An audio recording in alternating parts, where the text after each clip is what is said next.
Oh, that was my sweet baby boy right there. We are all so proud of him. That's all the time we have. Join us here next time on Down for Vegas, where we talk more things to do, Vegas history, and behind the scenes looks at the city of Las Vegas. All of these videos and so much more can be found at lasvegasnevada.gov/connect, where you can watch, stream, and read everything you need to know about the city of Las Vegas. And as I say on YouTube, don't forget to like, comment, and subscribe to our channel so you don't miss any of our content. Thank you so much for joining us, and we'll see you next time. Bye.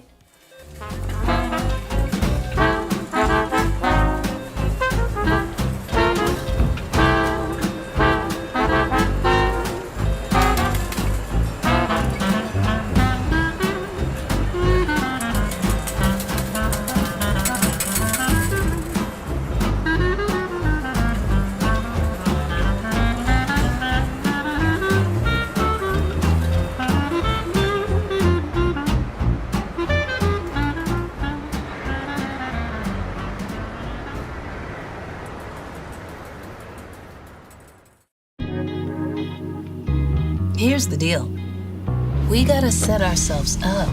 See, retirement is the long game. We can't play about our future or our finances. And no matter what hand we're dealt, we still work our way to the win. Make moves and make them early.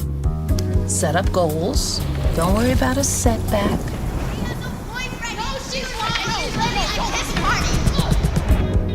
Just save up, stack up to reach them. Let's put ourselves in the right position.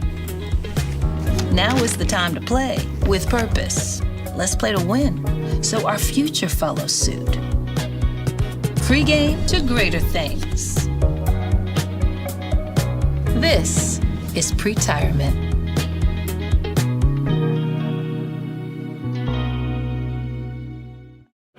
My advice to all the fathers out there, they grow up way too fast for you to waste even a single precious moment.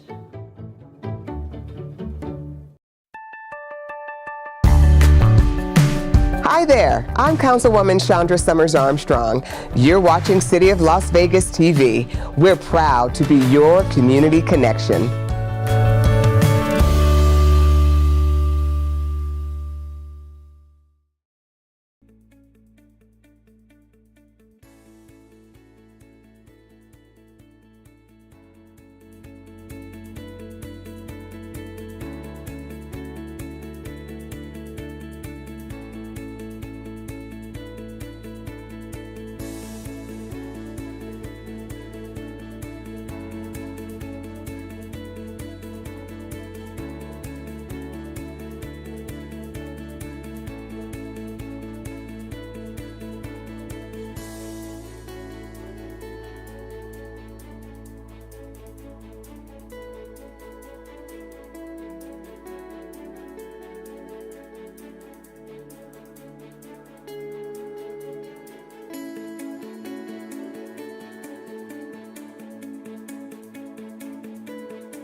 Planning Commission meeting is called to order. This meeting has been properly noticed and posted in compliance with the open meeting law. These proceedings are being video recorded and can be viewed live on City of Las Vegas TV on Cox Cable Channel 2. You can also watch the meeting live online and access other city content by visiting lasvegasnevada.gov/connect. The proceedings will be rebroadcast on City of Las Vegas TV the Saturday after the meeting at 10 a.m., Monday at midnight, and the following Tuesday at 6 p.m. Please stand for the Pledge of Allegiance. pledge allegiance to the flag of the United States of America and to the republic for which it stands, one nation, under God, indivisible, with liberty and justice for all. City Clerk, would you please call the roll? Chair Taylor, Present. Vice Chair Kusama, Commissioner Schlottman, Present. Commissioner Rogan, Commissioner Walsh, excuse, Commissioner DeSalvio, Present. Commissioner Mumford. Present. You have a quorum. Thank you. I call your attention to the information printed in your agenda concerning our actions and the appeal and review process if appropriate. Please read this carefully, and if you have any questions, staff is available. Also, the second page of the agenda contains our rules of conduct. We appreciate your adhering to these rules so we can have a smooth meeting. Thank you. Let's move to number 4, public comment. Public comment during this portion of the agenda must be limited to matters on the agenda for action. If you wish to be heard, come to the podium and give your name for the record. The amount of discussion as well as the amount of time any single speaker is allowed may be limited. All comments made under this item for a specific action item will be cross-referenced to those items. And before we open it up for public hearing, just want to note that we do have a couple of items that might run long, so we want to keep everybody to 2 minutes, please. And if you plan on speaking on any item that is public comment, please come down when the item is called so we can see who all wants to speak for public comment. If we don't see you at the podium, we may assume there are not members of the public wishing to speak on an item. So I do see a member of the public. Any other members of the public who wish to speak under this portion of the agenda? My name is Robert Kingston, almost 30-year owner resident of adjacent property at 7100 Jeanette Street, and I am not opposed to development with item 21, development 25-0027 at the northeast corner of Donald and Leon, but I am opposed to the unrealistic and higher density lots as proposed on the March, April, and May 2025 Planning Commission agenda. I sent protest letters to the City of Las Vegas on March 11th and May 5th. I appeared at the April 8th Planning Commission meeting and commented during the public portion agenda, but my comments were not included in the minutes. All I've received to date from the city was a helpful email from Holden Wiseman, a planner from the city yesterday, which I went back and forth regarding my opposition to proposed development and issues over receiving no prior notifications to development from anyone other than the posted signage and conversations with my neighbors. I sent an email and fax to the developer's engineer, Taney Engineering, on May 8th, and I never received a response, but I did receive a voicemail late afternoon today. Most every area of the lot in our entire neighborhood bordered by Elkhorn, Leon, Jeanette, and Deer Springs that I believe is a half-mile long and an eighth of a mile wide are half-acre nominal size minimum as shown on the city's GIS maps in the master plan. This is equivalent to 4 homes on 2 acres, which is ideal to match most of the neighborhood with this subject development. Roadway construction in the neighborhood is substandard with lower capacity, narrow right-of-way roads that were part of the county's PM10 dust abatement that is ignored in the city staff report. This results in more rapid wear, leading to poor road conditions sooner and greater expense to the city to maintain the future. Additionally, none of the prior higher density housing developments west of Donald, east of Jeanette, between Elkhorn and Deer Springs have emergency access to the neighborhood, and in between Elkhorn and Deer Springs have non-emergency access to the neighborhood, and I believe that was agreed upon as part of their zoning changes to preserve our residential estates. That way also waived curb, gutter, sidewalk, and street lights so we can enjoy the night sky. These restrictions were put in place to avoid access to our neighborhood streets, keep our streets quieter with less traffic, and much safer for our children to play on their bikes and our residents to ride their horses and walk their dogs. It appears to me that prior concessions to other developments so that they could change to R1 zoning are not connected to our neighborhood streets is being used against the neighborhood to allow R1 zoning change to develop that does connect to our neighborhood streets. The only apparent exception to this is development immediately north of the subject property, which is gated and has 13 lots on 4 acres as shown in the packet. I don't know if you can see what I have here on this display or not. Cannot, but you have, Mr. Kingston, you only have a few more seconds, and this is item 21. So if you want to hold a few more comments until item 21, I'll give you a little more time then. Okay, very good. Okay, I'll wait. Great, thank you, sir. Ma'am. Item 21, should I wait as well? You can wait until item 21 is called if you would like to, yes.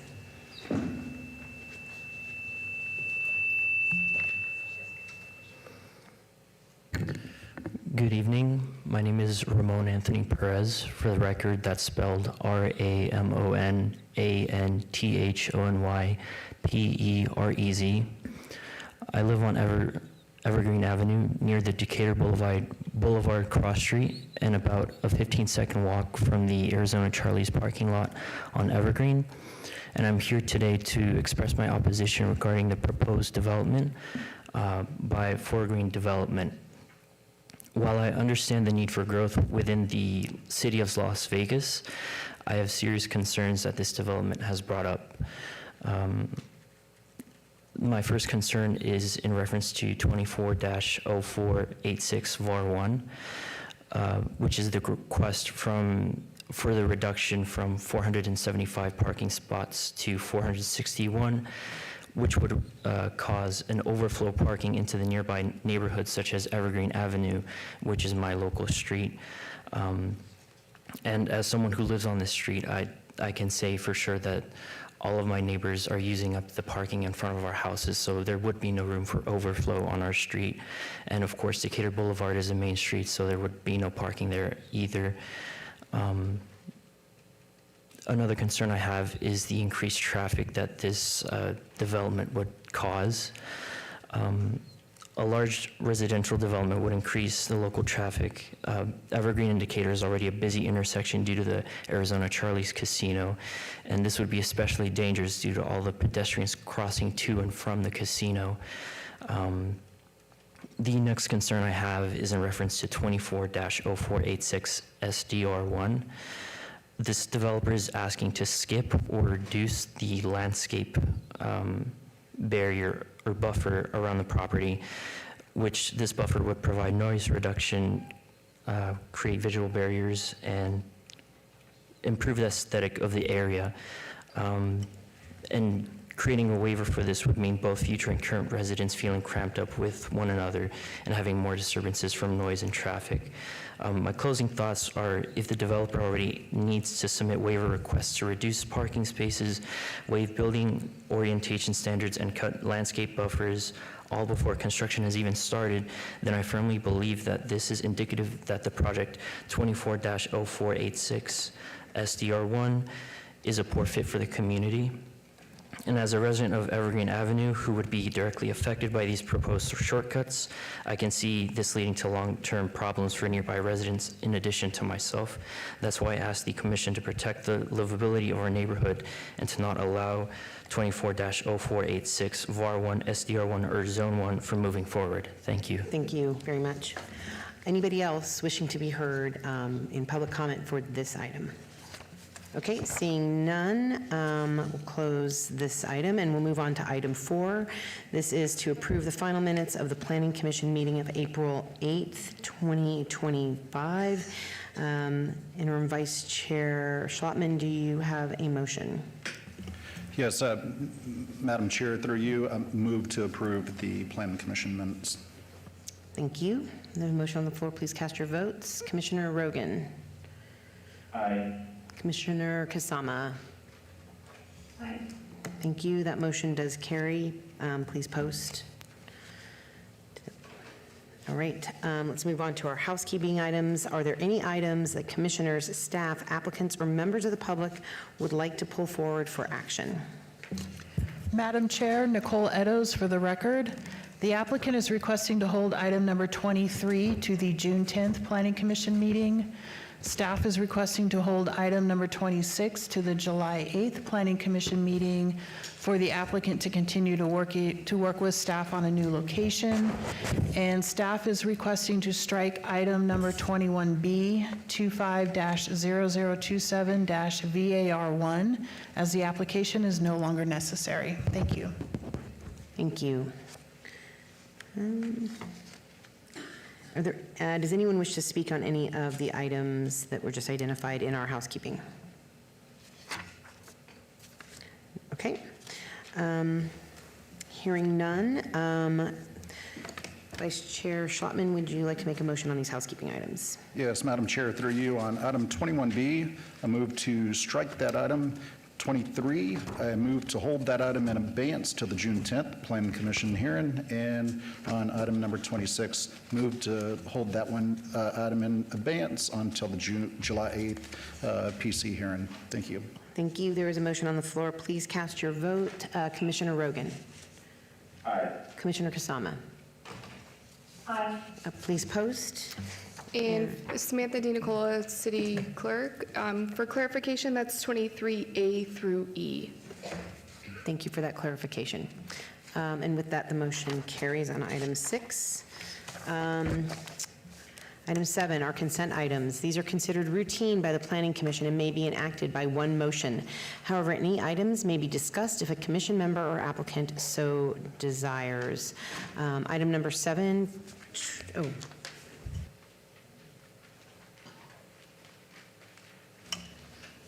Is there a motion on items 7 and 8 for our consent items? Yes, Madam Chair, on item number 7 and 8, move to approve, subject to staff's conditions.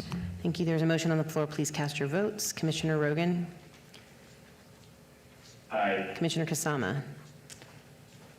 Please post. And that motion carries. Madam Chair, those items 7 and 8 will be final action unless appealed to the clerk in 7 days. Thank you. Next, we'll move on to our one motion, one vote items. The following are items that may be considered in one motion, one vote.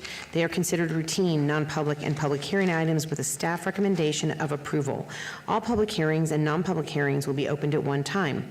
Any person representing an application or a member of the public or a member of the Planning Commission not in agreement with the conditions and all standard conditions for the application recommended by staff should request to have that item removed from this part of the agenda. Number 9, 25-0093 SUP1, applicant Chaya Thai Bistro, owner Sam Adal et al., for possible action on a land use entitlement project request for proposed 2,269 square foot supper club, alcohol on premise full, use with a waiver to allow a 231-foot distance separation from a city park where 400 feet is required at 3390 Novat Street, Suite 120, Ward 4, Alan Polensky. Staff recommends approval. Item 10, 25-0100 SDR1, applicant owner Integral Partners Park Place Center, Las Vegas LLC, for possible action on a land use entitlement project request for a major amendment to an approved site development plan review, SDR 75854, for a proposed pedestrian walkway addition with a waiver of perimeter landscape buffer and mechanical screening requirements at 3215 South Rancho Drive, Ward 3 Diaz. Staff recommends approval. Item 11, 25-0104 MOD1, applicant owner The Howard Hughes Company, LLC, for possible action on a land use entitlement project request to amend the Summerlin development standards regarding perimeter fences and walls, courtyard walls, and refuse storage and disposal. Ward 2 Seaman, Ward 4 Alan Polensky, and Ward 1 Knutson. Staff recommends approval. Item 12, 25-0105 SUP1, applicant Vegas Brothers LLC, owner 1201 Stewart LLC, for possible action on a land use entitlement project request for a proposed 3,000 square foot alcohol on-premise full use at 1201 Stewart Avenue, Suites number 1 through 4, Ward 3 Diaz. Staff recommends approval. Item 13, 25-0115 SUP, applicant Inga Davidian Brunello LLC, owner 5 Hills LP, for possible action on land use entitlement project request for a proposed 1,986 square foot pubs, bars, lounges, alcohol on-premise full use with a 376 square foot outdoor patio area at 9320 Sun City Boulevard, Suite number 101, Ward 4, Alan Polensky. Staff recommends approval.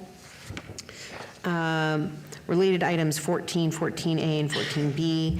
25-0116, applicant owner The Howard Hughes Company, LLC, for possible action on the following land use entitlement project requests at the southwest corner of Lake Mead Boulevard in Clark County, 215, Ward 2 Seaman. Staff recommends approval on the land use entitlement project. 14A, 25-0116 MOD1, for the proposed modification of the parcel configuration on the approved development plan MDR 73901 for Summerlin Village 22.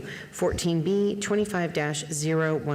TMP1, Summerlin Village 22, Phase 2, for a 17-lot parent subdivision on 196.33 acres at the northeast corner of Sunset Run Drive and Kettle Ridge Street, APNs 137-14-411-007, 137-23-211-008, 010, and 012.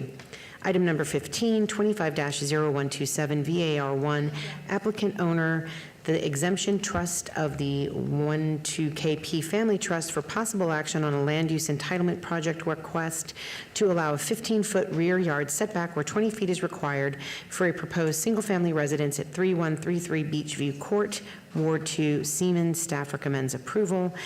Item 16, 25-0142, SUP1, applicant Francisco Hernandez, owner 9 Island LLC, for action on a land use entitlement project request for a proposed 2,700 square foot alcohol on-premise full use at 150 North Las Vegas Boulevard, suite number 160, Ward 3 Diaz. Staff recommends approval. And item 17, 25-0150, SUP, applicant The Peyote Room LLC, owner Blue Dream LV LLC, for possible action on a land use entitlement project request for a proposed 2,665 square foot banquet facility use at 2,050 Pinto Lane, suite number 300, Ward 1, Knutson. Staff recommends approval. Are there any items from the one motion, one vote list that anybody wishes to have pulled forward? Okay, seeing none, then may I get a motion, please, on one motion, one vote? Yes, Madam Chair, through you, I move to approve on the one motion, one vote, which is items 9 through 17, subject to staff's conditions. Thank you. There's a motion on the floor. Please cast your vote. Commissioner Rogan? Aye. Commissioner Kasama? Aye. Please post. Chair, just for the record, can you open those items for public comment? Oh, thank you. Yes, I can. Okay, we'll just hold posting the vote for a second. Are there any members of the public that wish to speak on any of these items? Seeing none, we will close public comment on our one motion, one vote items. Okay, and that motion has passed. Madam Chair, items 9, 10, 12, 13, 15, 16 are final action unless appealed to the clerk in 10 days. Items 11, 14, 17 are moving forward to the June 18th, 2025 City Council meeting. Thank you. Okay, now we will move on to our public hearing items. We're going to go a little bit out of order. I am going to pull forward item number 34, which is 25-0131 SUP1, applicant owner City of Las Vegas, for possible action on a land use entitlement project request for a proposed rescue mission or shelter for the homeless use at 1450 North Main Street, Ward 5, Summers Armstrong. Staff recommends approval. May I please have the staff report? Madam Chair, staff finds the proposed land use can be conducted in a manner that is harmonious and compatible with the existing surrounding land uses, and staff recommends approval of the requested special use permit. And we have additional staff here tonight to answer any additional questions the commission may have. Please note additional documents of protest were received after publication. Thank you. Thank you. Good evening. If you could please both state and spell your name for the records and let us know about the project. Yes. Good evening. My name is Arcelia Barajas, the Director of Neighborhood Services, ARCELIA-BARAJAS. Rosa Cortez, City of Las Vegas, Deputy Director of Public Works. So my department oversees the city's recuperative care center. It is a respite facility for individuals who are homeless and discharged from the hospital and are still requiring a place to recuperate or finish their healing journey. We provide services off of Main Street currently. This request is for a special use so that we can temporarily relocate these services to the second floor of our health and wellness center. The existing recuperative care center will undergo demolition and reconstruction, and we'll have a new facility. But in the meantime, we would like to be able to maintain and keep current services going. The second floor of the Health and Wellness Center is also owned by the city. We are proposing to have 17 beds on the second floor, so the services will be reduced, but they will be able to be maintained. Parking will be available at our Courtyard Homeless Resource Center parking area, as well as across the street through Help USA, our partners. I'm going to hand it over to Rosa if you guys have any questions regarding the layout and stuff. Yeah, so the project that we have currently in design is the rebuild of the recuperative care center that Arcelia mentioned, which is on the west side of Main Street. That project will start demolition this summer, and it is scheduled to be built within 18 months. So that's about the same timeline that we need this temporary use over at the Health and Wellness Center. Thank you very much. This matter was noticed for public hearings, so if there are any members of the public wishing to speak on item 34, please come down to the podium. And folks, if you're going to speak on an item, please be sure to move down as the item is being presented. Thank you, Madam Chairman. Catherine Duncan for the record. And I just don't know enough about this project. Can I ask what the cost is of what they're proposing and who's going to foot the bill? Sure. So there are already funds set aside for the administration and operations of our recuperative care center. So those funds will transfer into the new facility. We will have some facility expenses regarding some tenant improvements and maybe moving some of our existing furniture and supplies to the second floor, but they're very minimal, and they will be funded out of a grant that the department oversees. Great, thank you. Any other members of the public wishing to speak on this item? Okay, seeing none, I will close this matter for public hearing. Anything else, ladies, you'd like to tell us about the project? Okay, with that, I will turn it back to the commission, starting with Commissioner Munford. Thank you, Madam Chair. It seems I sat with the planning department, and they went through and told me basically it's, you're going to be providing a better facility for the people who need that service down there. So I think it's going to be a good project for the ward and what you're doing. So I'm on a motion for approval. Yes. Thank you. Thank you, Commissioner Munford. Anybody else on the commission have any comments or on the phone or questions? Okay. Hearing none, I will turn it back to Commissioner Munford for his motion. I would like to make a motion for approval, subject to all conditions. Okay, thank you. There's a motion on the floor. Please cast your votes. Commissioner Rogan? Aye. Commissioner Kasama? Aye. Okay, great. Please post, and that motion carries. Madam Chair, that'll be moving forward to the June 18th, 2025 City Council meeting. Thank you very much. Okay, next up, item number 18, abeyance renotification 24-0486, applicant 4 Green Development LLC et al., owner Arizona Charlie's LLC, for possible action on the following land use entitlement project requests at the southwest corner of Evergreen Avenue and Decatur Boulevard, Ward 1, Knutson. Staff recommends approval on 24-0486-ZON1. Staff recommends denial on 24-0486 VAR1, SUP1, and SDR1. And those sub-items are as follows: 18A abeyance 24-0486 from C1 Limited Commercial to C2 General Commercial, APNs 13836-802-002 and 138-36712-023. 18B abeyance renotification 24-0486 VAR1 to allow 461 parking spaces where 475 spaces are required. 18C abeyance 24-0486 SUP1 for a proposed mixed-use development. And 18D abeyance renotification 24-0486 SDR1 for a proposed 3-story mixed-use development consisting of 293 residential units and 8,429 square feet of commercial area with waivers of building orientation standards and the perimeter landscape buffer requirements. May we please have the staff report?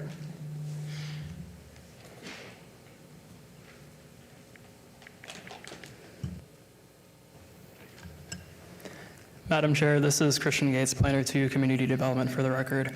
Regarding the proposed rezoning request, the C2 zoning district is consistent with the site's existing TOD transit-oriented development high land use designation of the general plan, which will allow the redevelopment of the subject site. Therefore, staff recommends approval of rezoning the subject site. However, the overall development plan is located within a transit-oriented land use corridor, as it is a large, underutilized parcel able to foster redevelopment that would support mass transit by activating the pedestrian realm. While the applicant has made a notable attempt to bring the mixed-use development building frontage closer to Decatur Boulevard, staff finds the proposed mixed-use development provides an auto-centric design by placing a row of parking adjacent to Decatur Boulevard, where the building frontage that contains the first floor retail should front Decatur Boulevard to activate the pedestrian realm. Parking lots should be located to the rear structures within a transit-oriented corridor. Additionally, staff finds the requested parking reduction variance and reduction in perimeter landscape buffer widths to be a self-imposed hardship. Due to the proposed design of the development not supporting the goals of the transit-oriented corridor or the objectives of the 2050 master plan, staff is recommending denial of the variance, special use permit, and site development plan review. Please note, additional letters of support have been submitted after publication. Thank you.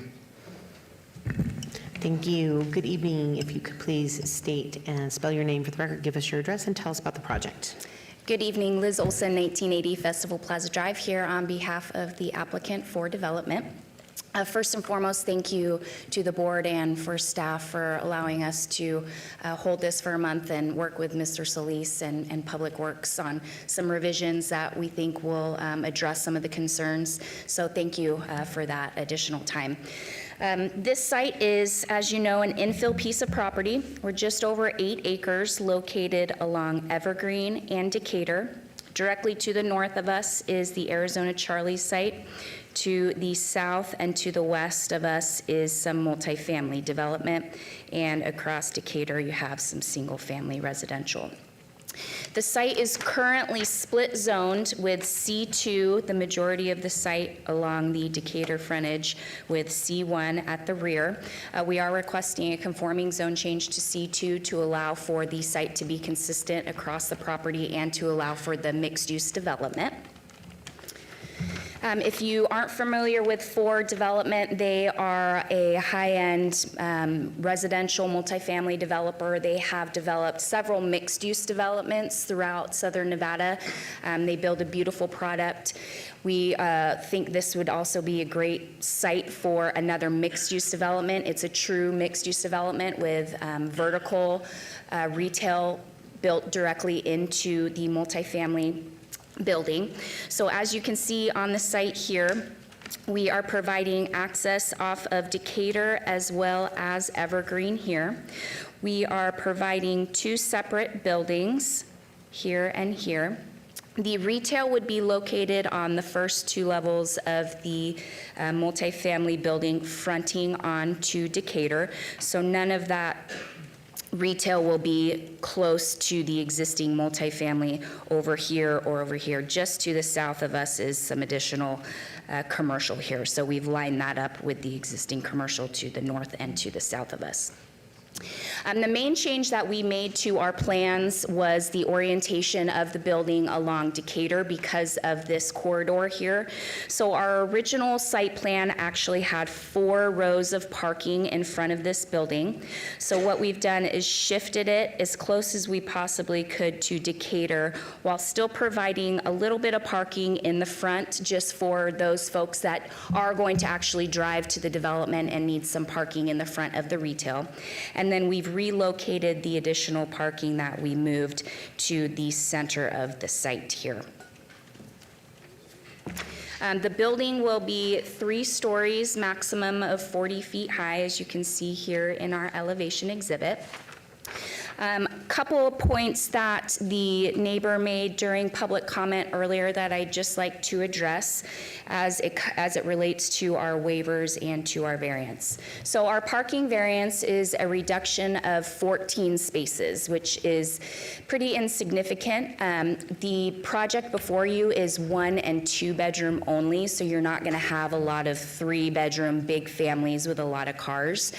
Typically, we see a lot of extra parking in their developments, so we believe the 14 space shortage will not push any of those cars out onto Evergreen, and they will be kept on site.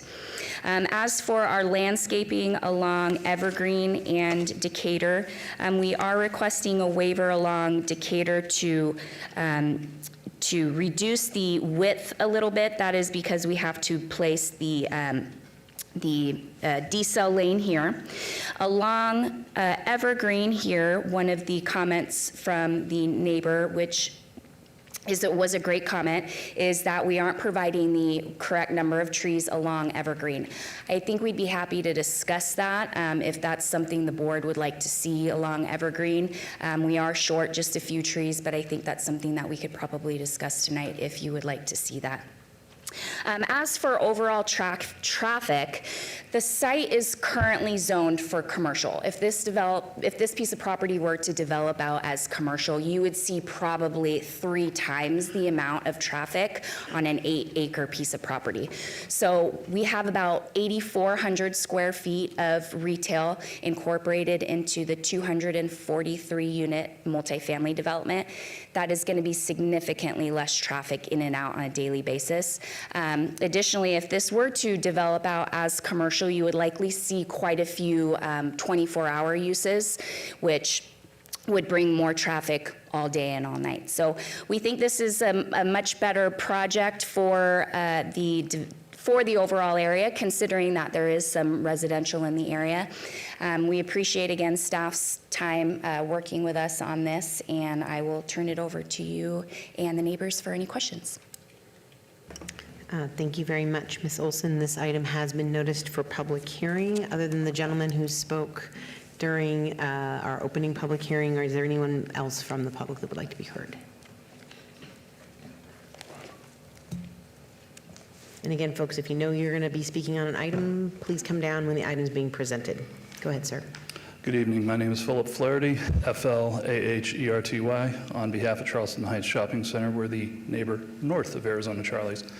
One of the things the young lady did not comment on was whether the existing parking that is used by Arizona Charlie's in that area, where that's going to go.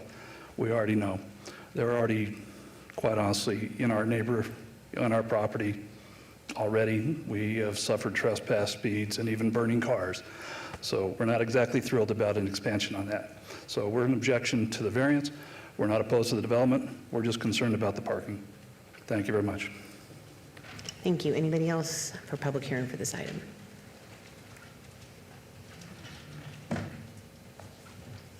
Hello, my name is John Rando. I actually grew up in that neighborhood since about 1960 till now.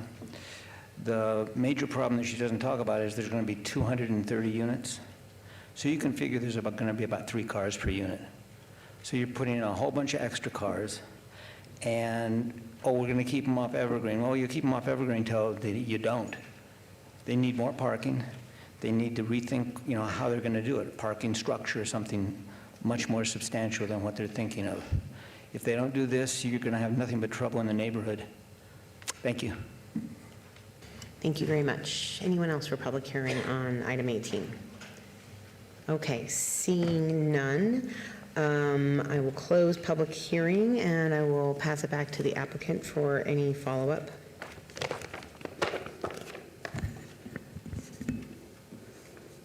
As for the parking for Arizona Charlie's, they have a parking study already, and that shows that there is significant parking there. So any parking here will not affect what is happening to the north of us. Okay, thank you. Anything else? No.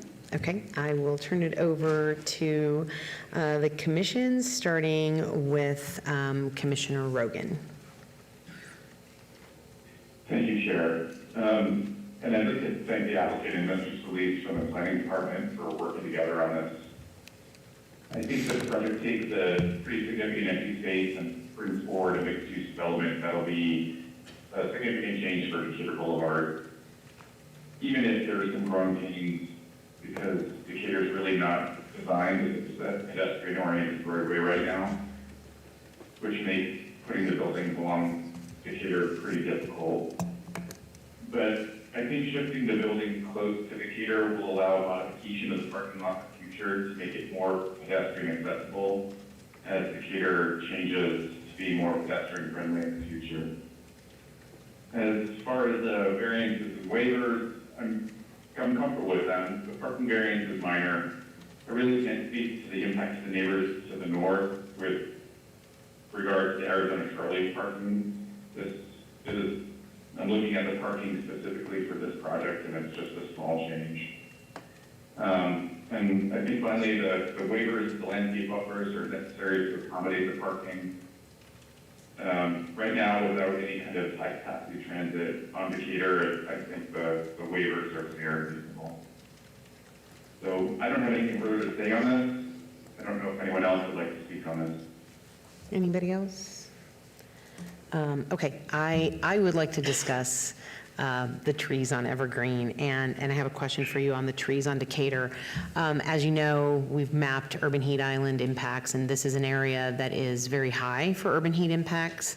And so, you know, you did ask for the landscape waiver on Evergreen. Is that something that you would be willing to do to fill those trees in so that we don't have to worry about that landscape being short on the number of trees for purposes, again, of providing that urban canopy? Yes, thank you for that comment. Yeah, that's fine. We're not too short on that, and I think we can find some space to put them in there to meet that requirement on Evergreen.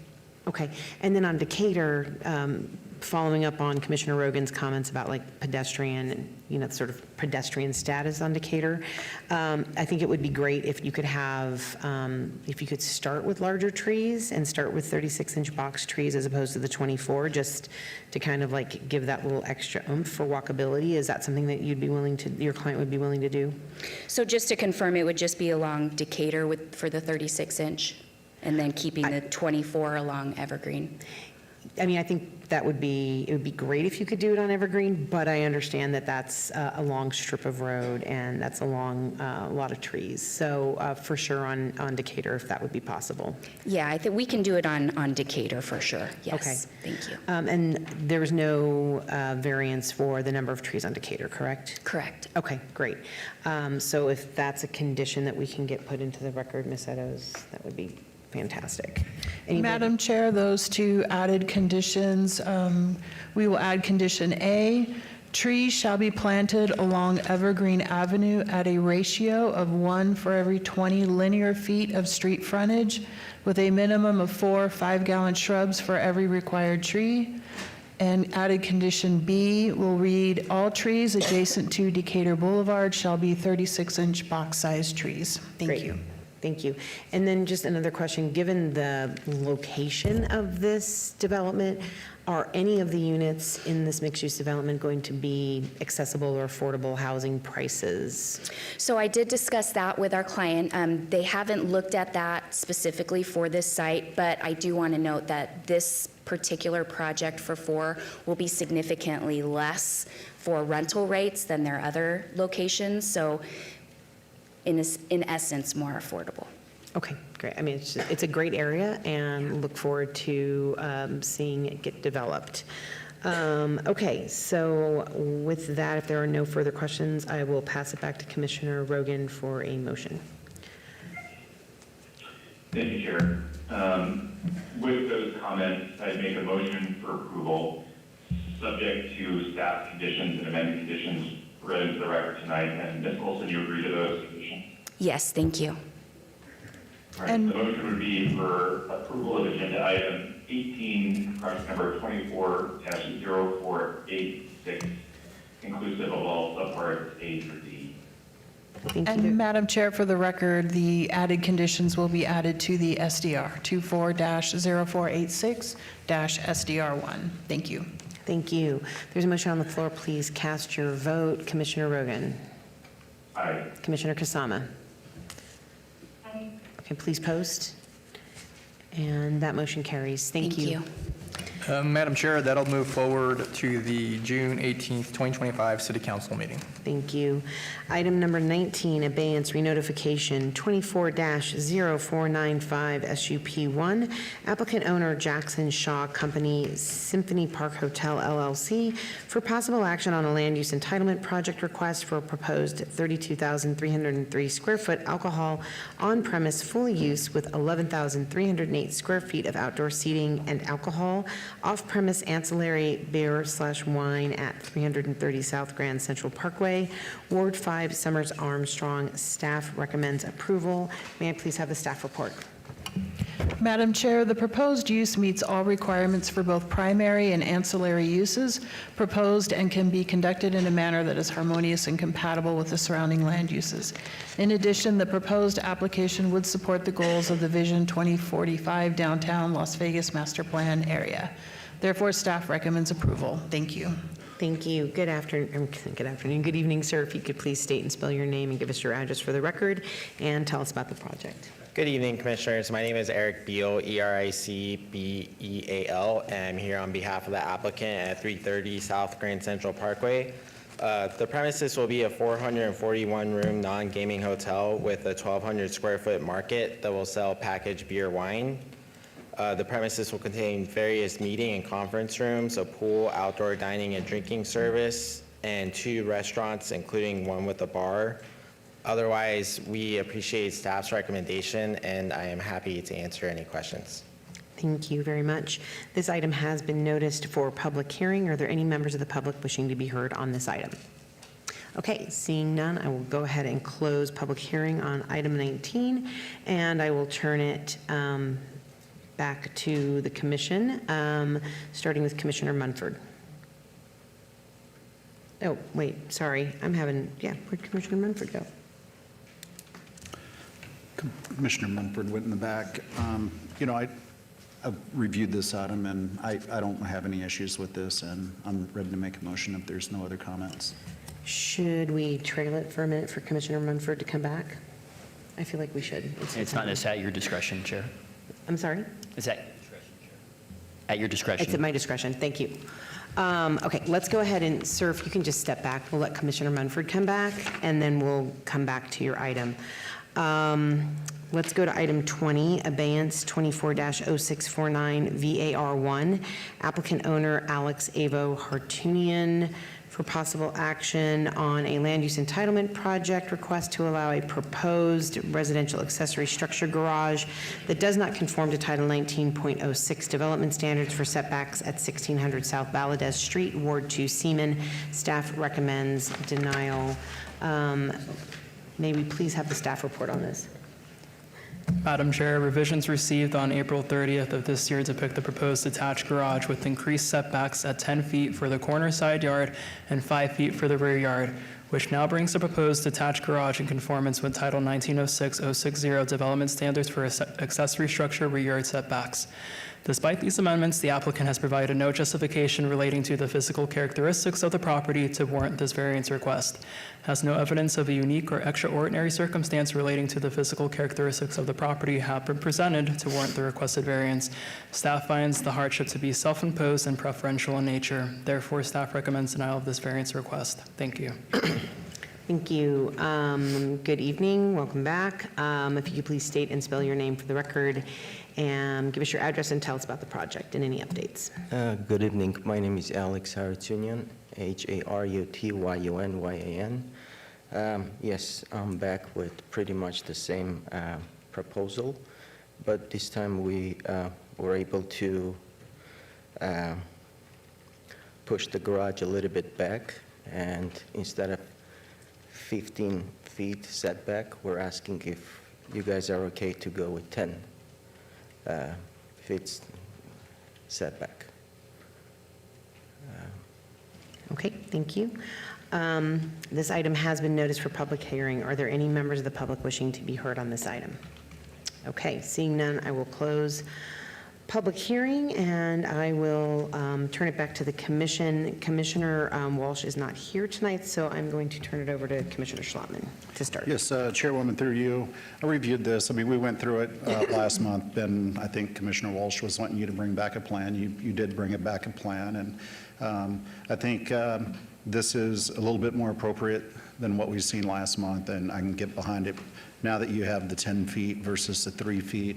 I don't like seeing buildings and garages built right up against a property line or a fence. It just creates all sorts of issues. So this is a lot better, and you'll see my support. So thank you for taking the month or 2 months and getting this right. If there's no other comments, I'm ready to make a motion. Okay. Please proceed. Yes, Chairwoman, through you, on item number 20, abeyance 24-0649, VAR 1, move to approve, subject to staff's conditions, and you agree to all staff's conditions? You agree to all staff's conditions of approval? Yes, yes. Approval? I'm sorry. Okay. Then my motion is for approval. Okay, thank you. There is a motion on the floor. Please cast your vote. Commissioner Rogan. Aye. Commissioner Kasama. Aye. Okay, please post. And, me. Please post. That motion carries. Thank you. You're welcome. Madam Chair, that item is final action unless appealed to the clerk in 10 days. Thank you. Okay, if you want to come back up for 19, and we'll wrap this up. Commissioner Munford, this is an item in your ward, so just wanted to make sure you had an opportunity to ask any questions of the applicant or make any comments. Thank you, Madam Chair. And sorry about that. It's okay. 60 years old, nature called, and I didn't realize this was in my ward. But for the liquor, is that just wine and beer? For the market, yes, it'll be packaged wine and beer. Really, it's intended for guests to, it's like a gift shop, so guests will buy packaged beer, wine, and then take it up to their room. Okay. Yeah, I mean, I don't have any problem with this, and if there's any other questions from the board. Okay, thank you. Any other comments or questions on this one? All right, seeing none, Commissioner Munford, if you'd like to make a motion. Yeah, I'd like to motion for approval, subject to all conditions for abeyance renotification 24-0495, special use permit. I'd like to motion for approval. Okay, thank you. And you do agree to all of staff's conditions?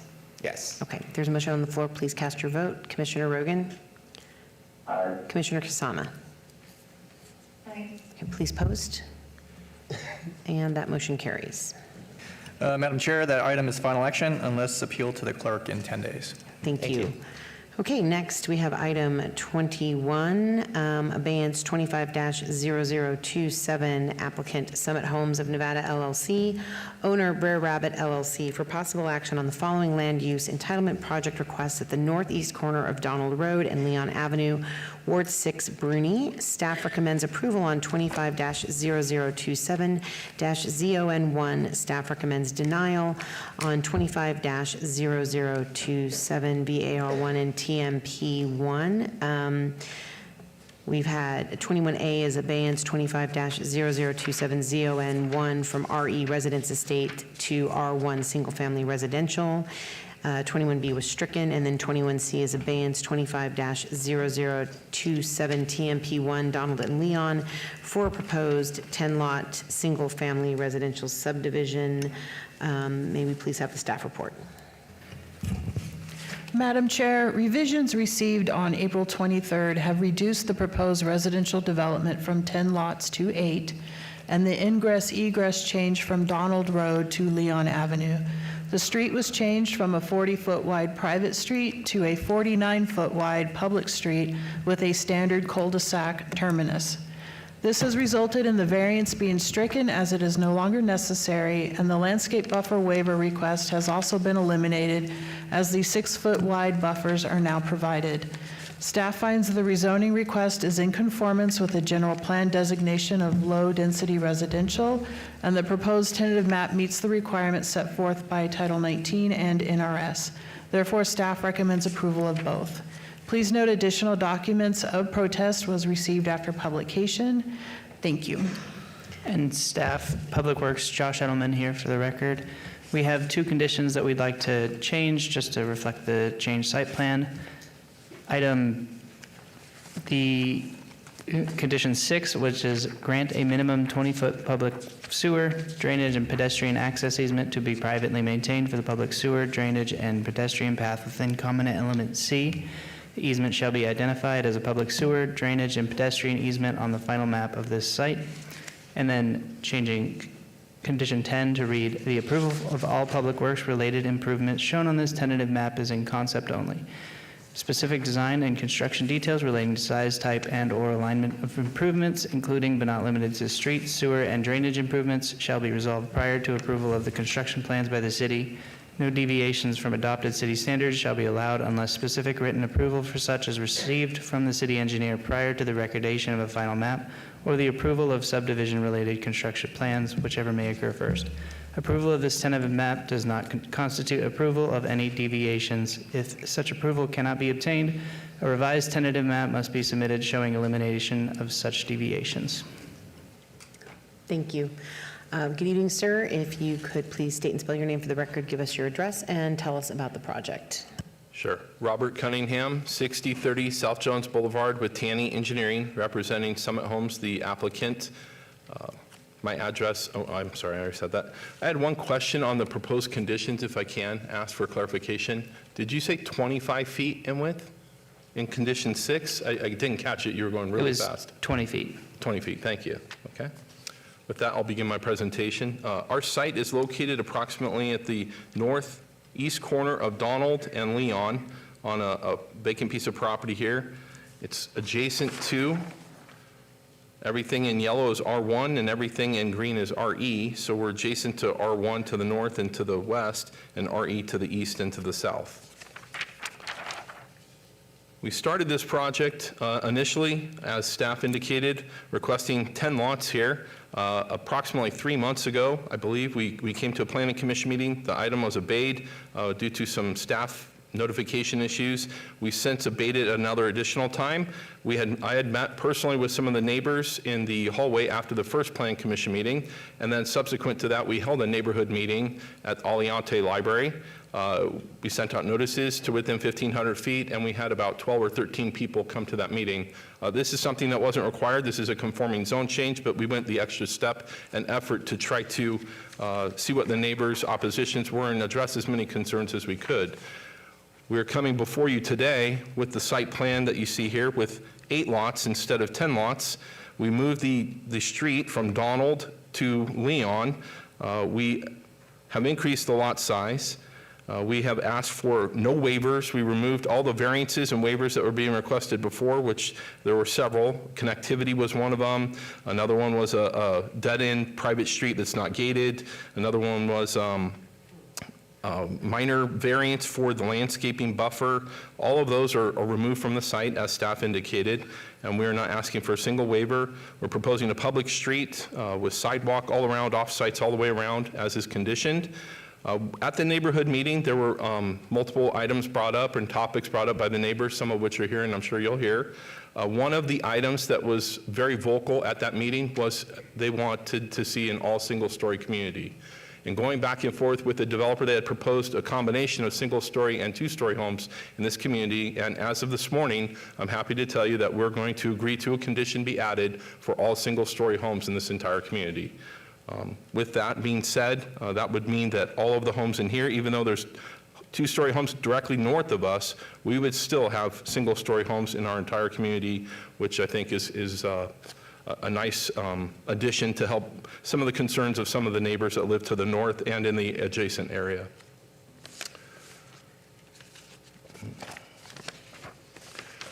We agree with all of staff's recommendations for approval of the entire project. I'm going to conclude my presentation and answer additional questions after the neighbors come up. Thank you very much. Thank you very much. This item has been noticed for public hearing. Are there any members of the public wishing to be heard?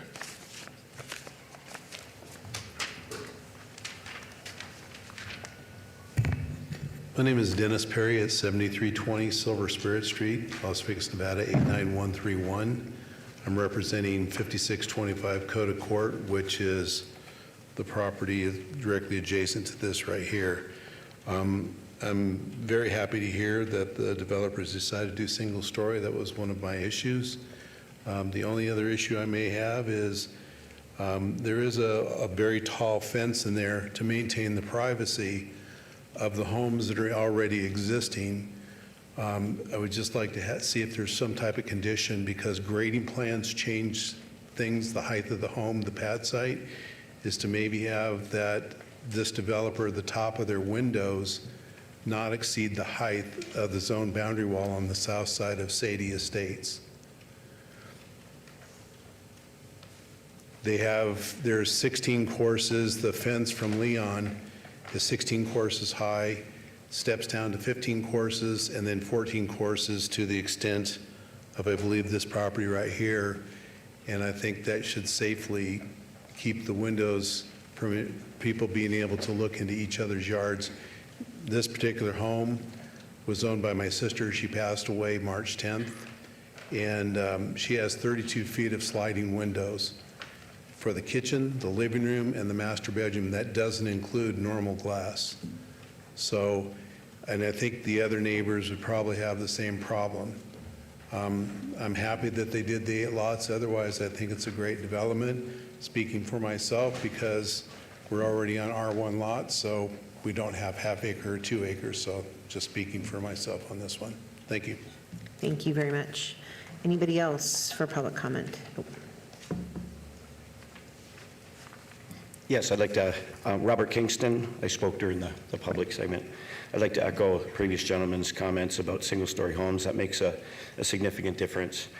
Some of the concerns I have here is the quality of the roadways themselves. That roadway, I lived there when it was all gravel road, so it was just asphalt over existing gravel, so it's just PM10 paving.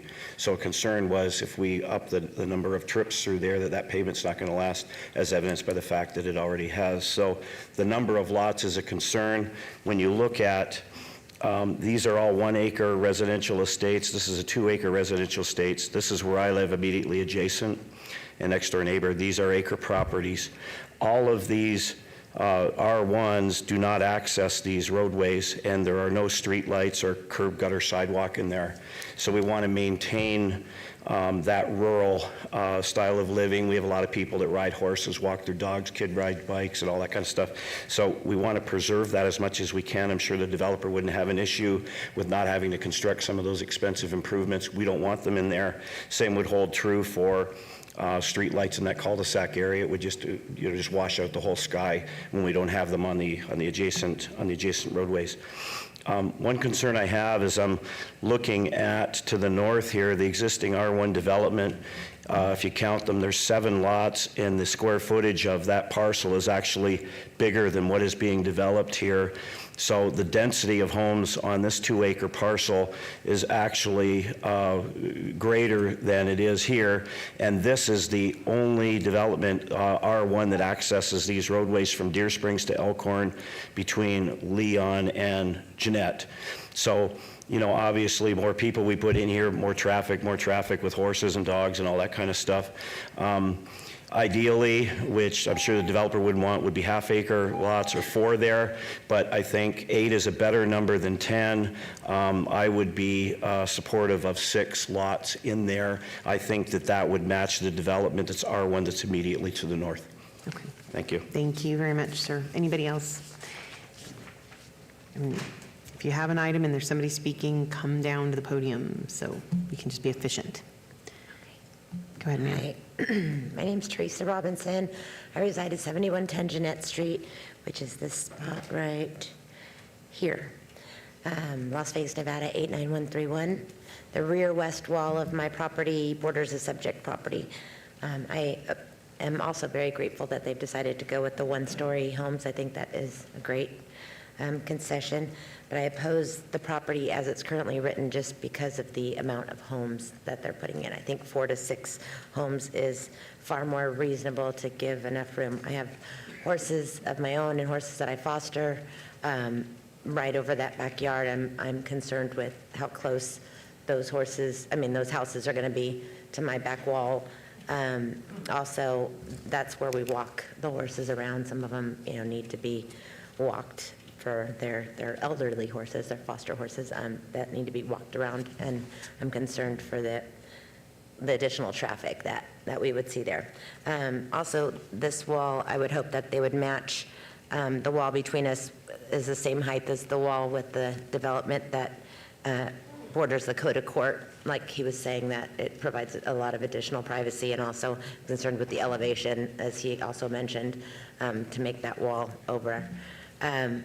Another thing I don't know that has been mentioned, but is the drainage. When they made this development, our entire wall here, we have our wall, and then they built another wall that comes right up against it. And then I'm not sure what happened with the drainage, but that entire wall is kind of crumbling, and so I don't know if they put the drainage or the sprinkler or the irrigation too close, but it's very unsightly, and it affects our side of it. So also a little concerned about that, just for the future. I think that's about it. I'm, again, very thankful for the one-stories, just for privacy reasons, and I'm done. That's all I have to say. Thank you for letting me speak. Thank you very much. Good evening. If you could please state and spell your name for the record, and go ahead. My name is Dawn Box. I live at 5508 Donald Road. That's 2 properties to the east of this proposed development. I'm Richard Box, 5508 Donald Road as well. Last name spelled B-O-X.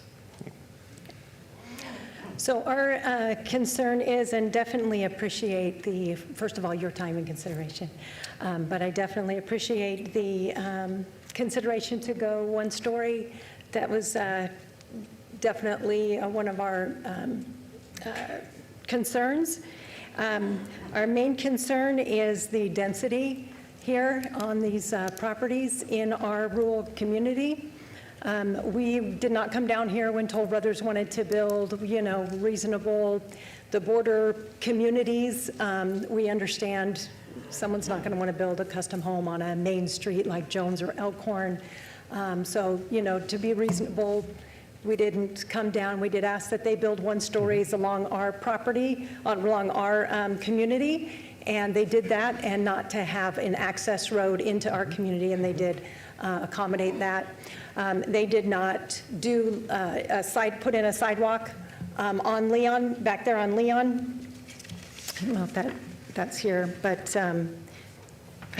here on Leon, they did not put sidewalk just to keep it rural, and so they were not required to do that. And of course, we were asking the same along Donald, that they would keep that rural. But my concern is the density, it's the traffic, it's none of the other communities have access to our community. And so it kept our neighborhood rural as it is zoned for. And so we are just asking that you would consider that, this neighborhood, I've not even seen this property on the market. I don't look that often, but when I do, I have not seen this. So I don't know if this has even been offered to anybody who would like to build for what it's already zoned for. I would like to see that. And as some of the other neighbors stated, our concern is the density here and the size of the lots. The community, the R1 community to the east of our community, the properties adjacent to our community are 10,000 square foot lots minimum. And like I said, Toll Brothers, they're a little bit smaller, but they don't have any access into our neighborhood, nor does the community to the east. These properties are all under 10,000 square feet, with even some of them on Donald Road being closer to the lower 8,000 square feet and one even under 8,000 square feet. We don't feel like this fits in our neighborhood. It looks out of place when you have these 1-acre properties surrounding it. And like I said, the border communities, they're on the border, so it doesn't really affect the look or the feel of our rural community, but this one will, with the extra traffic also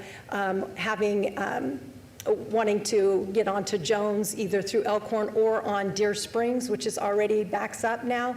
So it would add extra traffic there. And we would just like you to consider the look of our neighborhood of Las Vegas. When I mentioned this to somebody, they said, oh, it sounds like Las Vegas. And I was like, that shouldn't have to be that way. We would really like to preserve our neighborhood, and a minimum of 10,000 square foot lots I don't think is reasonable when it's already zoned for half-acre lots. So Sorry, that's- ma'am, if you can wrap up. Yep. No, I say ditto to all that. It's the density that we have a problem with. We live where we live for a reason, and this changes that. And so I'm in agreement with those comments. Thank you, guys. Thank All you. right, thank you. Sorry.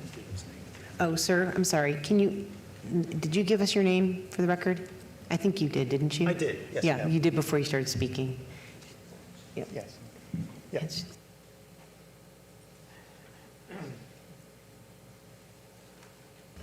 Okay, Mr. Cunningham, did you want to come up and provide any further comment? Anybody else? I'm sorry, I have to close public hearing. Anybody else on this item? Nope. All right, I will close public comment and pass it back over to the applicant.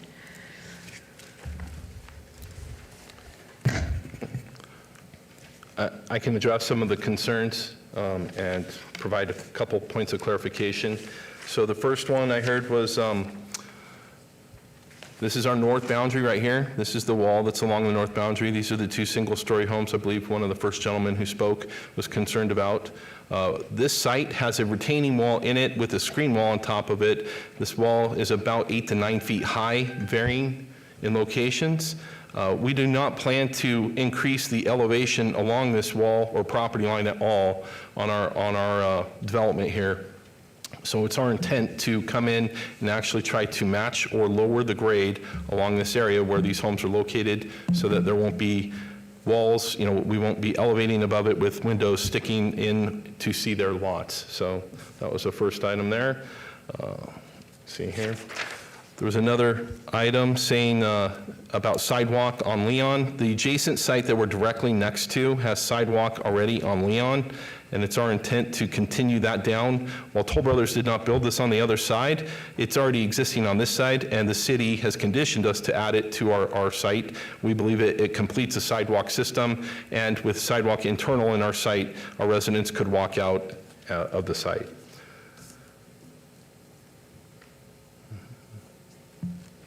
The wall height that is located, let me see if I can find that here. This is directly to our east. This is the wall height right here and the wall color. Today, this is not even a 6-foot high wall. We will probably be elevating above this upwards of 2 to 3 feet in areas, and it would be a double wall situation as one of the neighbors indicated. It would be our intent to match the color and the likeness of this wall and have that provide privacy between both parties' properties there. With that, I would be happy to answer any questions that the board has. Thank you. Thank you. Okay, pass it back to the commission, starting with me. And I wanted to ask you a couple questions. Number one, on that lot, on the lots that abut Jeanette, what's the setback that you would expect for those lots, for the backyard? I'll just clarify. Jeanette is over here. We're not directly adjacent to. Donald is on the south and Leon is on this side. Jeanette is approximately 330 feet to the east of us. But the two lots that are immediately east of the proposed subdivision sit off of Jeanette, correct? And Donald? These lots face Jeanette, correct? Okay. And so these two lots are the ones you're speaking of, just to clarify? Correct. Okay, yeah. So the setback over here, the code requires 5 feet setback minimum from the property line. The current properties have accessory structures that are sitting approximately 5 feet or so from the property line, and they're single-story in nature. We would be having similar setback. Okay, and those are accessory structures on those lots, not Right. the primary residence? correct. Let me see if I can find an aerial.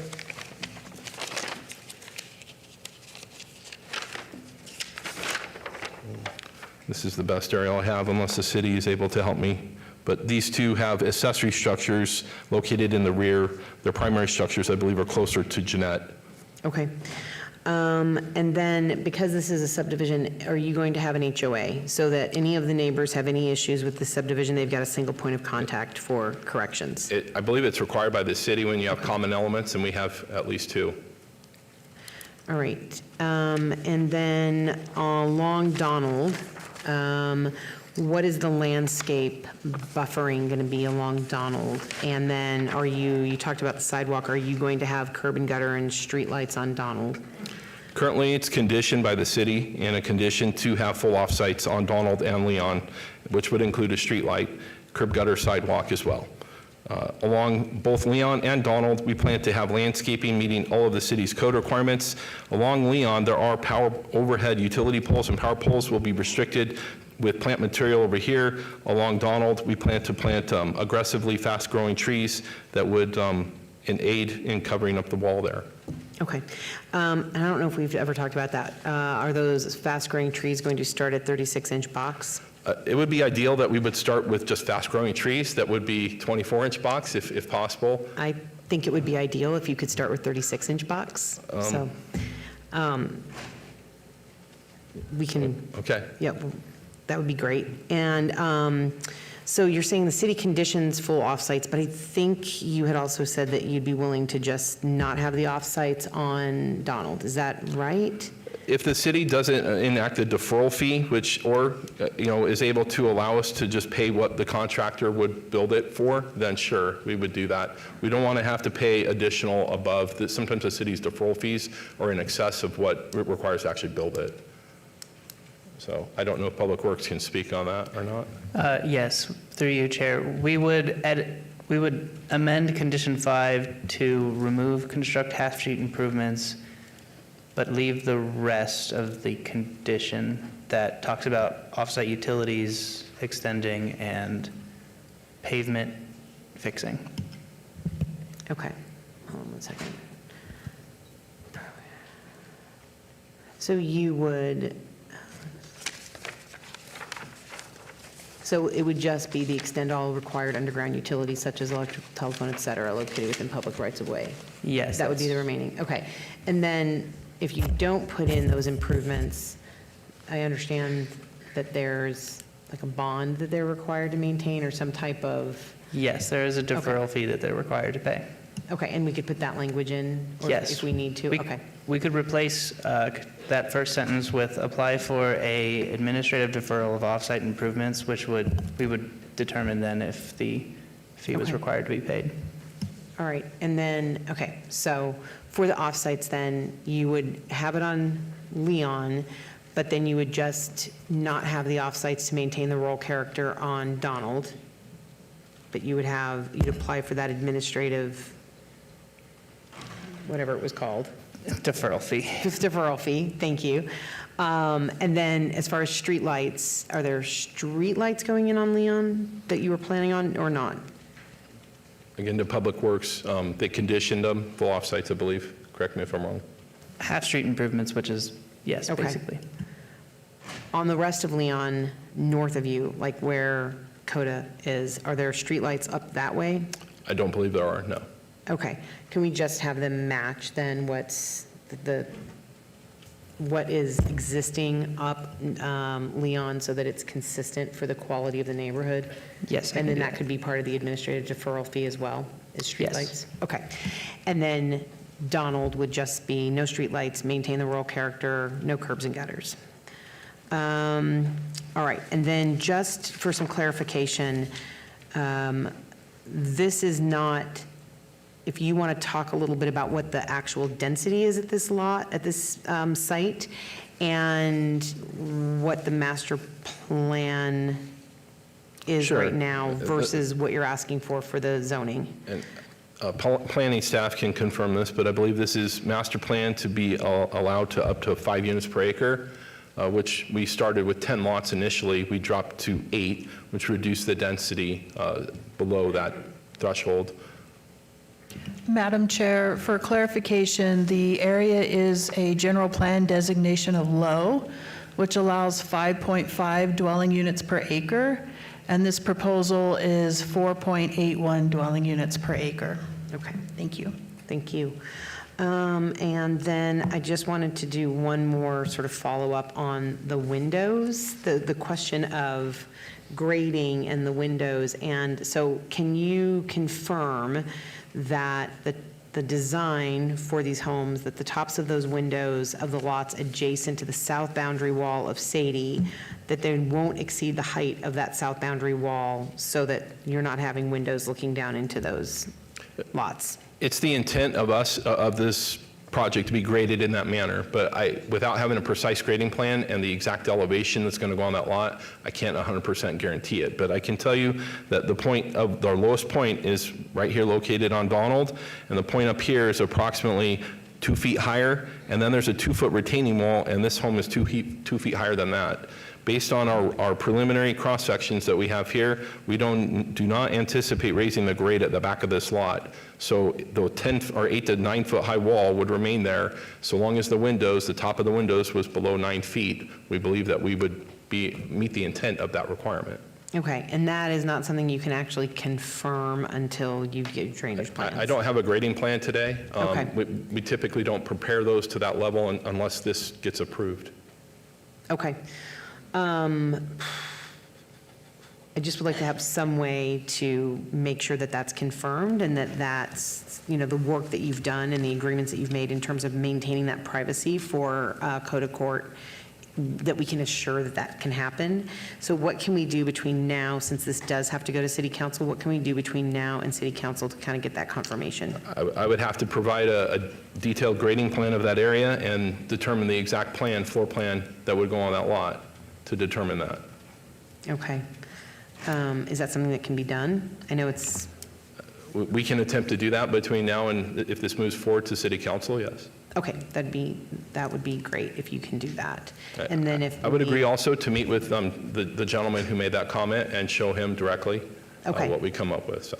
Okay, that would be good too, since that was his particular issue and he is the one who's raised the grading issues. Okay. Sorry for all those questions, my fellow commissioners. Just wanted to kind of work through several of these issues. Does anyone else have questions? Anybody? Yep. Lou DeSalvio. I just want to thank the applicant after meeting with them and talking over the weekend, reducing it to 8 lots and going single story. I know that's a hit, but greatly appreciated to be harmonious and compatible, especially what you have right across the street, 199 homes going in there. I like there's one thing I learned on this planning commission is we can't guarantee views. That I get, but anything you can do to try to accommodate that would be greatly appreciated. That's one of our biggest pet peeves on an infill project, regardless of what ward you're in. Infills are never easy because people get used to just what they have, and it's hard and it's difficult, but I do appreciate you accommodating. And then I also know in the past, as being a planning commissioner in that area, anytime we did have residents come forward for an infill project, and I live right down the street from there, so trust me, I get it. We hate light pollution out in Ward 6, but putting the infrastructure in and not standing the poles is what we've done for years. So I'm sure we can get that on without having an issue. So, and I appreciate that too, because again, we don't like light pollution out there. With that said, I know I can get behind it 100%. Just for the reduction in the lot size, homes, and being single story, right there for me was a selling point. So I appreciate that. Commissioner Schlattman. Yes, Chairwoman, through you. Just a couple of comments on the streetlights, and Public Works can clarify this. But just like you were saying, I think you'll have the option of either, if there's no clarification tonight, if you're putting in streetlights or not putting in streetlights, but where you can put in the conduit, and then I think the city requires you to just give the city the street lights if you're not putting them in. So therefore, it's not costing you any more. That way, if the city assigns some exorbitant fee to what that would actually cost, you could actually get around that by just putting in the infrastructure and donating the lights versus erecting the lights. Is that correct? I've read this many a times in staff reports. I would have to get back to you on that. Okay. Madam Chair, I can fill in a little bit too. There is an option of where they put in the infrastructure, and then, like you said, either contribute the funds or poles to where that at some point, if the city does have to come back in and install those light poles, that the taxpayers aren't ultimately paying for it. Right. Thank you. And then I'm happy you're going with the single story, that you'll come to that conclusion. Another thing is I do understand the windows and looking through, and it's really difficult at this stage to really understand with the grade and plan and without spending an extra $10,000, $15,000 putting that together. But if we're looking at a grade on a particular lot and that wall's up 8, 9 feet, and we have we would need like a 9-foot window, and then at that point, what are you looking at? You're looking up out in the sky. You're not looking into the neighbors, so you're actually a little bit lower. And that was one of my questions when you come up here. I was going to ask who's higher. I was looking at Google Maps, and it does look like you're lower. So, but that would be a little bit more. I'm not saying it's not important here, but it would definitely be significantly more important if he was on a higher lot than a lower lot. So just wanted to throw that out there. Oops, thank you. Any other comments from the commissioners on the phone or Commissioner Munford? Commissioner Rogan, Commissioner Kasama? I would like to read the amended condition into the record. Oh, hang on one second. I thought that Commissioner Kasama might have had a comment.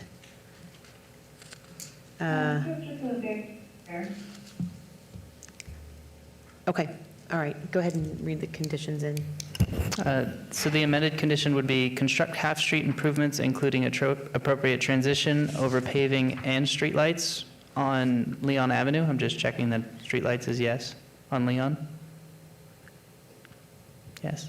Adjacent to the site, concurrent with the development of the site, Donald Road will remain as is to preserve the rural character of the street. Pay deferral fees as determined through the administrative offsite deferral application process. And then the rest is as is. Extend all required underground utilities such as electrical, telephone, et cetera, located within public rights-of-way past the boundaries of the site prior to construction of hard surfacing, asphalt or concrete. All existing paving damaged or removed by this development shall be restored at its original location and to its original width concurrent with development of this site. Thank you. And Madam Chair, to add to the conditions you discussed earlier about the single story and the tree size, the condition that Public Works just read into the record, this will all be added to the tentative map application. That is 25-0027 TMP1. We will add a condition that reads, all lots are limited to single-story dwelling units, and a second condition that would read, all landscape buffer trees shall be 36-inch box-sized trees. Thank you. Okay. All right. Thank you for all of the work. Can I just make one point of clarification? Sure. On Leon, there are power poles I could show you here. And I don't know that, so you can see the power poles and the lines that go here. We could plant bigger trees, but we're going to be limited on what we can plant here, so. I think the majority of the concern on the 36-inch box was on Donald. She just read all trees, that's why I asked. So, yeah, if you can just limit the 36-inch We can amend box. that to landscape buffer trees on Donald. Right. Yeah. Okay, Thank you. Yeah. I really want to thank you for all the work you did on this. I mean, it is, I understand the neighbors concerned. You know, we met with them, and this is a unique area. But I do think that the certainty of this project and knowing, you know, that they will all be single stories, and I really appreciate you letting me push and push and push on that, is going to make this harmonious for this area, even if it's not exactly what all the neighbors wanted. I think that we've gotten to a good place, and appreciate the work that was done on this, and just want to say thank you again for all the time you spent with the neighbors. So with that, I am prepared to make a motion to approve item 21 and all its related subparts. And there is a motion on the floor. Please cast your votes. Commissioner Rogan? Aye. Commissioner Kasama? Aye. Thank you. Please post, and that motion passes. Thank you very much. Madam Chair, that'll be moving forward to the June 18th, 2025 City Council meeting. Thank you. Okay, item 22, abeyance 25-0042 VAR1, applicant owner S.J. Isaacs Revocable Trust for possible action on a land use entitlement project request to allow a 6-foot side yard setback where 10 feet is required for proposed addition to an existing single-family dwelling at 7900 Rockwind Court, Ward 2, Seaman. Staff recommends denial. May I please have the staff report? Good evening. May I please have, staff's going to give me their report first. No problem. Yes, Madam Chair. So no evidence of a unique or extraordinary circumstance related to the physical characteristics of the property has been presented to warrant the requested variance. As such, the hardship here is self-imposed, and therefore staff recommends denial of this variance request. If approved, it will be subject to conditions. Thank you. Thank you. Now, if you could please state and spell your name for the record, give Yeah, us your good. address, and tell us about the project. Good evening, Madam Chair, Commissioners. Edgar Montalvo, 3606 Calico Brook Court, Las Vegas, Nevada, 89147, representing the homeowners that are here with me. Pretty much what we have here is a single-family residence. They're trying to build an RV garage on the side of the house, and we're exceeding the setbacks. So this is within a small community, 9-house community, and they have the support of all their neighbors. So I want to handle these letters of support. One of them was mailed, and also they have the HOA approval for them. So it's pretty much the side setback what they're exceeding, and we've been working with the staff, and we have a small conversation with the commissioner, the councilwoman Seaman, and she knows the case. She's willing to support us if necessary, but we hope that we can have a final action here. So pretty much that's what it is. My name is Scott Isaacs. I'm the homeowner at 7900 Rockwind Court, 89117. My wife and I relocated here about a year ago, worked closely with the community even before we bought the home to facilitate the garage. Our neighbor's home is actually a sports court and adjacent garage that we're butting up against, and we worked very closely with her and the HOA to ensure that everyone would be okay and to ensure that we were aesthetically pleasing to the neighborhood. That was extremely important. The calculations that went into the garage were very careful. We have a lot of friends that also have vans. It's really not a true RV, it's a 22-foot van. And to help keep the community happy, if they visit, we made sure there's that parking pad behind the garage, which is why it's pulled forward a little. So a lot of this was done with very careful consideration. It wasn't arbitrary or an artifact of anything else. This kind of fell out mathematically what we were trying to accomplish. Thank you for your consideration. Thank you. Okay, this item has been noticed for public hearing. Are there any members of the public wishing to be heard? Okay, seeing none, I will close public hearing, and I will turn it back over to the commission, and with Commissioner Walsh being out, I will pass it to Commissioner Schlottman. Thank you, Chairwoman. Through you, I've reviewed this item, and I noticed that the one neighbor we had two people that actually responded with support cards, and the one was directly across the street from you. Yes.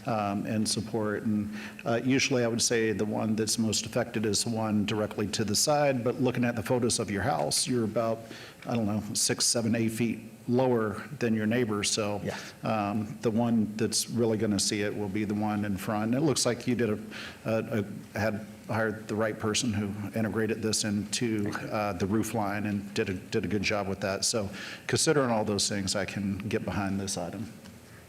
Thank you very much. Anybody else? Okay. Seeing no other comments, we'll go ahead and make a motion. Commissioner Schlottman? Yes. Madam Chair, through you, item number 22, abeyance 25-0042, VAR1, move to approve, subject to staff's conditions, and you agree with all staff's conditions of approval? Do you agree? Yes, we agree to that. Okay, thank you. Thank you. There's a motion on the floor. Please cast your votes. Commissioner Rogan?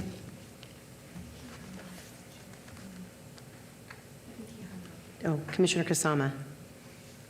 Aye. Great. And please My computer is having issues and really slow, so mark that as an aye for Trinity Slotman. Okay, please post, and that motion carries. Okay, Madam Chair, that'll be going, I'm sorry, that is final action unless appealed to the city clerk in 10 days. thank you. Thank you very much. Thank you. Thank you. Okay, item 24, 24-0513 VAR, applicant Santos Aguilar, owner Leani Gonzalez Arguelles, for possible action on a land use entitlement project request to allow existing detached residential accessory structures, carports, and storage buildings that do not comply with Title 19.06 development standards for setback, separation, size, location, and aesthetic compatibility, and to allow a front yard fence that does not conform with Title 19.06 front yard wall and fence development standards at 2104 Santa Rita Drive, Ward 3 Diaz. Staff recommends denial. May I please have the staff report? Madam Chair, no evidence of a unique or extraordinary circumstance has been presented, and that the applicant has created a self-imposed hardship by installing detached carports and residential accessory structures for the subject site without permits that do not comply with current Title 19 setback, building separation, size, location, and aesthetic compatibility requirements, in addition to a fence that does not meet front yard fence development standards. Therefore, staff recommends denial of the variance request. Please note additional documents of protest and support were received after publication. Thank you. Thank you. Good evening, sir. If you could please state and spell your name for the record, give us your address, and tell us about the project. Yes, good evening. My name is Santos Aguilar, S-A-N-T-O-S. Aguilar's A-G-U-I-L-A-R. I apologize for my voice, but I got a cold over the weekend. The project has been ongoing for quite some time. The homeowner had actually built the carports in front for storage of their vehicles because they keep getting vandalized on the actual streets in front of the homes. So that's for the reason for the carports and also for the fencing. The accessory structures in the backyard are movable structures. They're not permanently placed in with footings. They are used for their dogs that they have. They use them as dog houses. They're kind of big dog houses, but that's what they use them for. But they're not permanent structures. There's also an octagon in the back that's for water for the dogs. With that being said, that's all the structures in the back are movable, including the octagon in the back. And that was the reason for the carports in the front are because of the vandalism that they are encountering in that area. Just recently, the neighbor to the south of this home has also built a fence similar to what we have here. I just looking at some of the pictures that you have, I didn't take any pictures, but they're also mending a fence of the same sort at the same height for the neighbors to the direct south of their property because of the same situation of the vandalism and just the people that walk through there that just break into the vehicles. Yes.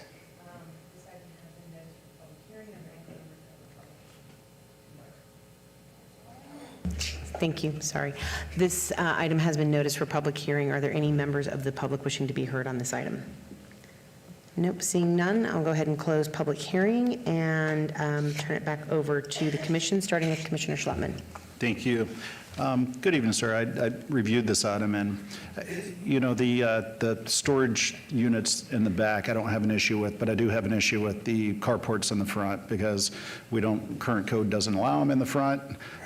There's no other carports in that neighborhood that I've seen, and I've never really been one to approve a carport and a front yard. So they really stick out. They come all the way out to one of them comes all the way out to the property line. And with the addition of both of those, I think you have like 75% coverage of whatever the primary dwelling is.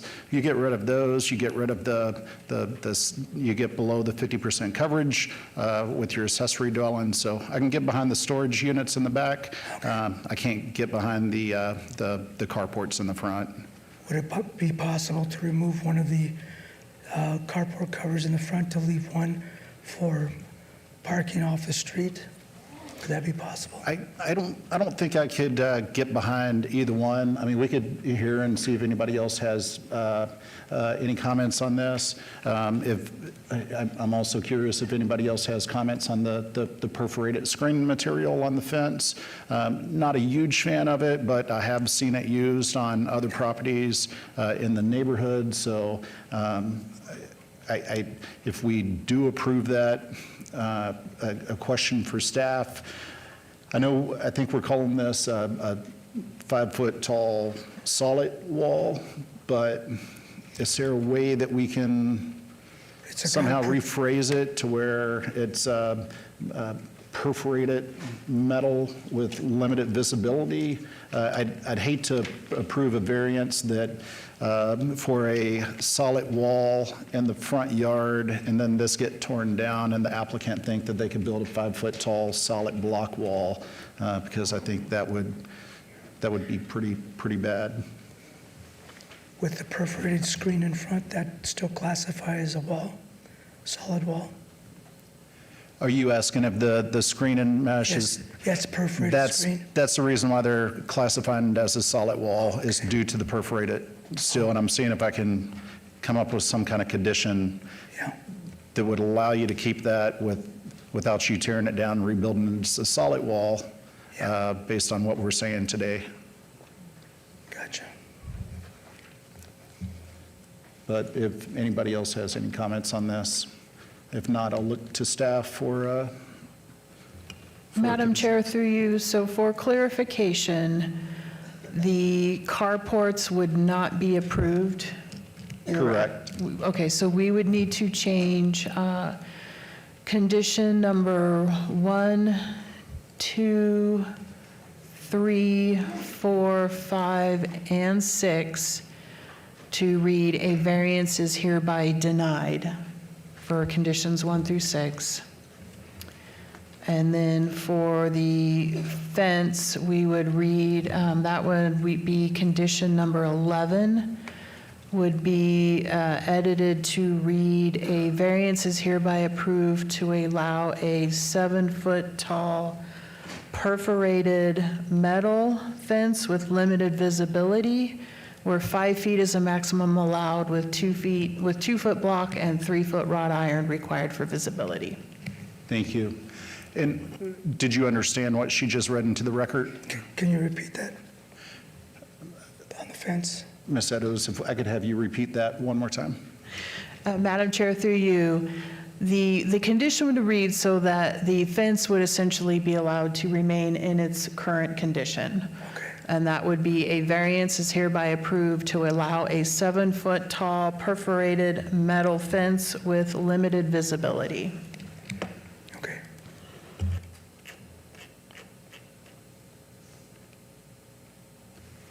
Okay.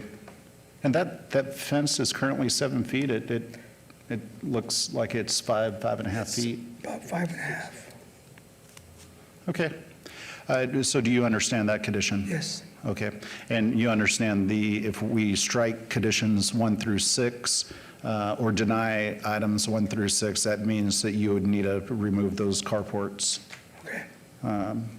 And you would agree to those conditions? Yes. Okay. I'm ready to make a motion.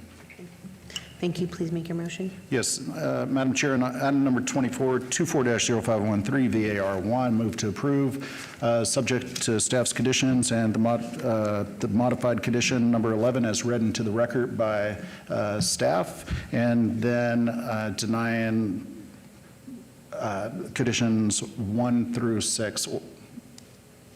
Would it be a denial of 1 through 6 or striking 1 through 6? The conditions of approval, we read into the record that those would be changed from a variance is hereby approved to a variance is hereby denied. Okay, and so the variance is hereby denied on conditions 1 through 6. That is my motion. Ms. Eddowes, can you clarify the height of that fence? The backup seems to indicate the fence is 5.5 feet, not, I think you had indicated it was a bit taller.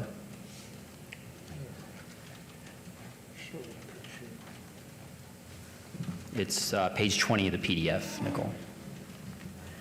Yes, on page 6 of the backup, we've got posts that are a little over 6 feet tall. So we don't, as staff, we prefer not to go down to the inch, just in case there's a measuring give or take. So we typically will round up. So we rounded it up to 7 feet to account for the posts that are over 6 feet tall. Okay, thank you for the clarity. All right, my motion stands. All right, everybody, please cast your votes. Commissioner Rogan? Aye. Commissioner Kasama? Aye. Commissioner DeSalvio? Having tech issues? Okay, great. Please post, and that carries. Madam Chair, that will be moving forward to City Council on June 18th, 2025. Thank you. Item 25-0067, applicant Somerset Academy. Sir, you're good. Oh, thank you. Thank you. My hair is a little... I understand. Thank you. Thank you. Have a great night. All right, sorry. 25-0067, applicant Somerset Academy of Las Vegas, owner Somerset Academy of Las Vegas et al. For possible action on the following land use entitlement project requests at 7038, 7058, and 7078 Sky Point Drive, Ward 6, Bruni. Staff recommends approval on 25-0067, GPA1. Staff recommends denial. On 25-0067, VAR1, SUP1, and SDR1. 25A is 25-0067, GPA1, to amend the Las Vegas 2050 Master Plan Trails and Bike Streets map to relocate an approved shared use trail segment generally located east of Sky Point Drive, north of Deer Springs Way. 25B, 25-0067, VAR1, to allow 471 parking spaces where 570 spaces are required. 25C, 25-0067, SUP1, for a major amendment of an approved special use permit, SUP 45941, for a proposed addition to an existing public or private school, primary and second use, APN 12521202001. 25D, 25-0067, SDR1, for a major amendment of an approved site development plan review, SDR 45943, for a proposed 28,612 square foot addition to an existing 145,287 square foot primary and secondary school with on-site parking and playground improvements with waivers of the Town Center Development Standards Manual and Title 19 perimeter landscape buffer requirements. May we have the staff report, please? Yes, Madam Chair, the proposed realignment of the shared use trail is appropriate as it ensures the continuity of the public trail system without disrupting normal school operations. The new route would provide a safer alternative to the existing required trail segment. As the shared use trail section is in conformance with the requirements of Title 1904-420, staff recommends approval of the general plan amendment. However, staff has determined that the site is proposed to be overbuilt beyond its capacity to accommodate both town center and Title 19 requirements for parking, landscape buffer widths, and building facade treatment. Therefore, staff recommends denial of the variance, special use permit, and site development plan review, subject to conditions if approved. Please note, additional letters of protest have been submitted since publication. Thank you. Thank you. Good evening, sir. I don't know why I keep thinking it's afternoon. Good evening, sir. Can you please state and spell your name for the record and give us your address and tell us about the project? Good evening, Madam Chair, Commissioners. My name's Bob Gronauer, 1980 Festival Plaza Drive. I'm here representing Somerset Academy on item 25 with the accompanying applications that are being requested. As I show you on the overhead here is existing here in the highlight today, as you see here. It's a existing Somerset Academy. It is a primary and secondary school. It's been in operation for about 10 plus years in this area. It does have access up here. You can see like a stem road that goes to the north here out on the Elkhorn. We have ingress and egress also to the school on Sky Point Drive in this area. The property is approximately 12 and a half acres. What we're asking for is for a special use permit today for an expansion within the school. One part of it is to expand approximately 3.7 acres of property, which is to the south tip of this of the existing property there.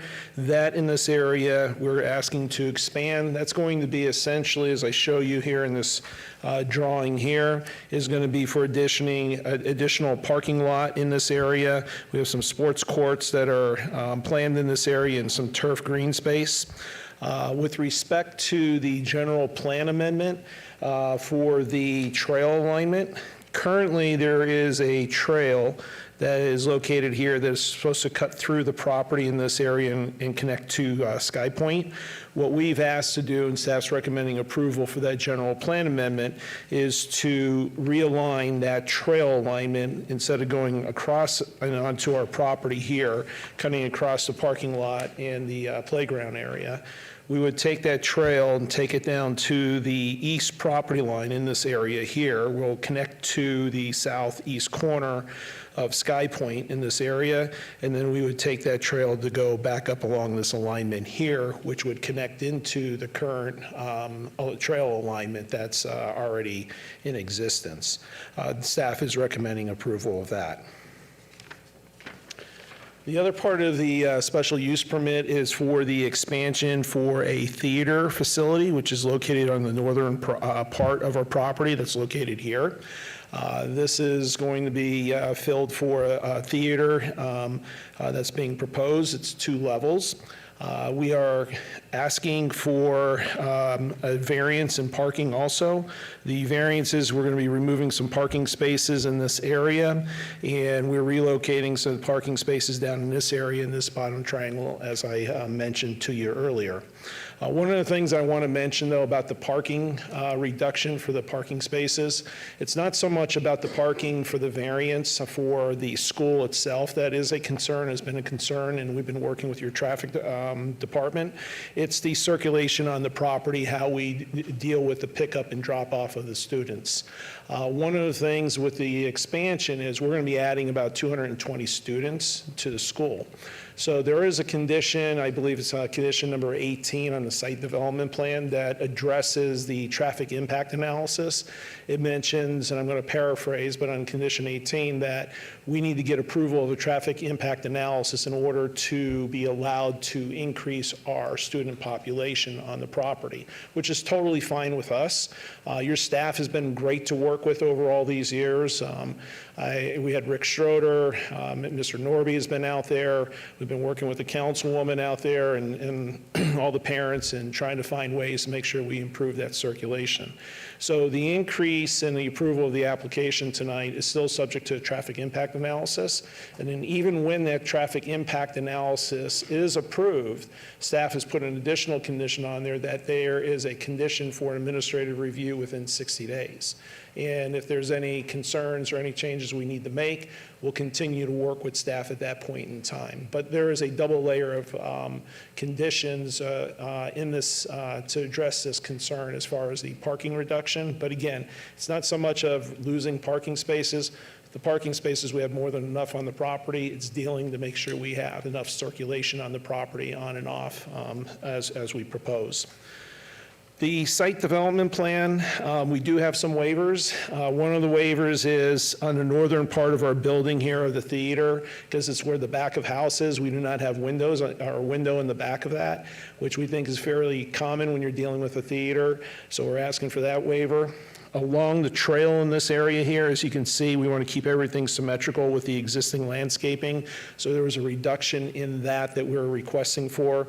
And then one of the waivers along Sky Point for the trail alignment, for the landscaping, we're going to withdraw that. That is no longer needed because what we're going to do is we have enough space in here, green space. We're going to find that extra 5 feet, so we're going to be able to comply to the I believe it's a multi-trail use standard in that area. So that waiver would no longer be required. So in conclusion, with respect to what we're asking for the approval with, as I mentioned, the withdrawal of that one waiver for the landscaping trail requirement along Sky Point. We believe that the conditions that are imposed in there give you adequate protection from any increase for student population on the property. And we're excited to add this type of curriculum with the theater on the property, which we think is very important for education purposes for the school. I know we're going to be moving up to the city council.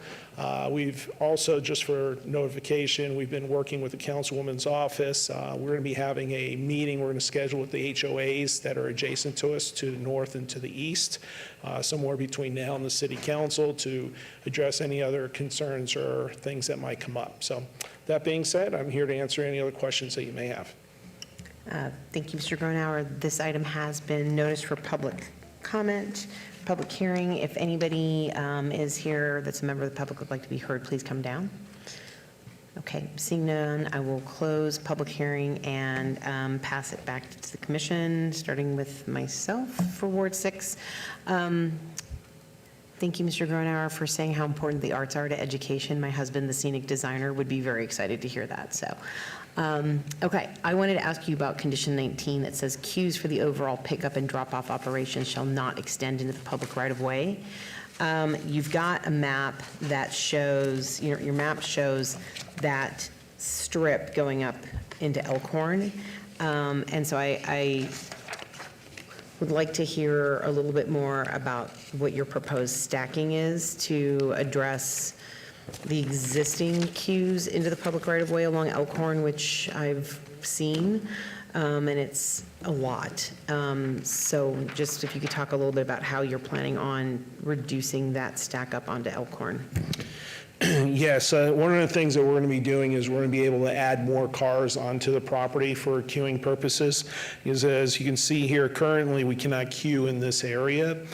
So what happens is you have, and I'm going to show you on the circulation plan, but just for purposes so you can see here, this is the road area that we have where you have access coming from Elkhorn into the property. And currently we have 2 ingress and egress areas out on the Sky Point. Okay, so you see that with the approval, the expansion here, we'll be adding another ingress and egress down in this area, which I'll show you on this plan. So this is for the elementary pickup and drop-off, okay? So what you'll have here, because for clarification, the elementary drop-off and pickup times are different bell times than the high school, middle school that we have. So you have 2 different periods of ingress and egress.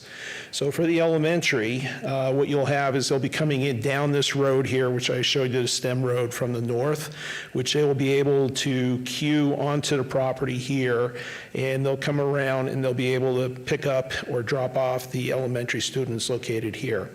With this addition of this property here, we have more queuing in this area where we're going to be able to bring cars on for pickup, but for drop-off, you can also come off of Sky Canyon and turn in here. So you'll have double row coming through here, which will come on out to Sky Point in there. So that's for the elementary that's planned. That is something that we're still going through in the traffic impact analysis with your staff. And that may change in the area because there's some tweaks that even talking to the consultants that we may be able to make to keep more circulation on the property or queuing. This is an exhibit for the middle and high school. So again, this is the location where that stem road is. The middle and high school drop-off and pickup is on this portion of the school. So what we will be doing here, the plans that we have submitted, is we have the queuing that will be coming in, and then we'll be coming around in this area. We've worked with the city to block this off during pickup and drop-offs. And you'll be able to circle around here, come into here, and then shoot back out onto Elkhorn. Which is a new addition here, as I mentioned earlier, because this property here, we're going to be able to queue more cars on property here, coming in off of Sky Point. You're going to be able to come up along the east property line. You're going to have a pickup or drop off in this area, and then you're going to be able to go back out onto Elkhorn. So we do believe by adding the additional 3+ acres of property down here, this gives us more room for circulation purposes. And by the design here, we know there's other areas that we could, in working with your traffic department, add some more queuing onto the property with our traffic engineer. Okay, thank you very much. And thanks for continuing to work with the neighbors and the HOAs in the surrounding area. So, any other questions? Okay. Seeing none, I will go ahead and make a motion to approve item 25 and its related items for 25-0067 A through D. There's a motion on the floor. Oh, and Mr. Gruenauer, you agree to all of staff conditions? Yes, ma'am. Thank you.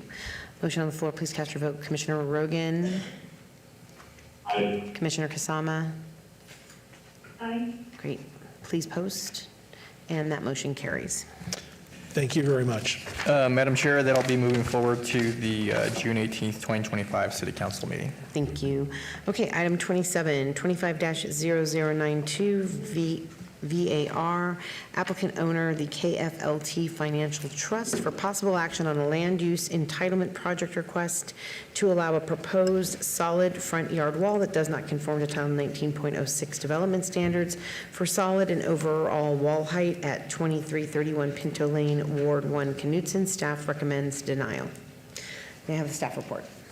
Yes, Madam Chair, no evidence of a unique or extraordinary circumstance has been presented, and that the applicant has created a self-imposed hardship by constructing a front yard wall without permits, and that exceeds solid and overall wall height requirements. In view of the absence of any hardship imposed by the site's physical characteristics, it is concluded that the applicant's hardship is preferential in nature. Therefore, staff recommends denial of this variance request, subject to conditions if approved. Please note, additional letters of protest and support have been submitted since publication. Thank you. Thank you very much. Good evening, sir. If you could please state and spell your name for the record, give us your address, and tell us about the project. Good evening, Your Honor. My name is John Shook, John Jochen Shook, S-H-O-O-K. I represent KFLT Financial Trust, the homeowners at 2331 Pinto Lane. We're proud owners of this property, lived there for 20 years. We built this fence in conformity with other fences that are in the area. We have we've spoken with some folks with your staff and the Planning Commission, and we understand our neighbors' concerns. We are willing to make accommodations to our neighbors to punch out additional, basically, segments of the fence to conform with the 50% occlusion requirement. The height, we believe, should be varied. I believe it is consistent with other fencing in the area, and I believe that there is no objection to that at this point. Okay. Thank you. Thank you. This item has been noticed for public hearing. Are there any members of the public wishing to be heard on this item? Come on down, sir. Good evening, sir. Please state and spell your name for the record, and give us your address. My name is Mark Wolfson, M-A-R-K-W-O-L-F-S-O-N. I live down the block at 2709 Pinto Lane, and I don't understand why this commission would approve the request. The fence was put up without a permit. The fence was put up without a variance. The gentleman just said he owned the property for 20 years, so he should know the rules and the laws here. And I wonder whether the laws only apply to those people who actually follow them. 4 years ago, I came before the same commission, and prior to coming here for a variance for my fence, I spoke to my local representative, and I was told, we don't care how tall you build your front fence. We care that it has the visibility required for, I guess, the police or whatever the reasons are. So my wife and I, who would have preferred to do exactly what this gentleman did, who, by the way, has a beautiful fence, I won't deny that, but we don't. We did the right thing. We went for a variance. We paid our $1,100. We got our permits. The permit office put us through hell. We had to use the same pile of asses by raising our fence. We had to get engineering studies to prove that they were strong enough to hold the gates. So people who do this through the proper process seem to feel that I've spent all this money and now I'll come here and ask for forgiveness. I get it, but it's not right, it's not fair, and it's not equitable. Because 4 years ago, had Mr. Knutson told me, just do it and then ask for forgiveness, you'll be fine, I wouldn't be standing here. But we didn't get what we wanted because we weren't allowed to. That's my opinion. The rules should have, I haven't lived here for 20 years, but I did follow all the rules that I could figure out. And you shouldn't reward somebody. There seems to be no punishment if you do that says, do what you want, don't tell anybody. If you get caught, and I'm only here because somebody put something in my mailbox saying the hearing was tonight. That's my opinion. And you guys, I guess you can do what you're going to do, but I don't think that this should be approved. Thank you, sir.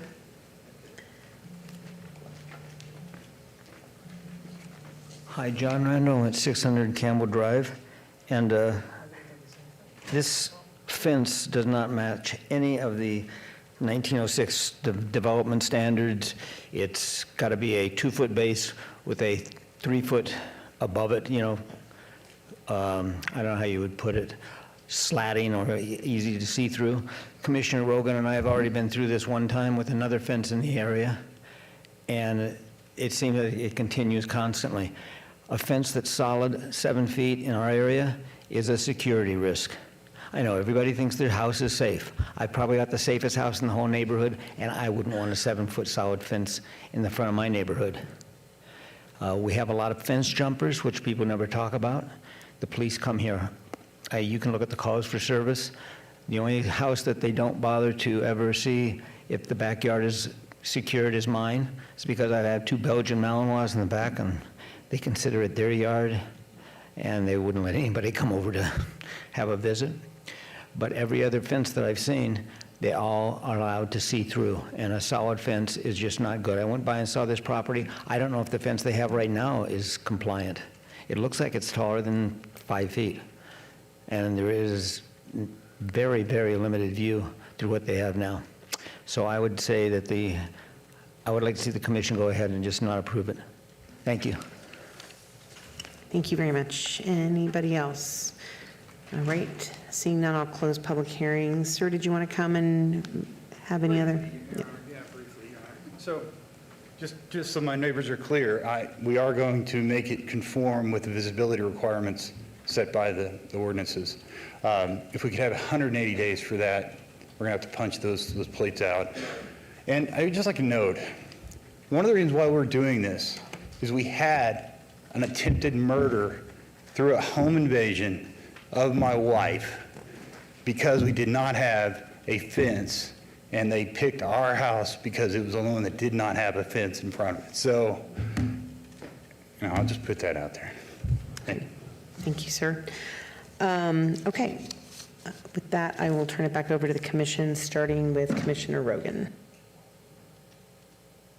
Thank you, Chair, and thanks to Mr. Schick for speaking to me today about this fence.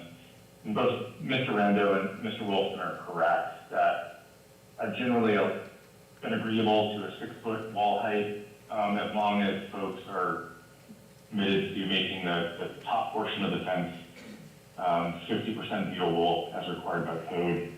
I had that conversation with Mr. Schick today, and he's agreed to adjust the fence that he built so that it is 50% viewable on that top portion of the fence. I just want to make it clear, though, that there is a slight grade variation on Mr. Schick's property. It runs, I think, west to east. There's about a 1.5-foot grade variation that accounts for why the pilasters on his property are taller than normal and read at, I think, 7.5 feet or 8 feet tall. And that's solely because of that grade change. the actual fence height overall is 6 foot. So that's pretty consistent with what I've supported and approved in the past. So with that being said, I think Ms. Eddowes has crafted a condition of approval, or 2 conditions of approval, that I'd like her to read into the record, please. Yes, Madam Chair, through you, there are amended conditions. Condition of approval number 1 shall be edited to read, a variance is hereby approved to allow the existing 7.5-foot tall pilasters with 1.5-foot tall light fixtures and an overall wall and fence combination consisting of a maximum 3.5-foot tall solid wall base with 4 feet tall steel fencing panels on top. The existing 4-foot tall steel fencing panels shall be either modified or replaced to depict 50% openness for visibility. There's also condition of approval number 2, which shall be edited to read, the existing steel sliding vehicular gates shall be modified or replaced to depict 50% of openness for visibility. Thank you. Thank you. Anything else, Commissioner Rogan, or would you like to, oh, sorry. Let me see if there's any other comments from the commissioners. Okay. Seeing no other comments up here, Commissioner Rogan, would you like to make a motion? Yes, thank you, Chair. I'd like to make a motion for approval of, sorry, I lost the agenda item. Agenda item 27, project number 25-0092VAR1, subject to all of staff conditions and amended conditions read into the record this evening. And Mr. Strick, you agreed to those conditions? Yes, Your Honor. Yes, come on. Yes, Your Honor. Thank you, Mr. Strick. Okay. There's a motion on the floor. Please cast your votes. Commissioner Rogan. Aye. Commissioner Kusama. Aye. Okay, please post. And that motion carries. Madam Chair, that is final action unless appealed to the clerk in 10 days. Thank you. Item 28, 25-0103 VAR1, applicant St. James the Apostle Roman Catholic Church owner, the Roman Catholic Bishop of Las Vegas, for possible action on a land use entitlement project request to allow a proposed 14-foot tall freestanding sign with an animated LED display where 8 feet is the maximum height allowed at 1920 North Martin Luther King Boulevard, Ward 5, Summers Armstrong. Staff recommends denial. May I please have the staff report? Madam Chair, the applicant was granted a variance by the Planning Commission in December of 2023 for a 6-foot tall fence within the front yard setback area. The applicant is now stating the 6-foot tall fence would block the view of an 8-foot tall freestanding sign as permitted by Title 19 and is now requesting a variance for a 14-foot tall freestanding sign with an animated LED digital display. As this is a self-imposed hardship, staff is recommending denial of the request. Thank you. Thank you very much. Good evening. Please give us your names. Please state and spell your names, give us your addresses, and tell us about your project. My name is Sandra Horton. I am Horton. I am the operations facilitator at St. James, and I have my contractor here. Logan Tripp, LOGANTRIPP, 5280 North Chieftain Street. We're here on a request for approval to install a sign at 1920 North Martin Luther King Boulevard, APN 139-21701-007, known as the St. James Catholic Church. This is in accordance with the applicable signage ordinance. This request arises from recent improvement made to the property, specifically for the installation of a perimeter fence intended to enhance both safety and security for St. James and for all individuals who attend the church for worship, prayer, fellowship, religious education, and volunteering. The fence was installed in direct response to ongoing safety concerns and was implemented as a proactive measure to deter unauthorized access to the property. To protect the physical integrity of the premises, ensure the safety of all property, and establish clear and controlled access points. Prior to the installation of the fence, the property was subject to illegal activities such as vandalism, drugs, prostitution, and homeless encampments. As a result of this necessary installation, the existing signage that identifies the church is now obstructed from public view. This has created a communication gap for those seeking to locate and identify the church. Therefore, we respectfully request approval to install a new clearly visible signage that will be installed by a license through YESCO, an insured contractor, while complying with any zoning visibility and design regulations. Thank you very much. This item has been noticed for public hearing. Are there any members of the public wishing to be heard? Okay, seeing none, I will close the public hearing on item 28 and pass it over to the commission, starting with Commissioner Munford. Thank you, Madam Chair. For planning, I have a question. The sign where it's proposed to be put, there's in terms of the distance from the closest residential, it's over 200 feet. Madam Chair, through you, yes, code requires a minimum distance separation of 200 feet between illuminated signage and residential zoned properties. And this, their site plan depicts about a 245-foot distance separation, so they would meet that requirement. Okay, all right.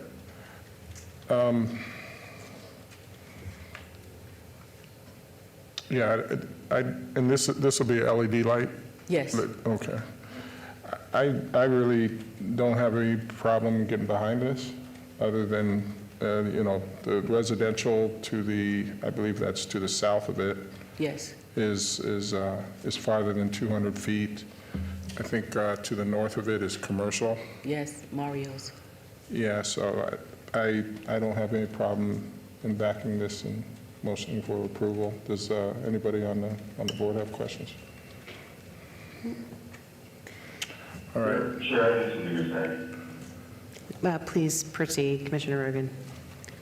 I appreciate the position that the church is in, but you know, it's in this position because it requested that fence be built, and now based upon that fence being built, they're asking for a variance in the height. I'd be happy to support an LED illuminated sign that's compliant with code, but at 14 feet high, without any landscape buffer to the residential neighborhoods to the south, I really can't get behind this.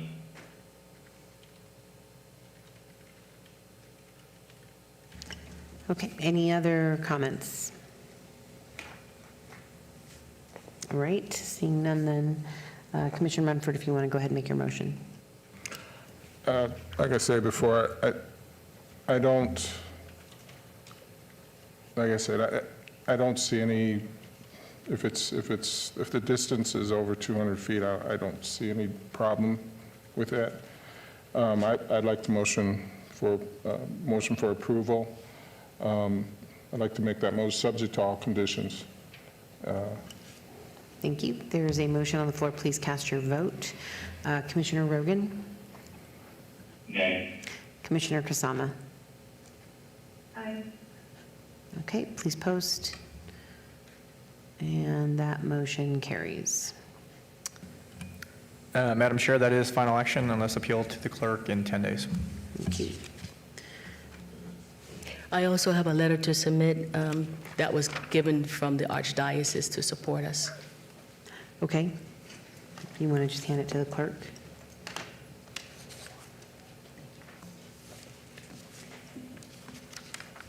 So you've been approved.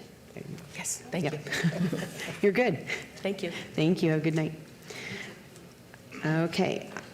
Item 29, 25-0109, applicant owner Gold LTRE LLC.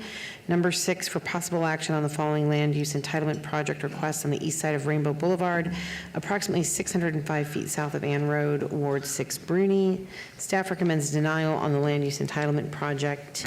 29A is 25-0109 VAR1 to allow a 32-foot residential adjacency setback where 66 feet is required.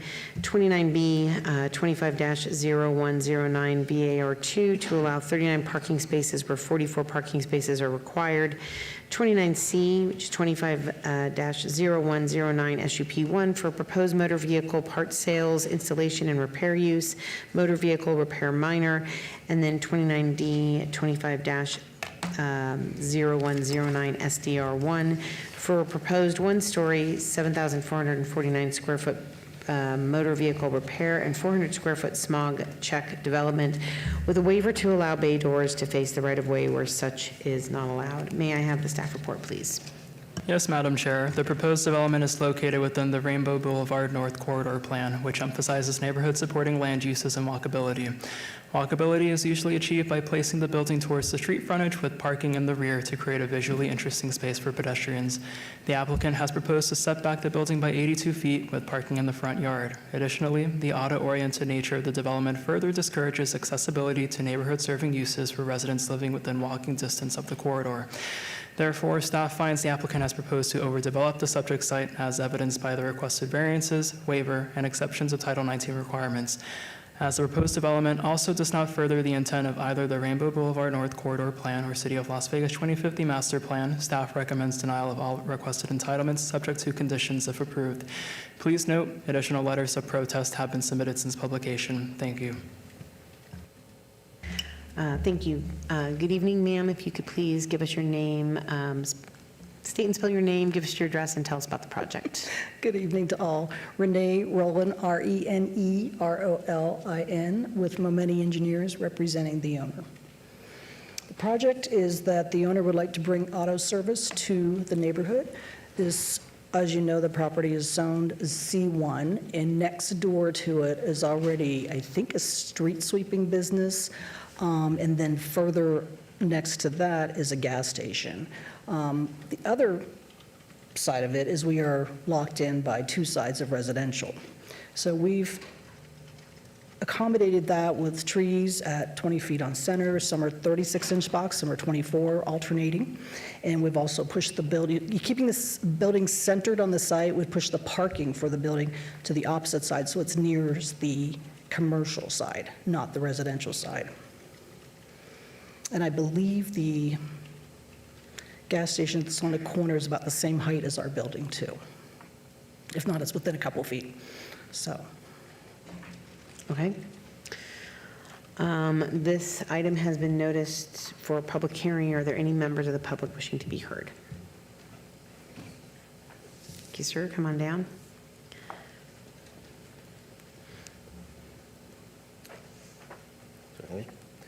Thank you, Madam Chair and Commissioners. My name, for the record, is Anthony Brown. I live at 5511 Gemini Bridges. And as a homeowner whose residence backs up immediately to the east of the proposed site, I would like to request denial of the special use permit and waiver variance for item number C250109. I'm here today with some other homeowners in the community, and so we just have too many concerns. We haven't had any conversation with Ms. Rollin or Mr. Gold about this project, so there are just too many concerns that we have being homeowners immediately affected. So I also have a petition I'd like to submit from some of the homeowners that couldn't be here tonight, also in opposition of this proposed site. So. Okay. There you go. That's it. Who else is here with you? You guys, hi, okay. And, and you're all opposed as well? Okay, great, thanks. Is he speaking for everybody? Okay. Yeah. Oh, sir, are you coming down to, come on. Again, if you want to speak on an item, you can stand at the podium. There's 3 microphones, so Okay, you can all line up. Go ahead, please. Hi, good evening. My name is Jesus A. Delgado, and I'm actually a resident of the neighborhood, Timber Creek. We've been actually living there for 8 years now, and at 5504 Gemini Bridges, just behind where the proposed planning is. And I'm opposed to the item 29, just for the reason that we decided to leave where we live for the safety and environment of the neighborhood, this neighborhood. And having a business that will bring lots of noise to a neighborhood due to power tools, compressors, towing trucks, since there's already a business that creates lots of noise, it's the sweeper business. So it's been kind of, hard to actually, hear the noises, throughout the day and night. So that's pretty much our concern. Okay. Okay. All right, thank you very much. Anybody else want to speak on this? Okay, seeing no one else, I'll go ahead and close public hearing. And if you would like to come down and respond. Okay, the first thing would be the hours. They are closed at 5 p.m. It may be open at 7 or 8, but it would be closed by 5 p.m. All of the work will be done inside the building, nothing on the exterior of the building. We can, I don't know that there's a problem with the height of it, although the building down the street was approved at that height. We could always lessen it a couple feet if that helps. We could also add more trees or just make them all 36-inch boxes if that helps the buffer on the back and the side neighbor, if that's a concern. So. Okay, thank you. All right, I'm going to turn this back to the commission's, and I'll start since it's in Ward 6. I know we've talked about this project. I still have a level of discomfort with it being appropriate for the neighborhood. I think there's just a lot going on right here, and I just think that with that neighborhood backing up to you on the east, there's just not enough buffering. I know you said that the work will be done on the inside, but you also said that the bay doors would be open. So essentially, Of course, yeah. Yeah, it would be done on the inside, but with open doors. Exactly. I'm going to give you a couple choices. I'm actually prepared tonight to make a motion to deny. If you would like to do a neighborhood meeting and try to talk to these neighbors and see if there is any way to collaborate, Okay. we can do that, and we can obey it for 30 days. But I just don't find that this is harmonious and compatible, given the adjacency to the neighborhood and given how intense the use is on the lot. So that's where I am, and that would be my motion, and I'll see if there's anybody else who has anything. Okay. So why don't we go ahead and I'll make a motion to obey this for 30 days. I'm going to expect you to do a neighborhood meeting, and please make sure that I'm included on that. Absolutely. And so, yeah, that'll be my motion. The motion on the floor is to continue for 30 days. Please cast your votes. Commissioner Kasama. Aye. Commissioner Rogan. Aye. Okay, please post. All right, that motion carries. So we will look forward to a neighborhood meeting and see you in 30 days. Can I ask one question? Sure.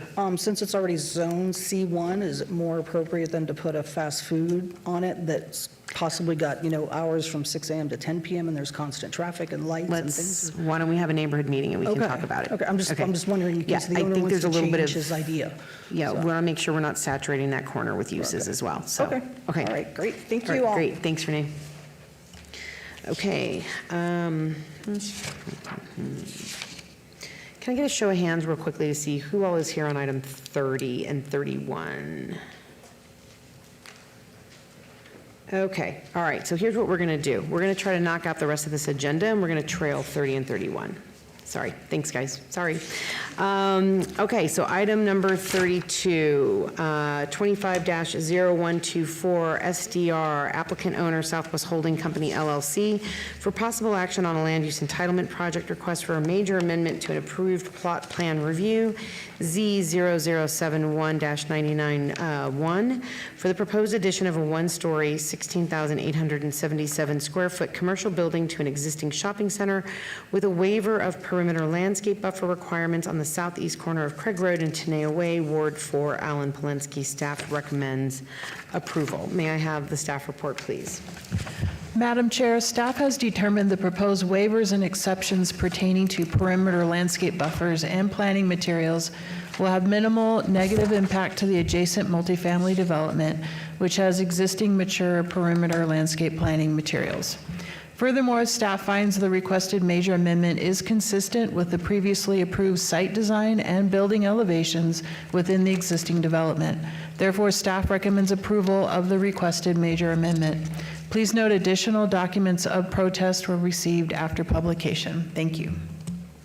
Thank you. Good evening, sir. Please state and spell your name for the record, give us your address, and tell us about the project. Good evening. My name is Matt Huss. I'm with the ownership Southwest Holding Company. My last name is spelled H-U-S-S, and our address is 8350 West Sahara Avenue, Suite 210 in Las Vegas, 89117. This is a piece of an existing shopping center that we developed many years ago, and this is the very last parcel to be that we're proposing to build out. It offers cross-access to the existing center, which in turn provides connectivity to Craig, and from there to the 95. We are planning uses that are consistent with the existing zoning that's in place today. I know there have been some concerns about the landscape, particularly from the south to the north, where the majority of the parking is located. So we have proposed 6, or it could be considered 7 Colorado mesquite trees that are 36-inch box. And we're excited for the project and are open to any questions. Okay, thank you very much. This item has been noticed for public hearing. Are there any members of the public wishing to be heard? Okay, seeing none, I'll close public comment, and I will pass it back over to the commission, starting with Commissioner Kasama.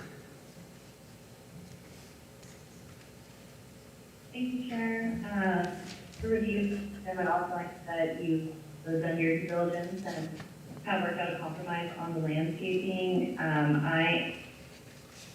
Since I do find appreciate his work on the landscaping issue. But unless there are any comments, please make a motion to approve.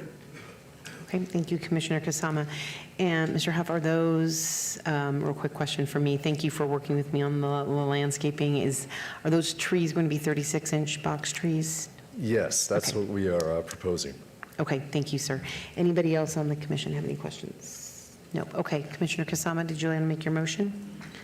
Yes, with that in mind, I'm going to make a motion to approve item 32, 25-134, on subject to staff condition. And, sorry, quickly, Ms. Eddowes, do we need to add a condition that they will increase the number of trees? Madam Chair, we can add a condition to the SDR that will read, all trees shall be 36-inch box-sized trees. Okay, but as far as the count of the trees, since it was not easily identifiable on the original design, and the applicant is represented, they're going to include an additional 6 to 7 trees. Does that need to be somewhere in a condition? Madam Chair, this is scheduled to go to City Council, so we can look at that between now and City Council. Okay. And work with the applicant to get those trees. Code does require 1 every 20 linear feet, and we can work with them to get that on the record. Okay, that's great. So then you agree to all of staff's conditions, including the added condition tonight? Thank you very much. Okay, thank you very much. Okay, and that was a yes? That's a yes. Okay, great, thank you. Okay, please cast your votes. Commissioner Rogan? Aye. Commissioner Kasama? Aye. Okay, please post. And that motion carries. Thank you very much. All right, Madam Chair, that'll be moving forward to the June 18th, 2025 City Council meeting. Thank you. Item 33, 25-0130-STR1, applicant Prospect Street, owner Deer Springs Land LLC, for possible action on a land use entitlement project request for a proposed two-story, 34,100 square foot medical office building and 900 square foot restaurant with drive-through with waivers of the Town Center Development Standards Manual at the southwest corner of Deer Springs Way and Riley Street, Ward 4. Alan Polensky. Staff recommends approval. May we have the staff report, please? Yes, Madam Chair, the subject site is an infill parcel that is appropriate for office and retail development. The proposed development plan is compatible with the existing suburban-style pattern of development that surrounds the site. Staff therefore recommends approval of the site development plan review, subject to conditions. Please note, additional letters of protest and support were received after publication. Thank you. Thank you very much. Good evening, sir. If you could please state and spell your name for the record and give us your address and tell us about the project. Good evening, Madam Chair, members of the commission. For the record, John Curran, 10801 West Charleston, Suite 170, here on behalf of the applicant and the owner. Pleased to present a site development review tonight for this 3.27 acre parcel on Deer Springs, just east of Durango, right across the street from Centennial Hills Hospital. We intend to record a survey and parcel off the westernmost 0.6 acres and sell to another proven operator here in town. They'll build a 900 square foot drive-through establishment. They will sell milkshakes. It's a founder of Nothing Blunt Cakes, but a new concept to town, so something to get excited about in this part of town. We will then develop the balance of the site into a two-story, 34,200 square foot medical office condo project. Nice, clean, modern design, not asking for any waivers or variances. It's a nice project that's been well received by the marketplace and given medical providers the opportunity to own medical office condos here. I did have the chance to speak with some members of the commission to talk over the project. I'd like to present our landscape plan. We meet code in all instances and exceed code in some cases, but we can commit to offering 36-inch box trees along Deer Springs. That's these 19 trees along Deer Springs Boulevard. With that, respectfully request you follow staff's recommendation for approval, and happy to answer any questions you may have. Thank you very much. This item has been noticed for public hearing. Are there any members of the public wishing to be heard? Okay, seeing none, I will go ahead and close public comment and pass it back to the commission, starting with Commissioner Kasama. Thank you, Chair. Regarding item 33, to follow with staff recommendation of approval unless there are any other comments from the commission. Okay, thank you, Commissioner. Quickly, do we need to add that as a condition on the 36-inch box trees? Ms. Eddowes? Yes, Madam Chair, through you, yes, we can add that condition as well, that all trees shall be 36-inch box-sized trees. That's to clarify, that's the Deer Springs frontage. Yeah. Yeah, just. I'm sorry, for just the street frontage? Correct. The 19 trees along Deer Springs. Okay, then that condition would read, the landscape buffer trees along Deer Springs shall be 36-inch box-sized trees. Thank you very much, Ms. Eddowes.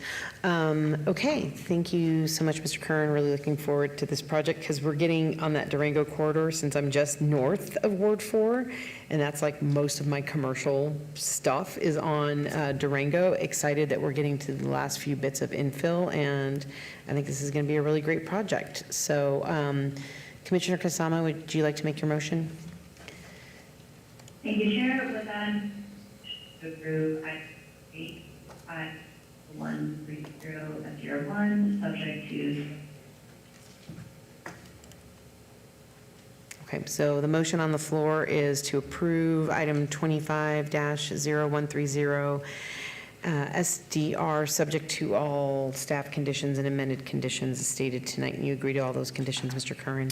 Yes. Okay, thank you. Please cast your votes. Commissioner Rogan? Aye. Commissioner Kasama? Aye.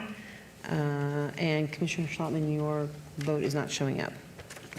That is an aye. Okay, thank you, sir. Please post, and that motion carries. Thank you. Thank you. Madam Chair, that is final action unless appealed to the clerk in 10 days. Great, thank you very much. Okay, item 35, 25-0133, SDR1, applicant Pacific Palisades Capital Investments LLC, owner Sticky 8 LLC, for possible action on a land use entitlement project request for a proposed parking lot reconfiguration and the addition of a patio cover, walls, and fencing with waivers of Appendix F interim downtown Las Vegas development standards at 1421 South Commerce Street, Ward 3 Diaz. Staff recommends approval. May I have the staff report, please? Madam Chair, Yes. just want to go ahead and make a disclosure that I'm under contract with the applicant, and I have an ongoing business relationship with the owner of this property, so I'll be abstaining on this matter. Okay, thank you, Commissioner. May we have the staff report, please? Yes, Madam Chair, the proposed changes to this site include a parking lot reconfiguration, ADA accessibility upgrades, and a proposed patio cover that is intended to serve as an unloading area to receive guests to the restaurant. The proposed front yard fencing, while exceeding maximum height requirements, is transparent facing towards Commerce Street to avoid creating a claustrophobic pedestrian environment. As the proposed amendments further the goals as expressed in the Vision 2045 Downtown Las Vegas Master Plan, staff recommends approval of this site development plan review, subject to conditions. Please note, additional letters of support were received after publication. Thank you. Thank you very much. Good evening. If you could please state and spell your names for the record, give us your addresses, and tell us about the project.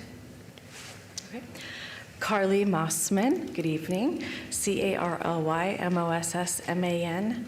Address is 9345 West Sunset Road, Suite 101. Urian Bakker, Jurrian, Baker with double K, and I am the founder of Sublimation. It's an immersive dinner experience that's already existing for 10 years on Ibiza in Spain, created by the famous chef Paco Ronchero, and together with the team on Ibiza, we're going to bring this to the Arts District. It's a really special project. So the arrival experience of what this is proposed for the site development requirements is going to actually begin off-site, where guests will be picked up in a luxury vehicle. They will be brought to the site via access through the alleyway and dropped off underneath the covered patio that is proposed here. Then the cars will exit out onto Commerce Street. There are 2 dinner seatings per night, 12 guests per seating, and there are no walk-ins for this. These tickets are purchased ahead of time. There are other improvements to the site. This building was actually built in 1948, and so we are doing a lot of improvements for ADA accessibility, providing new accessible parking, connection to the public realm, adding manned gates as well that are consistent with the path of travel required. We're also adding proposed landscaping along the south perimeter and proposed trees to help reduce the urban heat island effect. We respectfully request a waiver for a 9-foot-high perimeter wall that would extend from the front of the property all the way around to the south, along the south and west or east sides. And the fencing for this will be a very elegant vertical louver iron fence at the front along Commerce and also along the alleyway, and there will be complete porous visibility between these areas. Between the properties, we are proposing a solid CMU wall where we do see the condition of having the finish of having a 20% contrasting finish along there, which we agree to do. And the overall site improvements will also be included for the exterior facade, a proposed hand-troweled mural finish that will emulate sand dunes and really kind of beautify and harmonize the overall building within the Arts District area. I will open it up for questions now. Thank you very much. This item has been noticed, this item has been noticed for public comment or for public hearing. Are there any members of the public wishing to make comment on this item? Okay, seeing none, I will close the public hearing and pass it back to the commission. Does anyone have any comments on this item? Okay, seeing none, I'm prepared to make a motion to follow staff's recommendation of approval. So, there's a motion on the floor for approval of item 35. Please cast your votes. Commissioner Kasama? Aye. Commissioner Rogan? Aye. Thank you. Please post. And that motion carries. And you agree to any and all of staff's conditions? Yes. Okay, great. Thank you so much and good luck. Thank you. Okay, item. Madam Chair, that is final action unless appealed to the clerk in 10 days. Sorry, Mr. Sully. Okay. Item 36, 25-0149, applicant owner Biggs Construction, Inc., for possible action on the following land use entitlement project requests at 5313 Redberry Street, Ward 5, Summers, Armstrong. Staff recommends denial on the land use entitlement project. 36A, which is 25-0149-VAR1, to allow 5 parking spaces where 8 are required. And then 36B, 25-0149-SDR1, for a proposed 2-story, 4-unit multifamily residential development with waivers of the perimeter landscape buffer requirements. May we have the staff report, please? Madam Chair, while additional housing is a needed priority within the city of Las Vegas, staff is unable to support this project due to the associated parking variance. Therefore, staff recommends denial of all requested entitlements, and please note, additional documents of protest were received after publication. Thank you. Thank you. Good evening, gentlemen. If you could please state and spell your names for the record, give us your address, and tell us about the project. Yeah, good evening. My name is Majid Khater, Khater, of 50 East Serene Avenue, 89123. I am the architect. Good evening. My name is Michael Baig, B as a boy, AIG, 5020 Portrait Place, Las Vegas, Nevada. Your Honor, this is not the new project. It has been submitted before, approved before. And while we are going through the building department, city of building, this variance was expired. My plan has been submitted to the city. It was almost approved when this is expired. And we're really trying to improve the neighborhood. That's the only lot is vacant on the 10 fourplex lot up there. And every 3 weeks I have to go clean the lot, people throwing the beer bottle, everything else there. So really it will enhance the neighborhood, and it's a good project to be in the neighborhood. And basically everything was approved by the city, except last minute the variance was expired and they asked me to go get some kind of extension to it. Thank you. If you want to say anything. No, I mean, this was approved the first time in June 2021, and I think the civil improvement plans, we have to add sprinkler system to this, so we have to upgrade our water lines and go through all that civil improvement, which took a little bit of time. I know it shouldn't take us 4 years, but I think he forgot that we needed to file for extension of time while he's busy with the building permit. Once the building department approved the plans, they said, oh, by the way, your land use entitlement has expired, and that's why we are here. Now, as far as the parking, if you look at the whole neighborhood, there is no one lot over there can accommodate 8 or 9 parking spaces on site. So we did what we can to match the existing properties, and that's all what we're asking for here. Thank you. Thank you very much. This item has been noticed for public hearing. Are there any members of the public wishing to be heard? Seeing none, I will close the public hearing and pass it back to the commission, starting with Commissioner Munford. Thank you, Madam Chair. So the parking will be back, on the back side towards the alley? Yes. To the south. Now, is the parking, is there going to be walls separating yourself from the other parking lots in the back? Because I noticed from an aerial view, there's parking in the back for the other properties.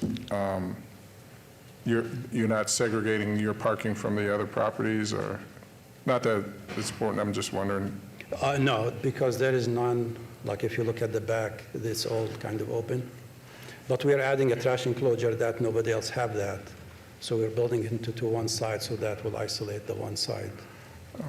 Okay. But I noticed too, there's parking allowed on that street to the front, to the north of your project. Or I see there's people that park on the street to the north of where you're building. Yes, because I don't think any of those buildings can accommodate 8 parking spaces on site. So that's a fact. If you walk the place, you would see it. Okay. All right. For the parking, it seems like in this area, and most of these units around here, they're fourplexes like yours, correct? Yes, yeah. And it looks like those have been approved in the past. Yes. So, I don't see the parking issue as something that should hold up your project. Like you're saying, I think we need more, units, developed in this area for housing. It's already something that's going to be, it kind of goes in contrast with what's being developed in that area, or that's already existing in that area for new development. So I'd move for approval per, subject to all the conditions with planning. Okay, thank you very much. Anyone else have comments from the commission or questions? Okay, hearing none, we'll go ahead and please make your motion, Commissioner Munford. Thank you, Madam. I move for approval for item 25-10. Is that the right one? We're on 34, right? 36, sorry. So for item 25-0149, I move to approve this per conditions of plan. Thank you. There's a motion on the floor. Please cast your votes. Commissioner Kasama. Aye. Commissioner Rogan. Aye. Can you please? Aye. Got it. Commissioner Munford.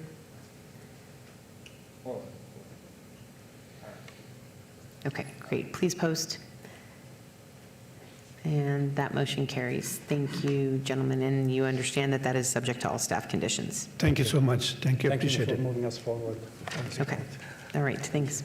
Madam Chair, that'll be moving forward to the June 18th City Council meeting. Thank you very much. Okay, and at this time, we are going to take a 5-minute break.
record. And let's go to item 30, 25-0110, applicant Jackson Hotel LV LLC, owner Jackson Hotel LV LLC et al. For possible action on the following land use entitlement project requests, the northwest corner of Jackson Avenue and F Street, Ward 5, Summers Armstrong. Staff recommends denial on the land use entitlement project. And actually, before I finish reading the item into the agenda, Mr. Rodilla, are we able to consolidate 30 and 31 since they are related? Can we call them both up? Yes, they can be called at the same time, Chair. Okay, thank you. Okay, so that's what we're going to do. We're going to do 30 and 31 all as one hearing. 30A 25-0110-ZON1 from T4MS, T4 Main Street to TSMS, TS Main Street. 30B 25-0110 VAR1 to allow 24 stories where 7 stories is the maximum allowed. 30C 25-0110 SUP1 for proposed 361-foot tall building within the 140-foot airport overlay district. 30D 25-0110 SUP2 for proposed 548 square foot massage establishment use with waivers to allow a 99-foot distance separation from a church, house of worship, a 187-foot distance separation from a city park, and a 244-foot distance separation from a parcel zone for residential use where 400 feet is required. 30E 25-0110-VAC1, petition to vacate a public alleyway south of Van Buren Avenue between F Street and G Street. 30F 25-0110 SDR1 for a proposed 24-story mixed-use development consisting of 60 multifamily residential units and 207 hotel rooms with waivers of the Title 19.09 form-based code development standards.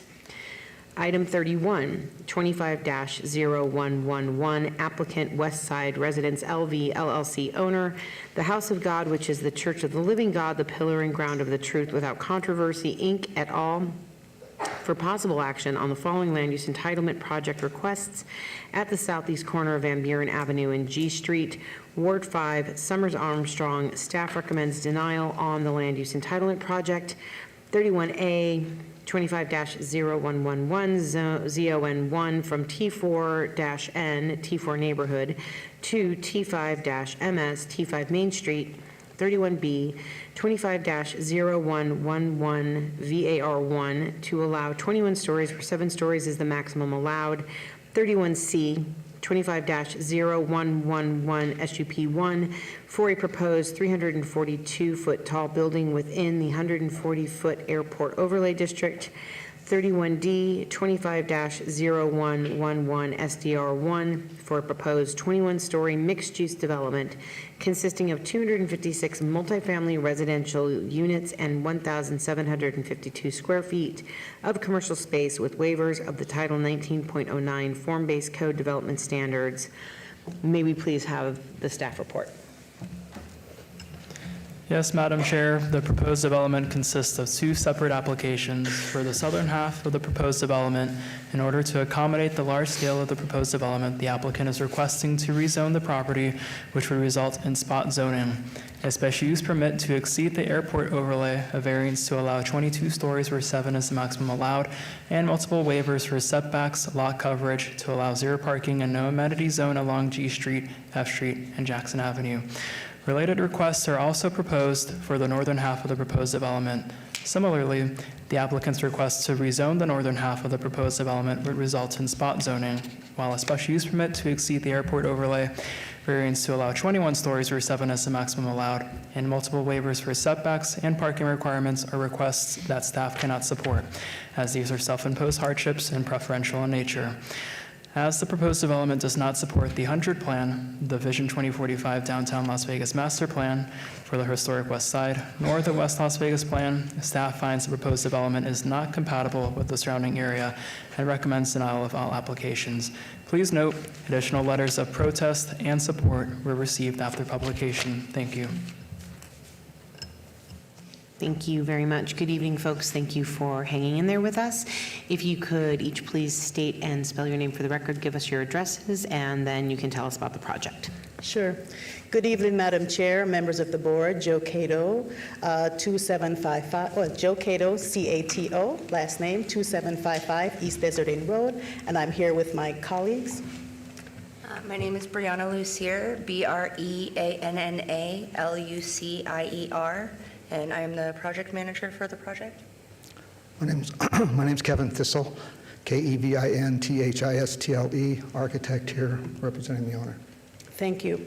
We're here on behalf of the applicant, Mr. Mary, and his affiliate entities, Jackson Street, LV, LLC, and Westside Residents. Thank you, staff, for combining two applications at the same time.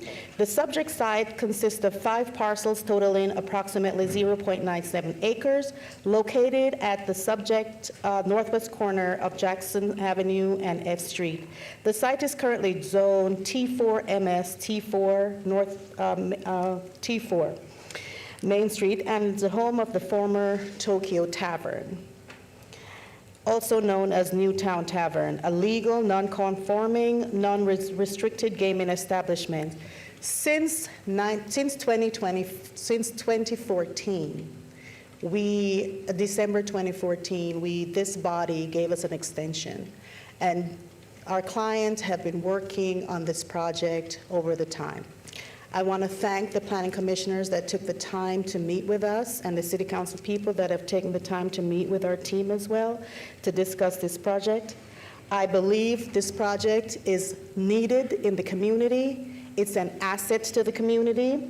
While staff has recommended denial of these items, we respectfully disagree and will demonstrate that this project not only meets the intent of the city's goals, but also redevelopment to re-energize that particular area that has been long underutilized parcel in a historically significant corridor that has not seen vertical development in over a generation.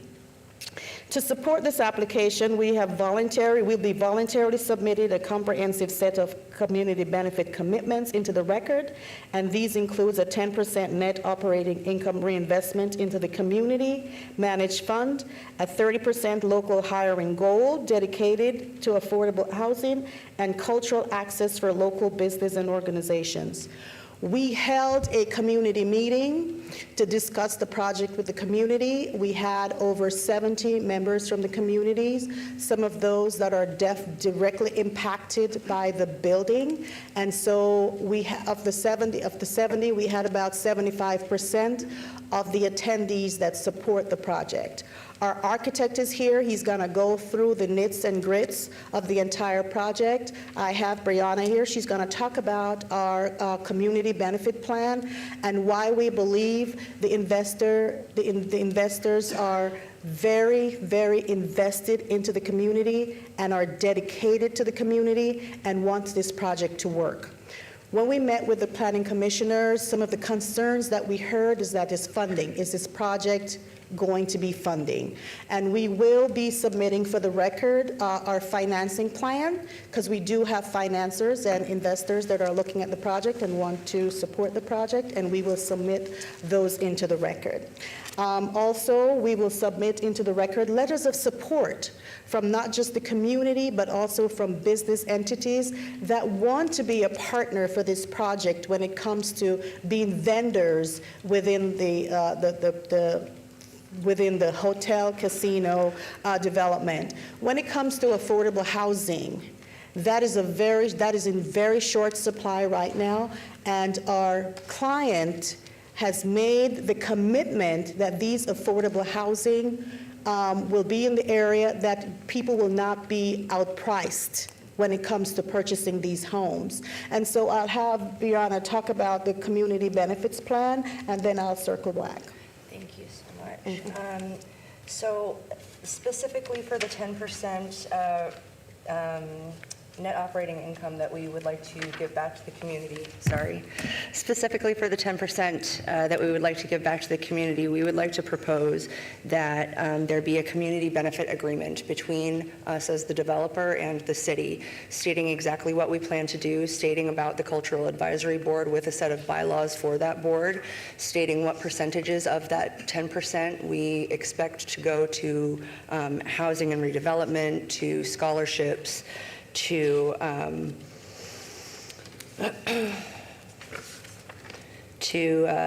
faith-based and nonprofit organizations and local small, medium-sized businesses. So what we would like to do is draft with the city an agreeable document that will record with the land. So in the event that an opportunity zone investor does come and want to buy the whole thing, it's recorded in this approval. Right, and I'm sorry, ma'am, can you please just state and spell your name for the record? Yes, sorry. Brianna Lucier, Breanna Lucier. Thank you very much. Thank you.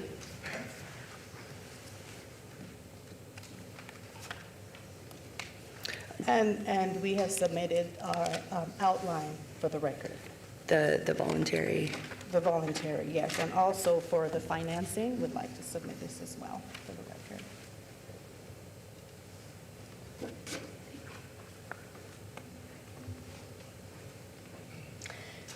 To ensure that the project is fully aligned with the city, our client, not just, he prioritized reaching out to the community.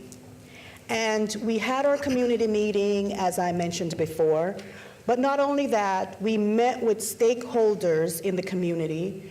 We met with residents that are directly impacted by the build-out, those that are within a 2 or 3 mile radius of the project. So we made it our own that we met with these people. We met with business owners. We met with stakeholders. We met with affinity groups to get their support of the project.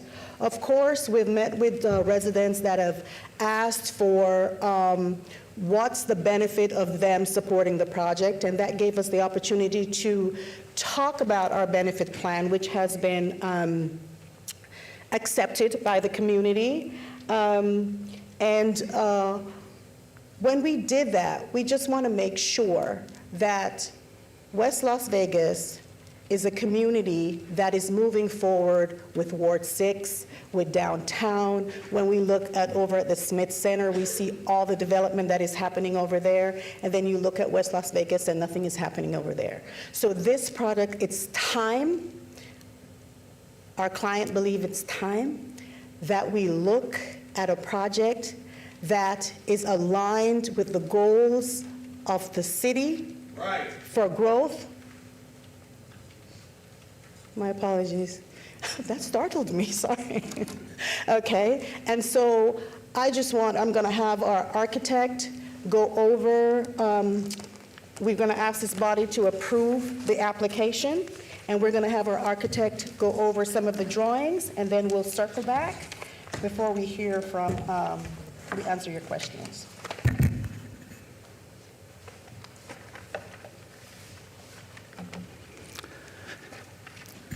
Hello, my name is, again, Kevin Thistle. I'm the architect on the project, and I'm here to go over a little bit of the history of the project and also go through the details of the project. As was stated earlier, the project is located at the corner of Jackson Avenue and F Street. We have Jackson Avenue on the south, F Street on the east, Van Buren on the north, and G Street on the west side.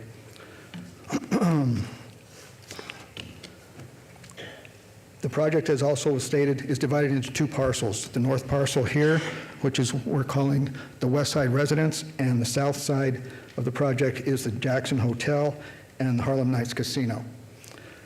This project is, or this property actually is very unique, has a very great history, and has a lot of interesting aspects to it. As far as the history goes, back in 1955, a man by the name of Earl Turman opened up what was called the Newtown Tavern. It was located on 2 parcels of land. It was the one at 600 Jackson, which is directly on the corner of Jackson and F Street, and it also had the adjacent parcel right next to it. Included in that Included in that business included a casino, it included a restaurant and a showroom. 15 years ago, Mr. Miori was able to purchase that property, 600 and 606 Jackson Avenue. 2.5 years later, well, in the last 2.5 years, he managed to acquire the rest of the properties on the entire block.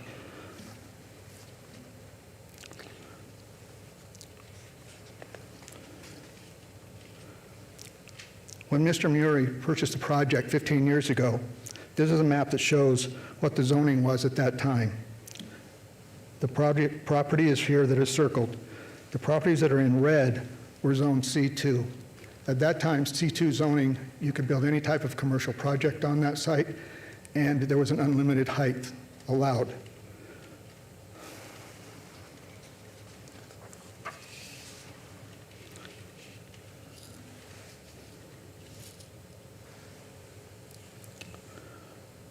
On October 19th of 2018, the City of Las Vegas adopted what's called the Form-Based Code. And on May 28th, 2022, the City of Las Vegas changed the zoning on this property to comply with the new Form-Based Code. So the property that was previously zoned C2 was changed to T4N for the north parcel and T4MS for the south parcel.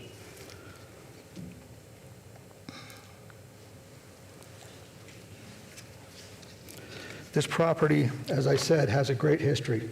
One thing that makes this property very unique from any other property in the historic West Side or even in Las Vegas is that it carries with it what's called a grandfathered non-restricted gaming license, and that applies only to the 7,000 square foot parcel right on the corner of Jackson and F Street. You might ask, what is a non-restricted gaming use, and why is that important? It's important because if you wanted to build a casino any place in the historic West Side, there's a requirement by the state of Nevada that where you cannot apply for a waiver, you cannot apply for a variance, and you have to maintain a 1,500-foot separation between any church, school, and the casino. So it's virtually impossible to build a casino in the historic West Side without purchasing the entire historic West Side as one piece.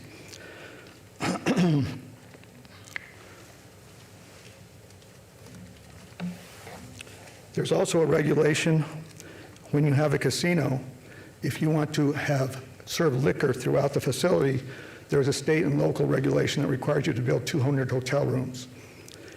It's impossible to build 200 hotel rooms on this site in a 7-story building. It just doesn't work. It doesn't fit. With regards to what was mentioned previously with regards to the 100 plan, back in 2016, the City of Las Vegas, along with UNLV, joined together and worked with the stakeholders and the neighbors, the residents in the historic West Side. They worked for many years working on a plan to revitalize the historic West Side. Eventually, they finally came up with what is referred to as the 100 plan, which was mentioned previously. That 100 plan listed 8 big moves that could help revitalize the historic West Side. Those big moves were this. I know previously they said we're not complying with the 100 plan, but I'm going to go over the items where we are complying with the 100 plan. The first item was to revitalize Jackson Street, to build a catalyst project. To build a catalyst project on Jackson Avenue at D or F Street that will bring neighborhood activity and the local economy back to Jackson Avenue.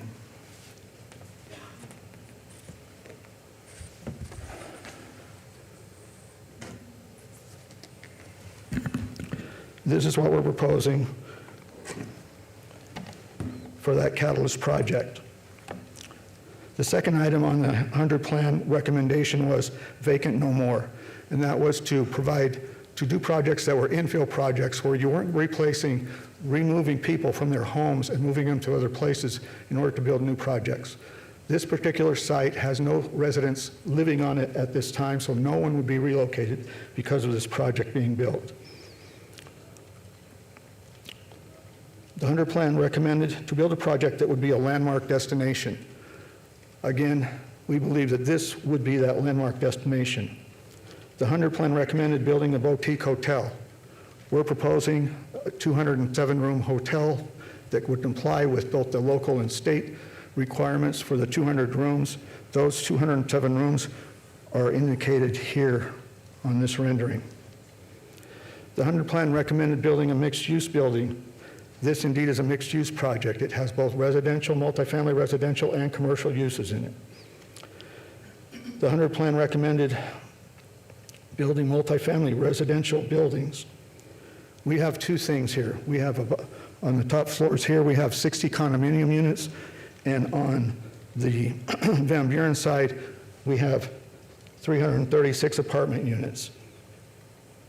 The 100 Plan recommended building neighborhood coffee shops. We have a coffee shop that we're proposing at the corner of Van Buren and F Street.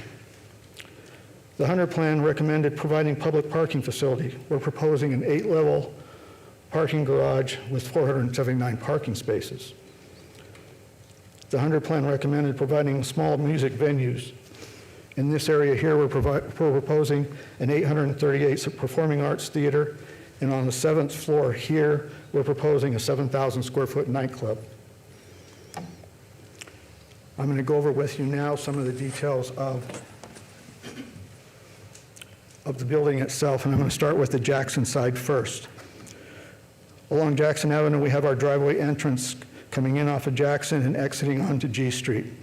The hotel entrance is here going into the hotel lobby.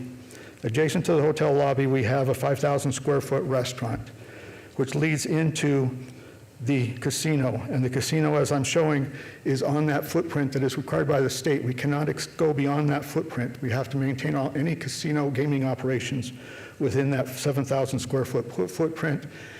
And we're allowed to go another 3,500 square feet directly above that as far as casino expansion goes.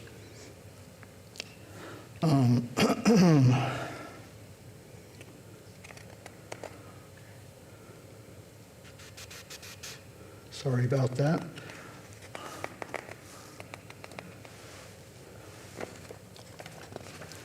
So above the hotel lobby, we have the 838-seat Performing Arts Center.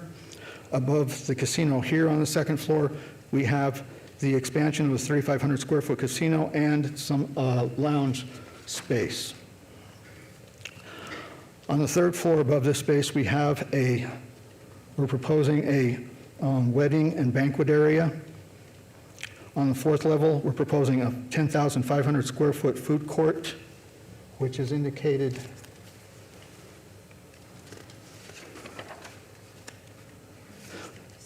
This is the casino, an interior rendering of the casino. Again, above, we have a 10,500 square foot food court.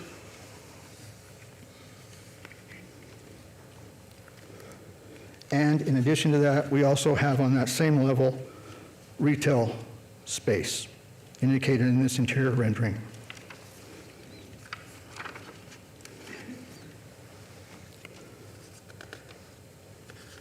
On level 5, we have a 7,000 square foot barbershop and beauty salon, shown here.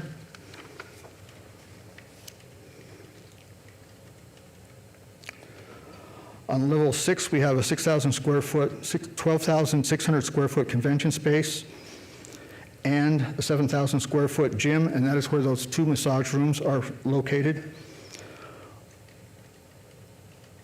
On level 5, we also have a 12,500 square foot convention space in addition to that barber shop.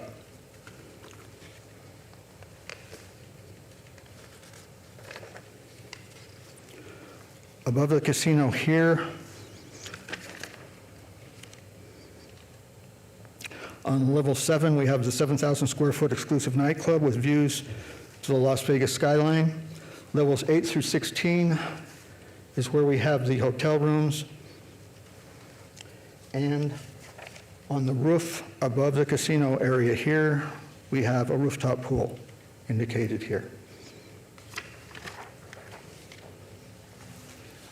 I'm going to talk for a minute now about the north portion of the property.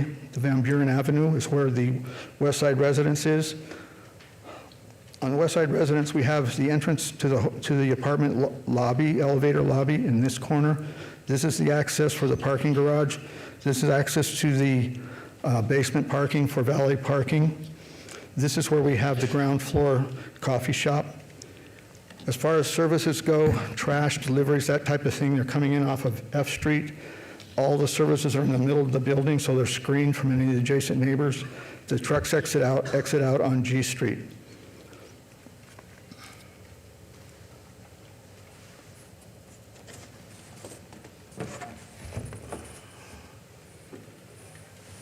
This is a view of the buildings from the Van Buren Street side, this being Van Buren Street. This is where the entrance to the apartment lobby is. This is where we have the 8-level parking garage, and above that is where we have the 336 apartment units. And on top of this is where we have a rooftop pool for the apartments.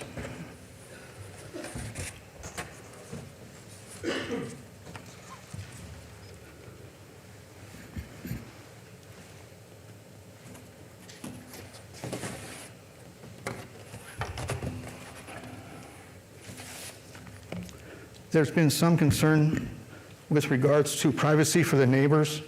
They're located in the residences located north of the project on the opposite side of Van Buren. This is where our west side residences would be. These are the 10 properties where there's a potential concern for views and privacy. We did an analysis showing a person being inside of any of the apartment units all the way from the 9th floor all the way up. We're providing a balcony which actually creates a screen so you can't look down through the floor at the adjacent neighbors. The balcony itself, the guardrail on the balcony is opaque glass, so you cannot see through that. So if you're standing inside the unit or sitting inside the unit, your line of vision is not anywhere for on any of these lots. I will say that if someone goes out to the balcony and stands on the balcony and looks over the edge, yes, they could look down and see whatever.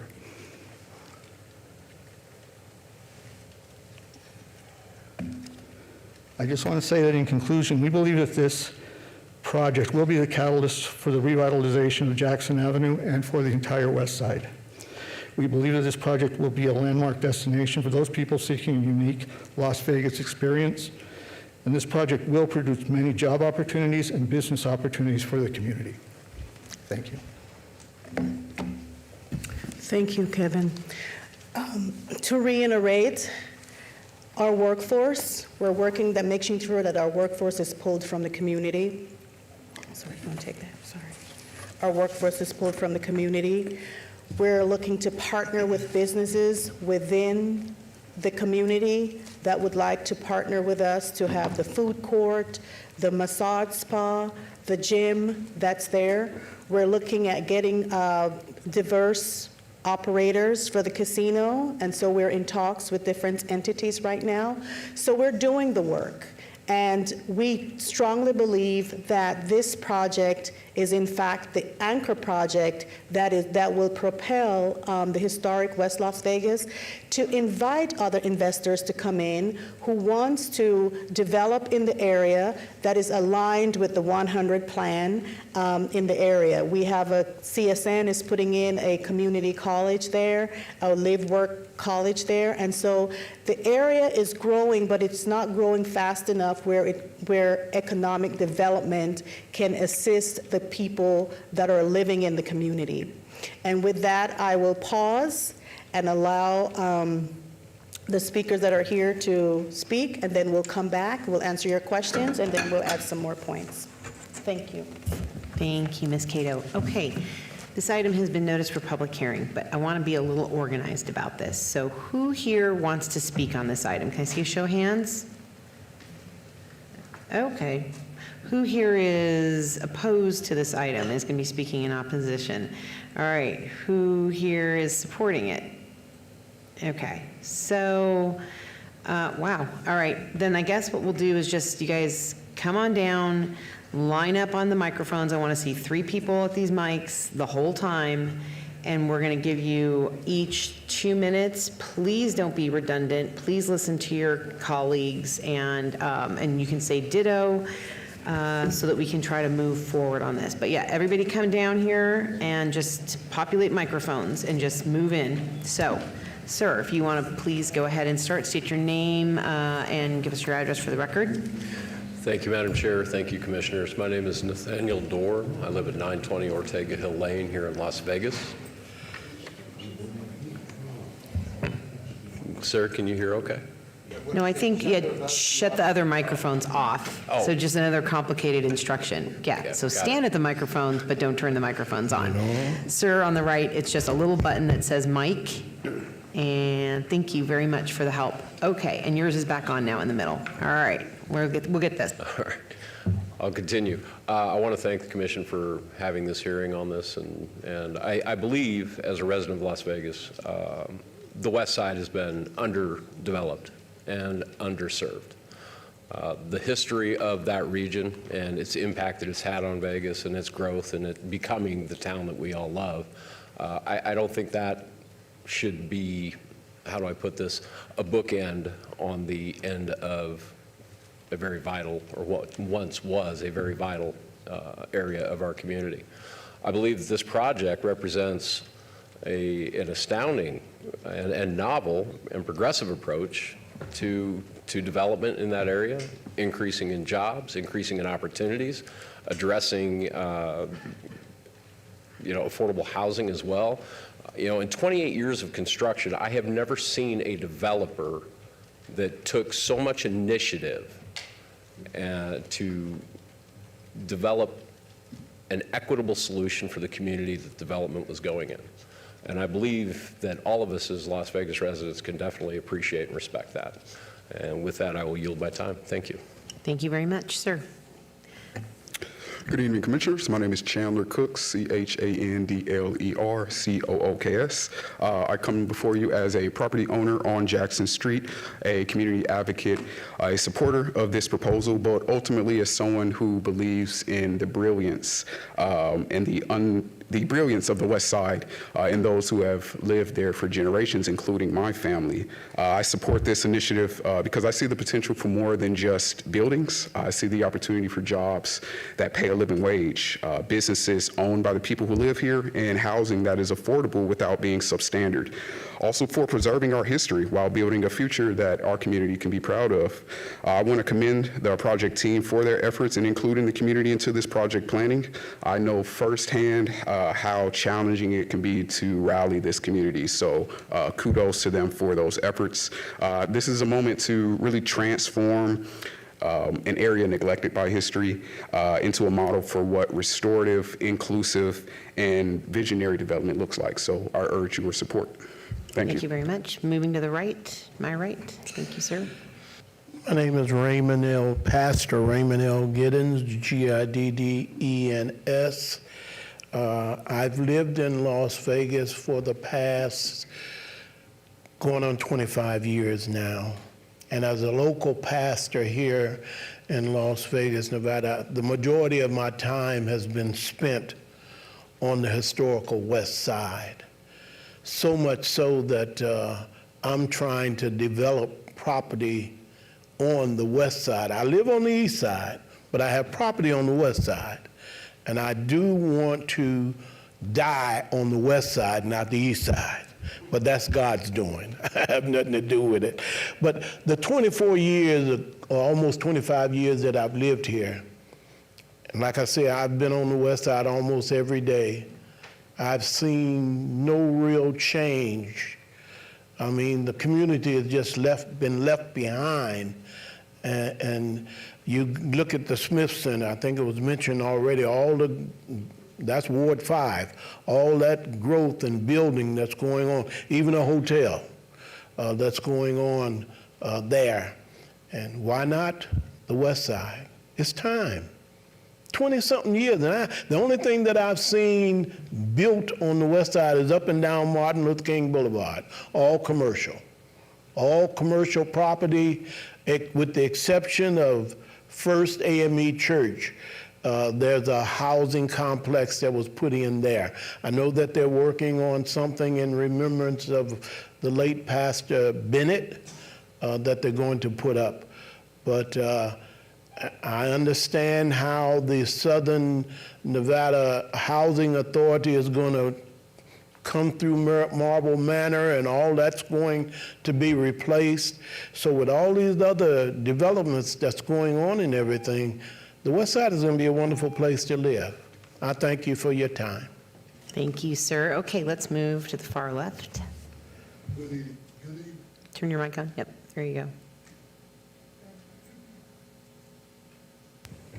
Good evening, Council Planning Commission. My name is Leonard Martin, Leonard Martin. I live at 623 Harrison Avenue, Las Vegas, Nevada 89106. I am a stakeholder. I'm speaking in regards to two entities today. I speak to you as a resident over 22 years, living on the historic West Side within 300 feet of this proposed development. I speak to you as a member of the Historic West Side Community Association in revitalization and coherence with the city of Las Vegas. First and foremost, I agree with you guys on denying this project for the simple fact of the matter is COVID changed everything. Whenever UNLV got together and looked over the 100 plan, that's changed. We have incubator system. We have an incubator department for the Historic West Side 100 plan for the community and anybody who want to invest in it at the school on D in Washington.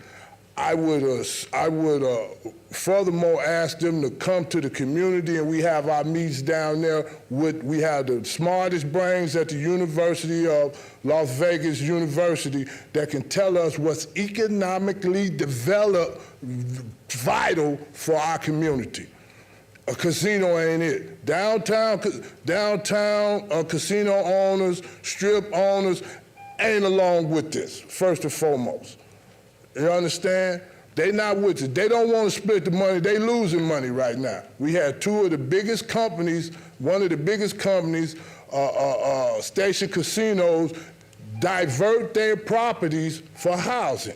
If that's not telling you something in our community, then what is? I'm along with you guys on this is not a race. We need to have a slow pace and find out exactly what's going to vitalize our community and get the neighbors in the community behind us. Thank you very much. Thank you very much, sir. Ma'am? Thank you, Board. Thank you for having us. My name is Kamara, K-A-M-A-R-A, Bowen, B-O-W-E-N. I am speaking on behalf of the approval of this project. I do understand as a community member, you know, that the project is aggressive. You know, it does seem like, okay, what's going to happen? However, being able to get to know Mr. Miri and knowing that a lot of people come into the community and they don't even take the opportunity to even know what the community wants or even asks. They just come and they build. So the fact that he is even supporting businesses like mine, you know, I'm a mobile notary out here, electronic notary. He supports a lot of the Black-owned businesses to try to build. So, you know, to speak on his character, you know, it's very, very well that he is coming in and wanting to actually do something. So I do understand that there is some things that need to be looked at and worked through. But I think the project of building the community is where we really need to be able to come together and say, hey, let's do it, let's take a chance. Because, I mean, what are we doing already? You know, that's all I have to say. Thank you. Thank you very much, ma'am. Sir? How you guys doing this evening? My name is Demetrius Skinner. That is DEMITRIUS SKINNER. I'm a New York Life agent, and we've been dedicated to helping out with the revitalization of the West Side. This is one of the things that I was very passionate about myself when I first moved to Vegas here and heard about the things that were going on over there. With New York Life, what we're doing is we're providing some philanthropy opportunities, some economic opportunities, also with some seminars for financial literacy. The idea behind this is to partner with the residents, partner with other businesses to get to the place where, you know, they want to get inclusion in these new developments that are here. When doing that, there's education and understanding that has to be available to them as well. So meeting with them earlier today, we talked about different things that we can come up with together as a group and with the other people in the neighborhood to make sure that we are accommodating everybody and everything that is needed in that area. Like a lot of people talked about, ditto, about the historic part of the west side. There's a lot of historical landmarks over there, and as far as with these new developments, we don't want the people, neither the history to be taken away as well. With the hotel coming over there, that's a tourist attraction. Along with that, there's other tourist attractions that are being hidden that a lot of people don't know about, as far as the Pioneer Trail, Harrison House, a lot of different locations over in that area that need a little revitalization, conservation as well, so that when people do come into this area, they can come and they can, you know, enjoy the rich history that is the West Side. So, thank you. Thank you, sir. Let's go, ma'am, on the left. Good evening, Commissioners. Commissioner Muffert. My name is Cordelia Wallace Freeman. I own a home at 610 West Van Buren Avenue, so I literally live at ground zero in where the proposed site for the Harlem Nights mixed-use hotel housing project will be built. I am opposed to the Harlem Nights project because it will adversely impact the value of my home, cause property values to increase traffic exponentially, 24 hours in every day. Privacy will be lost, light and noise pollution will increase, heat island effect will also skyrocket. People keep saying that I and the other homeowners, we are standing in the way of progress. But I wish that people would realize that this behemoth will destroy the value and livability of my home and our homes. And we've worked really hard to make our homes, our houses homes, and to build generational wealth for our families. I don't have high-powered lawyers, friends in high places, or deep pockets to bring in paid supporters or do backroom deals with people who will not be directly impacted by this ill-suited project. With the amount of lies, half-truths, omission of plan details, the only conclusion I can come to is this project will not benefit, but will be a detriment to my homestead. If this project was on the up and up, why did basically the owners go to everyone, and I mean everyone else, newspapers, news stations, they had luncheons, breakfast, they went to breakfast prayers. They did not even come to the homeowners who would be directly impacted in the immediate vicinity to garner our support. They went to everybody else but us.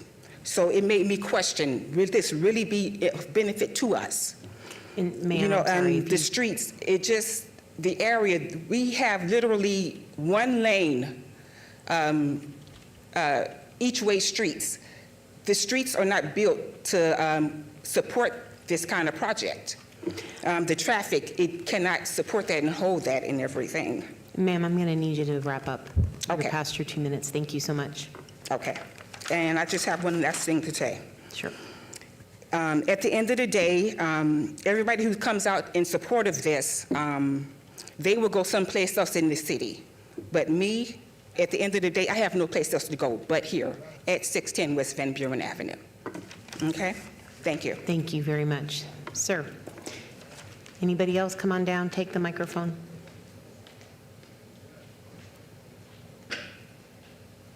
It says MIC button. Yes. Thank you. First and foremost,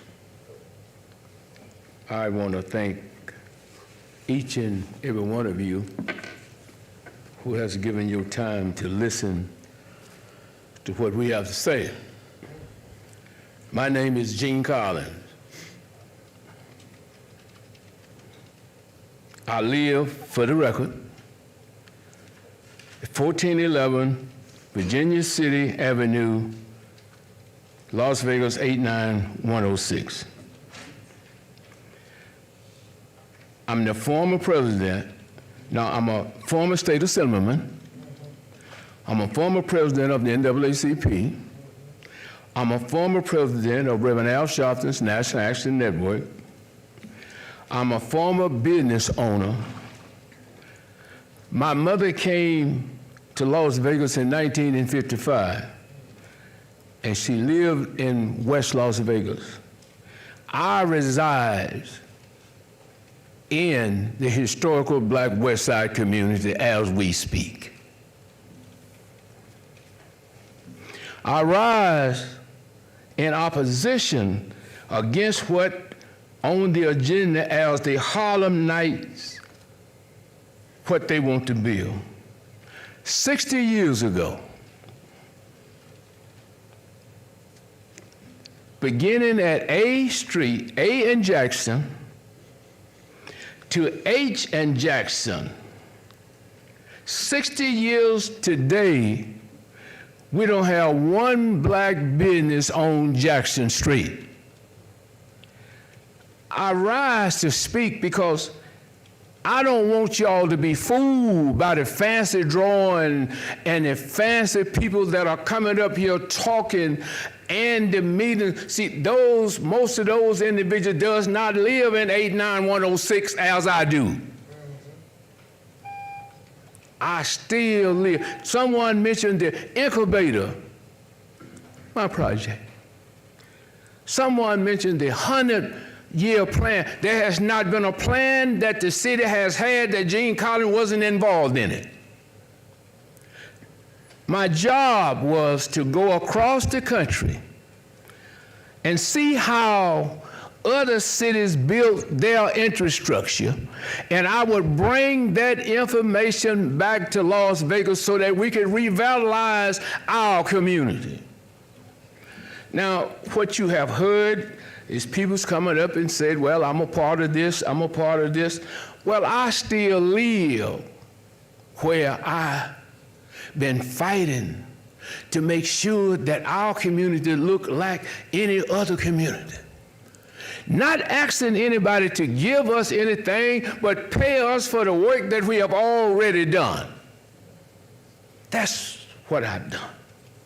Someone said that we had community meetings and 75% of the people there supported that. That's incorrect. That is incorrect. And what I rise to say, don't get hawk-winked. I'm in agreement with what y'all has already alluded to, what staff has already. You all in the business of knowing what is and what's not. 2 years ago. And, sir, if you can wrap up your about. Let me have another say. 2 years ago. Okay. I met with people from Mr. Murrow. I asked him 2 questions. Number one, do you have the means of financing this project? In other words, do you have the money? That was 2 years ago. The other question I asked him, if you have the money, how do we fit into your project? Because we was the one who fought the bad elements and got the community the way that anybody now who wants to do business in the community, or anybody you want to see walking down the historical Black West Side community, any nationality of an individual, they are there because we risked our lives to make sure people like him could invest in our community. We're not against him. What we want him to show us, where is the money and what procedure does he have? They told you that we were working on the money. But 2 years ago, when I asked the question, don't you think that he should know where the money is? And I asked him, let's go to the bank. The last meeting I had with, let's go to the bank and let the manager of the bank show you and me so that I can tell the community that what you're saying is factual. And he says, no, I don't have the money, but I got the land. So what I'm telling you, and I appreciate what you're doing, but stick with what staff has objected y'all to do. God bless you and thank you. Thank you so much, sir. Okay, to the right. And anybody else who wants to talk, come and occupy a microphone as soon as it's empty. Down at the bottom, sir. It says MIC right next to speak.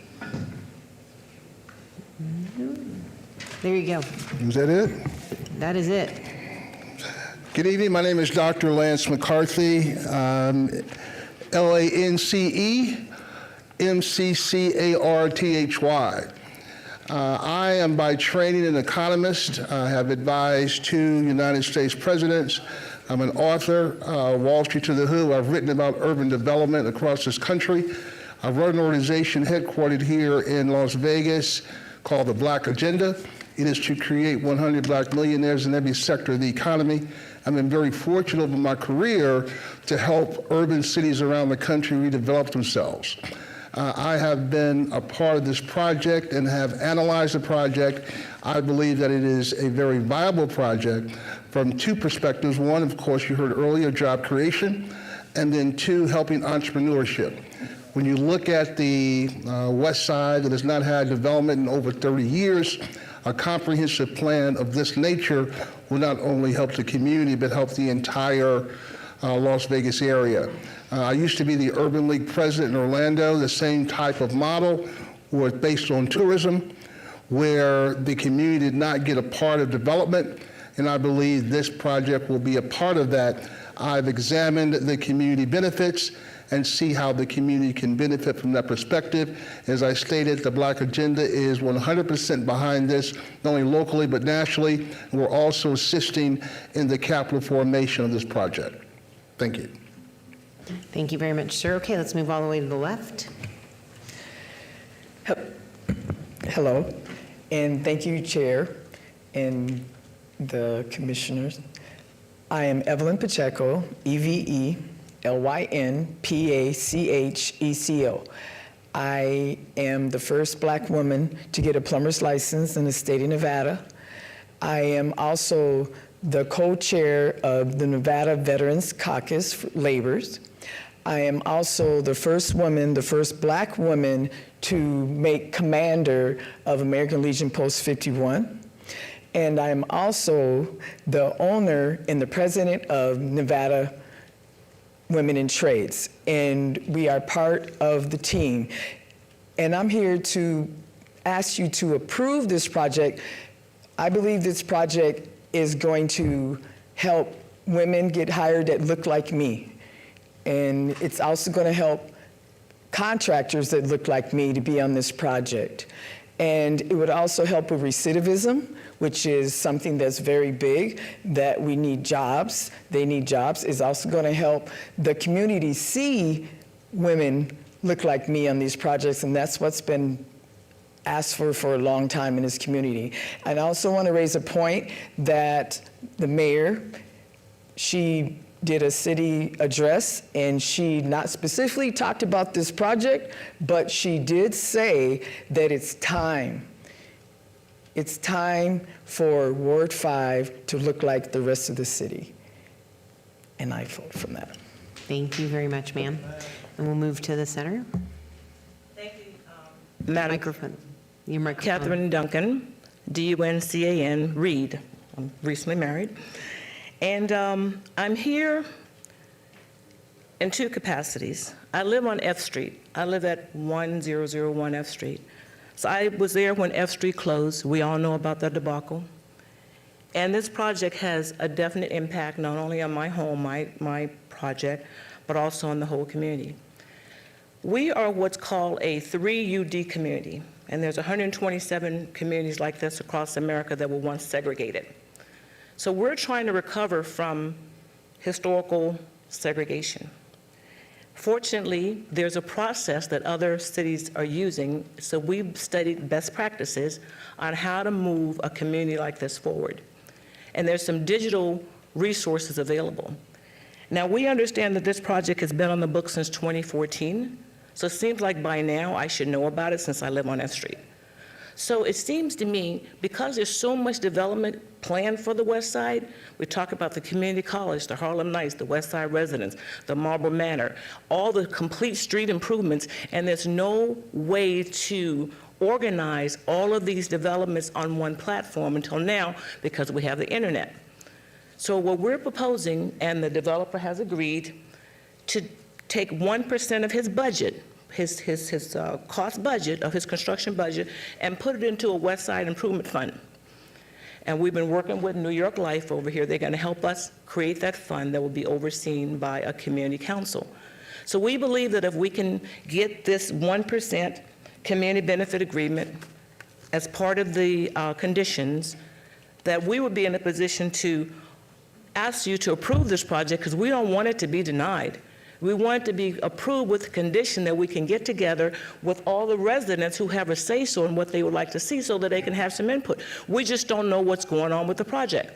So virtual community action planning would be done in concert with UNLV, with CSN, with the STEM centers in our community, those of us who are not in the community, because the word community is what's throwing us all off. Some people say Ward 5, some say West Las Vegas. We're the historic West Side. And the developer did talk to the community and talk to West Las Vegas, but hasn't had a chance to engage the actual neighborhood where the project is sitting. So this virtual community action planning process, we believe will work, because it's working in Los Angeles, it's working in Kansas City, and we want to give a chance for it to work here in Las Vegas so that we can become the most sought-after touristic destination in the world on the West Side. Thank you very much. Sir, on the right. Good evening, Madam Chair and Commissioners. My name is Christian Solomon, Christian Solomon. I'd like to speak in support, I lead a Gen Z-led issue advocacy organization for college students and youth. I'd like to speak in support of the Harlem Nights project because after reviewing the community benefits plan, I'm elated to see that our college student community will have an influential voice on the Harlem Nights Community Advisory Board. Having a student voice on the board will promote entrepreneurial opportunities for our young people, which is what is greatly needed in our city.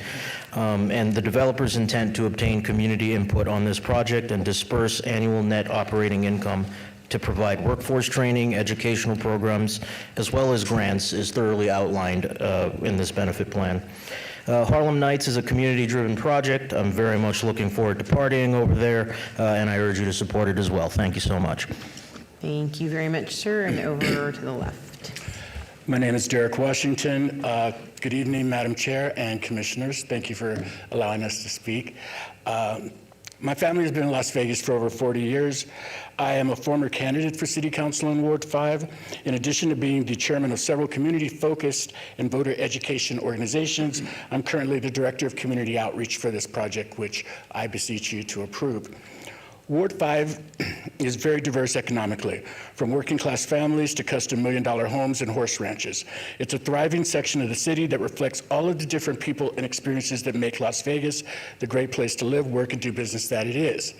However, one part of Ward 5 has not shared in the economic exuberance of both the ward and the city in general. That area is the historically important west side of Las Vegas in Ward 5. Rather than focus on why development has bypassed the area, I choose to follow the developer of this project's optimistic view of the future that can be, while working with the community to not only build for the future, but honor the past of this very proud community. This project is the first that I'm aware of that includes investing 10% of its net operating income to be controlled by a community board to invest in not just the business of the community, but its organizations and groups. This investment will go a long way towards making sure the current residents are incentivized to remain in the community and reap the benefits of new enterprises and opportunities. This development is the only major development in the area I'm aware of that plans to honor the magical past of the area while looking forward to a vibrant future. When I ran for city council, I constantly was told that people in the area want to be in a safe neighborhood that had all the latest improvements. They also told me, even in my recent walks around the neighborhood talking to the residents bordering the project, that they want a place the community can gather for after-church brunch, going out for a Saturday night drink, having a place to bring back the spirit of the heyday of Jackson Street. All of which and more this project will do. It will also be the engine that powers other proposed developments in the area, and hopefully the residents will make sure that every project going forward takes on the challenge of making sure that those projects include a benefit to the community. Our benefits package was created by Mr. Murray and Bishop Rimson here, and it is a template that hopefully the community is going forward. We have great forward-thinking leadership in Mayor Berkeley and Councilwoman Summers Armstrong, and we hope that you will help them fulfill their vision for development and re-energizing the West Side. Thank you. Thank you very much, sir. If anybody else is speaking, there's 2 empty microphones. Come on down. Okay. Please, sir. Thank you. All right.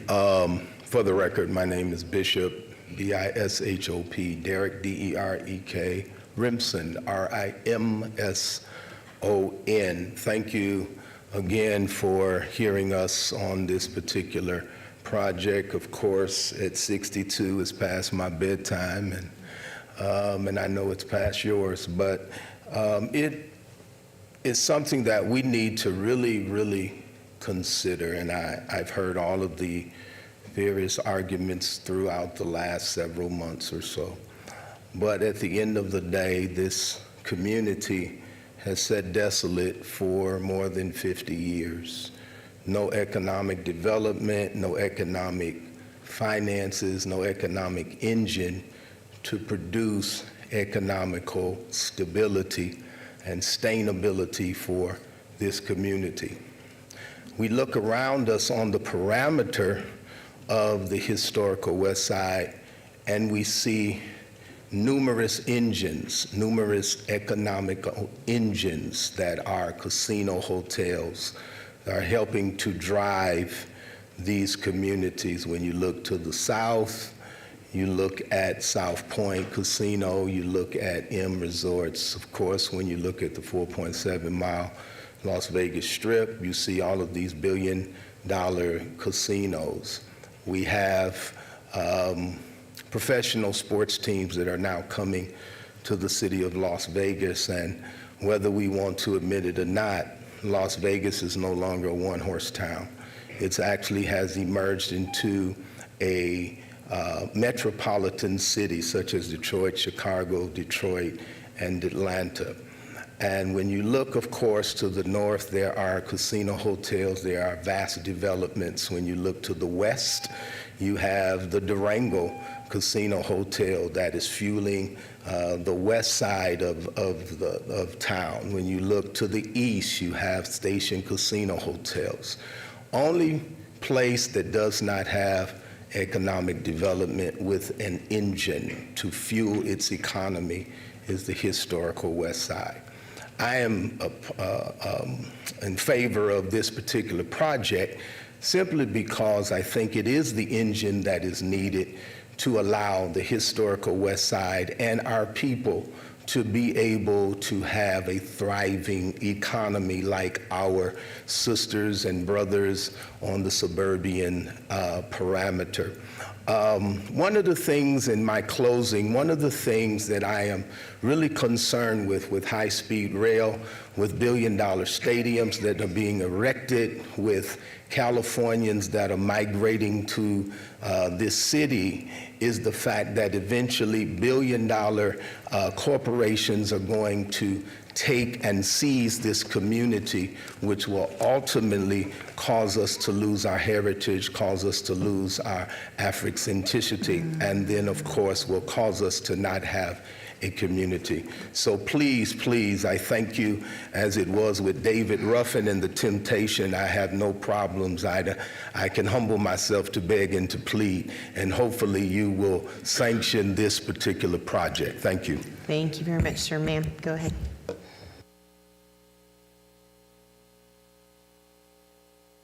Your mic Is this on? Now it's on. Okay. I'm Eugenia Houston Green. I've listened to quite a few people state some things, and apparently a few people that spoke in support of this project were misinformed or did not have all of the information or incorrect information. I hope that some of you sitting before us have a history, actually, an accurate history of West Las Vegas. Okay? My family had over 80 years in this town. Elijah Green was the young man who had the grandfather-claused gaming license, along with his uncle, Dan Curtis, was owner of the Town Tavern. His daughter, Tara Jackson, was the last owner. I understand that there was a Tokyo casino, but to my knowledge, it never operated, remained empty. So that part of the history is also incorrect. What I'm concerned about is being in Las Vegas as long as I have been here, which is over 50 years at this point. I've watched the West Side, the historic black West Side, get passed over, get screwed over, to be perfectly honest about it. And I'm concerned about gentrification, as I've observed it happen in other large cities throughout this country. I think that some time should be applied to understand what is really going on, who really is going to benefit. I do live in 89106 area code, right down the street from Jackson and F Street. And I am concerned that we don't get screwed over yet again, which I have observed for over 50 years in this town. We've been looked over, screwed over, and it seems to continue to be that way. I hope that they're honorable in their intentions and not just greedy, grubbing people that are looking to do whatever they can do for themselves and leave the community in the condition that it is. It's in this condition by design. It was designed to be what it is. Let's be honest about it. So I want to know that people's intentions are, in fact, honorable. And yeah, they should be able to make some money. Good luck, everybody. Thank you very much, ma'am. Okay, seeing nobody else for public comment, I will now close public hearing for item 30 and item 31 and invite the applicant back down to provide some additional comments. Joe Cato, C-A-T-O for the record. And I wanted to, for a point of clarification, when we mentioned Little Tokyo, we did not mention that it was an operating casino. The project preceded us with the name of that casino. So because we wanted to show the history, we mentioned Little Tokyo. And for other points that were mentioned, for financing, we have turned in for exhibits to show that the project will be financed. That's one of the questions, that's one of the concerns that was stated by one of the speakers, Mr. Collins, I believe. We did submit those documents for that. So this financing is in place. Also, a gentleman mentioned Station Casinos, where Station Casino imploded their casino and it's turning into affordable housing. And that goes to the vein of what we're doing. We are also having affordable housing in this project. So the similarities are the same, that there will be affordable housing on that plot of land over there. We are working to have affordable housing on this plot of land over here. And I'll allow Brianna to reiterate some points as well, and then we'll take questions. Thank you. Thank you. Brianna Lucier, BREANNA LUCIER. So I just wanted to reiterate what Joe said earlier, that we respectfully disagree with the staff's recommendation for denial. We understand that their job is to assess the request within narrow technical framework, but tonight we're asking this commission to look at the broader picture, because this project is bigger than any variance or setback. As my boss, Shlomo Meiri, often says, the dollar in the Jewish community turns over 12 times before it ever leaves.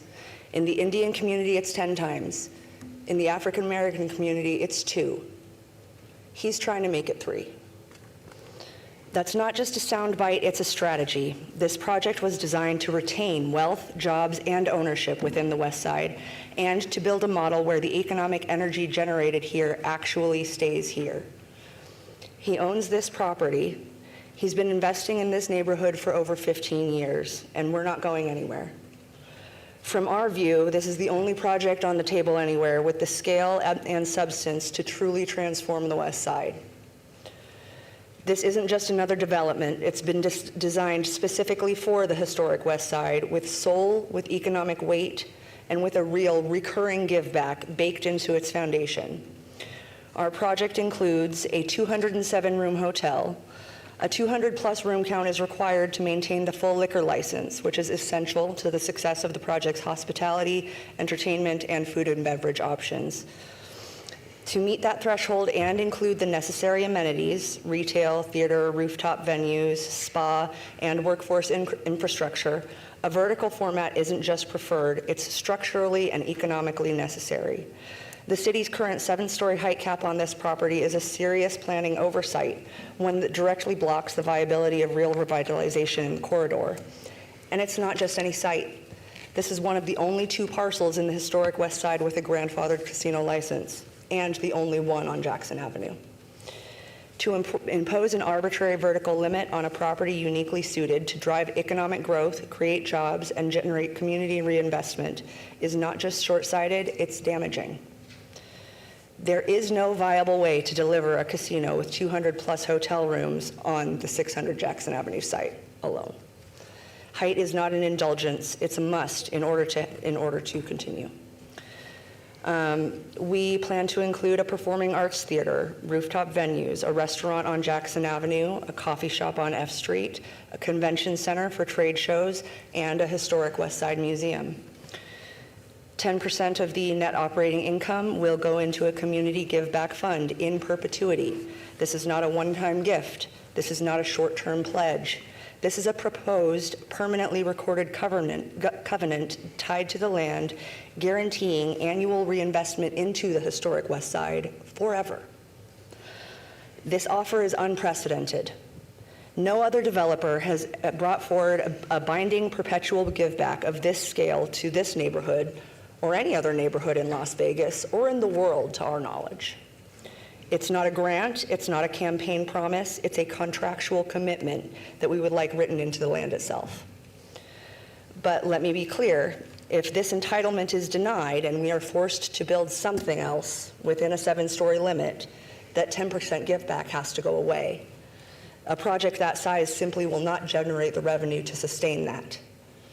The result would be a smaller, less ambitious, less valuable development with far less benefit to the city and the community. This project will generate a substantial increase in property tax and sales and use tax revenue for both the city and the state, driven by new retail, food and beverage, hotel stays, and overall land value uplift from a currently underutilized site. We are members of the Urban Chamber of Commerce, and we have received support from their leadership. We have secured a letter from the House of God Church, who has 200 churches worldwide. They plan to bring hundreds of members monthly to patronize the project. 90% of the community members we've actually engaged with support this project. What we've heard loud and clear is that people are fed up with the cycle of broken promises, political inconsistency, and neglect that has kept the West Side in a state of disrepair.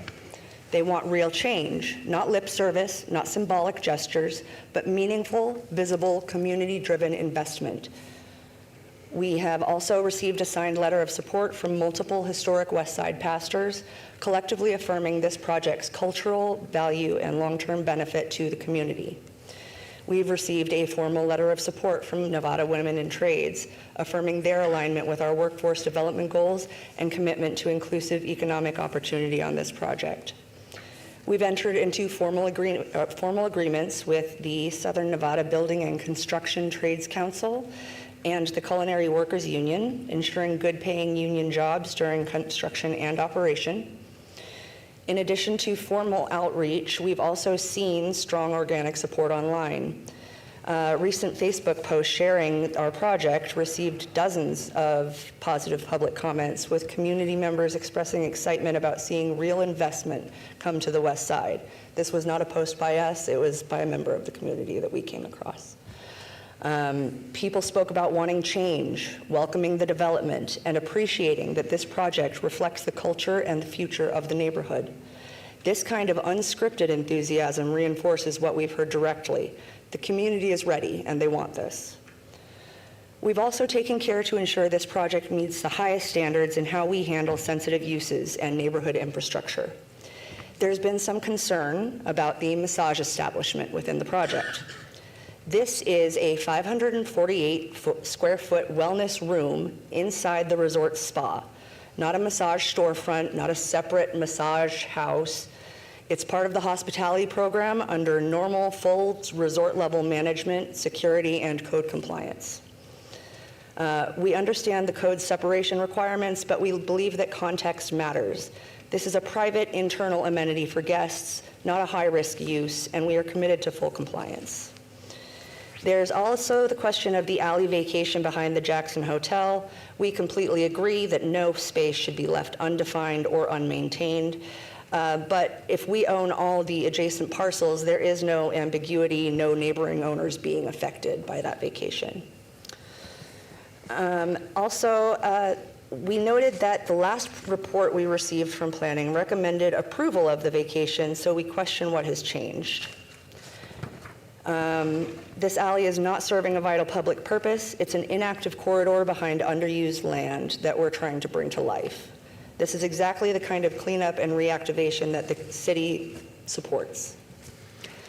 Are you, sorry, I'm just trying to, are you close to wrapping up? I'm looking at that thick little stapled paper and hoping you can summarize. Yeah, we're about to turn into a pumpkin Cinderella. So, Madam Chair and members of the commission, this project is a reinvestment legacy, place, and people. We respectfully request your vote of approval, and we're prepared to move forward immediately with your blessing, and we're open for questions. Thank you. Thank you very much. Okay, with that, I will turn it back over to the commission, starting with Commissioner Munford for questions. Thank you, Madam Chair. Before I make a comment, I'd like to ask anybody on the board to make any statements or any concerns or have any questions. Okay. I have a couple, if that's okay. So I'm looking at this community benefit agreement, and I understand that it is intended to remain in effect for the life of the project, and that you're looking for recordation as a way of enforcement. My question is, does effect for the life of the project mean just into perpetuity? What happens if it goes bankrupt? What happens if it ends up bankrupt? What happens if it ends up like the Fontainebleau, where it just stays vacant for a really long time? Like, where's the enforcement? I'll take a stab. Our vision for this community benefits plan is, if should it go bankrupt, God forbid, that whoever acquires that property, if that happens, that's deeded in the title, as part of the condition, so it will continue. Yes, thank you. And then, have you had discussions with the FAA about the height since it is in the FAA zone? Yes, I was supposed to mention that in my comments. Yeah, we have applied to the FAA for this. They have reviewed it. We have a 351-foot high building. I know in the staff comments it said 361, but it's actually 351. The FAA has given us a preliminary approval for 479 feet. Okay, thank you. And then finally, on the financing question, you guys submitted documents in your packet that you've got, that you've secured this investment interest from PACE Loan Group. And what I know about PACE is that it stands for Property Assessed Clean Energy. And I understood that it was, the PACE loans would be, again, secured against the property, but with a specific intent for sustainability, conservation efforts, renewable energy, energy efficiency. So is that happening with this building? Is that the plan? Is it going to be Yes. energy efficient, sustainable, Oh, yeah. LEED? Yes. Yes. Yeah, rooftop solar? What's going on with it that would qualify it for PACE? Well, we are providing, as far as the parking goes, for example, we have 479 parking spaces. We have 100 spaces set up for electric car vehicle charging stations. I'm sure we'd also be involved with regarding to solar energy, as far as rooftop type units, that type of thing. Okay. And are you doing energy efficiency measures inside, LEDs? Well, all of the lighting, obviously the lighting, the air conditioning systems, everything in the building will be energy efficient. Is there an intent to try to get it qualified under one of the LEED criteria? Potentially. Okay. We have to get with our consultants on that and see what input they're going to give us. Okay. All right. Thank you. Those are my questions. I know Commissioner DeSalvio had questions. Thank you. First of all, thanks for meeting with me, Joe and Derek. I got some questions, and I told you I was going to have them, Yes. so I hope you're prepared, right? First off, I'm totally, as of right now, in favor of it. I have watched Ward 5 not do anything as far as development as a planning commissioner, as an advocate in the community. I spend a lot of time up there. Nevada Partners is up there. I deal with a lot of youth, right? So to me, I'm all over it. I love it. Now, here's where you might screw it up, right? So I need this stuff kind of answered for me to wrap my head around it. And I told you I was going to come at you with it, right? So first, let's start with the community benefit. Who is benefiting from this? Because there's nothing in here. Tell me what group. Don't tell me a pastor. Don't tell me a church.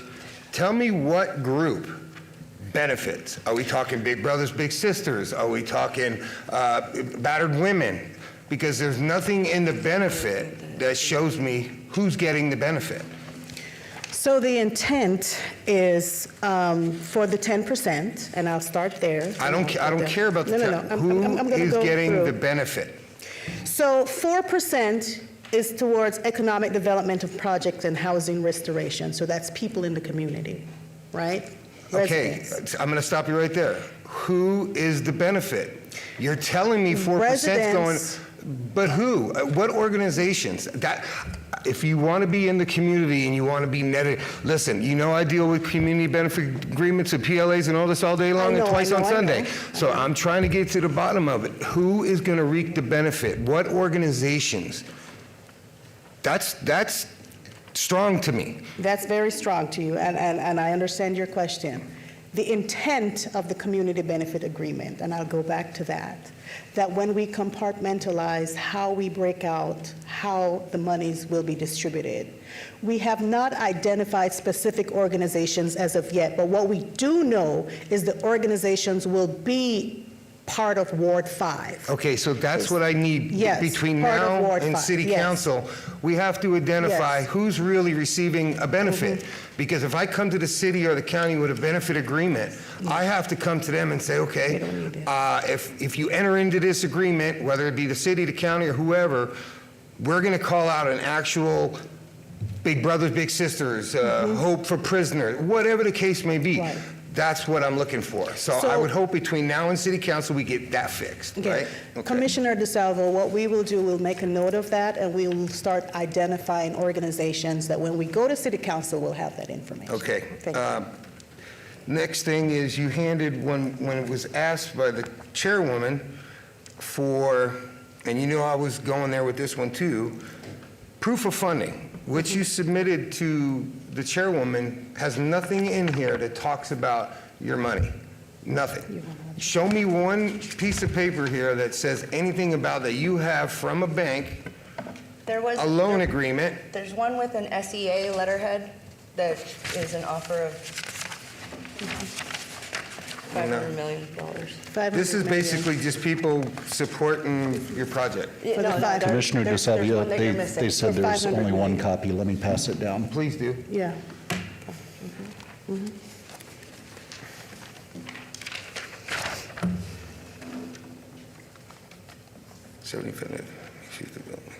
And this is guaranteed. Yes. This is guaranteed funds. Yes. Is it contingent upon approval or what? I believe so, yes. Yes, I believe It's contingent upon approval? Yes. Okay, just be prepared for city council on that one, Yes. okay? Lease agreements. We talked, you guys in your opening statements talked about that you had, barbershops, nightclubs. Do we have, right now, signed letters of intent from these individuals or these operators or any businesses that you talked about that was going into this property? We have support from businesses, but no lease agreement as of yet.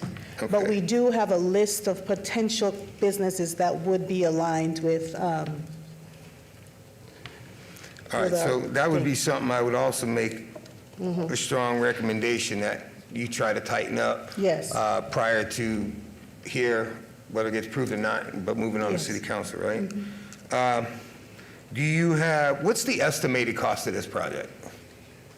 As the architect, you should be able to answer that one real quick. $450 million. 400 and what? $450 million. 450 million. And do you have already a general contractor picked Not out yet. for this project? Has Not yet, anybody no. looked at the drawings and said, okay, we get approval, we can pull the trigger? Do you have a general contractor? We have not signed with one yet. We've been looking at them, talking to them. Okay. Yes. Yes. So that might be another thing you might want to tighten up before city council, right? These are all the things that you're going to get hit with, and I hit you with them when we met to Yes. get you prepared, because these are the things that I want to know. Last thing I want to be on the hook for is the people of this community that stood here and ain't seen nothing for 25 years. They deserve something. More than a McDonald's, more than a Popeyes, they deserve something. And to me, I refuse to plan for profit. I'm not going to sit here and support something, and I was straightforward with you guys when we met, and not see it going anywhere. So that's why it's important to me that you have all these issues massaged out before you go to city council, because if you think I'm going to be tough on you, they're going to be 7 times tough on you. So, well, like I said, I support it because I believe Ward 5 needs this as a kickstart to get other people to go, you know what, he pulled it off, now I know there's skin in the game, I want to invest, kind of thing, right? It's always needed that, in my eyes. Yes. So I do support it, but you guys are going to need to have something a little bit more than what you presented today, than some fluff, all right? So that's my comment. Thank you. Great, thanks. Commissioner Schlottman. Yes, Chairwoman, through you, I appreciate everybody coming out tonight, and I met with the applicant, and I met with Derek Stevens and about this project. And look, I mean, it's a beautiful project, beautiful building, and we all want to see something happen on the historic West Side.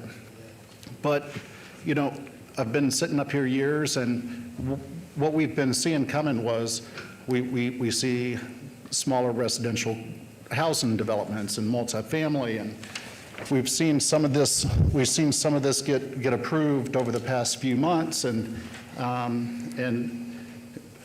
if you look back historically at a lot of these high rises that are being proposed in locations where it's at a far greater height than everything around it. Historically, they just haven't been built. Banks don't want to fund them, and it's harder to get financing.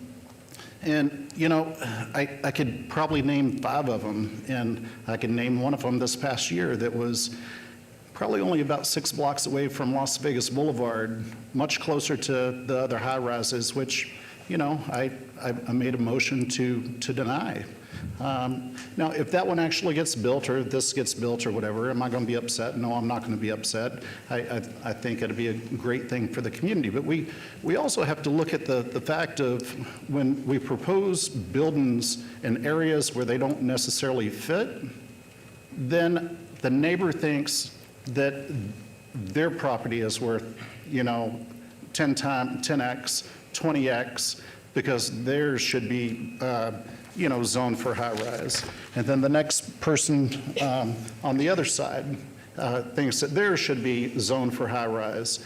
And then sometimes what happens is it cannibalizes a whole neighborhood where nothing happens in that neighborhood, you know, for the next 10 years because of a certain set of entitlements that happen on a particular property that doesn't get built. And I could name one that was on Maryland Parkway, right across the street from the center, that I was opposed to. City Council approved. This one's never been built. You know, I'm not going to list all of them off, but I do have those concerns. If it actually did get built, you know, it could be a catalyst for that community. But if it doesn't get built, it really could hurt that community. And it could hurt that community having the entitlements and not being built. And that concerns me, just as every other high-rise that's come before us that didn't have all of these things answered. So I would just say, before you get to City Council, you really have to do some homework. You really have to prove up some financing. I don't care about I mean, yes, I do care about giving back 10%. That's a great gesture. But for me, I'm not looking at what is the developer actually given to a community to make me vote a particular way. I'm looking at a project as, is it good for that community on its own merits? And is it good for that community or bad for that community if it doesn't get built? So that's some of my thoughts, and hopefully y'all can get some of those things figured out before you get to City Council. Thank you, Commissioner. Back to Commissioner Munford. All right. So, you know, people came up here today and they talked about their history with the community. I remember I was probably 6, 7 years old when I first went on Jackson Street with my dad. And I remember what that street looked like. And I remember the businesses and the people who were on that street. A lot of them looked like me. And I was a little kid, and that was when my father first moved to Las Vegas. And so, you know, when we talk about Jackson Street, you know, I remember it as a kid. And I remember when you were just talking about the dollar circulating in the community. Back then, the dollar did circulate in the community because it had to, because we were forced to live in that community. And to, you know, back then we had professionals and people that lived, this was back in 68, 67, early 70s. You know, the 100 plan, I was going through here and I was looking at it, and the 100 plan is put together, and it's a, I guess you could say it's a roadmap to what the vision was, our vision is, because it's, you know, somebody mentioned it's been revised, of what could be, you know, what could be done in the Jackson Street corridor.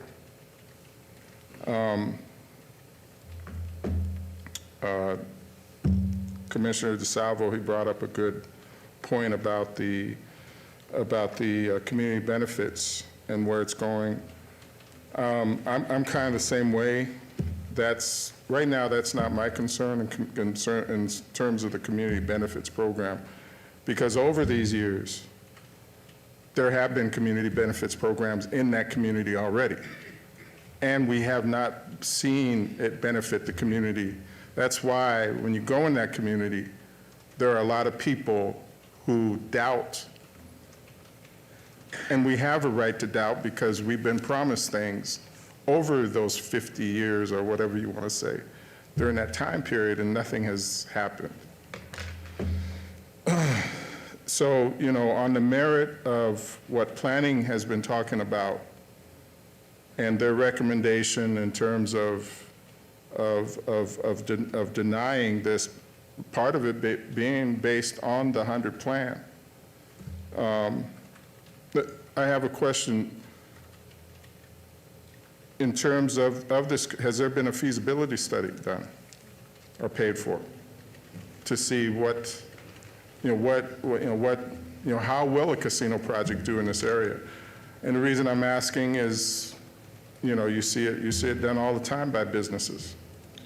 I'm a business person. Before I go into a business, if I was going to open up a hotel in a certain area, if I was going to open up an RV park in a certain area, I'm going to do a feasibility study. So I can kind of see what, I worked for a big development company out of LA. We did retail.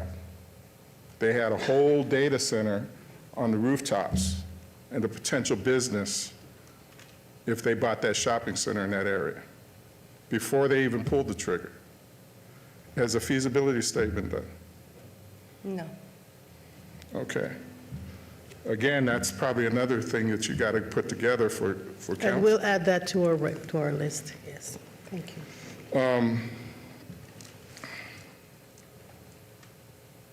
And the reason I mention that is because our job, I guess, as a planning commission, and then when you go before the city council, is, and for planning department, when any project comes before us, we have to determine the risk management, and I guess for ourselves in terms of approving anything.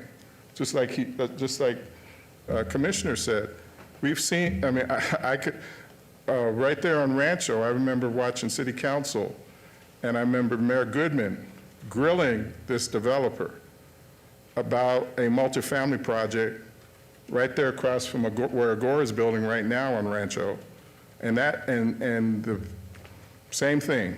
We're fully funded, we're ready to go, and when you drive, and that was back prior to 2008, and that lot is still empty. And so I guess, when I was watching Mayor Goodman and he was grilling those, again, like everybody's saying here, at the end of the day, we want to see these, and a lot of people, I talked to Gene. Gene wants his project to happen for the community if it could happen. There's a lot of people in the community who may sound opposed to it, but I think they want this project to happen because, yeah, it could potentially be a great catalyst for this. My philosophy is not just this project, but that whole entire area, there's opportunity that has not been tapped. And I've mentioned that to different people as they've talked to me. And so my feeling that this is, a lot of times we act like, if this project doesn't happen, all hope is lost. I don't believe in that. I believe, I worked for a company when I worked for them, and I saw them investing on that side of town, and where they were investing, I thought they were crazy. But as I worked for them, I saw that there is a lot of opportunity on this side of town. But what I learned from working with that company as well is that a lot of the things that everybody's mentioned, Commissioner DeSalvio, all the way down, all of those things that they're talking about in terms of you doing your due diligence, so that when you walk in this door, that we're not the ones kind of telling you what you might want to be presenting, when you go before city council. And so because of that, because in my opinion, there's been a lack of preparation in terms of where you guys are at right now, I recommend to go with what planning has suggested for non-approval. Commissioner DeSalvio said, this is still going to go before city council. And the reason I'm going with this non-approval is that when it goes before city council, hopefully all the things that we mentioned, you'll have that together. And that's the only reason that I can't back this at this moment. That's one of the main reasons, because just based on what planning's put here, and a lot of the things that we're talking about, with the more detail on that community benefits agreement, that doesn't mean anything until there's more details about it. So there's a lot of big question marks that a lot of us in the community have. And so, like I said, I'm going to motion. For me, I'm going to motion for non-approval. Commissioner Mumford? Yes. Through you, Madam Chair. So it's our understanding, because of our lack of a feasibility study, that hinges on your recommendation to follow staff recommendation for a feasibility study. No, not just I would like, in terms of a feasibility study, I think that, again, I don't think that's something that staff or anybody's required to see. I mean, their recommendation is based on, without the feasibility study. Their recommendation is based on what they listed. A big one is the 100 plan, that it doesn't fall in line with the 100 plan. So is it our understanding that your recommendation for denial hinges on the 100 plan? My recommendation for denial is based on the whole list of what planning has put in terms of their denial. My recommendation is that I agree with planning in terms of what they've come across with, and that, like I said, and then with the other concerns that some of the people on this commission have in terms of moving forward.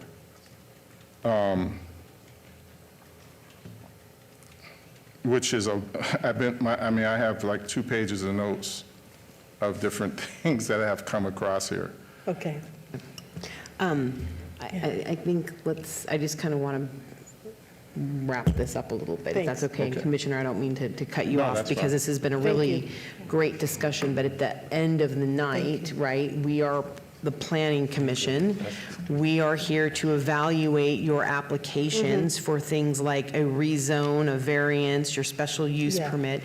And so a lot of the things that we've discussed, while they may be concerns to us as members of this body generally, we are charged with looking at the application and the specific items and evaluating the recommendations from staff. Okay. And so I think, not speaking for Commissioner Munford, but I think, talking about these sort of ancillary items like the community benefit agreement, even the financing, those kinds of things, at the end of the day, for me, what this hinges on is what you have asked for from a zoning perspective, from a variance perspective, from the height perspective, and what staff is recommending. And as a body that does planning and zoning, that is really what, that's my focus, and that is what we're supposed to be looking at. So, I think you got some good input from folks going to the policy body, but for us, it's really this planning and zoning overlay that we're charged with. Yeah, for Madam Chair, I'm sorry. Madam Chair. Madam Chair, I'm sorry. And what Go ahead. Madam Chair just said, basically, and I think that's what I said, Yeah. in terms, like I said, and Commission, the community benefits plan, like I said, that's not my, that's not my concern. It's really, I'm looking at what the planning department has recommended, and where we're at right now in terms of, and those things, like I said, moving forward, going to city council, I think as you go to city council, you have some things, some foundations that you can, work on so that, that this might work with city council. So Commissioner, if you want to go ahead and make your motion, that would be Madam Chair, if I fantastic. could. Quickly. Yeah, well, I I'll have a take as much as I need, question. Sorry, Madam Chair. The client is asking for the item to be tabled. They want, now you don't want to vote on the item itself. You would want to have this, tabling is different than, tabling is a big thing. It's a Tabling big is- thing, I know. Yeah, it's not 30 days, we're coming back. It's, you're taking it off. It's taken. I will take it off. I submit the plan that you guys request, 7 stories. There is no benefit to any community. There is no benefit to give to anybody. I cannot do any extra giving to the community. And I'm gonna submit, if it's possible, the 7 story that you request and table. Nothing. You understand that this goes to city council. No matter what we do here, you guys have the right to go forward to city council. I come with an open hand. No, I understand I that. understand. I want to table it. I will bring 7 stories. It's not going to be any hotel. It's not going to be any businesses, and we leave it at that. Oh, sir, yes. Can you please state your name for the record? Name into the record. The community going to lose, not me. Your name into the record, she's. I'm sorry. Again, for the record, I would like to, I understand where it's coming from. My name is Shlomo Meiri. Thank you. I'm the owner of I own the property. Right. So when you guys need to understand, it's a simple thing in development. 1 + 1 must make 2. In all over the world, in the last 15 years, property value went up. The only place in the world, the last 15 years, property went down value in the west side. The value of the property is about $100,000 to $80,000 a lot. Nobody will be able to develop any commercial because it will not get construction loan. And I'm okay with that if you guys put this community down, because you already created the ghetto by building the freeway and then by closing F Street and now by reducing the height. So I will give the community what they ask for, 7 stories. So I'm just going to make a suggestion. I'm going to make a suggestion. Madam Chair, sorry. Why don't, yeah, Ms. Cato, hold on a second. This is my suggestion for you guys. Yes. Why don't you as a team go out and discuss all your options? You sort of have a sense of where, you understand the process, what we do here and then what we do at City Council. Why don't you take a minute to go outside, talk about, and we've got a couple of other items to do, so I'm sorry, Joe.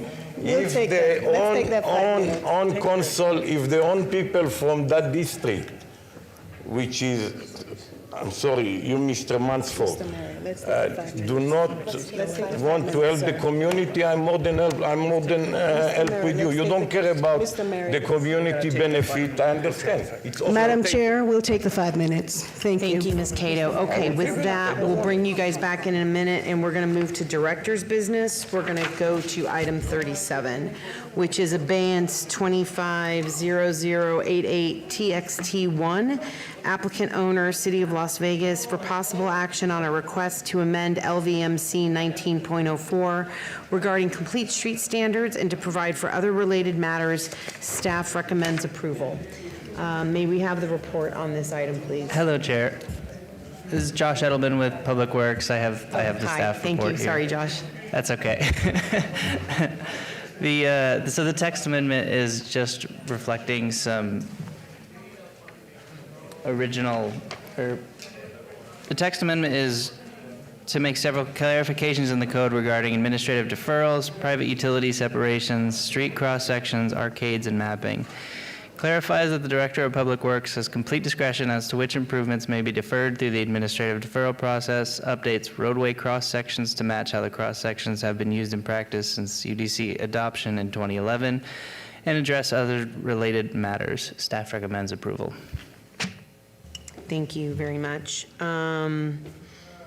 This item is noticed for public hearing. Is there anyone here to speak about this proposed text amendment as item 37?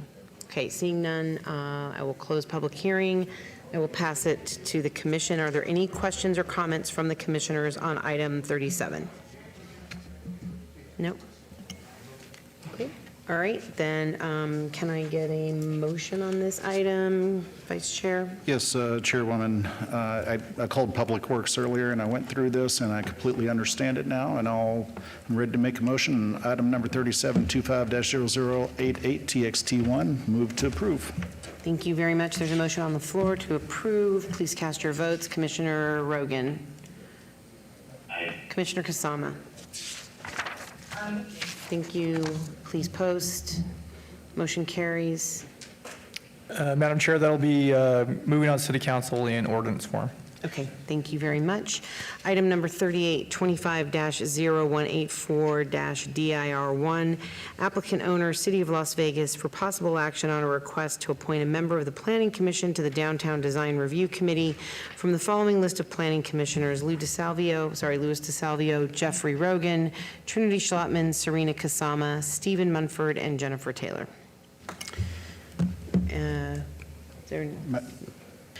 Madam Chair, the Downtown Design Review Committee consists of 7 members, 2 of which are members of the Planning Commission. Currently, there is 1 vacancy, and that item has been agendized for the commission to nominate and vote on this evening. Thank you. Thank you. Madam Chair, I'd like to nominate Commissioner Lou DeSalvio for the DDRC. I'll accept that nomination.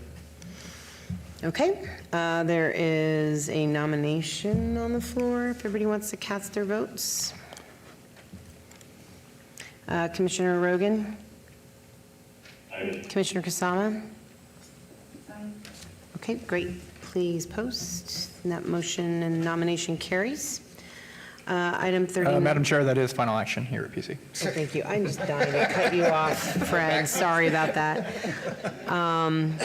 Okay, item 39, 25-0196 TXT1, applicant owner, City of Las Vegas, for possible action on a request to amend LVMC 19.12 regarding residential tiny house park and to provide for other related matters. Staff recommends approval. Do we have a staff report? Yes, Madam Chair, this is mine. Fred Solis for the record. Madam Chair, in 2024, the city adopted a tiny home ordinance, which updated the code and brought the city into compliance with the changes made by 2021 and 2023 sessions of the Nevada legislature. As currently written, the residential tiny home park use allows for renting of tiny homes, but only if they are located on their own individual lot in the RMH, which is the Mobile Home Manufactured Home Zoning District. The proposed amendment will allow for a group of individual tiny homes, whether stick-built or manufactured, on a single lot for the within the multifamily residential zoning districts of R3, which is medium-density residential, or R4, which is high-density residential. All residential tiny home park development will be subject to the applicable R3 or R4 development standards outlined in 1906 and 1908, and a site development plan review will be required to be heard at public hearing. The proposed amendment provides additional flexibility in the event a developer wishes to pursue this type of product on multifamily zone lots. Staff recommends the approval of the request. Thank you. Thank you very much. This item has been noticed for public hearing. Are there any members of the public wishing to be heard on this proposed amendment? Okay, seeing none, I will close the public hearing on item 39. Are there any members of the commission who have questions or comments on this item? Nope. Okay, fantastic. Then Vice Chair Schlottman, can you make a motion if you'd like Yes, to? and I just want to tell Mr. Solis, I appreciate all the time he spent going through this text amendment with me earlier and educate me on the difference between tiny homes and multifamily and minimum size houses and everything else. So thank you for your time earlier today. On item number 39, 25-0196, TXT1, move to approve subject to staff's conditions. Thank you very much. Or report. Thank you very much, Commissioner Schlottman. There's a motion on the floor. Please cast your vote. Commissioner Rogan. Aye. Commissioner Kasama. Aye. Okay, please post. And that motion carries. Thank you, Mr. Solis. And Madam Chair, that'll be forwarded to City Council in ordinance form. Okay, thank you. All right, it looks like items 30 and 31 are back in. If you guys would like to come to the podium. Madam Chair? Madam Chair? Hold on Yes, one sir. second. Before he makes a statement, can I make one, please, before he Sure. says what he's about to say? Understand, the stuff that we talked about is just to be prepared for City Council, okay? By the way, I have Hold on, some answer on that. just hold on, all right? I got the floor, all right? Is to be prepared, because like I told you in the beginning, I support this conceptual idea. City Council is going to beat it up. It goes from here, we're recommending board, we're land use, right? I want to see it because I believe that it's something that will actually spike development in Ward 5. So I'm 100% behind it, no matter how my fellow council people vote. Because at the end of the day, we are a recommending board, and City Council could flip what we do. Whether if we send it with approval or we send it with denial, they have the last bite at the apple. I'm personally going to vote in favor of it, okay? But I'm just telling you, this stuff that you brought needs to be tightened up for City Council, or it's just not going to cut the mustard. But I'm here for land use. And I told you that in the beginning. I believe this project, pray to God that it actually comes to fruition, right? Thank you. But I just want that on the record. So before you make a statement that you shouldn't be making, if you didn't really think it through because you're angry, I seen you on the news, I seen how you acted there, and you're starting to act that way here. So I would suggest that you just take a step back, let the people spoke. You had more support here than you had denial today. Thank you. Hear from the fellow commissioners, all of them. I haven't heard from Commissioner Rogan. I heard from Commissioner Consant yet. I haven't heard from any of them. I would love to hear their opinion before you make a statement you just might not like to make. Thank you. Thank you. Fair. Thank you. Commissioner Rogan, Commissioner Kasama, did you want to provide some comments or questions on these items? Thank you, Chair. I just want to kind of bring it back to what you said, Chair, which is that we're just here for land use. We're just evaluating this project based upon the code that was adopted by City Council. And frankly, it just doesn't meet the code. So there really is no question in my mind that this is a motion for denial, which I would support. And if City Council wants to reevaluate this area and provide for taller buildings, and who knows, like what's been proposed, then that's their prerogative. But at this point, we're stuck with the code, and so I can't support this project. Thank you, Commissioner Rogan. I'm not sure if Commissioner Kasama is still on. I am, Chair. Hi. Mayor Rogan. Okay. Thank you very much. Any other comments? Commissioner Munford, anything you want to say as wrap up? Like I stated before, in terms of the project, there's nothing I have against the project. Just like everybody was stating, it's the code. We don't, that's our job, and to determine whether this passes the mustard in terms of the 100 plan and all the things that planning has suggested with us. Now, your job is if this doesn't work out, you're still going to have a shot with the city council. Your job from here on out is make sure that when you get before city council, you know, like I said, and, you know, I said, you know, I've been a part of that community for a long time. Nobody has to tell me the history of that community. I've seen it. I've seen all kinds of things happen in that community. But no development. And well, like I said, and again, that goes back to whether it's you or anybody, that development hasn't happened with a lot of people. I'm sorry? That development hasn't happened with a lot of people. Not saying that you're not going to execute. That's not my job. But what I'm saying is, when you go before City Council, you're going to have a shot to go ahead and tell them, lay everything out, and hopefully for you, they do approve. But like I said, I don't have anything against the project. But what I do have a job here, like everybody else is what is the code that we're looking at? What is the land use? What is the best land use, for that site? In terms of what planning and different people on the city side is the information that we're getting. Madam Chair, through you, I understand what you're saying, Commissioner. I have served 12 years as planning commissioner in the city of North Las Vegas, 4 of which I was chair and 2 of which I was vice chair.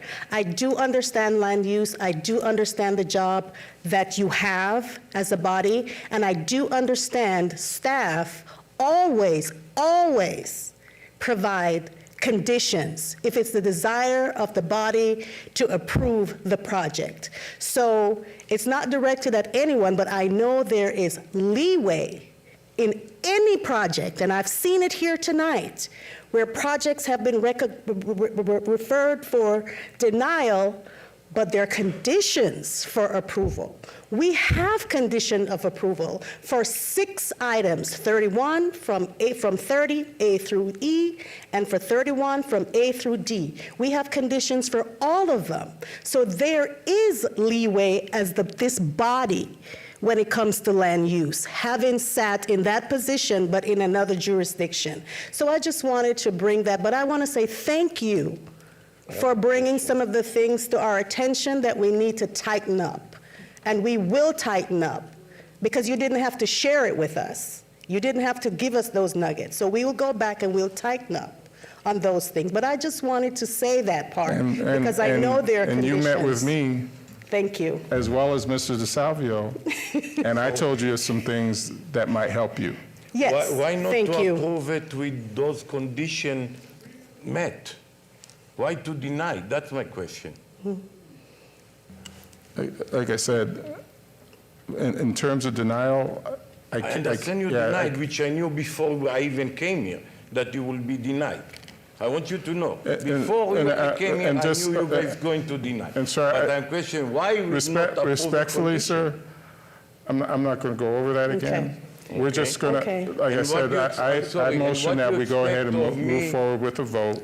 We'll move forward with the motion. Move forward with the Thank vote. you. And It's like I getting said, late. the next step is going to be, will be City Council. Thank you so much. Can I ask one question?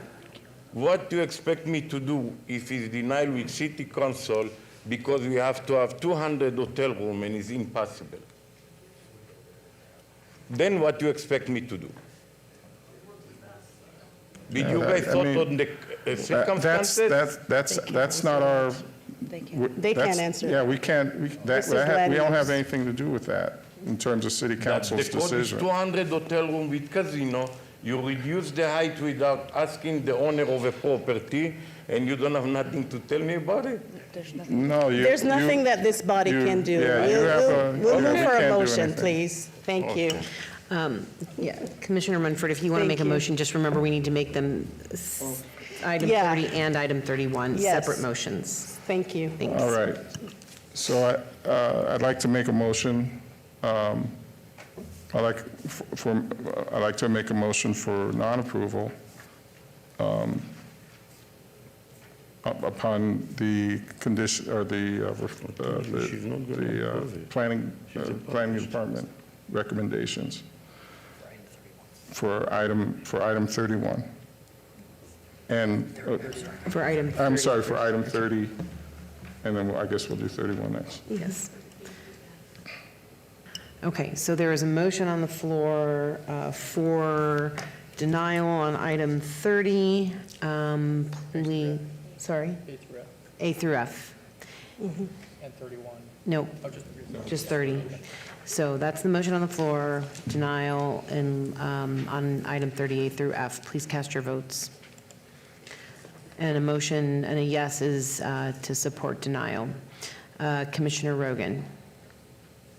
Is that a yay? Yay. Okay, thank you. Commissioner Kasama? Aye. Okay. All right, please post. All right, and that motion does carry. And then Commissioner And Munford, if you'd like. Madam Chair, that item will be going to City Council on June 18th, 2025. Thank you, Mr. Solis. Okay, Commissioner Munford, if you'd like to make your motion on item 31. All right, I'd like to make a motion on item 31 for denial, 25-0111. I'm sorry, items A through D.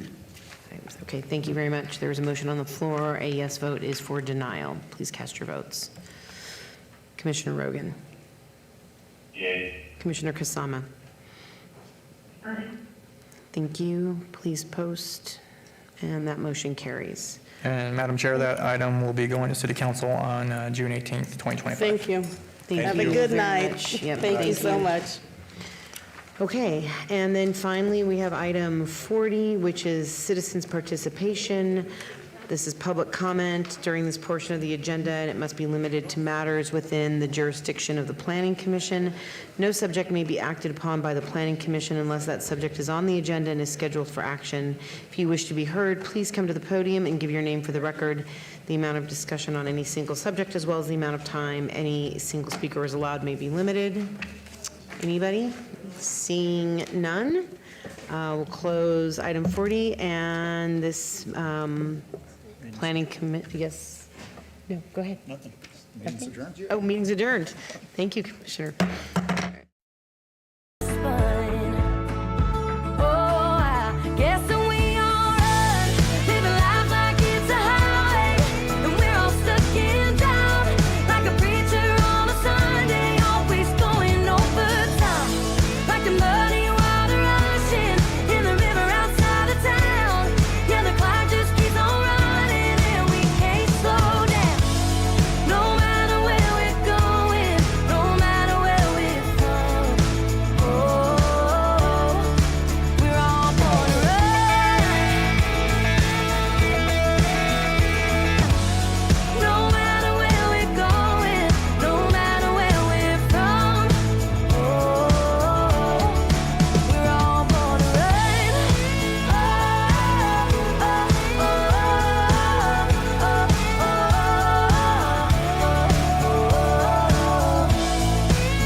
Buddy, we got major blues.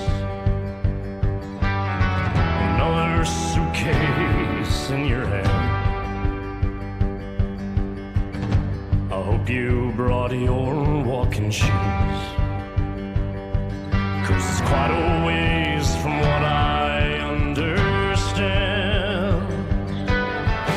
So rack 'em up, big blonde. I think I could have been your man. We watched the surfers as they whip on the strand. Daytona sand.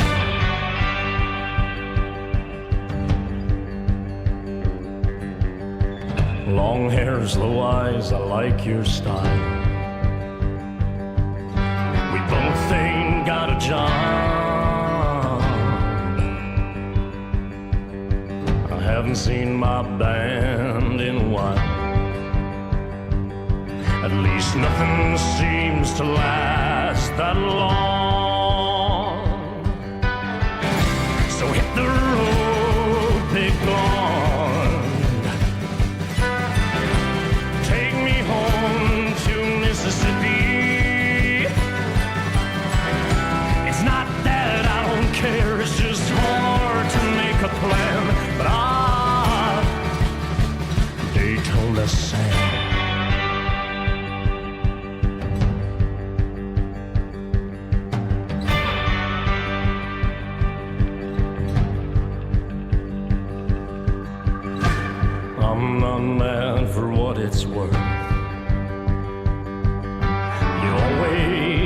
to dare, that's what I learned.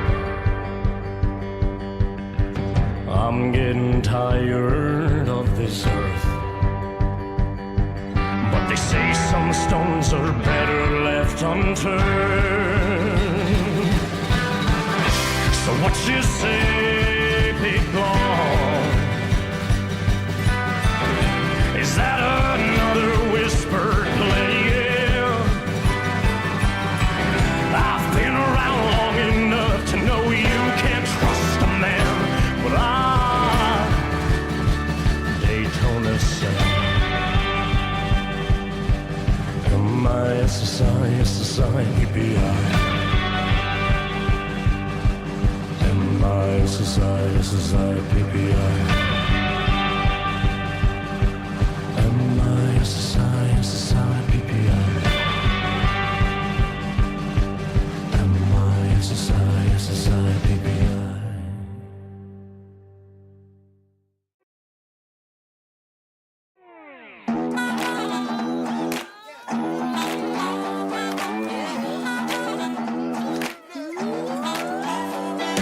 Concrete looking like waves, frisbee bubbling on the stove. A little southern slang banging on the radio. Sipping, gripping wood grain, like the woods on the interstate. Kick back on a Sunday. Cut that stereo on. It's all about setting the tone. I don't care if it's country or if it's rock and roll. 'Cause if it moves my body, it feels good in my soul. Don't care if it's brand new, 64 years old. Lay that rhythm on me, it feels good and I'm sold.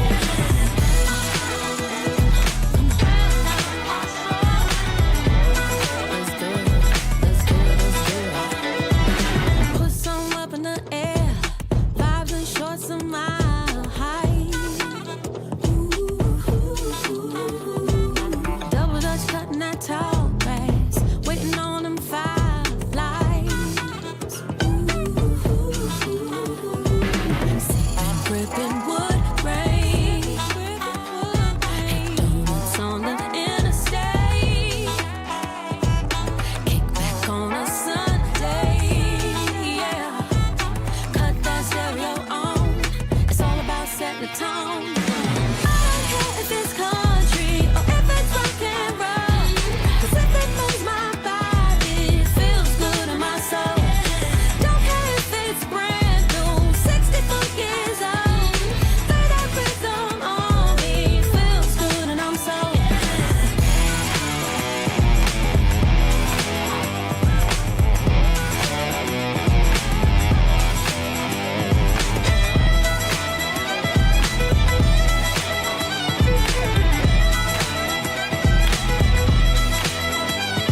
If you ever come get some more of it, if you don't choose snooze, you lose. Just a good vibration, honey, when we hitting that harmony smooth.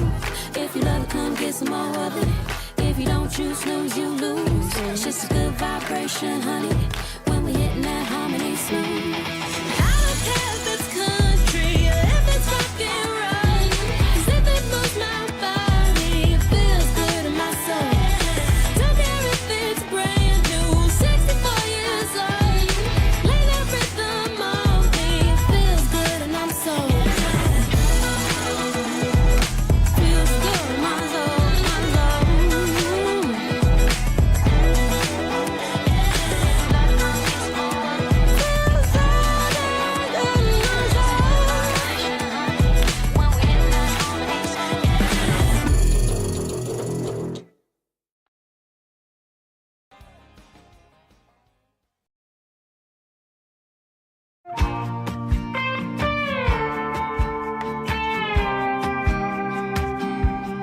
I bet one of his friends let my name slip again, and it sent you down a rabbit hole spinning. Now you know I sing, know my sign, know my drink, size me up in a matter of minutes. Did you mean to double tap? got that spring break throwback from 2016 in PCB. Somewhere out there, my ex-boyfriend's new girlfriend scrolling through my Instagram, tearing me down, passing the phone around like there's nothing better to talk about. Zooming out, zooming in, overanalyzing like the queen of the mean girls committee. But hey, whatever helps, keep on telling yourself I'm not pretty.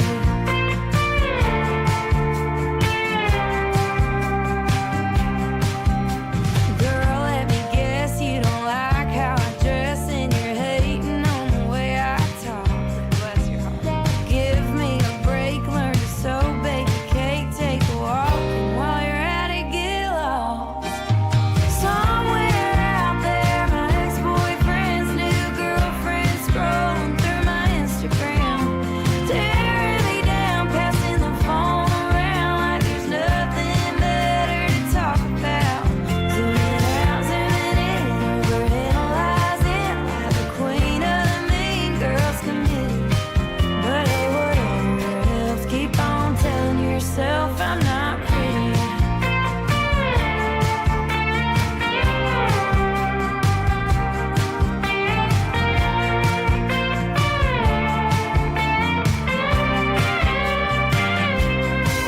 I'm not pretty, I'm not cool, I'm just one of those girls that peaked in high school. Yeah, right. Somewhere out there, my ex-boyfriend's new girlfriend scrolling through my Instagram, tearing me down, passing the phone around like there's nothing better to talk about. Zooming out, zooming in, overanalyzing like the queen of the mean girls committee. But hey, whatever helps, keep on telling yourself I'm not pretty.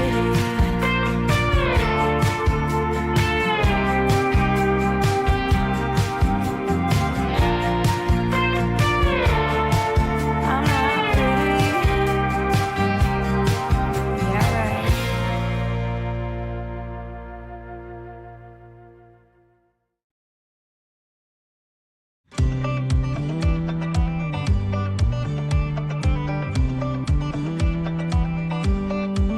Them neon lights look good on you, so good on you, but we ain't got no room to move, no room to move. We need some space, and I know a place outside of town where it don't ever close down. No, we never close down. Yeah, we can two-step, put your boots on, baby, we can do that. Girl, cut a little loose, you can move that, move that. Oh yeah, I'll take you dancing in the country, Levi's in them low beams, sting you in some red dirt, sweep you off of both feet. Out here where the sunset, Silverado backbeat. You never wanna go home and never wanna not be dancing in the country,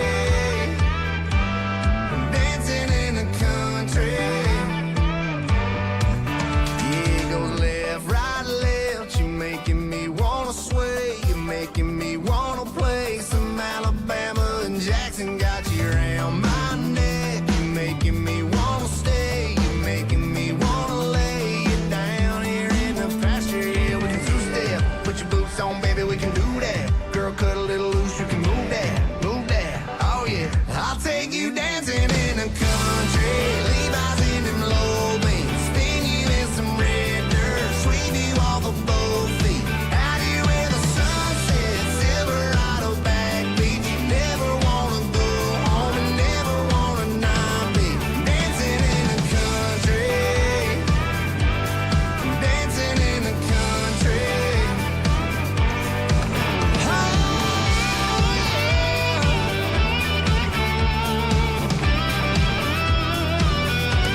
don't know nothing about that boy you're into.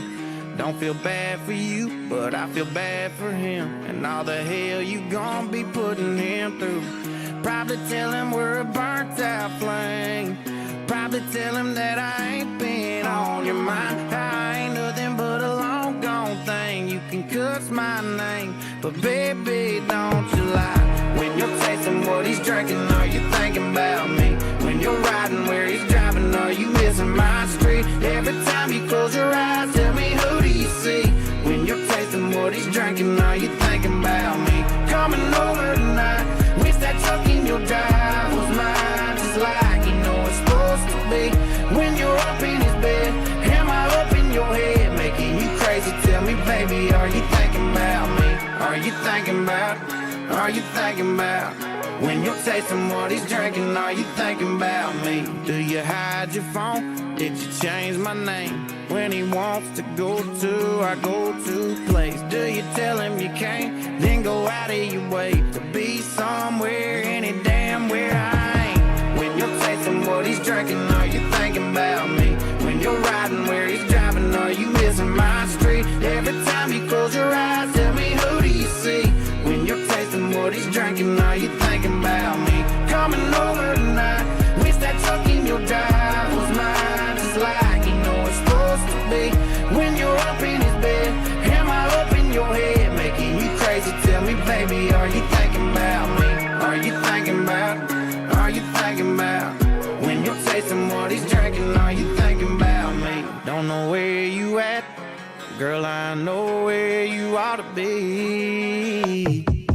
When you're tasting what he's drinking, are you thinking about me? When you're riding where he's driving, are you missing my street? Every time you close your eyes, tell me, who do you see? When you're tasting what he's drinking, are you thinking about me? Coming over tonight, wish that truck in your drive was mine, just like you know it's supposed to be.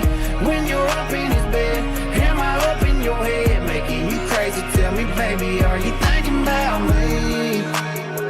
Yeah, are you thinking about me? Are you thinking about me?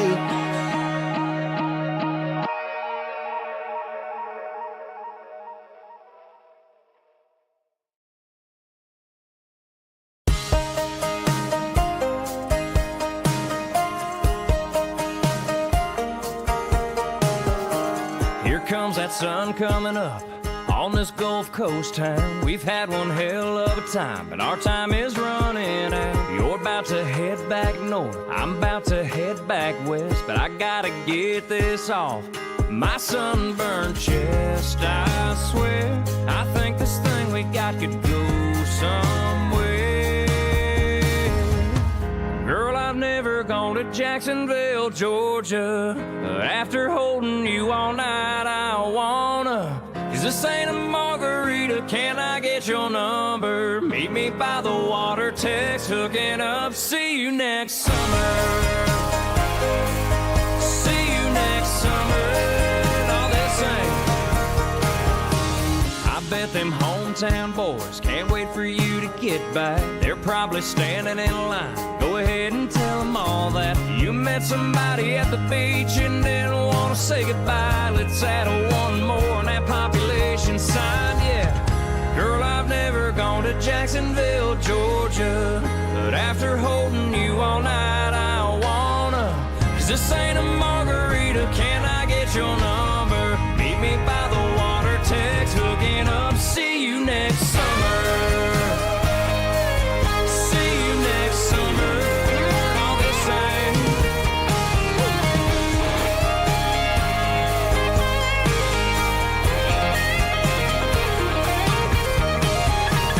I know we both gotta leave, but we don't gotta leave alone. You say the word, girl, and I'll follow you home. 'Cause I can't wait all year to kiss you like I'm kissing you right here. Girl, I've never gone to Jacksonville, Georgia, but after holding you all night, I wanna. 'Cause this ain't a margarita, can I get your number? Meet me by the water, text, hooking up. See you next summer. See you next summer. All this ain't. See you next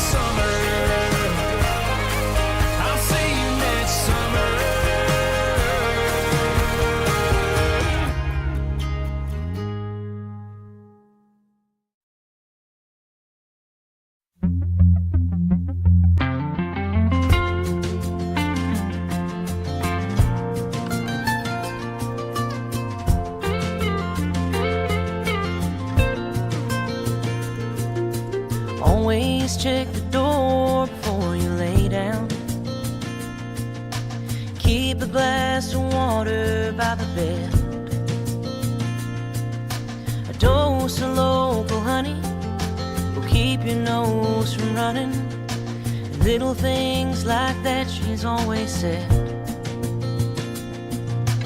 Never back up farther than you have to. Pray for those that don't have a prayer. Honey, trust yourself. You better love yourself. 'Cause till you do, you ain't no good for anybody else. And honey, boys are dumb, but you gonna find you one. Love him hard and bless your heart. You need someone to listen. That's why I leave a light on in the kitchen.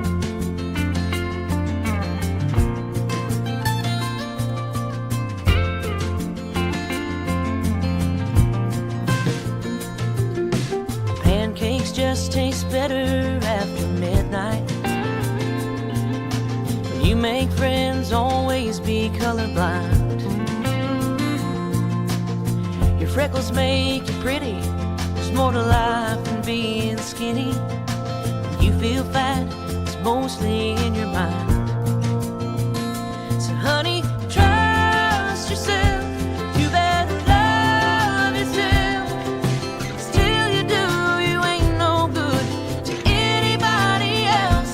And honey, boys are dumb, but you gonna find you one. Love him hard and bless your heart. You need someone to listen, and that's why I leave a light on in the kitchen.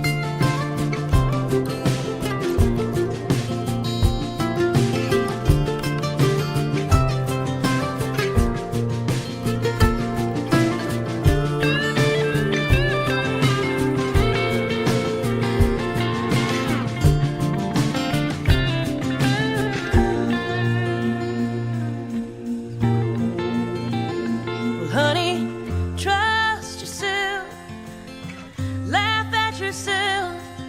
If something tries to hold you back, get up and give it hell. And for heaven's sake, always have a place where you can do some crying and some bitching. And always leave a light on in the kitchen.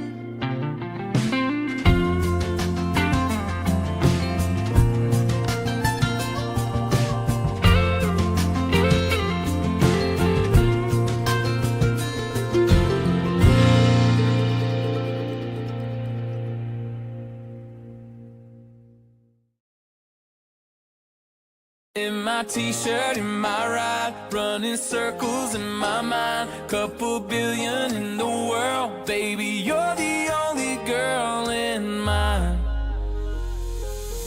You took the single out of my life. Now I can't wait to see you tonight. In my CJC, messing with my rear view. No, I don't feel like me, girl, if I ain't got you. In my t-shirt, in my ride, running circles in my mind. Couple billion in the world, baby, you're the only girl. In that picture in my pocket, on my cell phone when I lock it, it's all you, no lie, baby, you're the only girl in mine. Nah, there ain't nothing I want to myself. If it's up to me, there'd never be nobody else. In that blue beach chair by my side in the sun, don't even wanna be there, girl, if you ain't the one. In my t-shirt, in my ride, running circles in my mind. Couple billion in the world, baby, you're the only girl. In that picture in my pocket, on my cell phone when I lock it, it's all you, no lie, baby, you're the only girl. In my head when I'm dreaming, in my Friday every weekend, on my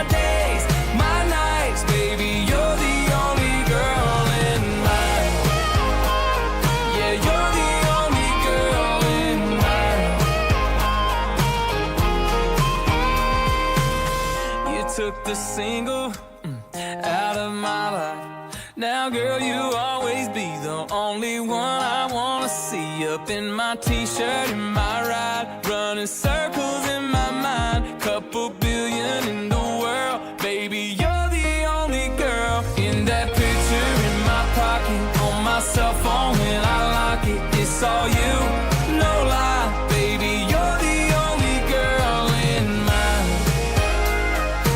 You're the only girl in mine. Yeah, you're the only girl in mine.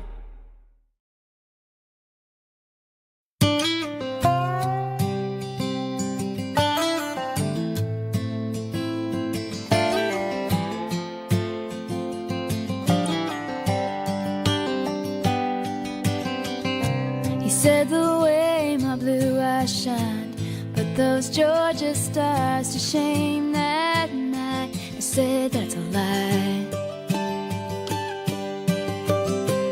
Just a boy in a Chevy truck that had a tendency of getting stuck on back roads at night, and I was right there beside him all summer long. And then the time we woke up to find that summer gone. But when you think Tim McGraw, I hope you think my favorite song, the one we dance to all night long. The moon like a spotlight on the lake.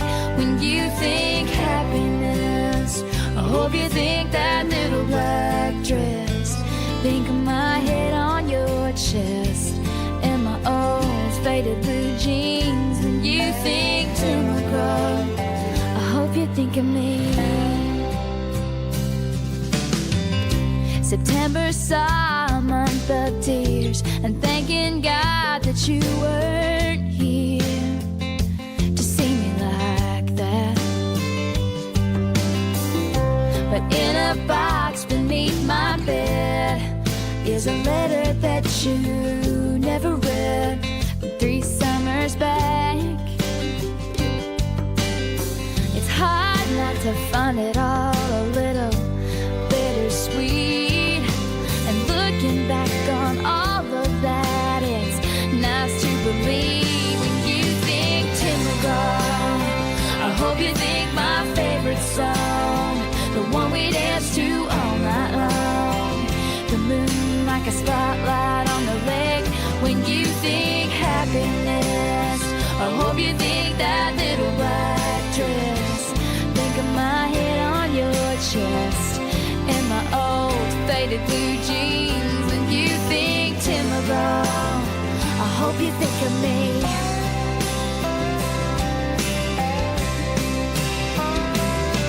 And I'm back for the first time since then. I'm standing on your street, and there's a letter left on your doorstep, and the first thing that you'll read is when you think Tim McGraw, I hope you think my favorite song. And every time you turn music choice on, I hope it takes you back to that place. When you think happiness, I hope you think that little black dress. Think of my head on your chest and my old faded blue jeans. When you think Tim McGraw, I hope you think of me. Oh, think of me.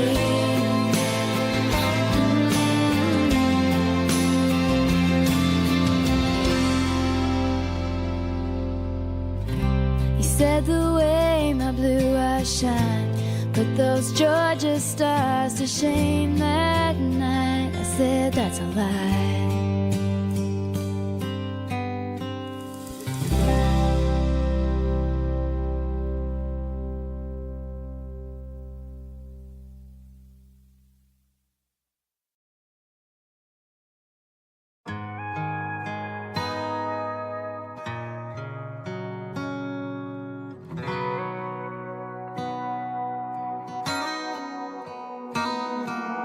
I don't wanna spend another night alone, reaching for the space you left in our bed tonight.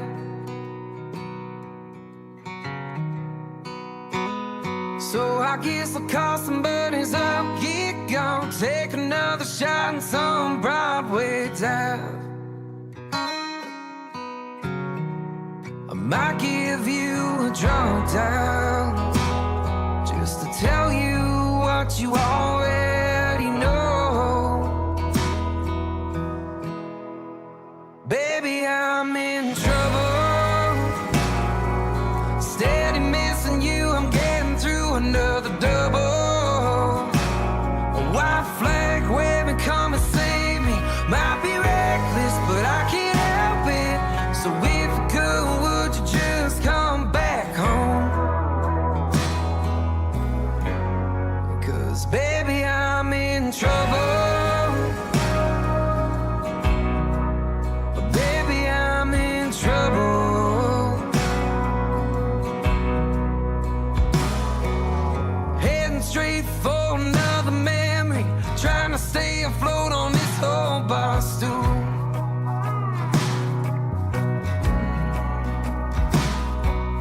Wishing you would call, but you won't. That it'll get better, but it don't. 'Cause Jack D and Jesus ain't you. Baby, I'm in trouble, steady missing you, I'm getting through another double. A white flag waving, come and save me. Might be reckless, but I can't help it. So if you could, would you just come back home? 'Cause baby, I'm in trouble.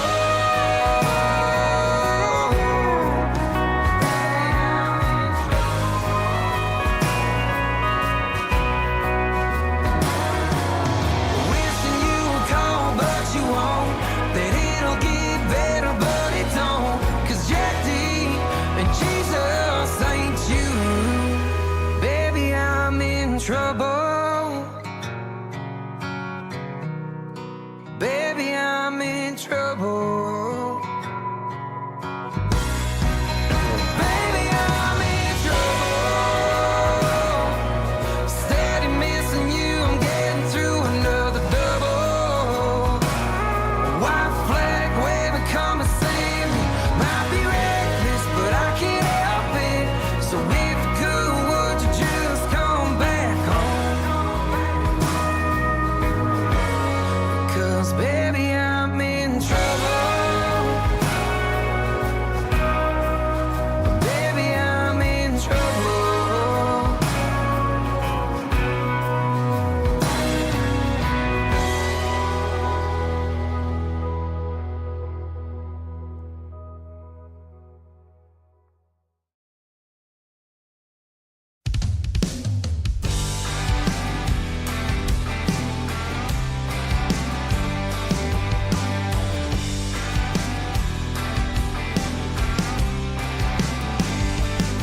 It's been one of them clock it in, knock it out, clock it out, about to kick off the weekend.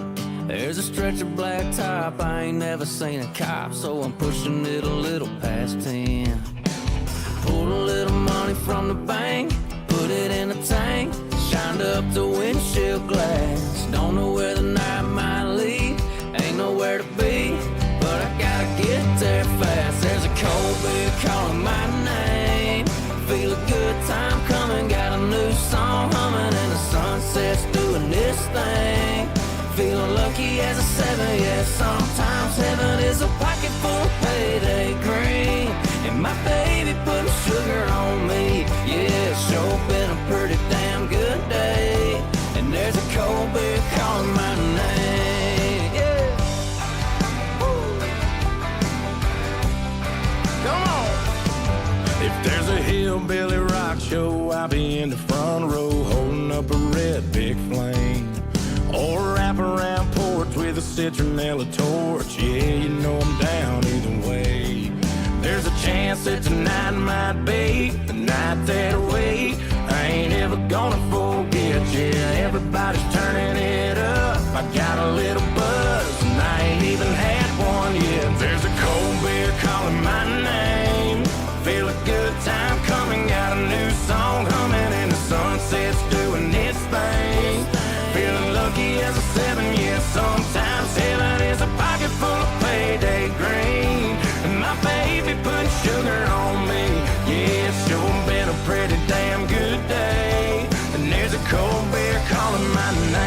It's calling my name.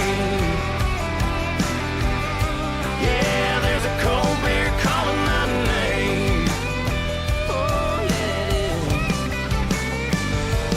is. Yeah, I'm gonna put a little chill in my weekend. Stay up all night, maybe sleeping. I'm gonna sip a little something, and I ain't gotta worry about nothing, 'cause there's a cold beer calling my name. Cold beer calling my name. There's a cold beer calling my name. Feel a good time coming, got a new song humming, and the sunset's doing its thing. Feeling lucky as a 7, yeah, sometimes heaven is a pocket full of payday dream. And my baby putting sugar on me, yeah, it's sure been a pretty damn good day. And there's a cold beer calling my name. It's calling my name. Cold beer calling my name. It's calling my name. Come on. Yeah. I'm gonna put a little chill in my weekend.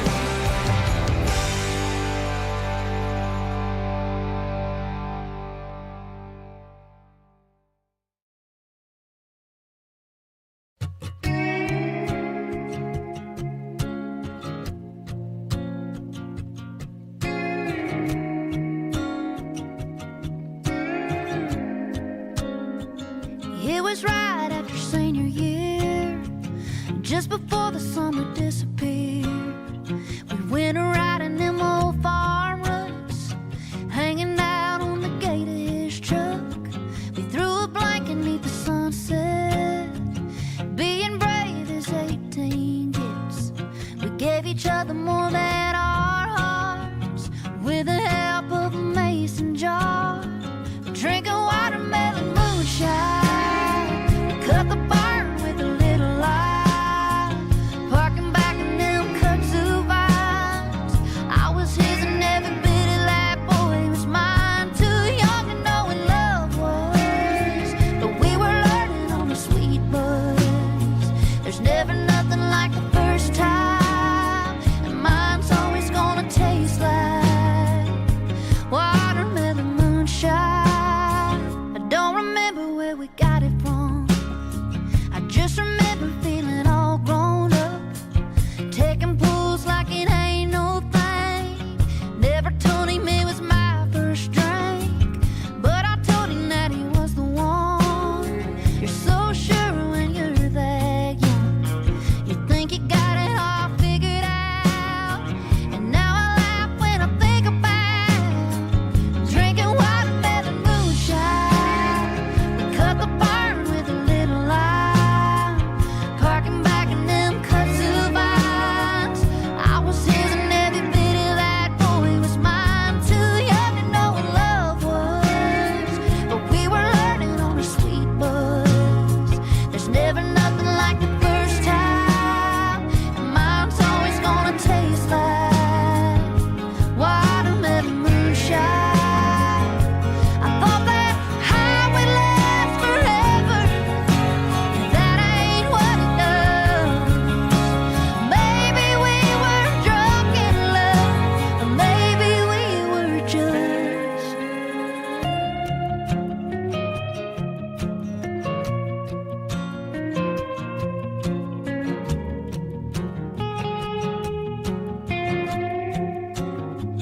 drinking watermelon moonshine. We cut the barn with a little line, parking back in them kudzu vines. I was his and every bit of that boy was mine. Too young to know what love was, but we were learning on a sweet buzz.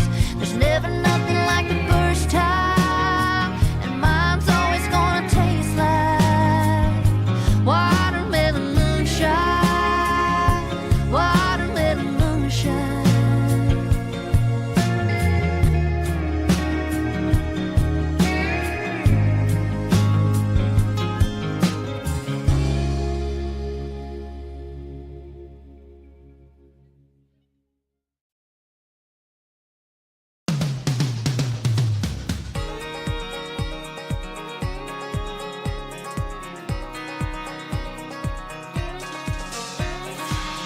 could see you by the bar. Skinny margarita with a broken heart. So I slid over like a steel guitar. We started talking till I saw your boots bounce to the beat. You said, do you dance, wanna dance with me? Next thing I know, I started to think that we might be on to something. You're putting on a show, no need to take it slow. There's something here I know. I can feel it in the air, feel it in the whiskey in my hand and your hips. Your body tells me when you start to dance, maybe this is turning to a we should probably get up out of here. Oh baby, I swear I can feel it in the air. I can feel it.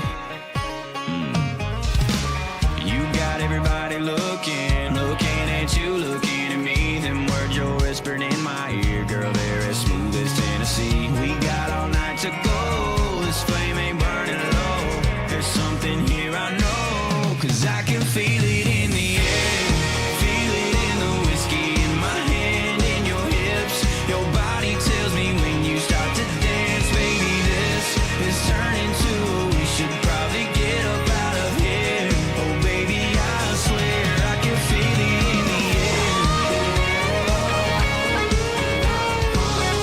I can feel it.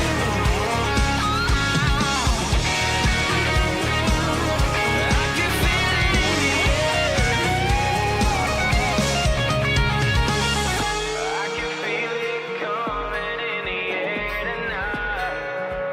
Hold on. 'Cause I can feel it in the air, feel it in the whiskey in my hand and your hips. Your body tells me when you start to dance, baby, this is turning to we should probably get up out of here. Oh baby, I swear I can feel it in the air. I can feel it.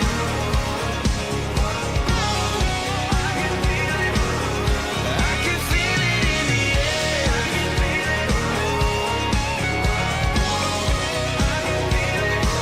Said I can feel it in the air. I can feel it.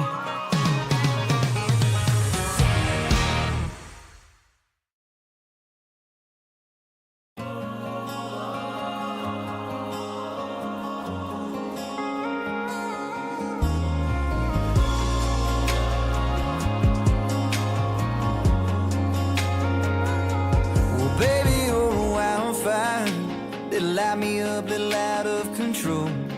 Yeah, you know, baby, you're a tall drink, little top shift that'll get me gone. Hold on, we both know that road that we're going down, and right now all I can think about, I got my mind on you and you on my mind. Got these four wheels on a two-lane and we cutting through the night.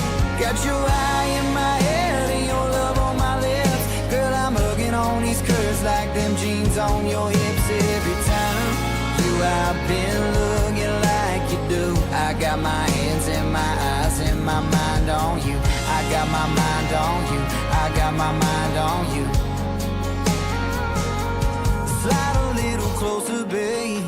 Wanna get your pretty little head on my shoulder and get closer. Girl, you know I love the way you slip your hand under my shirt, then it's over. Go slow. We both know that road that we're going down. Right now, all I can think about, I got my mind on you and you on my mind. Got these four wheels on a two-lane and we cutting through the night. Got your eye in my head and your love on my lips. Girl, I'm hugging on these curves like them jeans on your hips. Every time you I've been looking like you do. I got my hands and my eyes and my mind on you. I got my mind on you. I got my mind on you.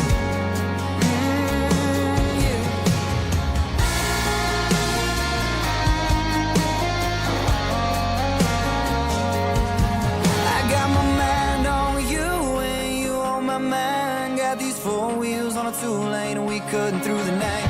Got your eye in my head and your love on my lips. Girl, I'm hugging on these curves like them jeans on your hips. Every time you I've been looking like you do. I got my hands and my eyes and my my mind on you. I got my mind on you. I got my hands and my eyes and my mind on you. I got my mind on you. I got my mind on you. I got my hands and my eyes. I got my mind on you.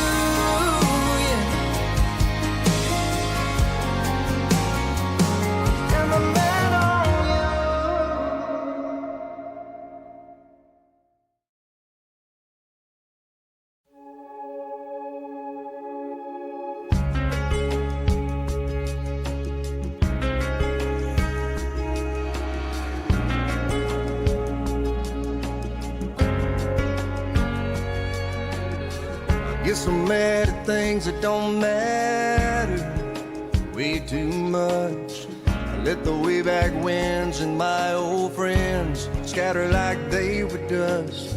I get to chasing that rainbow pot of gold, riding through the pouring rain with nothing to show for it, standing there soaking wet, looking up, shaking my fist as the thunder rolls.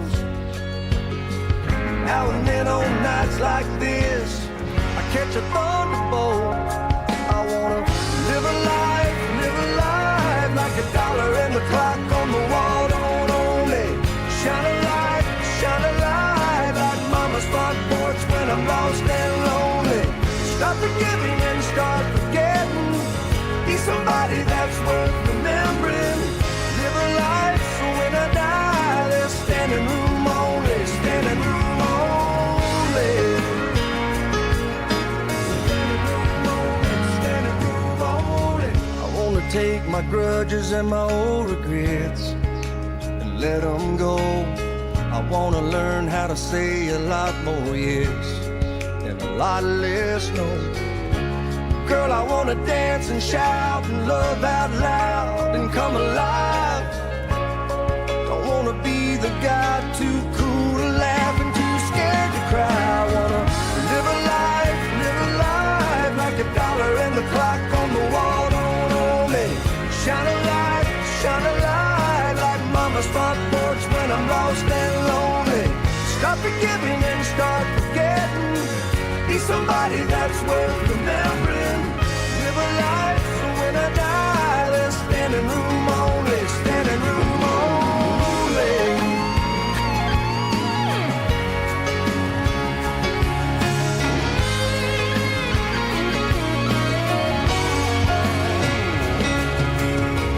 Stop judging my life by my possessions.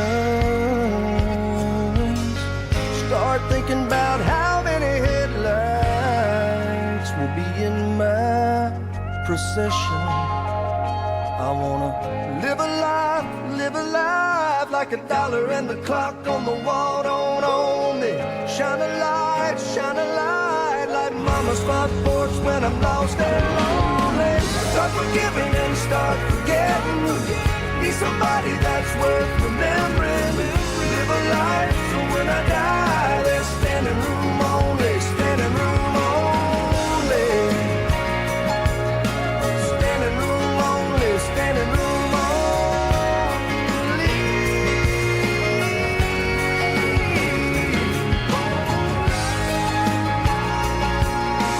Standing room only, standing room only. Standing room only, standing room only.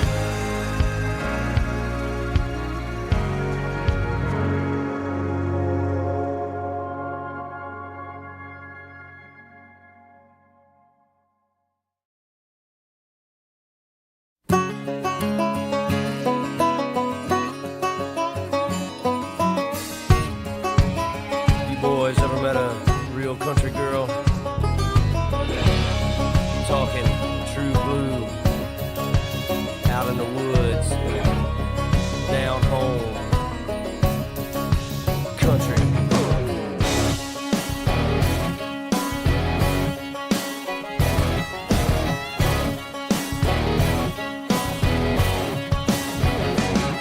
She's a hot little number in her pickup truck. Daddy Sweet Money done jacked it up. She's a party all-nighter from South Carolina, a bad mama jammer from down in Alabama. She's a raging Cajun,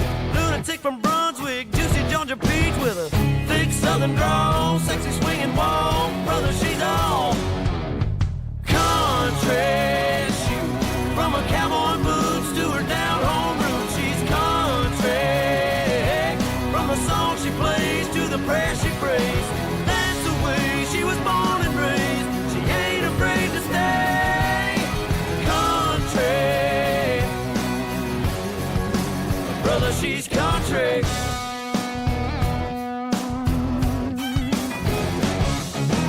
Hill raising sugar when the sun goes down. Mama taught her how to rip up the town. Honey dripping honey from the holler in Kentucky. Get you flipping kinda trippy like a Mississippi hippie. She's a Kansas princess, crazy mother trucker, undercover lover, thick southern drawl, sexy swinging walk, brother, she's all country. Shoot, from a cowboy boot. In the middle of extreme drought in the west and historic low water levels at Lake Mead, we still live in one of the most water-secure communities along the Colorado River. Now, we know that may be hard to believe, but the Southern Nevada Water Authority is constantly working to ensure a sustainable water future for all Southern Nevadans. A lot of that work is done behind the scenes by hundreds of employees dedicated to providing world-class water service. The following program will take you behind the scenes as we show you SNWA's efforts and yours. We want to thank everyone from schools, businesses, homeowners, HOAs, and even golf courses for staying water smart. Enjoy!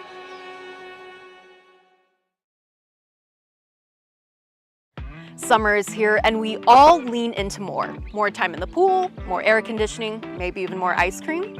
But when it comes to watering your plants and trees, more isn't always better.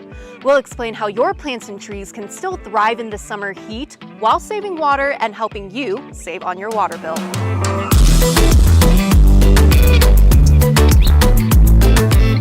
But there's even more you can do to help your plants and trees get sufficient water, all while conserving. And today we're joined by Savannah from SNWA's conservation team, who's here to give us some more tips on summer watering. Hey Savannah, thanks for joining us. Thank you for having me. So Savannah, besides the recommended watering schedule for drip irrigated plants and trees, what else can the community remember for this summer? This summer, Danielle, the community needs to remember that watering between the hours of 11 a.m. through 7 p.m. is prohibited.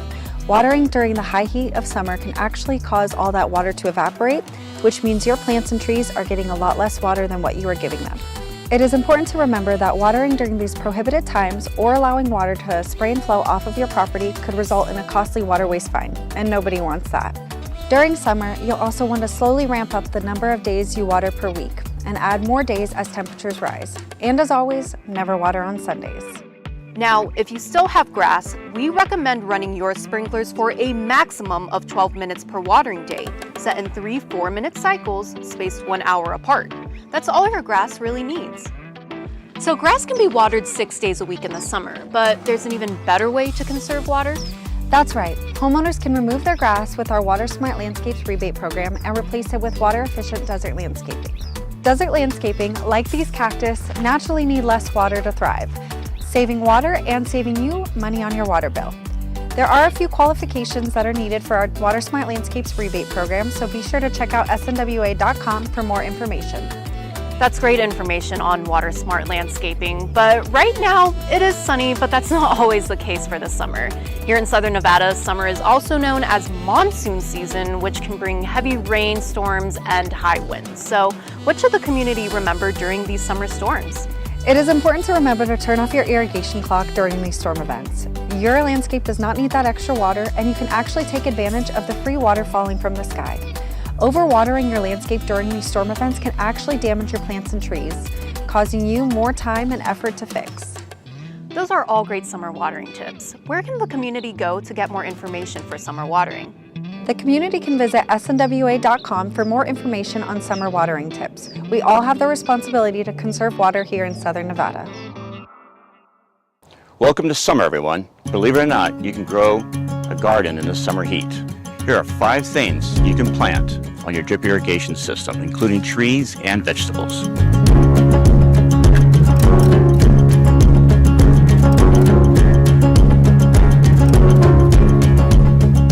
Number 1 is a fig tree. It does amazing in full sun. This one has beautiful fruits on it right now. They're very delicious. They produce around June. so be prepared to eat a lot of them. Number 2 on my list is a peach. This one happens to be a donut peach.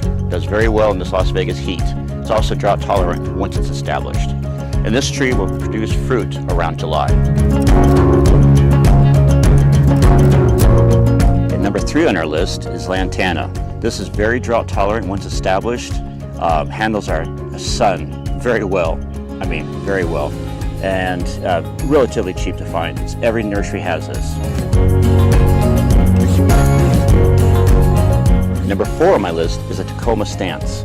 This one here is a wonderful little flower, blooms all summer long, very heat tolerant, very drought tolerant once it's established. One of the number 1 plants, I would say, for a garden because it has these beautiful flowers all the time. And if you want dwarf, that's fine. But if you don't, this is what they can get into.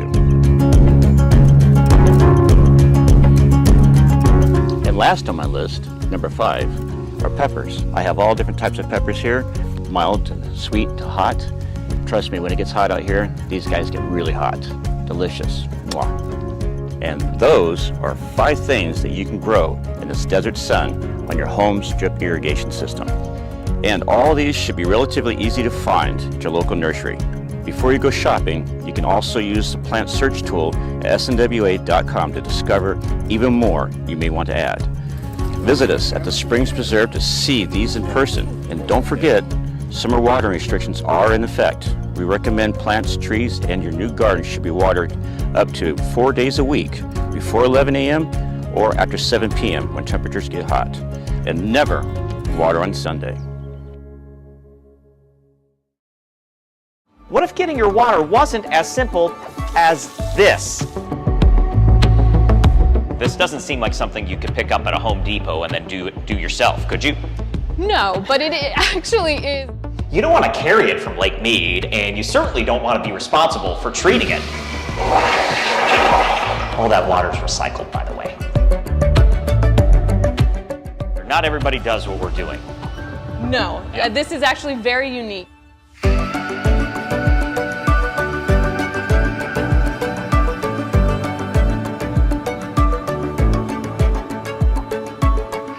On the shores of Lake Mead is the Alfred Merritt Smith Water Treatment Facility, the biggest in southern Nevada, treating up to 600 million gallons of water each day. And we want to show you this process that you probably don't want to do on your own.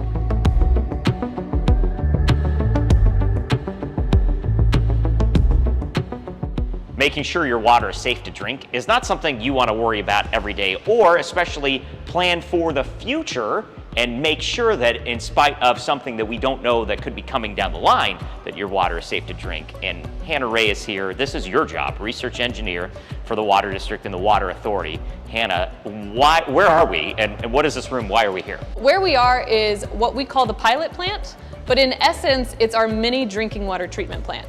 So every single treatment process that we do at full scale, we have a smaller version here that we're able to test different conditions and look to the future about what changes we might need to make. And we're going to take you through the process so you learn a little bit more about that, but especially about the research that Hannah and her team does, again, to ensure future safety of drinking water in case there's an event that we didn't plan for that might take place with our water supply. So where's our first stop? First stop right here is the raw water skid. So each treatment process we call a skid right here. So this is where we have our raw water coming from Lake Mead, just as we do at full scale. We can add chemicals like we do at full scale for something like quagga mussels, or chemicals we'd add before our ozonation. So what are some of the typical chemicals that you would add to start the process? You would add ammonia, as well as bleach. And so that would be something that you would help with our ozone process, but also it helps remove the quagga mussels at the intake so that it doesn't clog up the intake. Okay, so people hear ammonia and bleach and naturally freak out, but these are small levels and it's all under federal safe drinking water standards. Okay, so after the raw water, what's the next step? The next step is going to be ozonation. So this is really our first treatment process at full scale. So what we're doing here, as you can see, we're bubbling in gaseous ozone. And as it bubbles, the bubbles pop, the ozone dissolves in solution, and then we have our water and our ozone in contact. and it serpentines through these contactors.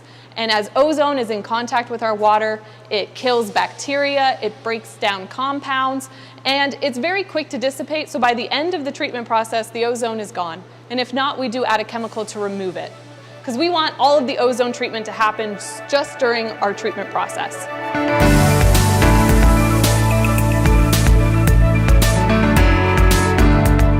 Ozonation kills the bacteria. Now we're on to flocculation, which it sounds like a swear word to me, but what is flocculation? So this treatment process is called coagulation flocculation, and what we do here is we need to remove particles. So if we have any dirt or things that are floating in our water that we want to remove, we use a coagulant. So that's really just a sticky compound. You just put it in the water, it causes all the other dirt and stuff to stick to it, and you create these really big particles called flocks, which are much easier to remove in the next treatment process. So we're killing the bacteria first, then we're getting the larger particles together, and then the next process, we get rid of it. Exactly. Hannah, correct me if I'm wrong. This doesn't seem like something you could pick up at a Home Depot and then do yourself, could you? No, but it actually is a pretty easy process for us because of the fact that the water coming in from Lake Mead is very low particles. So we don't have to add a lot of coagulant. We don't have to remove a lot of particles because they're not there. So our water is already pretty clean as is, but any residual particles we want to get out, we can. So low particles, but mineral rich, and that's what contributes to our taste. But what if, here's the teaser, what if there might be a storm event that blows a lot of debris into Lake Mead, or the Lake Mead water levels go down to the point where the water isn't as cool or as clean, where we can take it right now from deeper depths because the lake levels are a little bit higher. So we're going to talk about that, yes? We are, because yeah, that is something you have to plan for.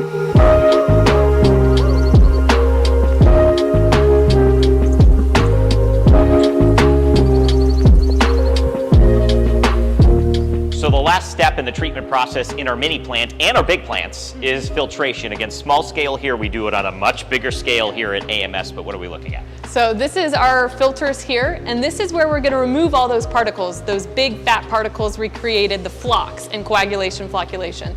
So you pass the water through, those flocks get stuck in the media, and then coming out is your particle-free clean water. And so actually the filter media that we have here is the exact same filter media that we use at Full Scale. It's going to be anthracite for the majority, which is just a carbon-based compound. And then we have sand at the bottom. And this depth is actually the exact same depth that we use at Full Scale, because we want to be as exact as possible when simulating full-scale scenarios. Hannah, it looks like a big Brita filter. Is that what this is? Essentially, it is very comparable to a Brita filter. Okay, well, I want to talk to the folks at home for a minute. This is going to be a special moment for you all if you use filtration devices or anything like a Brita pitcher. Hannah, we clean our filters. Some of the people at home, it might be years since they've cleaned their filters, yes? Yes, and then you can get a biofilm, and that makes your water taste bad. But our filters here, we have to clean every couple days, where we do something called a backwash, where we have too many particles in here, so then we have to push water backwards to dislodge all of the particles we've removed. That dirty water then gets sent to the front of the plant, where we'll then treat it again. So then these can be put back in line as clean filters. Okay, so we're showing you the backwash right now. It looks pretty disgusting. Yeah. Is this potentially what people have in their home filters and they have no idea? To an extent, yeah. This is what, as long as you have particles coming in and you have a filter there, you're going to be removing them, and they're going to just compile, and you're going to have more and more particles. So unless you're cleaning it out or changing out your filter, it's not going to do much at some point. So you all got smarter today by learning more about our treatment process, but Hannah, now let's talk about really the utility for this room, which is planning for future events, making sure our treatment process is state-of-the-art and that we're ready if something unexpected comes. And these are things like major storm events that bring a lot of particles into our raw water at Lake Mead, algae blooms, which have occurred in the past, and also climate change, the temperature at Lake Mead rising. That means we've got to change our process, yes? It does, yeah. So an increase in the temperature as the lake levels drop is expected, and that will affect all of the treatment processes, but really one in particular is ozonation. So ozonation is very sensitive to an increase in temperature. So we need to test, what do we need to do? What do we need to alter at our full-scale treatment plant if we do see a rise in temperature? And so we're able to do that with our pilot. So we actually have here These are heaters, so we're able to heat up the water that's coming into our ozone pilot, and we're able to look at different temperature points. And then we're able to look at what we need to do to change so we meet our treatment goals. So whether that's add more ozone at a higher concentration, maybe it's increase the contact time for how long the ozone is in contact with the water. But we're able to figure out what we need to do at full scale so that we're always meeting our treatment goals. I'm putting you on the spot here. Not everybody does what we're doing. No, this is actually very unique. Most water treatment plants don't even have a research and development team, let alone have something like this where they have a full treatment process that they can test and change conditions for to help prepare for the future. It's very unique. Yeah, I really hope that you're understanding how Las Vegas and Southern Nevada really does set the standard for conservation and research and development. We do it here, and that's why you have one of the safest water supplies, not only in the country, but in the world.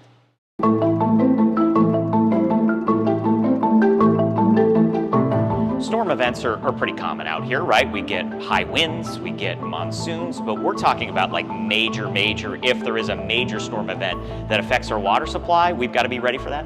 Yes, so we could call it a particle event, where we see a large storm that pulls in a lot of particles, a lot of sediment in from the Colorado River, from Lake Mead, and then we start to see an influx of particles coming into the treatment plant. So as of right now, we don't have a lot of particles. It's very easy to remove what is in our water right now. But if we have a lot more coming in a high influx, that's going to change what we have to do in terms of how much coagulant, that sticky chemical. Wait, hold on. Our flocculators need to flocculate better. Yes, they do. We're going to need to produce even more flocks because we're going to have to remove so many more particles. So we might need to change the dose of that. So how much more chemical? Is there another chemical we could add that could even optimize the process even better? So those are the things that we can do, and we've actually done that. We've gone and collected sediment from Lake Mead. We've dosed in high amounts of sediment to see what we need to do to change for our full scale if we have an event like this.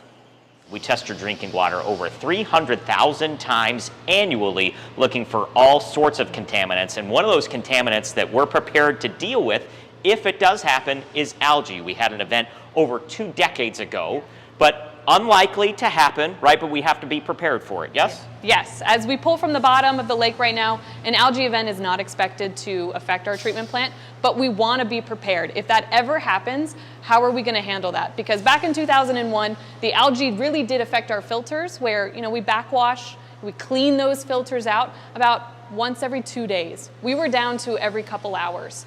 So we want to see how we can optimize this process so that we can extend the runtime of these filters and not have to backwash so often. So we can simulate algae events on this pilot. We can also even do batch testing, even on a smaller scale, where we look at different types of algae, some that are very harmful. How can we remove those with coagulation, with flocculation, or filters, or even look at something more innovative and look at something called DAF, which is dissolved air flotation, which is a new technology that we're looking at implementing during these events to help better remove algae so we don't have issues with our filters. Okay, so here's the deal. You heard a lot in this video. You heard a lot about things that are over my head. They might be over your head, but the point of this whole thing here, Hannah, and thank you so much for taking us through the pilot plant here at Alfred Merritt Smith, is that you don't have to worry about it. Hannah and our team of hundreds of researchers do this on the daily, so when you turn on that tap the next time, think about Hannah and think about all the great work that we do at the Southern Nevada Water Authority to ensure your water quality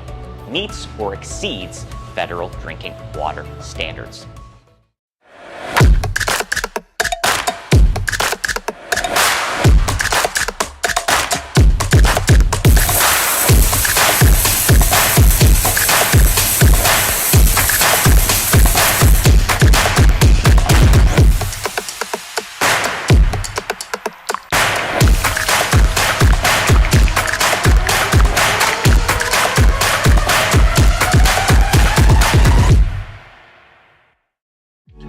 Did you know that we have approximately 75 wells similar to this one in the Valley View campus that are used to extract groundwater every single year during the summertime? These wells are located in the Las Vegas Valley, Springs Preserve, and then the small systems like Blue Diamond, Kyle Canyon, Searchlight, and Jean. Groundwater pumped from these wells accounts for about 10% of our annual usage, where the other 90% comes from the Colorado River. So the way groundwater works in the Las Vegas Valley is snowmelt in the Spring Mountains or Mount Charleston percolates in and flows down to the valley floor where we're standing. Now it takes a very long time, tens of thousands of years, for the water to actually get from up there to right here. So the groundwater we pump here is about 10,000 years old. The yearly amount of water that the Las Vegas Valley Water District is permitted to pump is just under 41,000 acre feet. An acre foot's about a football field filled with about a foot of water on top of it, or 326,000 gallons. But we also have about 340,000 acre feet of water stored in the aquifer as part of the SNWA groundwater recharge program. From 1989 to 2011, during the wintertime, the Las Vegas Valley Water District and the Southern Nevada Water Authority reversed the flows in these groundwater wells to inject treated Colorado River water directly into the ground as a methodology of storage. We generally don't use these wells all at once or even all year around. The redundancy of having more wells than are required to pump out our allocation allows us to repair or rehabilitate some wells while others are in service. And during the winter, the daily use of water is easily supplied by the Colorado River. In the summer, these wells are a valuable addition to our Colorado River supply. And to explain exactly how that's done, I'm going to hand it over to Mike Reed. Thanks, Jason. All of our wells are different sizes, flow rates, and depths. In the rural systems, they're a smaller well, but that is our only source of water for those communities. What you're seeing here today is us bringing our wells online for the season.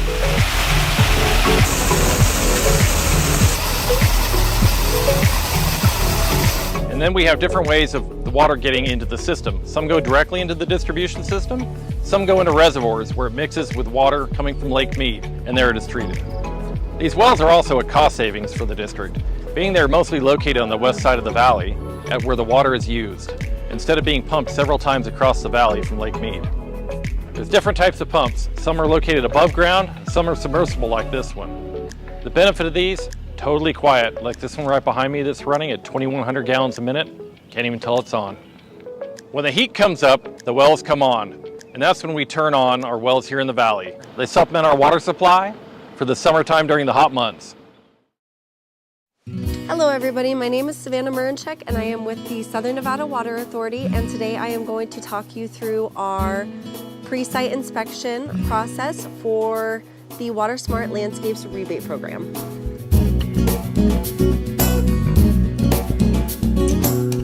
So the first step in this process will be going to snwa.com and applying for the Water Smart Landscapes rebate program. From there, we will give you a call to set up what is called a pre-site inspection, to take a look at your grass area and take a few photos. So the next step in the process is, once we set up the pre-site inspection, I will come out to your property with my iPad and measuring wheel, and what we will do is basically take a few photos of your yard, whichever conversion area you plan on doing, front or backyard, and then I will take a few measurements as well. One important thing to remember before we come out is that we are looking for living and maintained grass areas. We do not rebate for dirt or unmaintained turf areas, so it does have to be living and maintained before we come out to your pre-site inspection.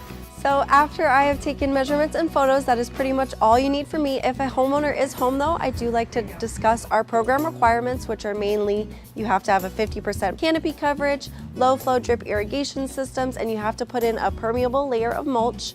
If a homeowner has any further questions about that though, they can always visit snwa.com. All of our program requirements are listed, and there is a wonderful plant search tool that helps to achieve that 50%. And that is kind of all we do at the pre-site inspection, and you are on your way to receiving a Water Smart Landscapes rebate. Here at SNWA, we try to make this process to convert over to desert-friendly landscape as easy and efficient as possible, so go ahead and give us a call or apply online at snwa.com. And from there, we come out, inspect your property within a 5-minute inspection, and you are on your way to getting that rebate. It's all the new construction. It's the casinos and golf courses. It's all California. Many believe those and several other myths are true about water resources in Southern Nevada. However, we do the research and have the facts. It's time to tap the truth.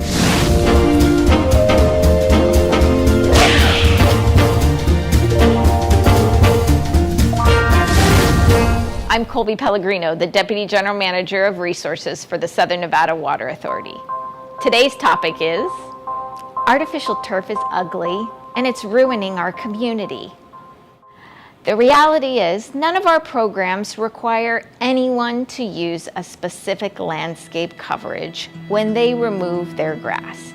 You can choose rock, you can choose mulch, you can even put in pavers in some situations. But artificial turf is a choice that we see people making more and more because there's some recreational value and some value for pets associated with it. Like many things, there's lots of different qualities of artificial turf. And we get a lot of feedback that artificial turf is associated with cancer or carcinogens.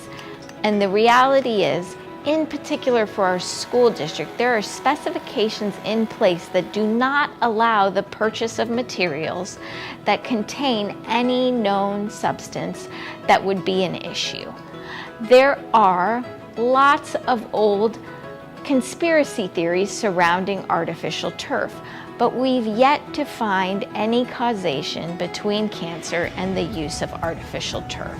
So it becomes a personal choice. Would you like to have artificial turf in your backyard, or pavers, or rock? That's your choice to make. And the quality of the turf you choose will likely affect how it looks and how long it looks good for. If you'd like to learn more about many other water myths and the truth behind them, you can find us on YouTube at SNWA Video.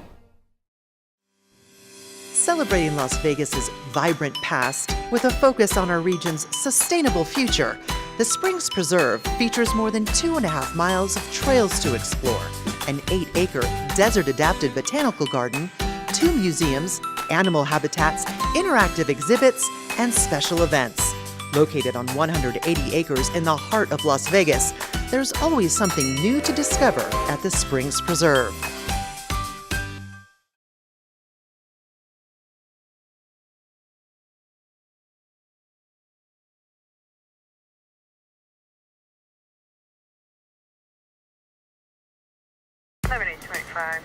More sidewalk art. I'm on my way.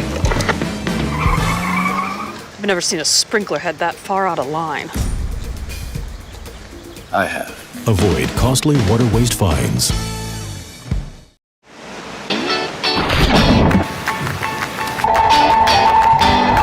Today we're diving into what it takes to be a lifeguard here in Las Vegas.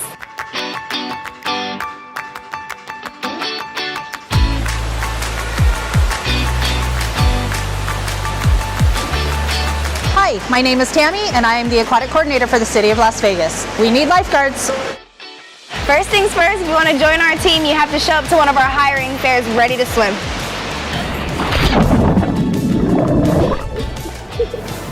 I don't know what to say. The water feels nice. Let's do this. We're doing a freestyle. The test has 3 parts. The first is a 150-yard swim, which is 6 times down and back, and you need to get the first 4 in 1:45.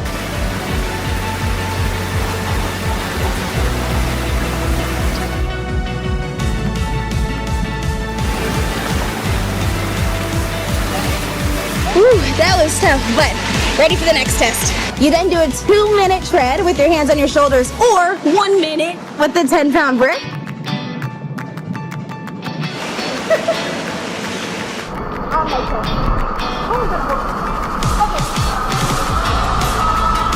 All right, you guys, I tried the brick and I tried my hands on my shoulders. I'd probably do hands on my shoulders, but with the brick is just a minute and with on your shoulders is 2 minutes. Pick your poison. And then you finish with the 50-yard swim, which is just down and back. And for the last and final test, your instructor is going to take the 10-pound brick, throw it 20 yards out. You need to go retrieve it and bring it back in 1 minute and 40 seconds.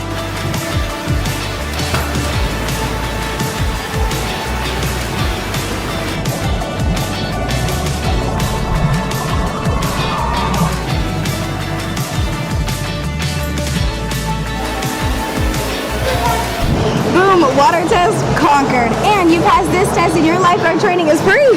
Just remember, we are hiring for year-round lifeguards, water safety instructors, and pool managers. How does $15 an hour to start sound? Hey, sounds great to me. All right. I'll see you at the pool.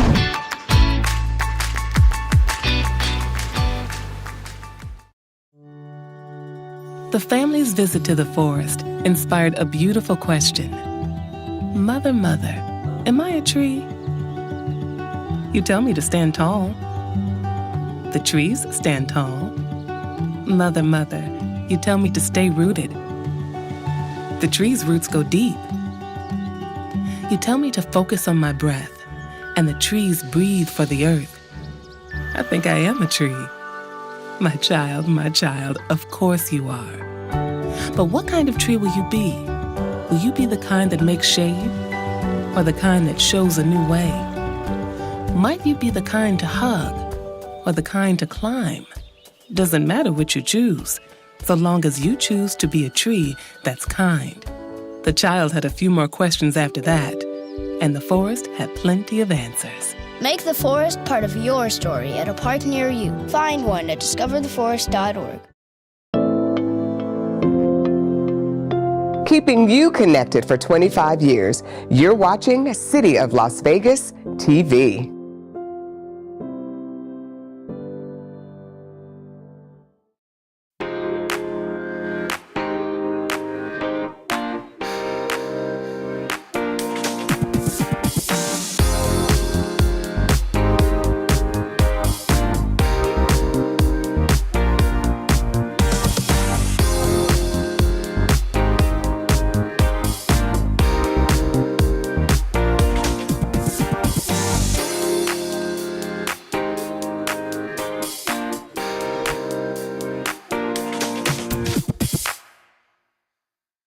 Hello, everyone. Thanks so much for joining us for Access City Council. I'm your host, City of Las Vegas Communications Director, David Riggleman. Coming up on this show, a device bringing safety and peace of mind to local seniors and homeowners, what it is and who's eligible. Plus, there are some wonderful events coming to the northwest area of the city. We'll tell you all about them. Joining us with all of this and more is the councilwoman who represents Ward 4. You know who it is, Frances Allen Polensky. Welcome back. Thank you. Love to be here. We have a great discussion today about a very unique device. We're excited to tell people about. You're really spearheading this thing. Also, great events coming in to Ward 4. It's high event season right now. We have beautiful weather. Exactly, yeah. Spring and fall are our time. So, of course, you represent Ward 4 out in the great northwest area. If you're not exactly sure where Ward 4 is located, well, don't worry. We'll go ahead and show you on the map. Again, it is the northwest area of the city of Las Vegas. And if you live in this area or work in this area, then of course you are in the city limits of the city of Las Vegas. And if you are a resident out there, of course you're represented on the city council by none other than Frances Allen Polensky. So, Councilwoman, let's jump in. This is a good topic today. It's a device bringing safety and peace of mind to seniors nationwide. It's called a Knox Box. Councilwoman Polensky is taking the lead with a pilot program in her ward. For more on what the Knox Box is, how it works, and who's eligible, we're joined by two very special guests. First, the Community Resources Manager for the Department of Neighborhood Services. It's Pat Petrie. And we're also joined by Sherry Shoup, Assistant Fire Chief and Fire Marshal for Las Vegas Fire and Rescue. Two great guests. Sherry, Pat, thank you so much for being here. Councilwoman, this is exciting times. We're rolling out a new program. We think it's going to catch on. Good stuff. Yeah, going to make people safer. I think that's the idea. So, Sherry, why don't we begin with you? What is a Knox Box exactly, and how does it work? Well, I'm happy to explain that, David. Thanks for having me on the show today. This is a residential Knox Box. This is something that's been available to commercial businesses for a lot of years for their safety, and now it's going to be available for residential homes. Basically, this allows the fire department to get into your home to help you without keys or without breaking the keys are inside, but without breaking the door or breaking your lock on your door. So if you're home and you call 911 and you're by yourself or you can't get to the door, only the fire department can open this box, and your key is inside and it hangs from your door. Wow. And that's how these work. And then, Sherry, that thing is heavy and pretty indestructible, isn't it? It's not like somebody's going to rip it off your door and then go break it open and get into your house. No, sir. They're very, very sturdy. You could run over it with a car and you can't get it open, you can't break it open, and it'll set on the door. Wind can't move it, nothing can move it and remove it once you've got it set on there. Great advantage with this councilwoman. Again, you're unable to get to the front door. In the past, the fire department would have to... Force entry. Yeah, force entry, break the door, break a window maybe to get into the house. But with this, and only the fire department has the key, right, Sherry? That's correct. Yeah. Not the police, no one else. No one else. And in fact, if you were participating in the program, you have to have the fire department place the key in the box for you, right? Because again, they're the only ones that have the keys. Yes, sir. And those are carried on the fire department vehicles when they go out here? Is that the Most fire department vehicles and the inspector vehicles as well, so that we can place them in businesses or homes. Okay, very good. Well, let's switch over to Pat Petrie from Neighborhood Services. So Pat, this pilot program, tell us about who's eligible for this and what the city's rolling out here. Councilwoman and Commissioner April Becker are behind this program to kind of get this thing rolling here in Las Vegas. Sure. So we funded these boxes through one of our funding agencies through federal government community development block grants. So with that comes some federal regulations to make people eligible. So in order to receive a lockbox, they have to meet a AMI income level of area medium income level of 80% based on their household size. And with that, we can pretty much qualify them to receive a box at no charge. And then the fire department's going to go ahead and install those boxes for them at no charge. Wow. Councilwoman, if you were going to have a Knox box installed yourself, what would the cost be approximately? It would be something you have to pay out of pocket for yourself. But this program, what Pat's saying is we'll cover it if you qualify, right? Correct. Yeah, we'll cover it. If they qualify, we're going to make sure that we check everything and check all the boxes off and then provide them with a box so the fire department can install it for them. Pat, talk a little bit about that. What are some of the things that people would need to be able to provide to verify their level of eligibility? Really, all we have to do is verify their address and that they live in the jurisdiction of the city of Las Vegas. And then we would have to verify their annual income, and they can use a variety of documents for that. It can, if they're on a pension or Social Security or have employment, whatever that is, just something that verifies what their annual income is. And that's basically all we need. All right, very good. Now, Councilwoman, you have an event coming up end of May for residents out in Sun City. That's kind of where we're rolling this out. Talk a little bit about that. The idea is to kind of get them familiar, maybe talk with Pat's people about who might be eligible, and see where we go from there. Your initial question, how much? So if you were just someone who lived in Southern Nevada and went on the Knoxbox website, there are 3 different versions with slightly different pricing, but lock, stock, and barrel, shipping, taxes around $250. $250. So Pat is really, and his team, making this available to a lot of senior citizens at the free price point. Is amazing. That's it's really incredible. amazing. And we're working with Commissioner Becker. She's able to secure a different income stream or a line of money. So together we're bringing about $200,000 worth of Knox boxes into the area. That's terrific. So, seniors only. And again, May 29th for folks out in the Sun City area. If you want to learn more, you can meet with the councilwoman, these folks in person. Fire chiefs, chiefs, etc. Sherry, talk about this is a device that is not new. It's been around for a while. What I love about it is the simplicity of it. It's just a very sturdy, almost safe-like place for your key that only the fire department can get in. It's going to save a lot of damage if they need to get into the house. Exactly. These have been around for business applications for a lot of years. It used to be a way that fire departments would get into a building that was maybe having a false alarm in the fire alarm system, and there was no actual fire. You don't want to break the door to get in for something like that. The Knox box had the key to the building so that the firefighters could get in, silence the alarm, and find out what was going on without being destructive. The insurance industry supported it for a lot of years, which is why it was available commercially. But now the safety factor for residents who can't answer their door if they've called 911 and they're already down came into play. And so a smaller residential unit's available now. Same technology, just like a safe, like you said. Yeah, it's very, folks, I got to tell you, that thing that Sherry's holding, that's stout. And it's heavy and... It's much heavier than it looks. Yeah. Getting my workout. yeah, you are, just holding that crazy thing. But it would take a lot of effort to try to break into that thing. Very secure. Yeah, really, definitely the case. And it can be scary in a situation like this if you have fallen and you're unable to enter the door or something, and you're not sure what's going on. And then, of course, and at the end of the day, all the repairs repair that if the fire department has to force entry. So it's really a great tool to make people feel safe and secure and have that peace of mind. Yeah. All right. Well, you guys, is a great tool all the way around. Sherry, anything else you want to add? Pat, anything else you want to throw in there? This is a great. Looking forward to getting this started. I think this is going to be a signature program. Mm-hmm. Yeah.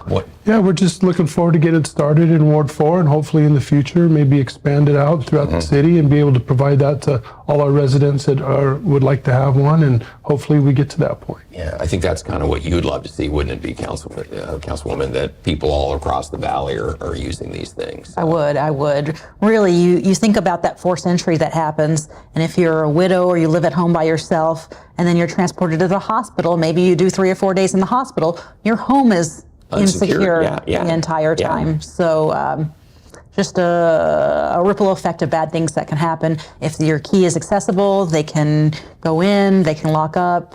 That's most ideal. Yeah, exactly right. And again, let's talk a little bit about opportunity on May 29th out in Sun City. Talk a little bit about that. We're going to have the Knox boxes in hand. The Knox box folks are going to be there. Because it is so heavy, it's about a $23 shipping tag on that price tag. So for the folks in Sun City, there'll be no shipping because they're going to bring it there. And other than the cost and the tax, that's about as low price as we can get it for the seniors that don't meet the income minimum. So we got both of them covered. We're going to have the fire chief of the city and the county, myself, April Becker, and Chief Shoup, and all of her folks at Fire Prevention will be there to explain its benefits and answer all the questions. I know our senior citizens, we tell them always be concerned about fraud. They're on the tip of the spear there, where they're often taken advantage of, and I don't want them to feel that way about this. This is the most secure way that and safe way that you can allow fire into your home. Yeah, and such a simple thing. Concept, versus, yeah. You don't need a lot of technology. You don't need. You don't need Wi-Fi. Right, nothing. exactly. Once you make that call, maybe you're wearing, a life alert. You hit the life alert, then the first responders are going to come, and they'll be able to get into the house again without having to damage the house to get in. And Councilman, let's emphasize this too. We're not just saying this is going to be for Sun City people, and this is a pilot program that's starting there. But ideally, what we'd like to do, as you mentioned, is to really see this spread out everywhere. Citywide. If we had it on every home in the valley, the fire department could get in, could get out. There's no more toiling. Even with businesses, those businesses that don't have it are crazy, because in this town, a air conditioner in the evening on the roof catches fire. It happens a lot, more than you think. And if the firefighters have to break access into your business, at least if you're a food establishment, you're not opening the next day. Right, exactly right. Or probably for a week. Yeah. And as Sherry mentioned too, sometimes if it's an alarm going off, the fire department's got to respond. There's nobody there in the building. They've got to get in to see if there's something on fire. And if you don't have a Knox box or a device like that, they're going to have to break the door to get in. So, well, good stuff, everybody. Again, Sherry Shoup from Fire, thank you so much for being with us. Pat, thank you so much. Now, you two are going to be at the Sun City meeting on the 29th. Okay, very good. So you get to see these folks in person, and Pat will help you through the requirements of who's eligible.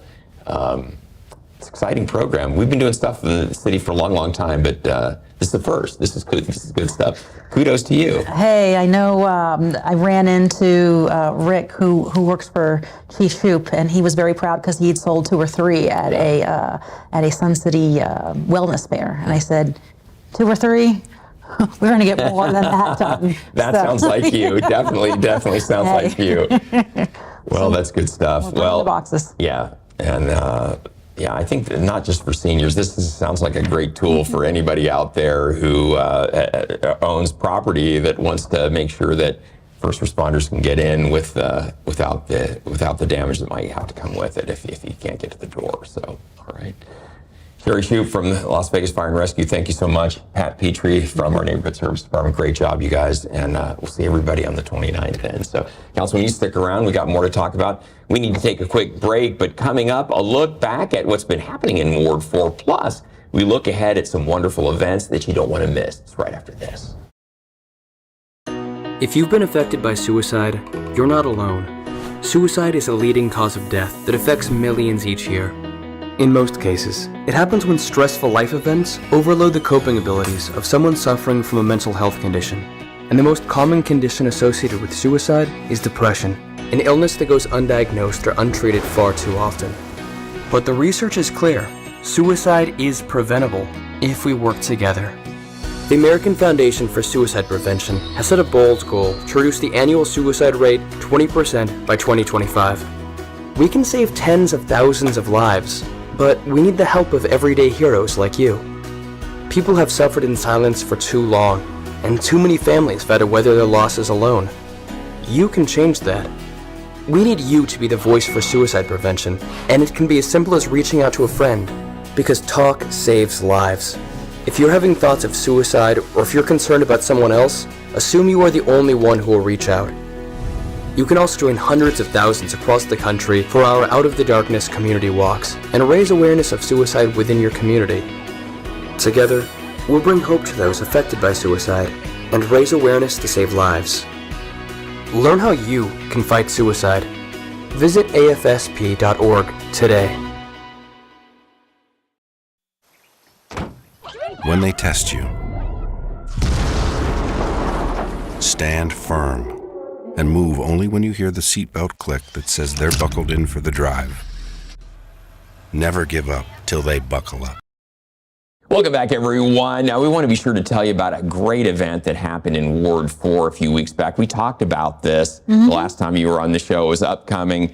The movie in the park, Secret Life of Pets 2. But this was a whole event around getting your animals microchipped and Pet parade. Yeah, pet parade, the whole 9 yards. So how did it go? Oh, we had about 50 pets all dressed up to the nines. It was hard to choose. Great event, about 150, 175 participants. These family-friendly events are really what it's all about. If I could just do that and not all the other junk, that would be wonderful. I know. You know, at least we were able to do this well. This took place back on April 25th at Tregono Hills Park. And just that whole thing about tying the microchipping in, and then you did the demonstration with the stuffed animal, you know, for the kids. Because it doesn't hurt. It doesn't hurt the animal to have them microchipped. That's the point. And it's a law now. Exactly. You got to do it. And we had Eric Dishbine from our Animal Protective Services team. He was on the show last time, and he was also out there that night as well. So big hit in the community. Yeah. Well, good. Well done. Did you come up with that idea? Oh, I've got people. Okay. Well, good stuff. Well, Councilman, let's talk about some things that are upcoming. A little more serious event. This is the Southern Nevada Law Enforcement Memorial Ceremony. It's going to take place on Thursday, May 22nd. That, of course, Police Memorial Park is in your ward. Near Reopening. And yeah, that's right. Talk about that a little bit. About a year it was closed, and a big allocation of funds were committed to rehab the park, about 25 years old and never been really given a facelift. So we got a lot of new stuff. Yeah. And this will be our first event, the Southern Nevada Law Enforcement Memorial Ceremony, where we read the names of every officer that's fallen from Southern Nevada in the past. There's a 21-gun salute and a flyover. It's a great ceremony, solemn, but it's moving. Very appropriate. You know, Councilwoman, I know people who've lost relatives who have fallen in the line of duty, and their relatives, they come back every year to that. And some of these folks have been gone many years, but their relatives still return year after year after year. So it can't help but just tug on your heart. So. Oh, I bring the tissue box. Yeah. So again, folks, that's going to be Thursday, May 22nd, 6:30 arrival. The ceremony is going to start at 7. Please try to be on time for that. It's a very solemn ceremony, and you're going to have the mayor with you. The mayor, Sheriff McMahill, completely open to the public. Everybody can come, but very large in attendance from our law enforcement agencies. Yeah, very good. So, and then, Councilwoman, the very next day at Police Memorial Park, that's going to be at 7:30 on Friday evening. It's the Walk of Honor. Talk a little bit about what that is. First time event. In the morning of, we and hopefully 100 of my best friends will show up and plant over 6,000 American flags in the Greenbelt area of Police Memorial Park. We'll have a walking path right in the middle that will not be flagged. And then in the evening, myself and the mayor will attend, and at 7:30 we'll have a little bit of a few remarks. We'll keep them brief, and then walk together down in the middle in that aisle of all the flags with a single candle, and people are welcome to bring a picture of a family member or a lost loved one that passed in service together, and we will, in silence, walk in memory of them. Okay, it's a first-time event, folks, that we're doing. That's going to be on Friday, May 23rd, 7:30, and Councilwoman, you heard her. If you're so inclined, we'd love to have you help volunteer. We have 6,000 American flags to put out there. If you'd like to get involved, would that be 8:30 that morning, May 23rd, that Friday morning?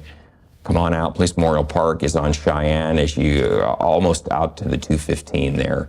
But the more people we have, the less backbreaking it is for all of us. Exactly. The faster the work goes. That's right. So. And it's a beautiful sight to see so many flags in one spot. Yeah, I think it's a photographer's paradise for our folks too. So be sure to capture that. And we will keep the flags up. If you can't make it for our Walk of Honor ceremony, we will keep the flags up until all of Memorial Day weekend, until the evening on Monday. Oh, great we to know. take them down. I didn't realize that.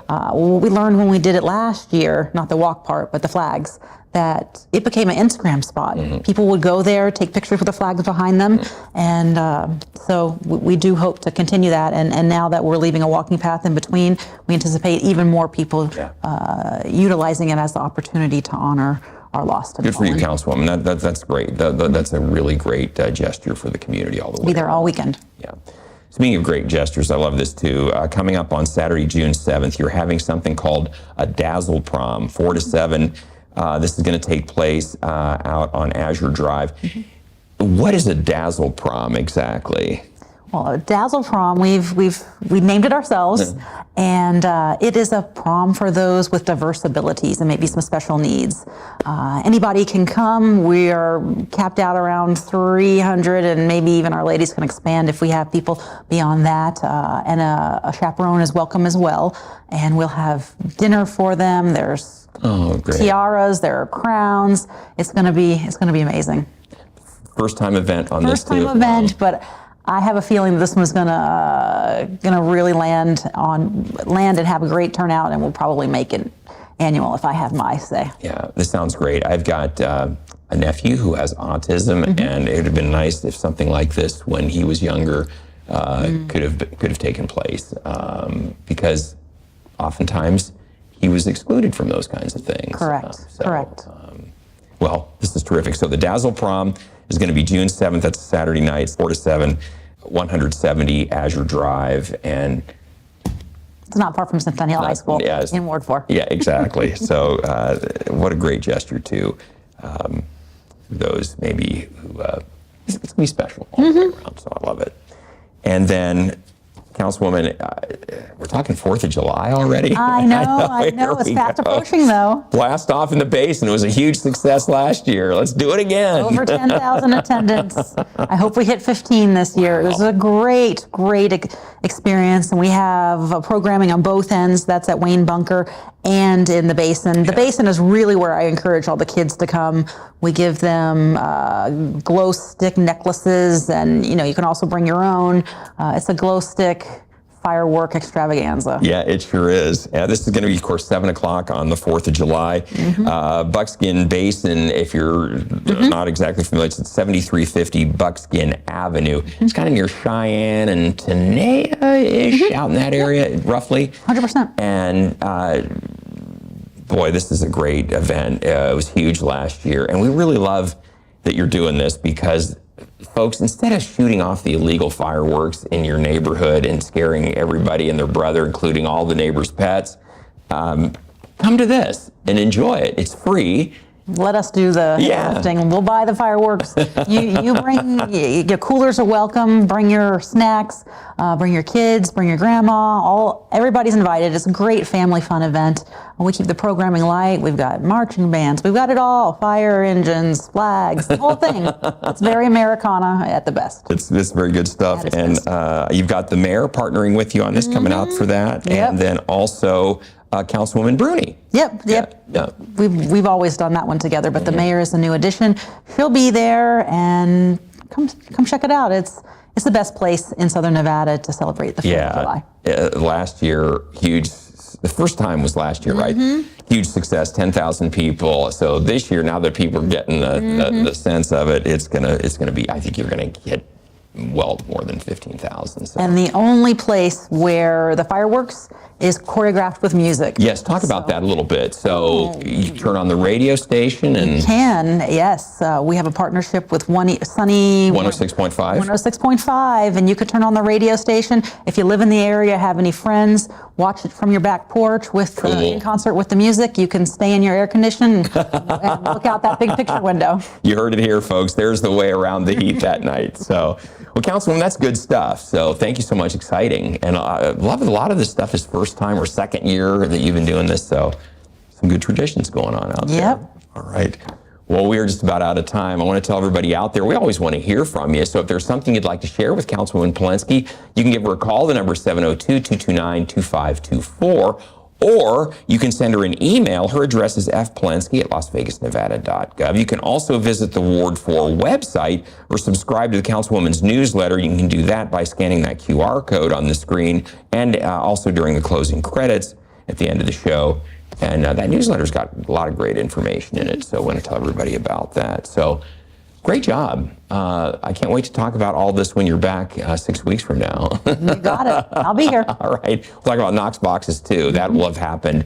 And we're excited. We hope a lot of people come to Sun City on May 29th to learn about that program. So see if they qualify as well. Councilwoman, great to see you. We'll see you in 6 weeks. Yes, and sir. Folks, don't miss our next show beginning on May 15th with Ward 2 Councilwoman Victoria Seaman. City of Las Vegas TV is streaming now. You can catch all of our shows on YouTube at City of Las Vegas TV. You can also watch online at lasvegasnevada.gov/connect. Thanks for watching, everyone. We'll see you next time around.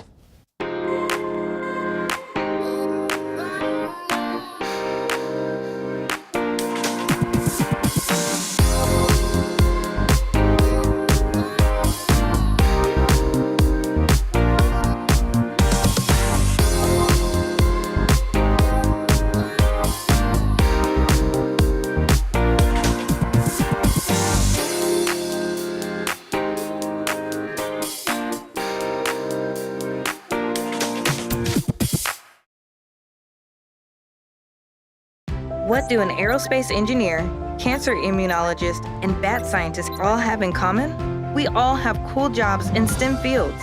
Whether it's building robots or learning to code, girls everywhere are finding their passion for science, technology, engineering, and math through positive role models and mentors. So dare to dive in, get connected, and explore. You never know what your future may hold. Learn more about these and even more cool jobs at SheCanSTEM.com. Congratulations to our City of Las Vegas Employee of the Month, Irene Cedillo. Irene works hard to keep our community safe when emergencies hit. She manages the city's Community Emergency Response Team, or CERT. With CERT, the city has a team of professional volunteers ready to support first responders and get help to residents quickly. As a volunteer coordinator, Irene has organized dozens of events, trainings, presentations, and much more to keep the CERT team ready. Irene manages a team for all of Clark County and serves as a facility and events coordinator. For all your hard work to make our community a safer place to live, we honor Irene Cedillo as our City of Las Vegas Employee of the Month.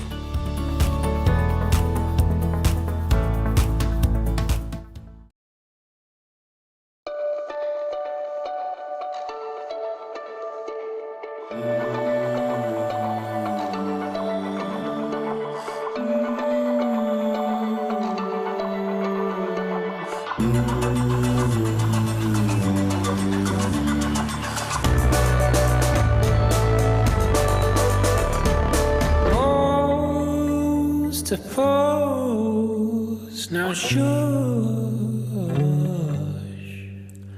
She makes the sound she makes to calm me down. Oh.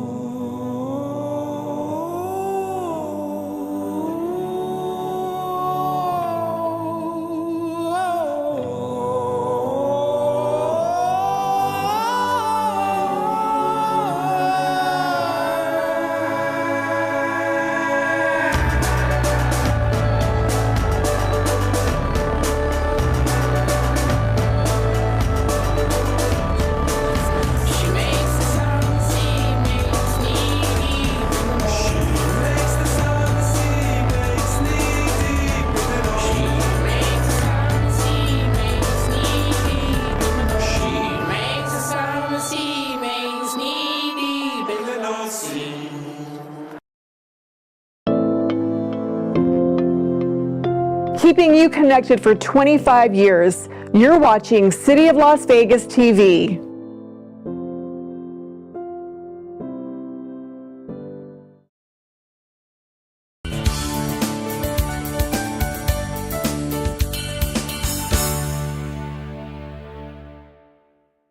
Hi there, everybody, and welcome to City Beat. I'm Crystal Allen, coming to you on a very beautiful day inside of Symphony Park. Well, it was an era of disco, bell-bottoms, afros, and Farrah Fawcett hair. Of course, we're talking about the 70s. We're jumping into the time machine and taking you back. We want to give you a sneak preview of our latest Las Vegas documentary, 70s Style. The 70s was one of the most exciting times, I think, in our history. It was kind of a rough and tumble town. Ooh, polyester. I wore the mini skirts and boots like everybody else. People wore their hair long. I wore my hair long. You had the women's movement, and then you had the civil rights movement, and you had the counterculture. The 70s was a time when we were assessing, okay, where are we? Where are we going? How are we going to get there? Beautiful music, beautiful. Okay. And a big thank you to the Commission for the Las Vegas Centennial for making these popular documentaries possible. You can catch them all on City of Las Vegas TV's YouTube page. We're standing outside the cultural crown jewel of Symphony Park. Of course, that would be the Smith Center. And for the first time, it played host for a very special night for the City of Las Vegas. Let's go inside. Well, now we're inside the Smith Center for the Performing Arts. It is indeed an incredible venue and an amazing backdrop for the State of the City address. In fact, it was Mayor Shelley Berkeley's first State of the City address. But as we're going to show you, she is a mayor that has accomplished a lot of firsts in her life. Let's take a look. Do you want to take a look at the picture? Oh, mercy. Folder, take a look. Just take a look at the smaller picture. In that. Yes, yes, yes. I most certainly do. It was 1953. Mayor Shelley Berkeley, known then as Rochelle Levine, was just 2 years old. You could tell even at an early stage I loved clothes. So here I am in a little hat and a coat with a purse and matching shoes. And to this day, my staff calls me a fashionista. My matching game is always on point. She's still a fashionista at heart. Nothing has changed. Take a look at Mayor Berkeley's life, and you'll notice a common theme. She's a woman who's accomplished many firsts. Moving to Las Vegas at the age of 13, she was the first in her family to graduate from high school and college, attending Valley High School and UNLV. It didn't matter if my sister and I were pretty popular. Of course, we were both, but I have to say that. It mattered that you got good grades in school so you could make something of yourself. And she definitely made a name for herself in school. Graduating with honors, she became the first woman to serve as student body president at UNLV. Her next step? Law school. Despite some challenges, she was not deterred. I didn't have 2 nickels to rub together and, showed up at law school. Here I am. Every summer I came home from law school and I was cocktailing in those days. I worked in the casinos. I don't want to get myself in trouble, but the IRS wasn't really looking at tips at the time. And so I made enough money in the 8 weeks that I was home cocktailing to pay my whole way through the whole year, following year from law school. Her plan? Become a lawyer and one day run for office. 6 years into that law career and pregnant with her first son, she was elected to the Nevada legislature in 1982. After serving 2 years in the legislature, she achieved another first. Mayor Berkeley became the first woman to represent Nevada's 1st congressional district in the United States House of Representatives. She served for 14 years. Seeing how the trajectory of my life, I am very proud. I've left a legacy in the community in my hometown, and that is very, very special. And now, another first for Mayor Berkeley. She recently delivered her first State of the City address at the Smith Center. Since taking office, she's been vocal about her priorities for the city.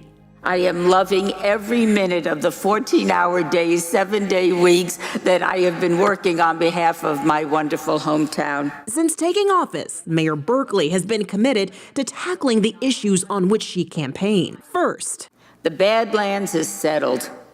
A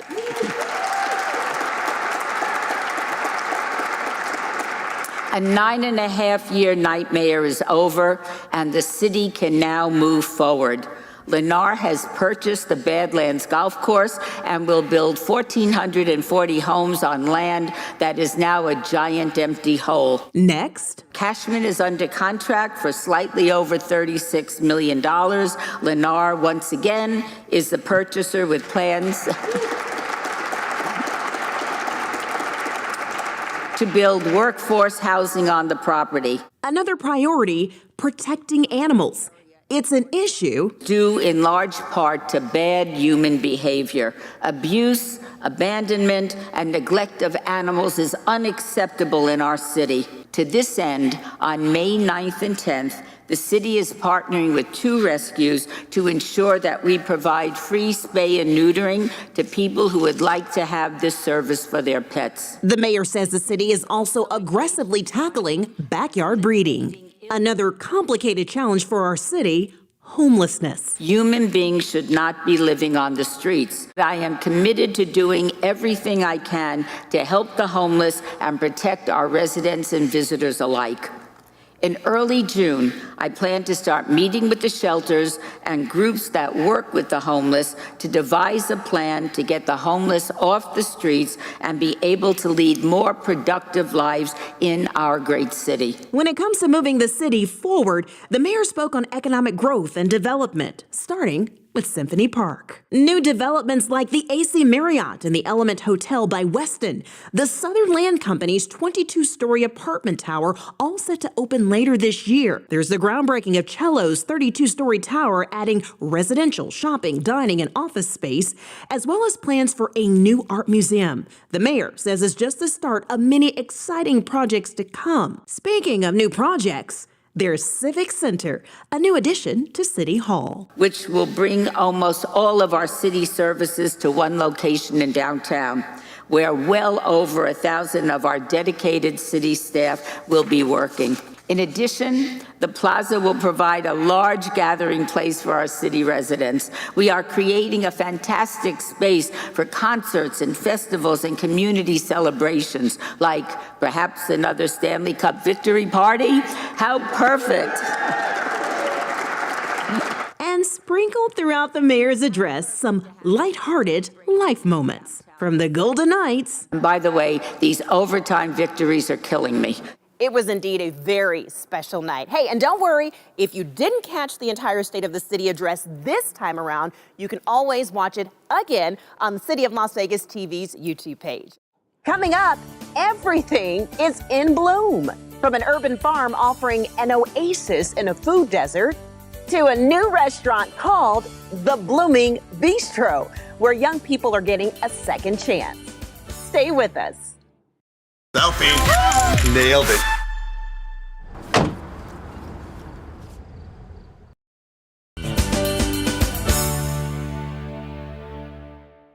Welcome back, everybody. You're watching City Beat. I'm your host, Crystal Allen.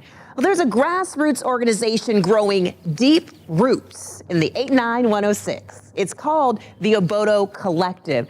Obodo actually means community in Igbo. That's the native language of the Igbo tribe of Nigeria. This stunning mural adorns the outside of a new grocery store. We'll tell you a little bit more about the mural a little later, but first the story of this grocery store, how it's connected to the Obodo Collective, an organization fighting multi-generational poverty in the community. Well, I'm Tamika Henry, the executive director here at the Obodo Urban Farm. We're located here in the historic West Side, right in the heart of the 89106, and this is the Obodo Urban Farm, so I welcome you. This half-acre of land was once a deserted lot. Yeah, you gotta come and see what's growing on at the Obodo Collective. It's now a blossoming and bountiful urban farm. The thing I love about this the most is that each little flower, it tastes just like onion. Tastes just like chopped onion without the tears. There's corn, cabbage, even tomatoes. Oh no, who gonna taste this one? Along with various types of lettuce like spinach and kale. So even with the kale, like we don't use any pesticides out here, and to make sure that things are safe for our community, you know, I'm on quality control. So I'll come out here, break it, taste it, and see how it is. That quality control extends to the 23 fruit trees along the perimeter of the garden. And now all the fresh produce has a place to be proudly displayed. The Obodo Green Grocer. It's an oasis of hope in this food desert, a place where 1 in 5 families struggle to put food on the table. The amount of impact that we've been able to have through this time has been, you know, it's been life-changing for some, and we just want to continue to do that. It's located at 1300 C Street between Owens and Washington in the historic West Side community. It's an extension of the Obodo Collective, which starts by meeting basic needs like freshly grown food to the community. This outreach builds trust, allowing them to help families, or neighbors as they call them, create pathways from poverty to prosperity. You know, we provide them food and we build more relationships with them. We realize that they have additional struggles and challenges around housing, around financial security, around the need for childcare so they can go to work. The nonprofit connects families to emergency resources for things like rent and long-term solutions like workforce training and childcare assistance. As for the food in the grocery store, there are no price checks. It's all donation-based. Because we don't want anyone to walk away feeling that they couldn't afford it. The Obodo Collective, and now the Obodo Green Grocer, is staying rooted in the mission to grow a healthy oasis in this food desert. It's good. It's yummy. Y'all gotta come have some. Well, from the farm to the table, that's a perfect segue to our next story. There's a new local spot called the Blooming Bistro. It's near Rancho in Charleston. It's serving up delicious dishes with a side of hope. Let's check it out. I want this to be a space of hope. Not only for those that work here, but for the entire community. The Blooming Bistro is a restaurant with a mission. It was so enjoyable to walk in. I had 2 really bright, youthful faces greet me. It offers young people like Jennifer Briones a second chance. I was in recovery. I still am. And provides young adults with no job experience a starting point. Just ask Carlos Ramos. Not only do I get to become more independent, with myself. I get to see what type of different job routes I could take. For Briones, this opportunity is keeping her on track and helping her blossom into a working professional. I'm still smiling and I still have my hospitality voice at home. The hospitality inside the Blooming Bistro was well received on this busy afternoon. We were checked on multiple times, brought really delicious food. One of the menu items, a crowd favorite, especially with this patron. Ward 1 City Councilman Brian Knutson is enjoying a dish named in his honor, the Knutson Bowl. Lots of vegetables, delicious rice. I got the salmon add-on. I highly recommend anybody come in here, get an add-on. It's a thank you to the city of Las Vegas and the councilman who represents the ward the restaurant calls home. If you're watching this, I'd encourage you to get it because I want it to keep my name on it. 1, 2, 3. The Blooming Bistro! Thank you, everybody, for coming today. This is the ribbon cutting for the restaurant. Co-owner Samantha Steele says the city has been there every step of the way as it worked to open its doors to locals and tourists. I like to say come in and enjoy, your delicious meal in here, because what is happening is you're nourishing your body but feeding your soul. And at the same time, we want this space to be a space of awareness, a space of hope, a space of prevention, a space of lifting stigma. We took a tour with Steele toward the back of her restaurant, where the mood takes a more measured tone, tackling the struggles of drug and alcohol disorders. And here we have our in honor of. A door covered with celebrities who struggled with or lost their lives to substance or alcohol abuse. On the back side of the wall, we have the in celebration of. Celebrities who are in recovery or working each day to stay there. Steele also has Narcan and fentanyl testing strips on site. This is our suicide prevention wall. We've got Anthony Bourdain, Kate Spade, and of course Robin Williams, and then the 988 Suicide and Crisis Hotline. The journey to recovery is personal for Steele, who struggled with an alcohol disorder for years. My second chance also started with my recovery. We all fall down at some point in our lives. We all need a second chance. That's what the Blooming Bistro represents. That's what the medical district represents, is we want to give everybody a second chance. And the Blooming Bistro is making a name for itself, serving up fresh food for the community and providing a fresh start for people needing a second chance.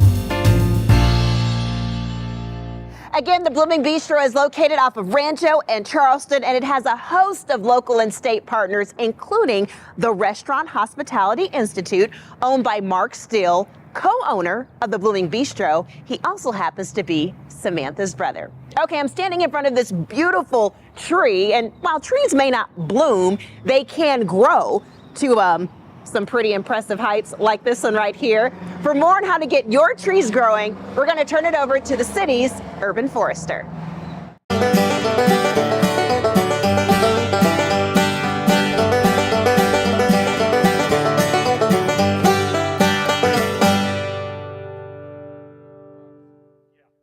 Morning, everyone. My name is Brad Dossler. I'm the urban forester for the city of Las Vegas.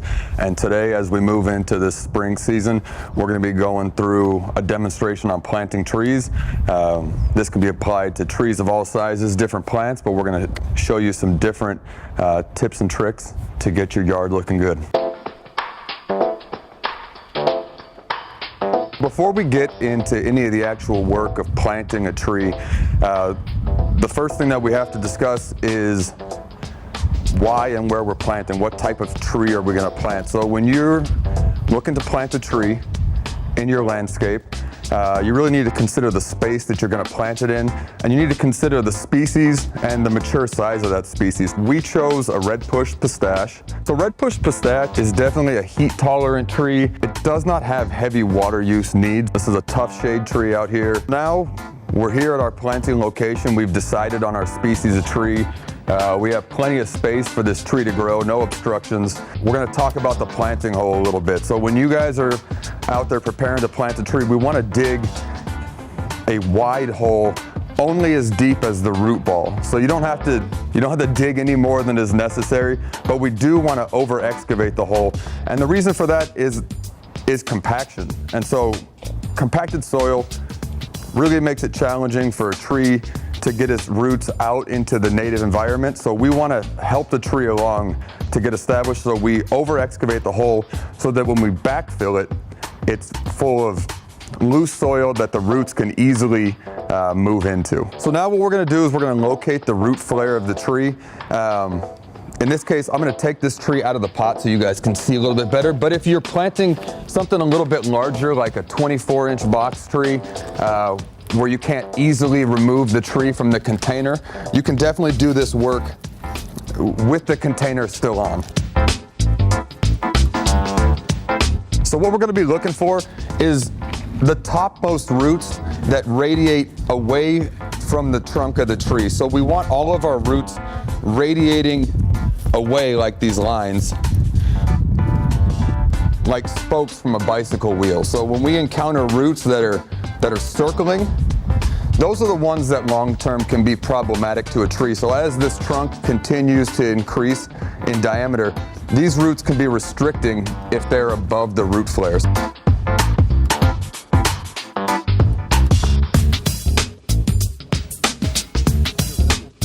These are the fine feeder roots that have actually moved up into this top layer of soil. The tree, as you can see by this staining already, this tree's planted a little bit deep and we haven't found that root flare yet.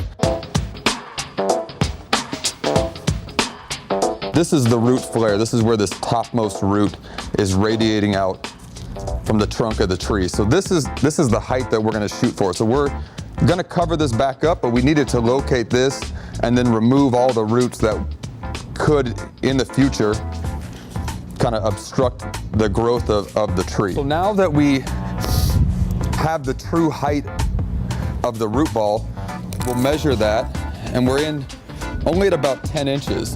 I'm going to show you here. We're going to backfill the hole so we get the appropriate height, and then we're going to place the tree and go from there. So we're getting ready to plant the tree. As you guys can see in the camera here, this tree has a really smooth exterior, and so that's a result of being grown in a smooth-sided container. Similar to locating the root flare, we're going to shave the sides of this pot. So what we want to do is we want to try and eliminate any defects that come from container-grown trees. So you can see this one kind of hit the side and then squirrels its way down. We'll cut that at the turn. There we go. So let's plant this tree now. We're going to take it, our shaved root ball here, place it in the hole. So you can see we got our tree. We're ready to go. We get a lot of questions about amending soil, adding organic matter, these kind of things. In this situation, we're going to backfill with the native mix, and this is how we plant all of our trees. So the concept of that is just that, you know, even if we amended this small area, eventually the tree is having roots well out into all this native mix, so it needs to become accustomed to our soils, to the pH, to the texture. And so instead of creating multiple environments for the tree, we backfill with the native mix, and we choose trees that are well adapted to our soils and our climate. So we're just gonna give this root ball just a little bit of water. We're not gonna overdo it, but we're just gonna give them a drink. We've completed our planting of the tree. And anybody who lives here knows that, you know, we don't get enough rainfall to support plants naturally, so we're gonna have to install irrigation.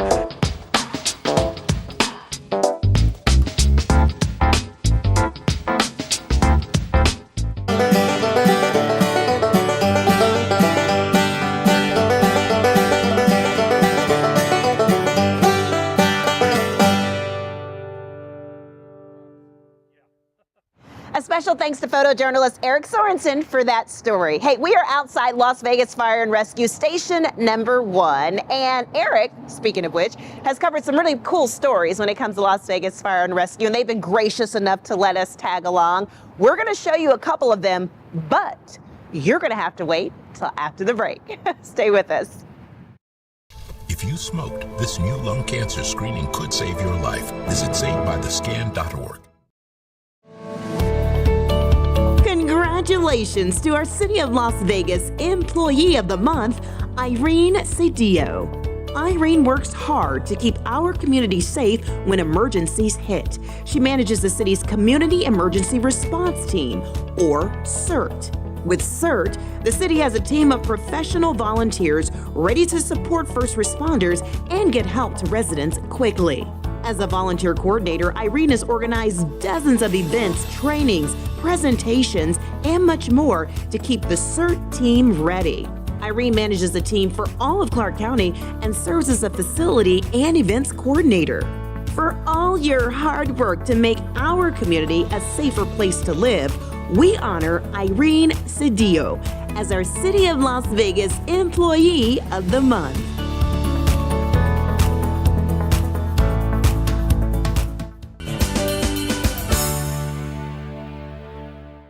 Everybody, welcome back to City Beat. I'm your host, Crystal Allen. We are outside of Las Vegas Fire and Rescue Station 1. And when there's an emergency, our firefighters are trained and ready to answer that call. We actually stopped by one of Las Vegas Fire and Rescue's technical crew trainings.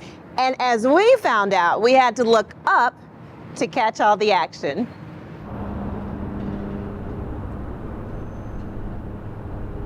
Welcome, everybody.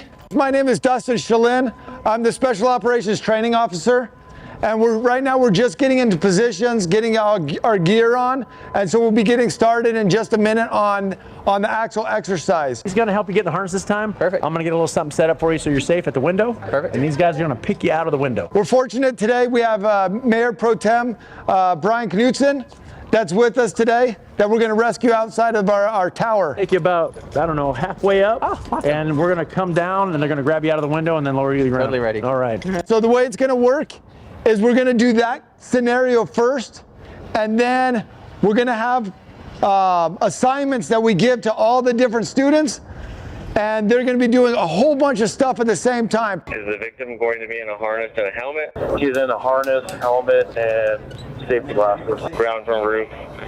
Hasty's over the edge. Copy, Hasty over the edge. They have what's called a Hasty, so they have a rapid rappel or 2 rapid rappel stations over down this side. And so that would be for our initial rescuer to just get over the edge of a building and go down and meet up with whoever's being rescued.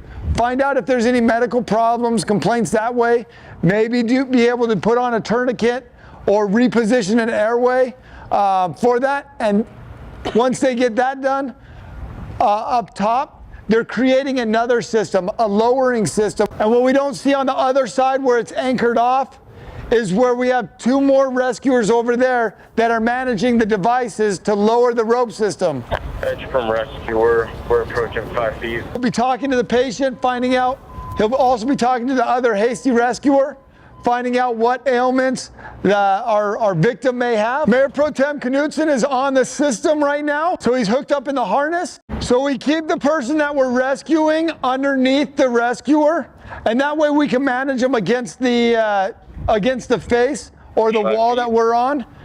He has his feet up against the wall. He can kind of lean back and keep them out and away from that wall and any hazards that might be below him. Victim rescuer on ground, selected. If you look over to the right, we got a little race going on. So anytime we go down a rope, we have to be able to also ascend a rope system. We need to be able to go back up. Let's go, Watson! Padilla's in the lead. Oh, Watson's coming up.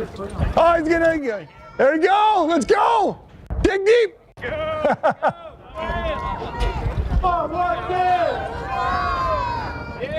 Ah! Give him a round of applause. And some of our city leaders got the chance to suit up and see what it was like to walk in the boots of some of our firefighters. They took part in an event called Fire Operations 101. It was really an opportunity for them to learn more about what our firefighters go through to keep us safe, including rotations about vehicle extrication, some canine bomb search demonstrations, performing CPR in a moving ambulance. It was really a hands-on opportunity for them to learn. There you see some of our council leaders. Councilman Knutson of Ward 1, Councilwoman Diaz of Ward 3, Councilwoman Frances Allen Polinsky of Ward 4, Councilwoman Chandra Summers Armstrong of Ward 5, and Councilwoman Bruni of Ward 6. They were there, also joined by some of our deputy city managers, our city attorney, our department directors, and others, and truly, it was quite the learning experience. Now we're going to take you inside City Hall for this. The Las Vegas City Hall Grand Gallery is where you can catch this cool exhibit, Stories from Backstage, Cirque du Soleil in Las Vegas. It's actually been extended through July 17th. It features more than 100 costumes and exhibits from its Las Vegas-based shows. The Neon Museum teamed up with Cirque du Soleil for the exhibit, again extended through July 17th. Definitely a really cool exhibit for the entire family to check out. Well, that's going to do it for this edition of City Beat. I'm Crystal Allen. Until next time, thank you so much for watching, and we'll see you for the next episode. Find out what's going on all over the city of Las Vegas by subscribing to the City Beat e-newsletter. Simply scan this QR code to get a preview of each show twice a month.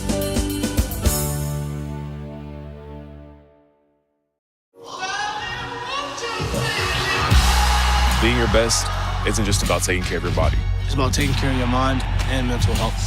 Find the resources you need to make your mental health a priority. Love your mind. Celebrating 25 in 2025, you're watching City of Las Vegas TV.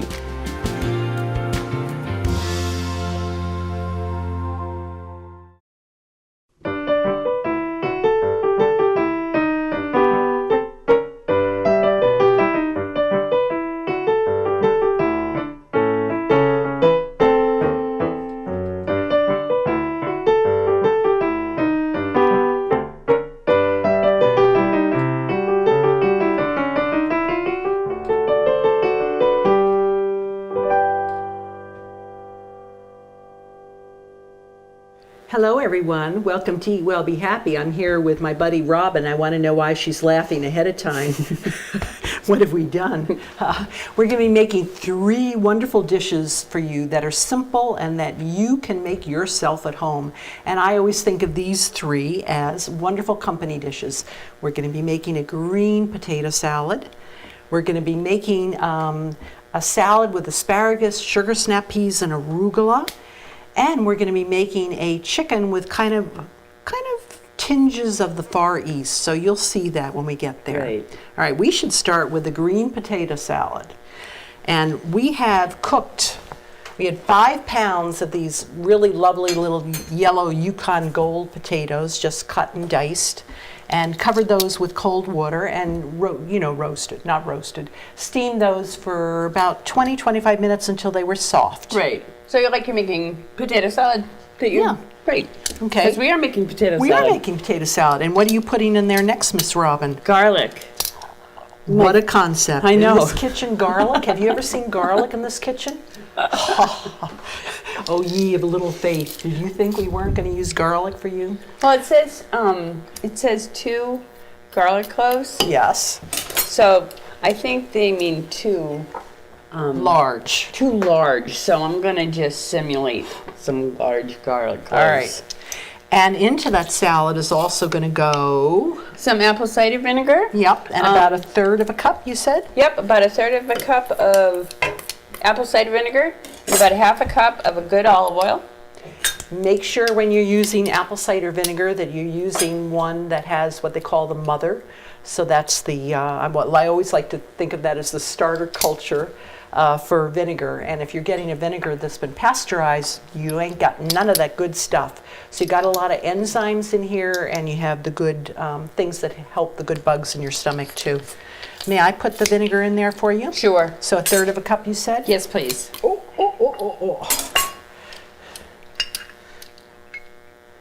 I can smell that vinegar. All right, there's your 1/3 cup of vinegar.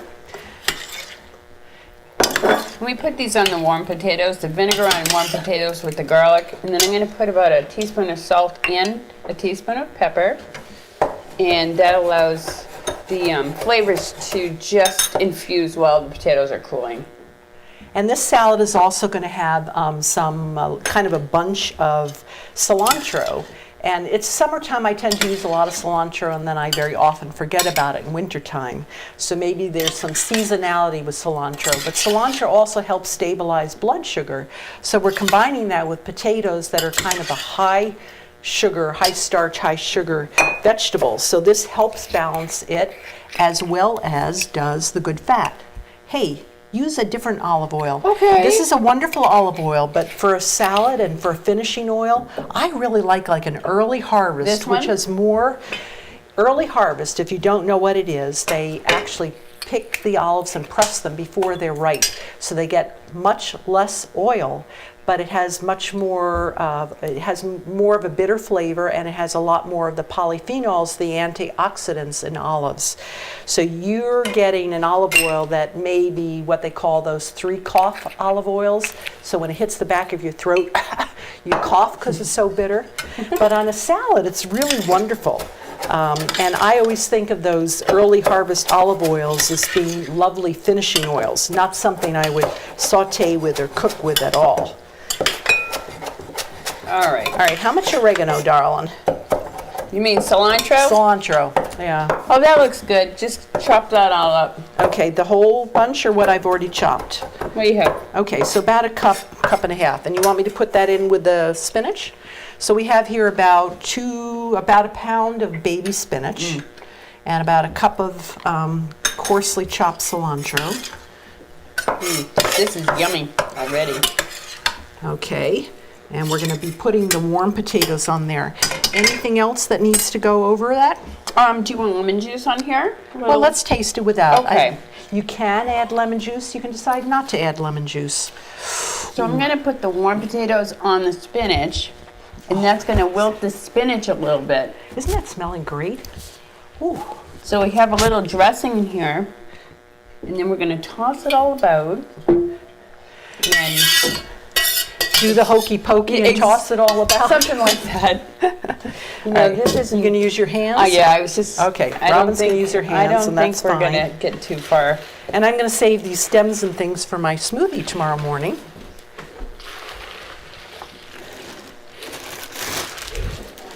These are whole spinach leaves. You can chop these up to make them a little more bite-sized. But the warm, they will wilt down a little bit. So. Yeah. And as I say, waste not, want not. And I think we throw away so much food.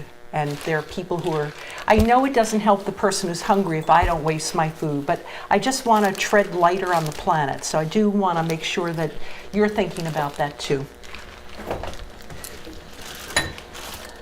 All right, little Missy, what's next? Okay, what are we going to make next? Do you want to make? So is this done, you're saying? This is probably, we'll taste it to see if you want to have lemon juice in there. Okay. But I'd like to just mix it a little bit more because the potatoes are heavy in there at the bottom. Tastes good the way it is. I don't think it needs lemon. Okay, does it I don't need know more what you salt or think. pepper, you think? You taste it and see what you think. I think it's on the verge, on the line. Okay. So it's hard for me to, when in doubt, taste it yourself. If you're not sure, have somebody else taste it too. Okay. You gonna taste? I am.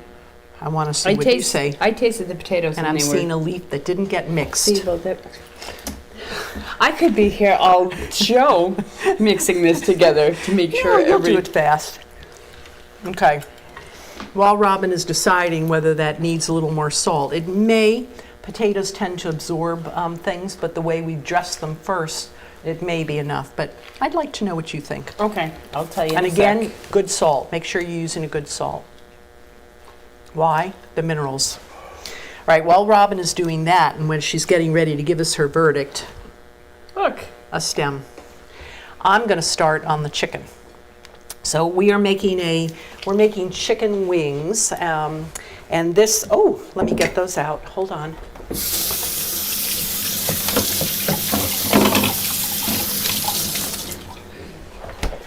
Again, I like to give shout outs to companies who I think are really doing things the right way and are ahead of the curve and trying to make us all better. So this package says thighs. I have, however, used a party wing today. But I love this company because not only is it organic and not only are they treating their birds correctly, they're certified humane and they're non-GMO, etc. But you notice there's no polystyrene. So they're really trying to package their things with the least amount of waste and the least amount of materials. And it's a delicious chicken. I think the flavor is really good, which shows to me that they're allowing their birds to stretch their wings, to run around, to eat bugs like a chicken should. And they're also, when they feed it, they're feeding it organic feed as well. So I'm sure all around the country, you may have wonderful chicken too, but look for one that is packaging it and feeding their chickens well. How's that? Perfect. Okay, so you don't think it needs anything else? Well, it needed a little salt and pepper, which you added. I was doing while you were talking about the chicken. Okay. There we go. So here we are, the schmicken.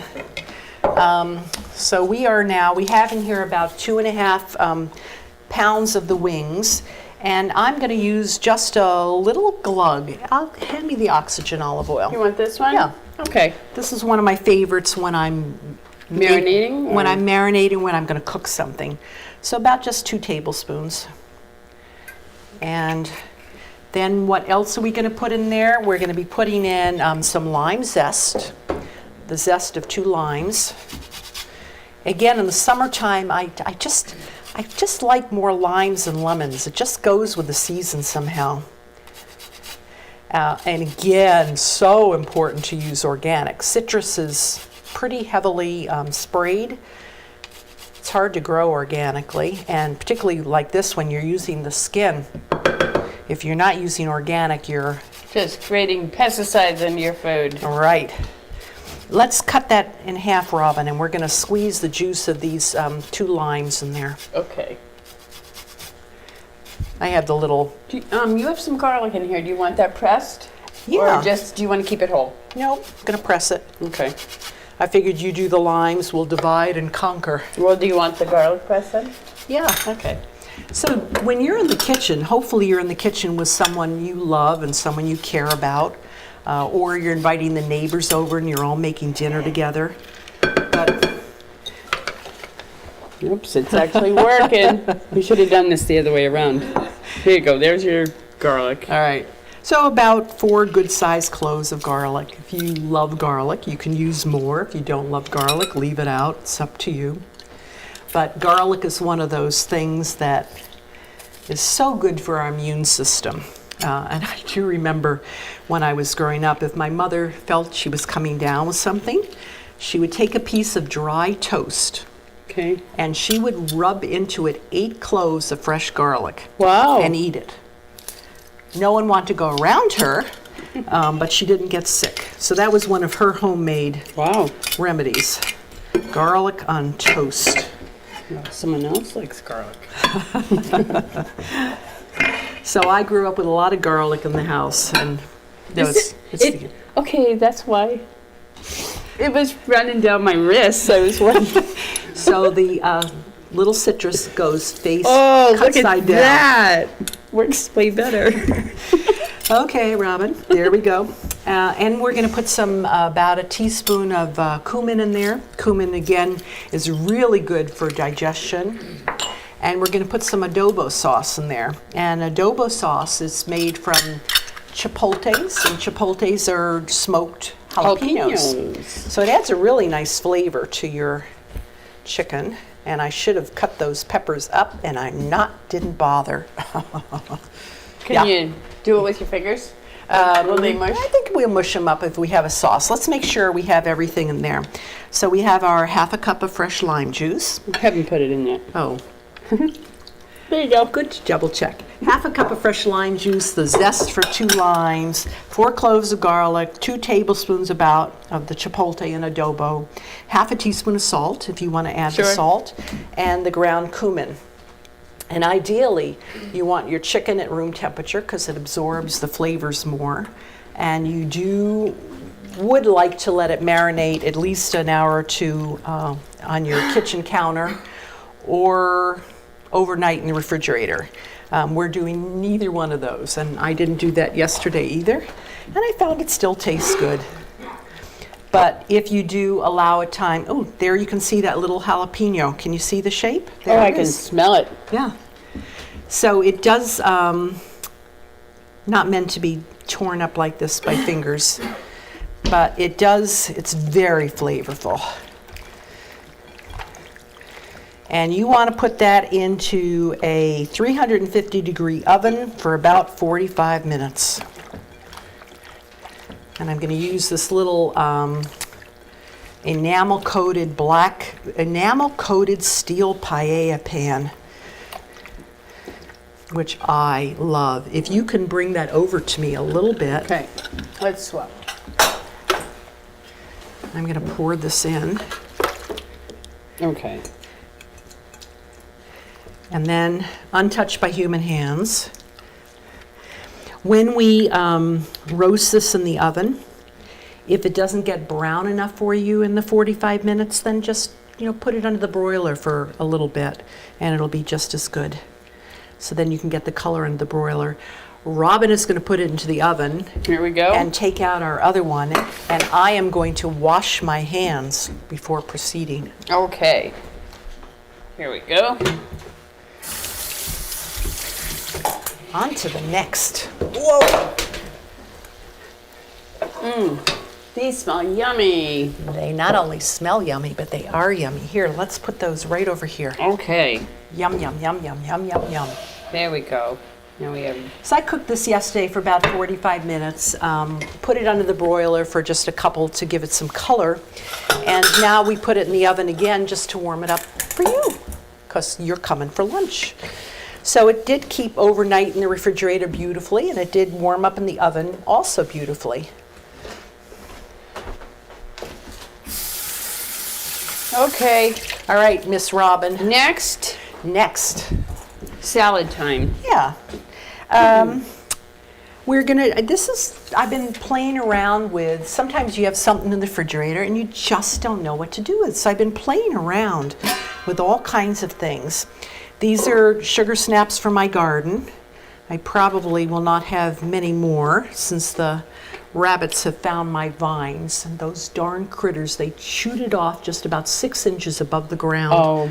Not enough to, they weren't interested in eating peas, they were just trying to destroy the plants, those critters. That's always such a sad day. So we have in here about 2 cups of sugar snap peas, and we're going to use some asparagus as well that we're just going to cut into about 2-inch pieces. You want like 3 sections? That sounds good. Okay. Again, no perfect, and we have in here about 2 cups of water. And we're just going to steam those for literally a minute or 2. And every time I look at things, I second guess myself. I think, I should have more. But we're going to... No, that'll be fine. All right, so we're going to steam those for a minute or 2. Then we're going to drain them and cool them down. Okay. And then we'll add them to our 2 cups of arugula. So let's make the rest of the dressing in the meantime. So we need, where's our garlic press? The garlic press. Did you take that away? No, Did I take it away? Arugula is one of those bitter salad greens, and anytime you're eating something bitter, of course you're helping yourself, right? Right. Do you love arugula? I like arugula. I'm actually getting to be more of a fan of bitter things, only for their health benefits. But you don't like the taste of them? No, I'm getting used to them. Getting used to it or like them? It depends what they are. Some I like and some I'm getting used to. I mean, this is like kale. We started eating kale because it was good for us. Do we all really love kale? I'm sure there are many people who don't. Well, I had dandelion greens through the extractor.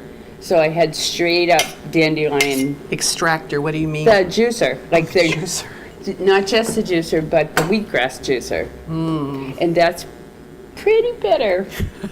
So that's what I was talking about, of getting used to that kind of, because that's a rough one. It's an acquired taste. Yeah. When I stopped to think about it the first time, I knew someone the first time they had an avocado, they just thought it was the worst thing they'd ever had, or a papaya, or a mango, or pineapple. We love very often what we're used to, and we're not used to bitter in this country, and we should enjoy it more. It's one of the, 5 or 8 different tastes. And we need every taste. Our receptors need to acknowledge that. All right, where's our recipe here? So we've got our 2 to 4 cloves of garlic. We're going to do some mint leaves. Do you want to get some of these off here? Yeah, sure. So again, these are those weird mint leaves from my garden. And we want to use probably just about a half a cup of mint leaves chopped. And then we're going to use chives,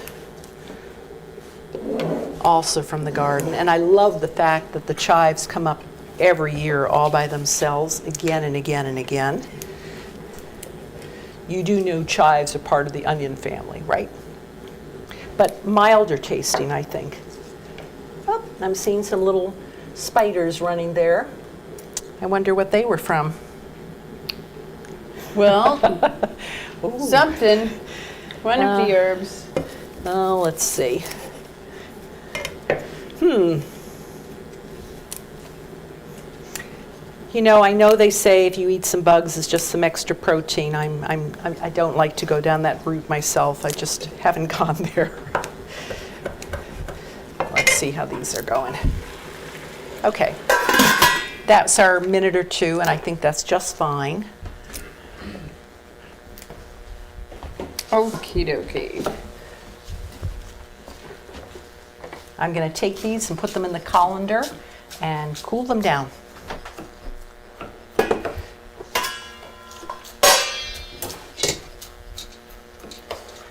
What kind of mint is this? I don't know.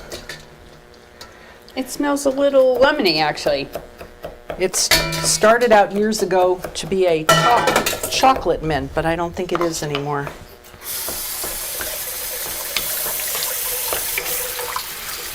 Do you want me to just throw this in when I'm done? Yep. Okay.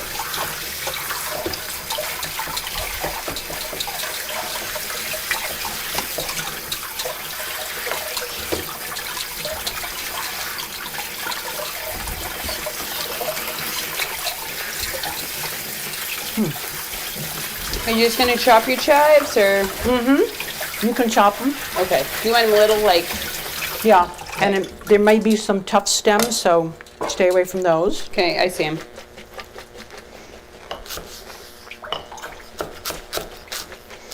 Notice I'm just shaking. I'm trying to get all the water out. And what are you going to do with your chive blossoms? You're going to decorate with them, or? I thought we would. So these are still nice and crisp, bright green. And if I had the time, I'd put them in the refrigerator and chill them, but we don't. So I'm going to try and dry them as best I can and put them in the salad. Yes? I have a handful of chives. Ooh. Coming on over. There we go. That's even better. Okay. And let's put our peas and our asparagus in there. Okay. Do we dare put the blossoms in, or are we going to just garnish with those? Well, you know what? I've never tried them. They look like the clovers that I used to like to pick the little pieces out when I was little. All right, let me. Does look like clover, but not to the rabbits. Okay, so going on, remembering that every day we should eat things that are green, we should eat things that are raw, we should eat things that are steamed. So this salad kind of has all those elements. And we want about a cup of pistachios. I'm going to put about 1/4 cup in, which is making me nervous because they're going to get wet. So we're going to save the rest for garnish. And we're going to just drizzle on some, let me use this oil. I, at all times, have 3 or 4 bottles of olive oil going at home because I just love the variety. And I figure if I like the variety, if my mind likes the variety, maybe my body does too. So we're going to put just a couple of tablespoons of oil. And I'm going to toss that now. You want to put a little salt and a little pepper in there? Yeah, I was going to just ask you if you wanted a little salt and pepper. Yeah, a little salt and pepper. Just sprinkle it. Oh, you're going to go pop that on in? And I just dump. Everybody else takes time putting it on. There she goes. There you go. I'm learning. You know why? You know, why bother to sprinkle if you're going to be mixing it and mixing it well? I do think working with the hands is the best tool because then you can feel if things are mixed, can't you? Yep. And that worked out well. I thought Yeah. everything might jump out the side and Well, the warmth of the asparagus and the peas is wilting the arugula a little bit. it smells good. Yeah, it does smell good. So why do we love pistachios? They have lots of protein.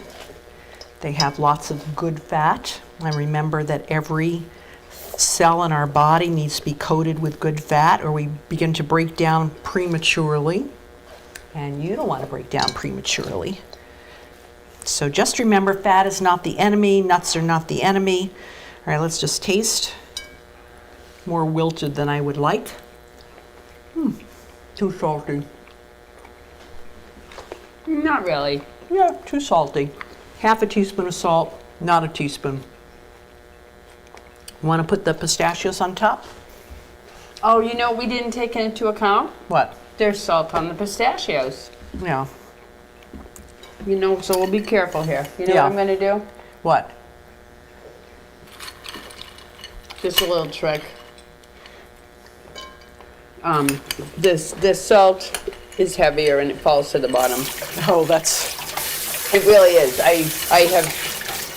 I've learned to make friends with the pistachios and salt.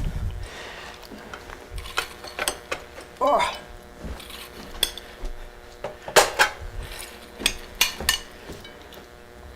Oh, nice. Look at that. Look at that. Hold on. Enough, enough, enough. Oh, great. Enough, enough, enough. All right. So this salad, I think, is good enough for company, minus half a teaspoon of salt. Our potato salad is been dressed with both olive oil and has cilantro in there to help stabilize the blood sugar, to slow down that conversion of starch to sugar so that people can eat it more healthfully. We have greens in there as well. That has garlic, that has garlic. What is theme here? We have garlic and everything today. And our chicken, again, is free range, organic, good chicken, healthy. Can you use that sauce and mix it with tofu or mix it just with beans or potatoes or yams? Yes, it would all be good. But can I have you taste that chicken now and tell me what you think? Oh, sure. I'd be happy to. Let's see. Still, it's very hot. Very hot. Very, very hot. Then just take a tiny little piece. Yes? Good? Yep. Even though it didn't marinate overnight at room temperature. All right. I know we're ending early. Robin Very and I good. have dashed through this. But I would say, if I were serving this as a meal, how would I finish it? I know. Yum. Those are my favorite. Yeah.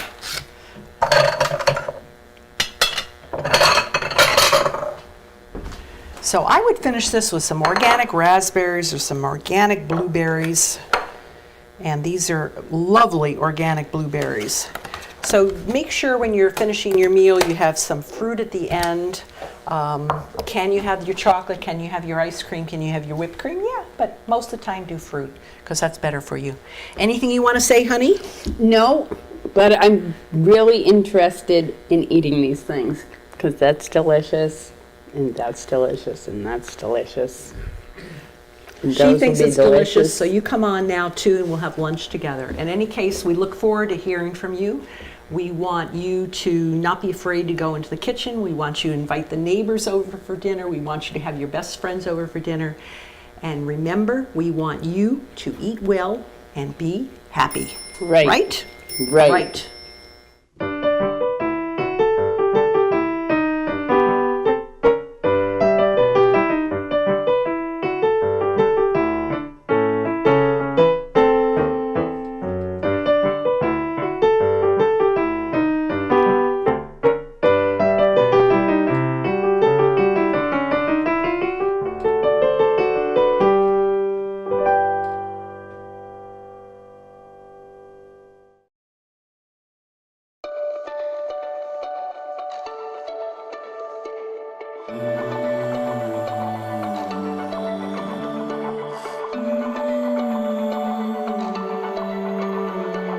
To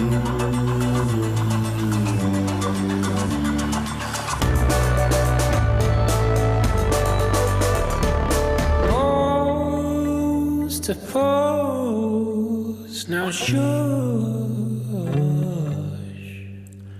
She makes the sound she makes to calm me down.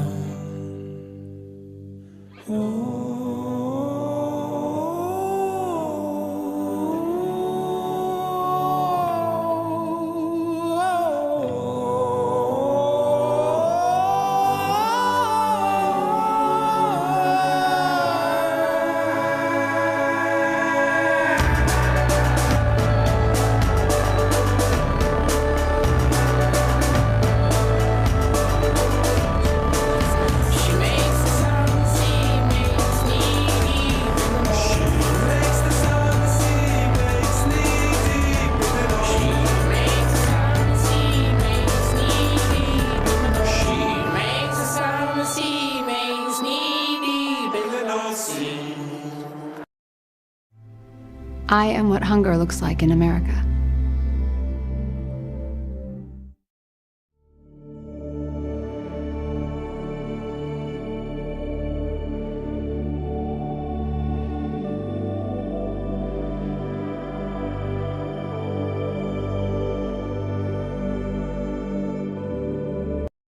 Hey folks, I'm Steve Butler. Today's project leads many lives.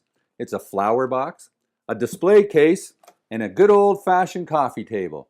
Today, we're building this unique patio table. Come see how we do it here in the garage.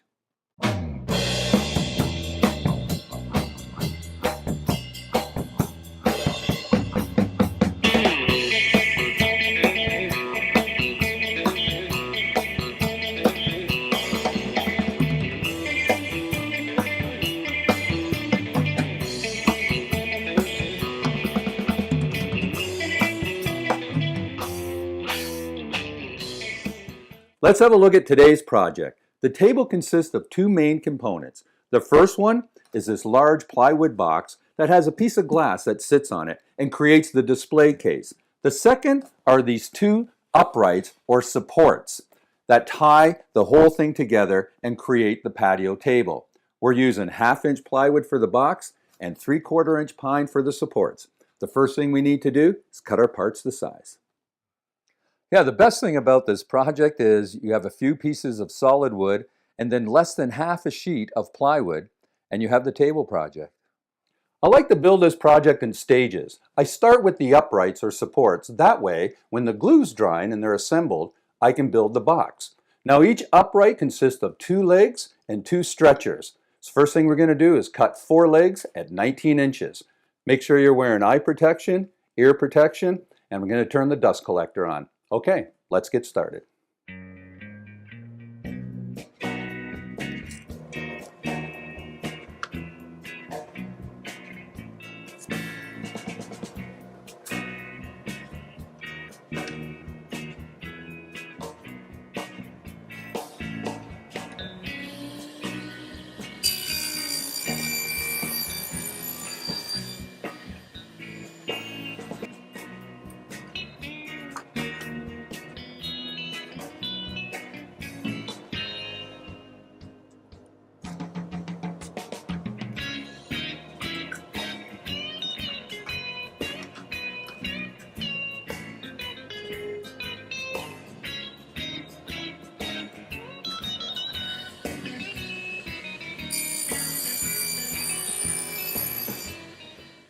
Okay, now we have the 4 leg pieces for the supports cut to length. We're just going to go ahead and cut our stretchers to length.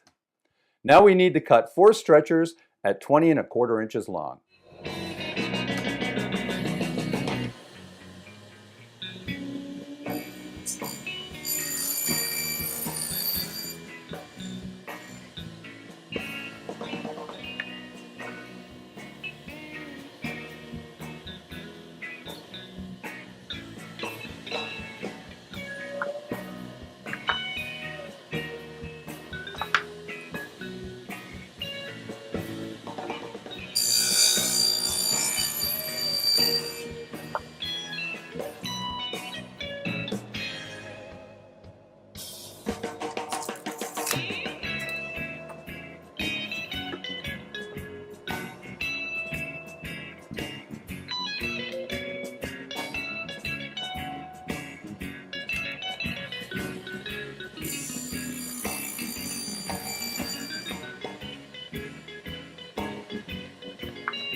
There we go. We have all our parts for the uprights cut to length. Just going to go ahead and rip them to width.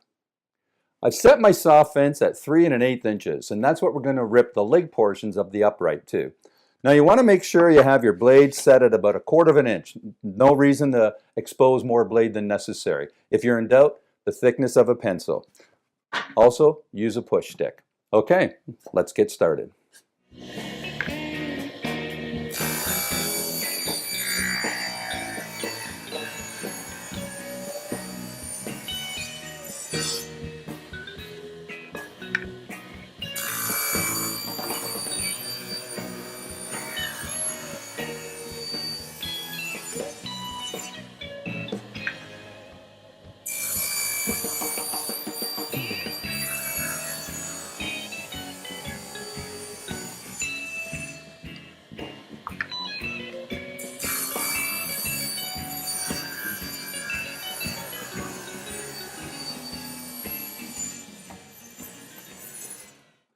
We have our 4 legs cut the width. Now we're just going to go ahead and rip 2 stretchers to 2 1/4 inches.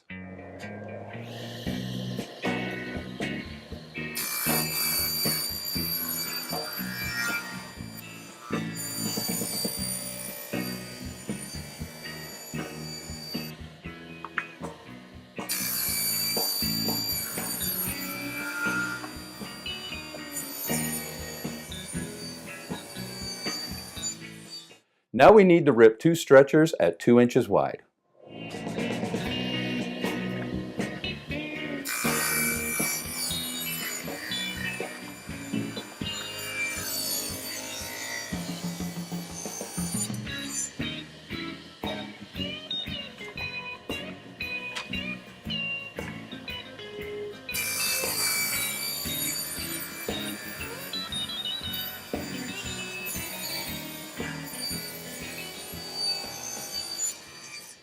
We have all our material for the uprights cut to size. Now we need to cut 2 tapers on each leg.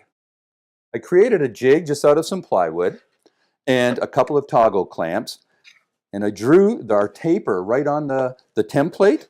I'm just going to clamp one edge of our piece into it, cut that taper, turn it around, clamp it in on the other side, and go ahead and cut that taper.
There we go. You can see how that's coming together. So we have our top and our bottom taper cut.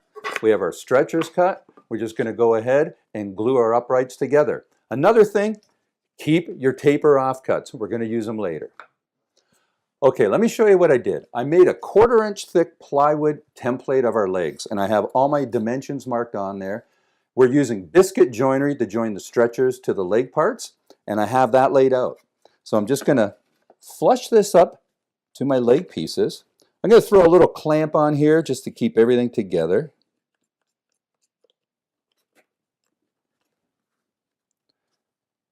And now I can just draw my lines that show me where the biscuits are located.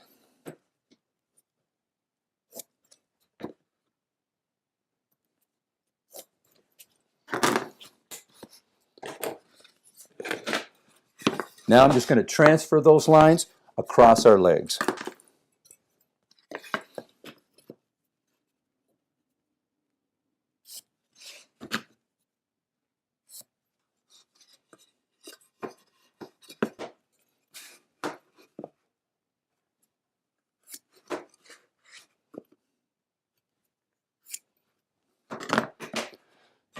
There we go. Now those are laid out. Just going to go ahead and make our marks on our stretcher pieces. One stretcher is 2 1/4 inches wide, so I'm just going to set my square to 1 1/8.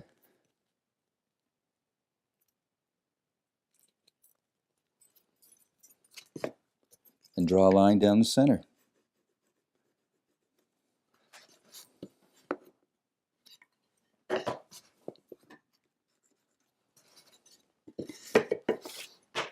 Okay.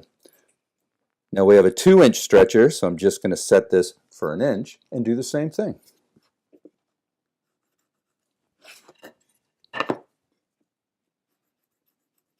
Okay. Now I'm just going to go ahead, clamp our legs to our bench, and we're using number 10 biscuits. We're just going to cut all our joinery.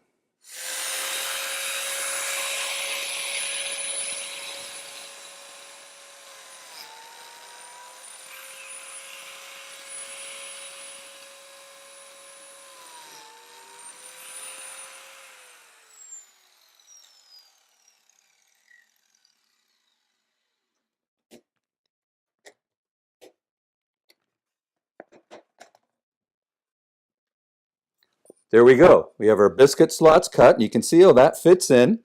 Put some glue in there, the biscuit swells, and it locks that joint. Just going to go ahead and cut our other 3 legs. All right, we have all the biscuit slots cut in our 4 legs. Just going to go ahead and cut them in our stretchers.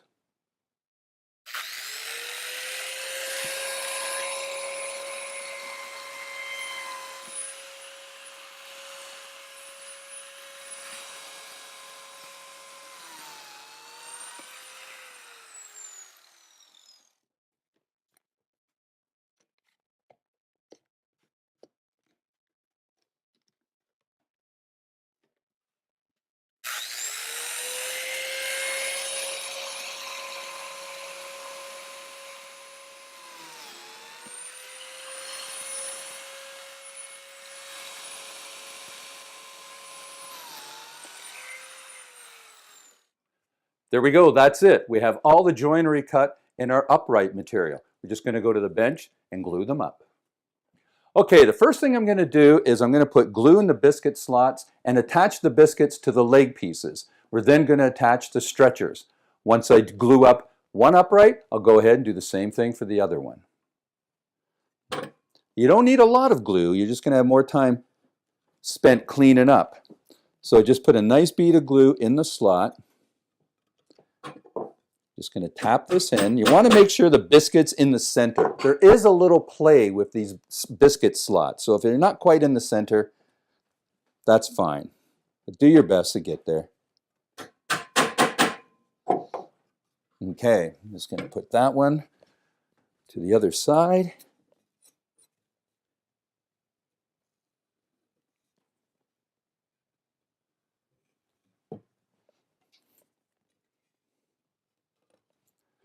Tap this one in.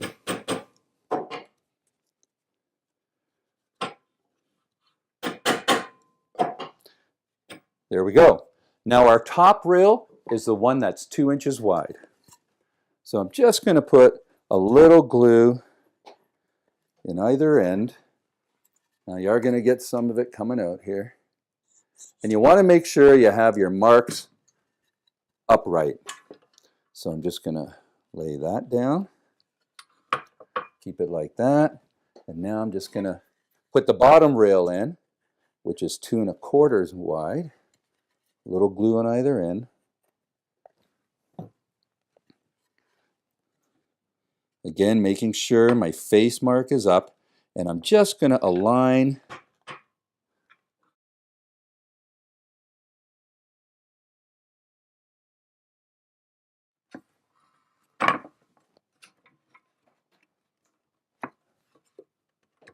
There we go. And you don't need a lot of pressure.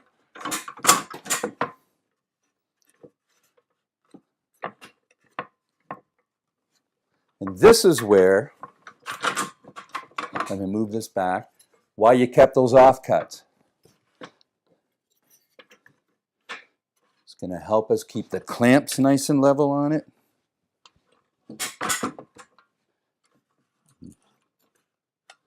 If you have to, you can tap the stretcher over to line up the pencil marks.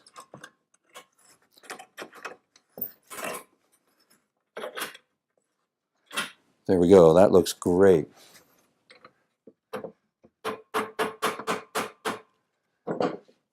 Nice thing about these biscuit joints, are a little forgiving. You can see I just had to make an adjustment and move that over a bit, and you can do that. There we go. It's nice and level. Last thing you want is the buckle. I could put a clamp on top, but this just seems really good right now. Okay, that looks great. Just going to go ahead and do our other upright. There we go. These look great. While the glue's drying on our uprights, we're just going to go back to the table saw and cut all our box parts to size. Now the box part of our table, we're using MDO, which is called medium density overlay. It's basically a multi-veneer plywood, and it's covered with a paper and then impregnated with a resin. It makes it waterproof. A lot of sign makers use it. It's great for the outdoors, and it's very paintable. I also swapped out my regular saw blade and I put in a fine finish blade. There's 80 teeth and you get less tear out. I've set my fence to 5 7/8 inches, and we're just going to rip our box ends and our sides to that dimension. Safety glasses, hearing protection. I'm going to put the dust collector on and make sure you're using a push stick. Okay, let's get started.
We're going to cut our 2 box side pieces to 47.5 inches long.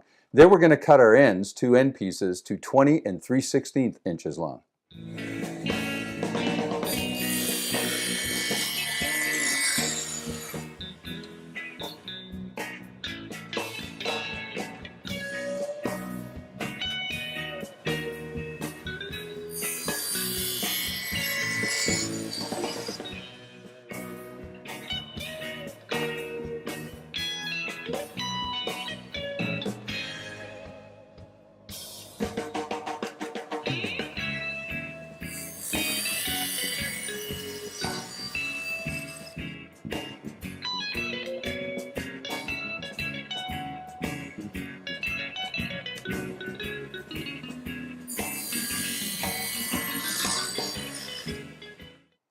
Okay, we have our sides and our ends of our box cut to length and width.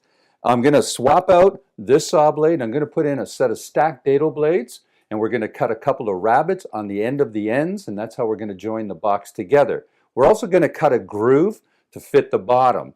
Now I like to cut the bottom after everything's been dry assembled, just to get an accurate reading or measurement from it, and then I'll come back and cut the bottom to size. I've attached a set of stacked dado blades in my table saw, and I've also attached the false fence to my regular saw fence. And the reason I've done that is I want to cut a 1/2 inch wide by 1/4 inch deep dado on the ends of our side pieces. And I'm using my miter gauge, and I can butt this right up against the fence that way and run my piece along and get my rabbet in one pass. This way, if it digs into the false fence a bit, it's not a big deal. It's a sacrificial fence, that's why it's there.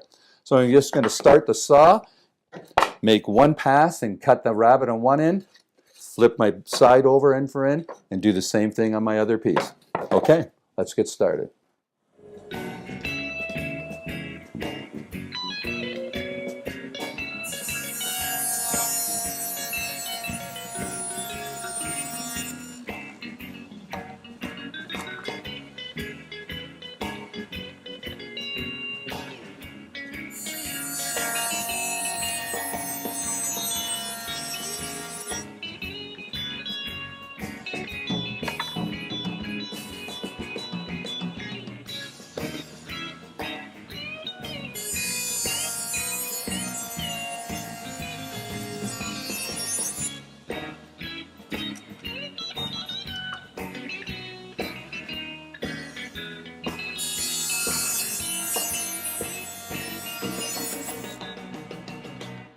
I took our false fence off and I moved our regular saw fence to 1/2 inch away from the edge of the blade. And that's where we want to cut the groove to accommodate the bottom. And we're going to cut it on the inside edge of our ends and our side pieces. Now, I did not have to make an adjustment at all. The only thing I had to do was move the fence, but the blade height stayed the same. It's the exact same height, the 1/4 inch, as the depth of our rabbet. Okay, we'll put the dust collector on and we'll cut our grooves.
There we go, that looks great. Now this is a 1/2 inch wide groove because I'm using the same piece of MDO for the bottom.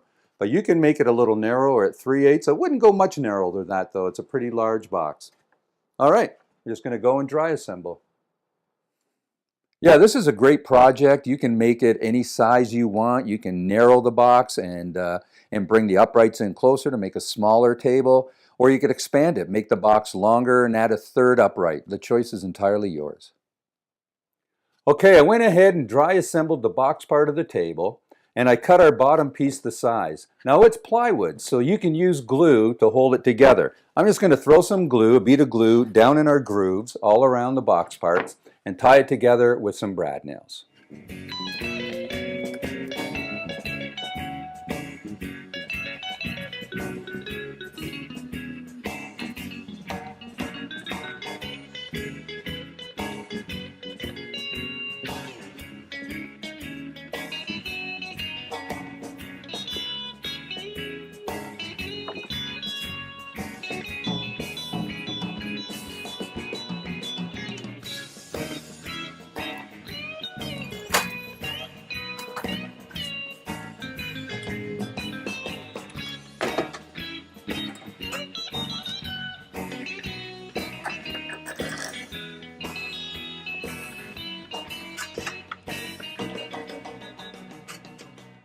There we go, we've got the box part done. Let's just go see if we can take our uprights out of the clamps.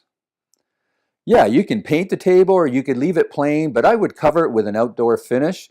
I chose to paint ours 2 colors, yellow for the uprights and white for the box, just because those are our house colors.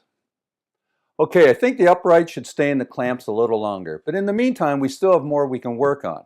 What I like to do is I cut a couple of 1/2-inch strips of plywood, 3/4 inches wide, and at the 8-inch mark, because that's where our supports meet the table part or the box part of the table, I'm just going to attach those plywood cleats.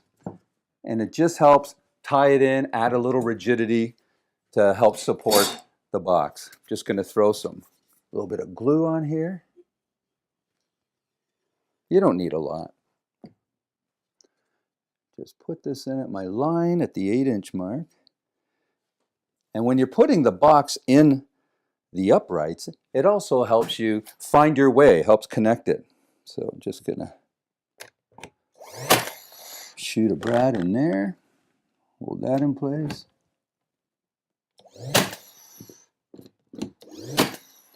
Now I'm only using 5/8-inch brads, so we don't have to worry about it going through the bottom. Wipe the excess glue off, just do the same thing on the other side. Now I'm just going to turn the whole thing over and we're going to attach our cleats for the glass, which hold the glass in place. Yeah, I use 1/4-inch thick acrylic or plexiglass, just you do need some thickness to it. You don't want it to sag. You could use solid glass or real glass, but real glass will shatter or have a tendency to break where acrylic doesn't, but acrylic also scratches. So the choice is yours. I chose acrylic mostly for economic reasons. Okay, I flipped this over and we're ready to add our glass cleats to the box. Now the glass doesn't extend the entire table surface. It's only 30 inches long and the table's 48 inches. That way we have room for the flowers or flower box on either end. The glass is 1/4 inch thick. You can use plexiglass or regular glass, whatever you choose. I'm just going to draw a line. I've got my combination square. I'm just going to draw a line, a reference line, so I know where to put those cleats. Right along the inside edge.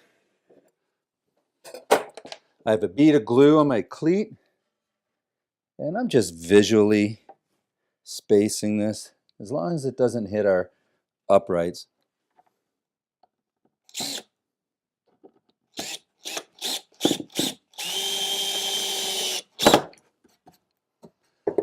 There we go. You definitely want to use an outdoor type screw when you attach these cleats. This table is going to be out on the patio. Okay, that's it. Let's go see if our uprights are ready to come out of the clamps. Yeah, by using acrylic or solid glass, you create this display cabinet essentially. You can put your rocks you collect on there, seashells, or you can even get a map of the area and put it on the bottom of it. That way you can see through it when you're sitting at it. Let me show you what I did. I took the clamps off the upright and then I went ahead and cut and attached 30 inches long, a center stretcher or a center rail if you want. I also added these little corner blocks and it just adds a lot more support and stability to the two uprights. Plus, it gives a place for the box component of the table to rest on. Okay, talk about close tolerances, but this fits really well together. Well, we added our cleats, we have our glass on top. This is a unique build. I hope you'll give this project a try and come back and see us here again in the garage. Said, hey, hey, how are you? It's been a long, long time. I just found your number, thought I'd drop you a line. You know I've been out on this road such a long, long time. Just wanted to let you know I'm doing just fine. But hey, hey, I'm doing fine out here on the road. As long as I have friends to call, I'm never alone. Folks wonder how I take all that driving all the time. As long as I have friends to call, I'm doing just fine.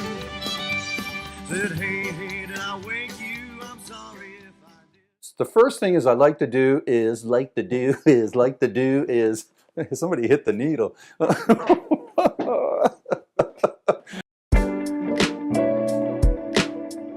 I'm Crystal Allen with City of Las Vegas TV. And I'm Shakayla Alvarenga. We're inside of the historic courtroom at the Mob Museum. Well, the City of Las Vegas TV and the Mob Museum are coming together for an exciting new partnership. That's right. You can now watch the Mob Museum's acclaimed public programs on City of Las Vegas TV. From our exciting tribute to the Moulin Rouge to a look back at Las Vegas legends with the Sons of the Pioneers. It's all here on City of Las Vegas TV and streaming on our YouTube channel. It's history made engaging and entertaining. So check out the Mob Museum, the city's most arresting venue. I like what she did there. And City of Las Vegas TV. We're sharing the story of organized crime. And we are so proud to be your community connection.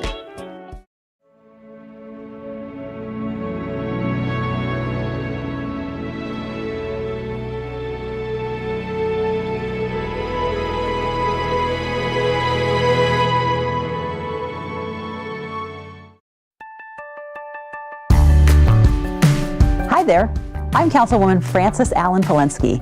You're watching City of Las Vegas TV. We're proud to be your community connection.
potessi credere che ancora tanto sei fedele all'amor mio, fedele a questo cor, fedele a questo cor.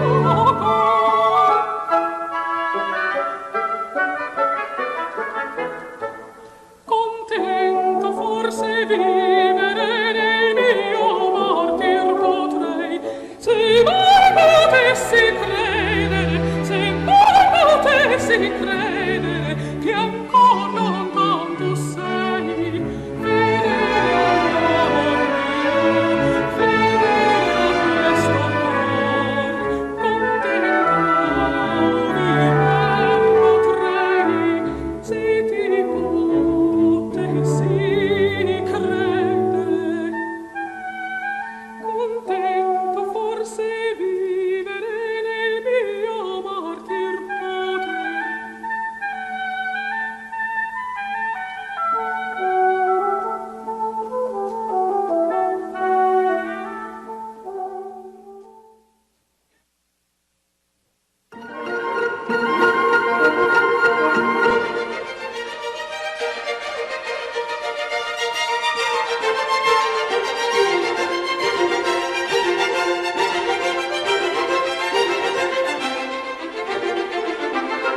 In Quando Voglio, it's like a heart, to have a pulsation and to have a continuity in the rhythm, and to find something like arabesque and Spanish thing, I don't know, something Latin atmosphere.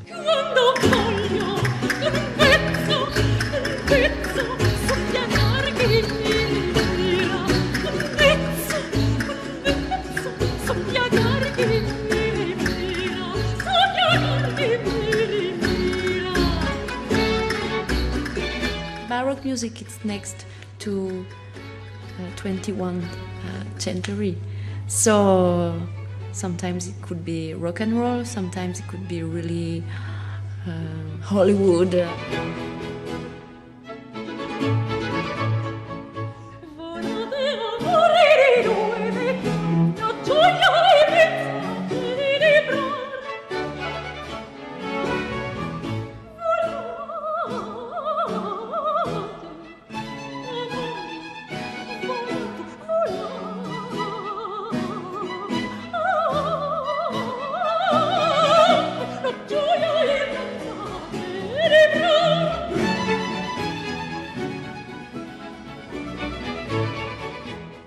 Il mio dolore of Scarlatti is a piece really ironic, and I wanted something really hard.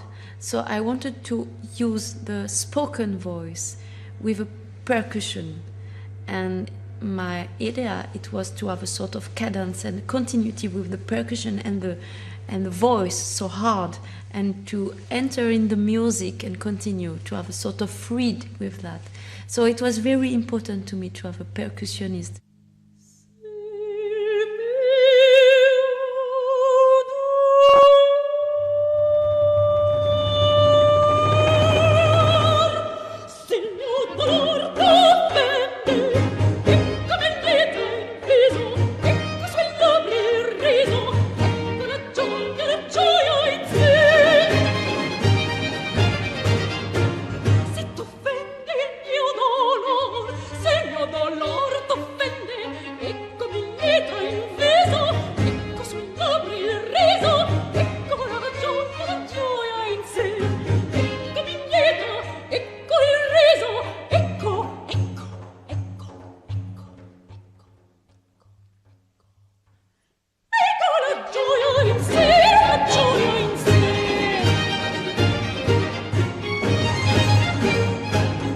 Lascia ch'io pianga, it's a sort of really big pain and with a lot of dignity. Sometimes it's like that. You are so much pain and you are so dignity in life, and it's to find the way just to tell these things. I think the music speaks about that, so it's difficult to take another way. Everything is with the composer.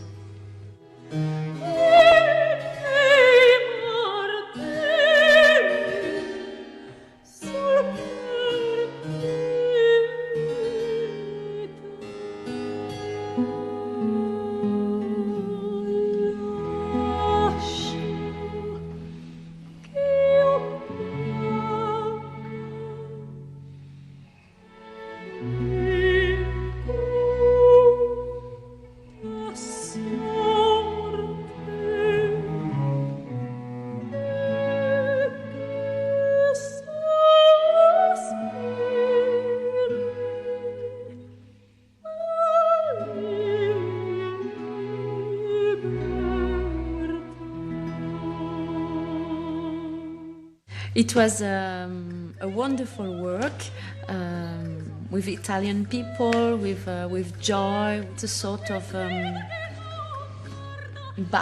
return back like a ping pong, and I think it's wonderful to work like that and to try a way together.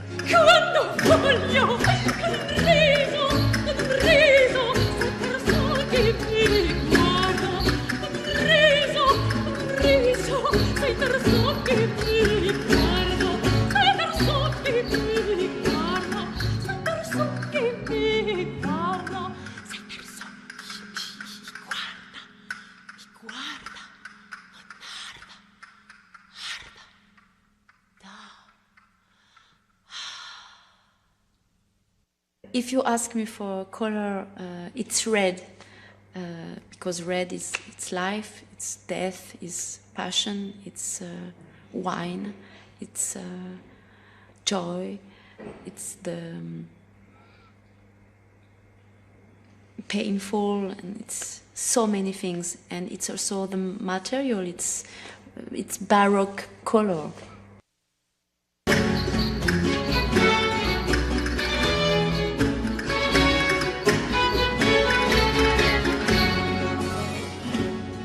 Quando voglio con un vezzo so piagar che mi mira, con un vezzo so piagar che mi mira, e dal brio non mio disprezzo un rancor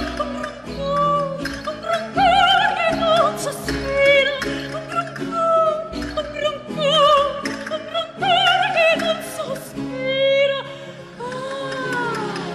Quando voglio con un vezzo so piagar che mi ritira, con un vezzo so piagar che mi ritira, so piagar che mi ritira.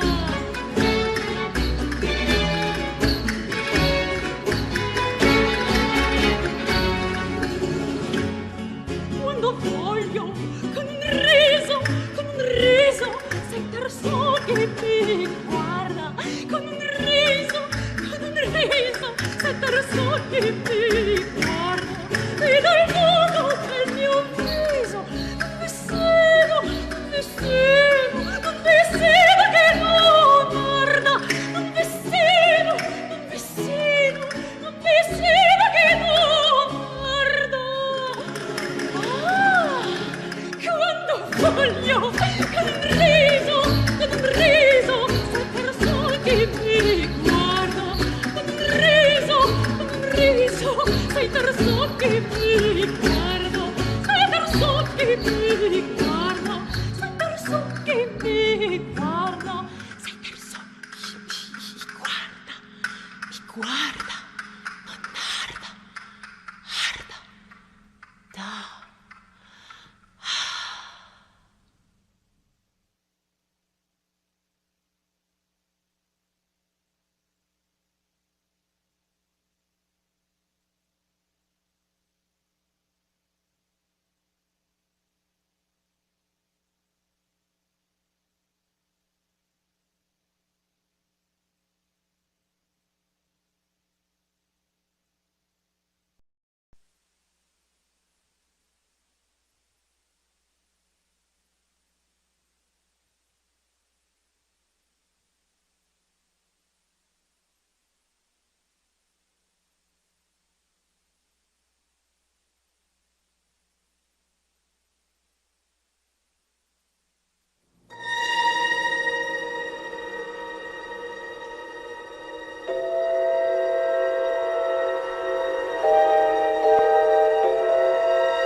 Gira frena in quel momento il francoia dell'ira in corsa che sua mano il suo spavento sulla prova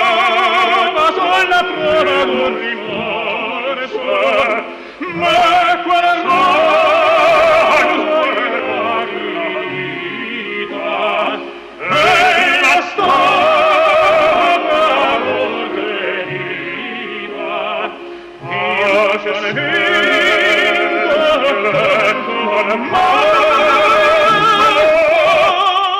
Temo ingrato,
Разовьем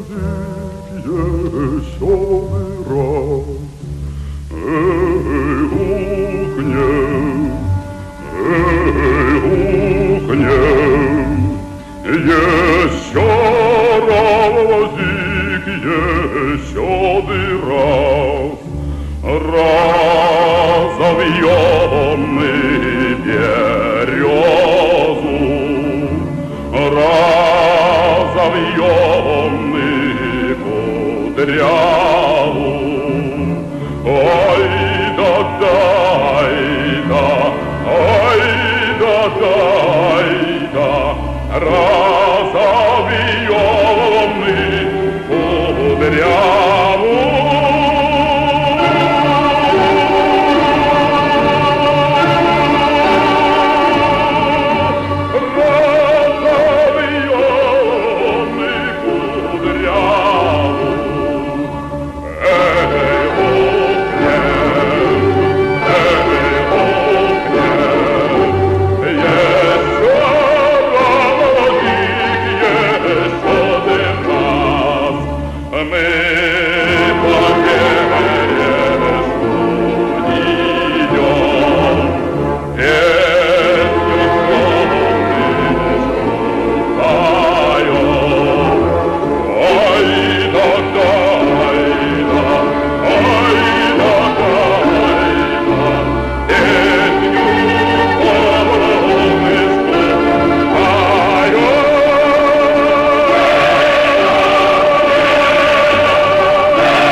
оставить.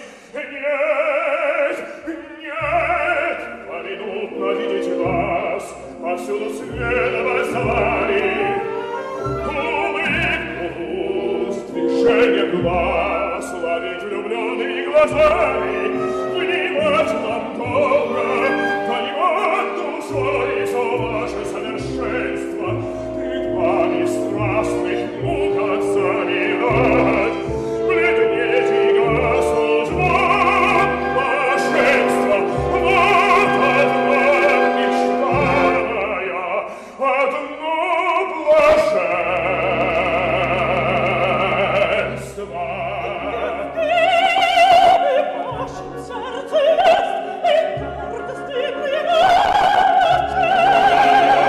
Оставить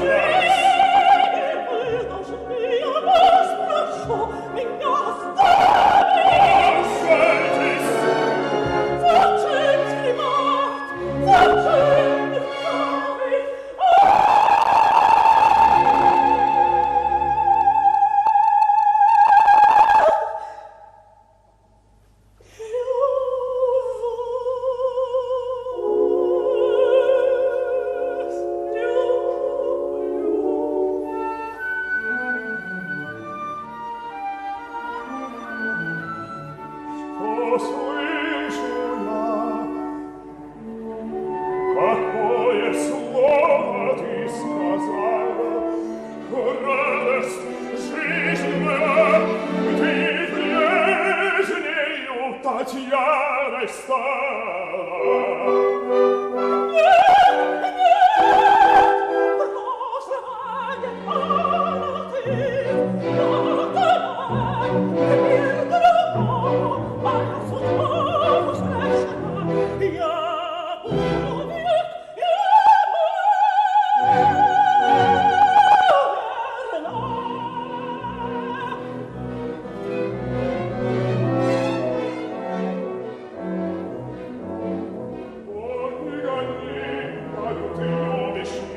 Оставлю я тебя, ты жизнь мою напрасно сломишь, уходя небо ты моя, скажи своим разумом, соединение со мной, и знай, тебе я послан Богом, добровая хранитель твой, и не можешь ты меня отринуть, ты для меня должна покинуть постылый дом и шумный свет.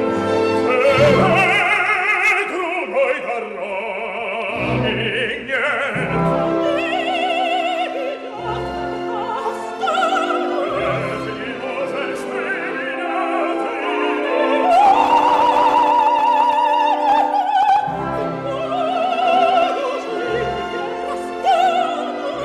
для меня должна покинуть.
there, I'm Councilwoman Nancy Bruni. You're watching City of Las Vegas TV. We're proud to be your community connection. You know Las Vegas for its shows, gambling, and bright lights. But there is so much more to the city than meets the eye. We're like a place from the past, like Las Vegas used to be. Discover the City of Las Vegas on YouTube.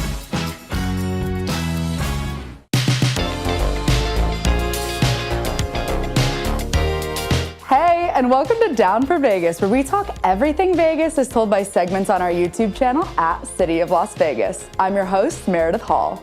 On this show, we give you things to do from a local's perspective, along with lessons in Vegas history and behind the scenes of our departments and teams here at the city. Today, our show is coming to you from the office of the Mayor of Las Vegas. Recently, Mayor Shelley Berkley, who works right here, hosted her very first State of the City address. To celebrate this momentous occasion for our new mayor, we wanted to get to know her a little better. We sat down with her recently in this office to take a look back at her incredible life and impressive career. I'm Shelley Berkley, and I'm the mayor of the fabulous city of Las Vegas. You could tell, even at an early stage, I loved clothes. Here I am in a little hat and a coat with a purse and matching shoes, and nothing has changed. I was the firstborn in my family, born on the Lower East Side of New York when my parents were living with my grandmother. Then my family, when I was 2.5, moved up to the Catskills, a rural area about 100 miles from New York City. My dad was a waiter in upstate New York. This is the early 60s, having a hard time making a living. So one night he put my sister and I and the dog in the back seat of our car, parents in the front seat. Everything we owned was in a U-Haul hooked up to the back bumper. No air conditioning, and it was July. We drove across country from upstate New York. My dad had a letter of recommendation to get a job as a waiter in a restaurant in Southern California. They decided we were going to go to Las Vegas for the night. They found a motel that is still there, across the street from the Stratosphere. My parents wanted to go out. They were on the corner of Sahara and Las Vegas Boulevard. All of a sudden, they heard beeping and hunking. They look over. It was somebody from the little town that we just came from that they knew. And they went out to get a drink. And the guy said to my father, you know, why are you going to Southern California? You're a waiter. This is waiter Mecca. A couple of days later, my dad went down to the Culinary Union. They sent him out to the Old Sands Hotel, where he eventually became the maitre d' of the Copa Room. He'd been there for well over 33 years. The hotel was imploded. He was the longest serving employee. So we made a life for ourselves in the middle of the desert. Once I started school, I realized what a great place this was, because during the summer, I didn't leave the apartment. It was so god-awful hot, and I thought my parents took me to hell. And then I started at John C. Fremont. It all turned out okay. Neither one of my parents graduated high school because they had to go to work to help support their families. From the very beginning, my mother was sure that I could do anything that I set my mind to, and she told me that. I always wanted to be in public service. Never a question of that. I was going to run for office. My grandparents came to America to escape the Holocaust. They couldn't speak English, had no money, had limited skills, but they did have a dream. I grew up hearing my grandmothers talk about their hopes, dreams, aspirations, what life was like, where they came from. So I always thought it was important to give back to this country for having taken my family in and letting us survive, but more than that, letting us thrive, and we certainly have done that. I was student body president of UNLV and started getting very politically active. Might as well have been Harvard for me. It opened up an entire world to me. I never felt not as good as anybody else in Washington, D.C. If they had Harvard degrees or Yale degrees or wherever, I thought my diploma from UNLV put me in very good stead. I was able to hold my own with all of them. Showed up at law school, here I am. I was in a class of 280 freshmen at the University of San Diego. 20 of us were women. It's tough. I mean, I didn't have 2 nickels to rub together. What am I eating? I don't know. And worked, every summer I came home from law school, and I was cocktailing in those days. I made enough money in the 8 weeks that I was home cocktailing to pay my whole way through the whole year, following year from law school. I had just turned 30, been married for about 5 years, and I was telling my mother and my mother-in-law, again, neither of them educated, never worked outside the home, and I said, I want to start running for office, and I want to run for the Nevada State Assembly, but I think it's time to start the family. My mother looked at me, and my mother-in-law agreed. They said, do both. Max was born in May of '82, and I won my first election to the Nevada State Assembly in November of '82. None of that could have happened if they hadn't been with me to help. I had my eyes on being in Congress for a whole host of reasons. And I decided I was working at the Sands. I was Vice President of Government and Legal Affairs when I decided that I was going to run for Congress. I got elected at the beginning of November. My son Sam was bar mitzvahed at the end of November. I moved to D.C. I got sworn in at the beginning of '99 in January 3rd or something.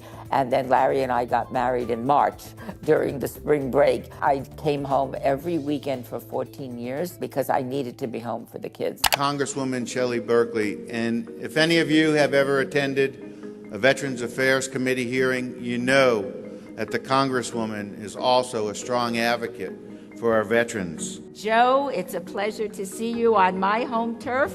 We see each other often in Washington at our VA committee hearings. What I'm most proud of is building that VA hospital. When we got the funding for the VA hospital, it was the largest earmark in the 2006 federal budget.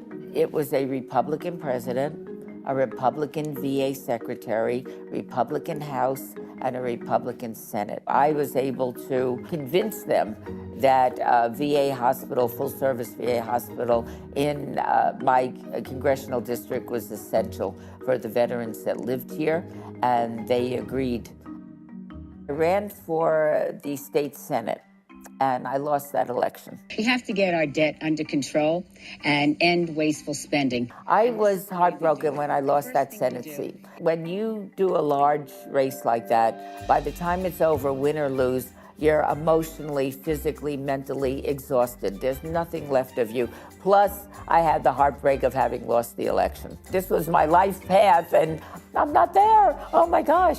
And after a number of months, it was time to get off the couch and get back to life. I'm a working woman. I like working. Some of my most productive years were in between elections. I was president of Channel 10, the PBS station. I was president of Women's Democratic Club of Clark County. So I was very involved and working also. I got a call from Toro in New York asking if I would be interested in being CEO and senior provost of Toro.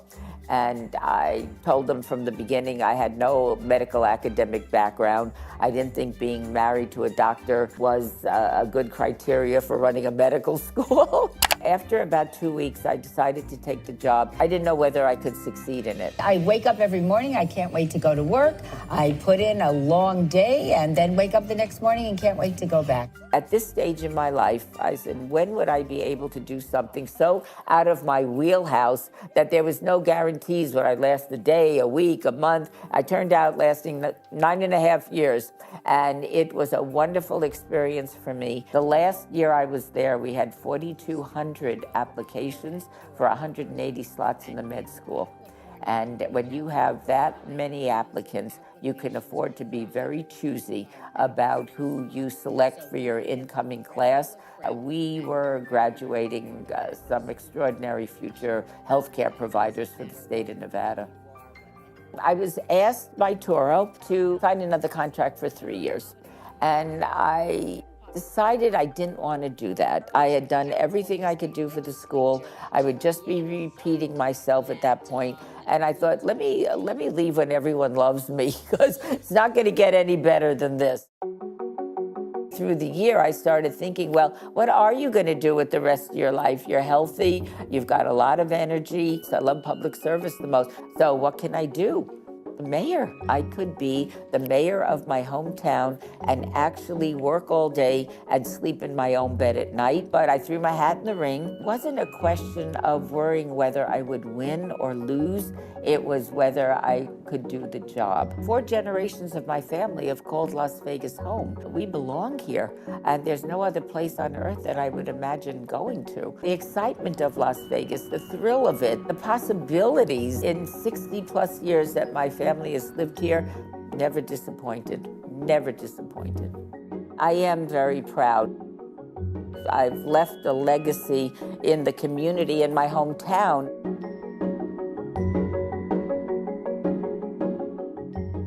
We're celebrating a birthday 120 years in the making. Coming up after this short break, we look into the history of Las Vegas's annual birthday bash, the Eldorado Days Parade.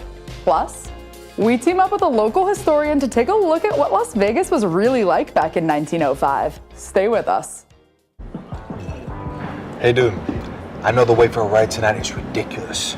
In a cab, it would be super expensive. It would totally suck to have to come back to get your car. But man, you know what else would suck? You getting you killed, driving home wasted.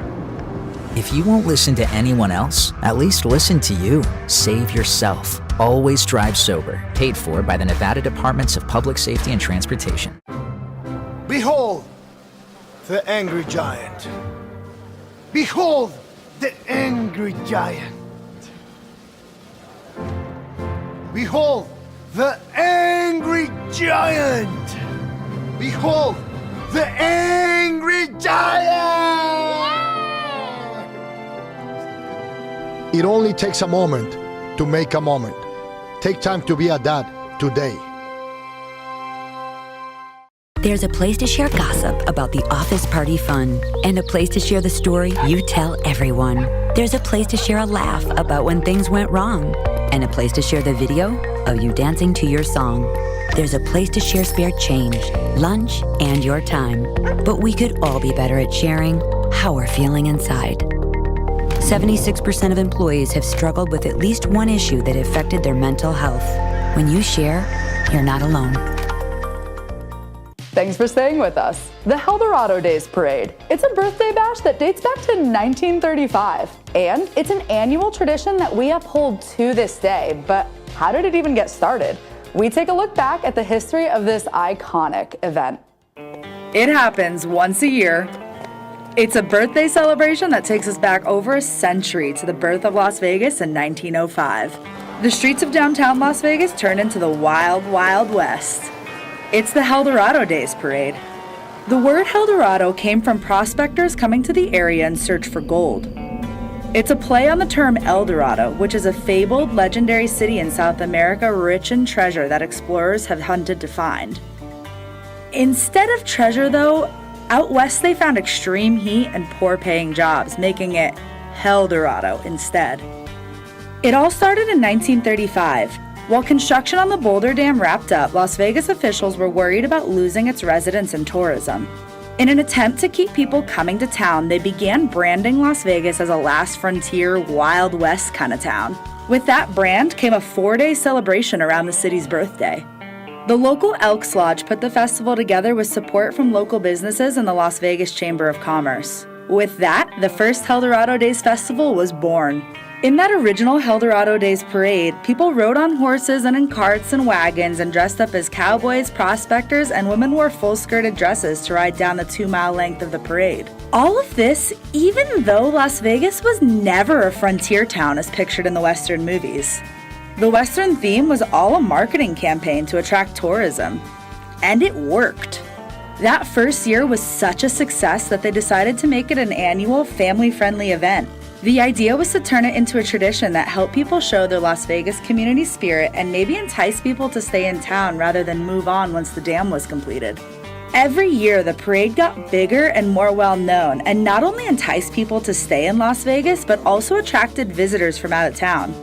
It got so popular that in 1946, a Western movie called Eldorado, starring Roy Rogers and Dale Evans, was made using the parade as a backdrop. Some of the attractions that took place over the years were marching band performances, a rodeo, a beauty contest, and of course, awards given for the best floats of the parade.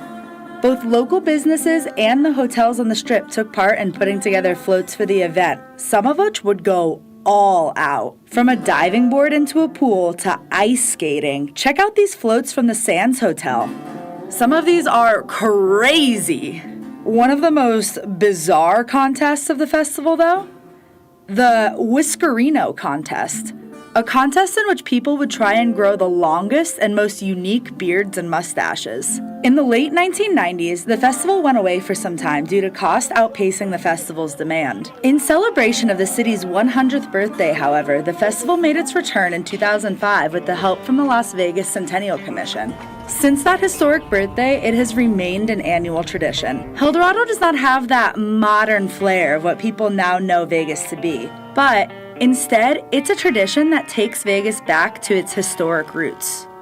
Over the years, the festival has become a source of community pride and having hometown fun. Even though the Wild West might not be Las Vegas's history, it's still a fun way to celebrate the West, the spirit of its past, and Las Vegas's birthday. So, if Las Vegas wasn't actually a Wild West town, then what was it? Some might call it a boom town. We met up with local historian Bob Stodahl at the Springs Preserve to take a walk through history.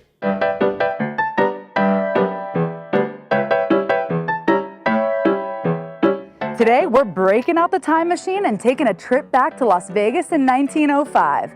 Or at least it feels like we are. This is a replica of what the beginning of Las Vegas looked like. We're here at the Springs Preserve at Boomtown to talk Vegas history. To do so, we met up with Bob Stodahl, a bit of a local historian legend, to help us tell the story of Las Vegas. To tell that story, we're going to start in 1902. Las Vegas was selected as a division point for the San Pedro, Los Angeles, and Salt Lake Railroad when Senator William Clark bought the land from Helen Stewart, where we sit today, where Las Vegas is today, and purchased it because of the water. We are in the desert, but Las Vegas is unique. It's special because it has water.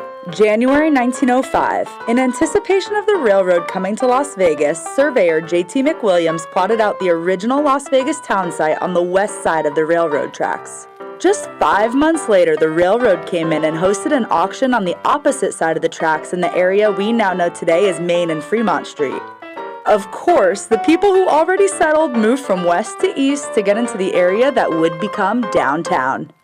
The town grew east from Main Street, and on one side you would have the Nevada Hotel, now the Golden Gate, and on the other corner you would have the Overland Hotel. And for the first 2 blocks, that was the business district of Las Vegas.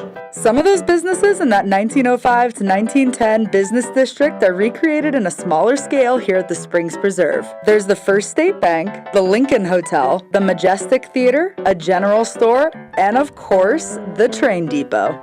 When people arrived to town and stepped off the train, They would see their bank. They would see their bank, and they would see the drugstore, and they would see these 2 hotels. So there was this wonderful image of the community. Past 2nd or 3rd Street, there wasn't a lot. There were some residential areas, but this was our town. But there were flies and there was dust. It was the middle of the desert. It was hot and it was dusty. But there was an energy in Las Vegas at that point, and that energy is still here today, an energy of growth, an energy of development, an energy of people with ideas for tomorrow, of buildings to go up.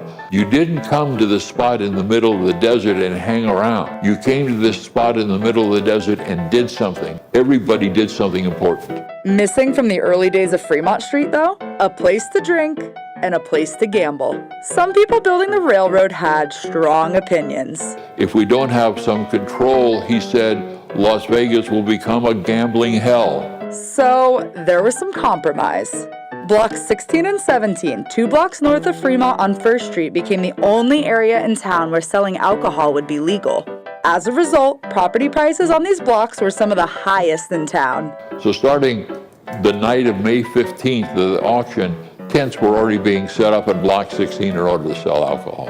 The owner of the Arizona Club, which he brought his partners out, and he designed and built this beautiful structure called the Arizona Club. Glass fronts, a beautiful long wooden bar, and it was really state-of-the-art. And so Block 16 became a place, the Arizona became a club, became a place where if you got off the train and you had maybe an hour, half-hour stopover, you headed down to Block 16 because you'd heard about it.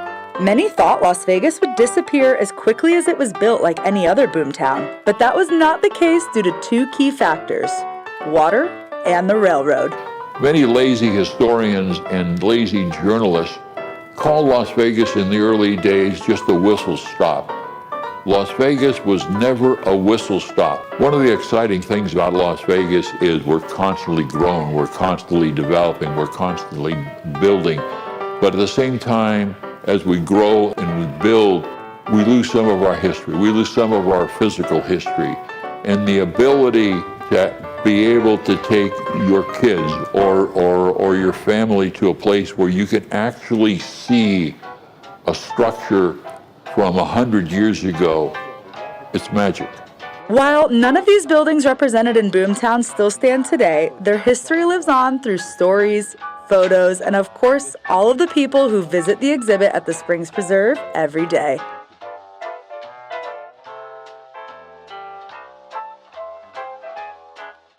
Still to come on Down for Vegas.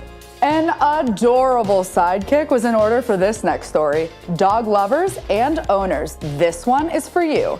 Don't go away, we're going to show you some of the best places to walk your dog in Las Vegas.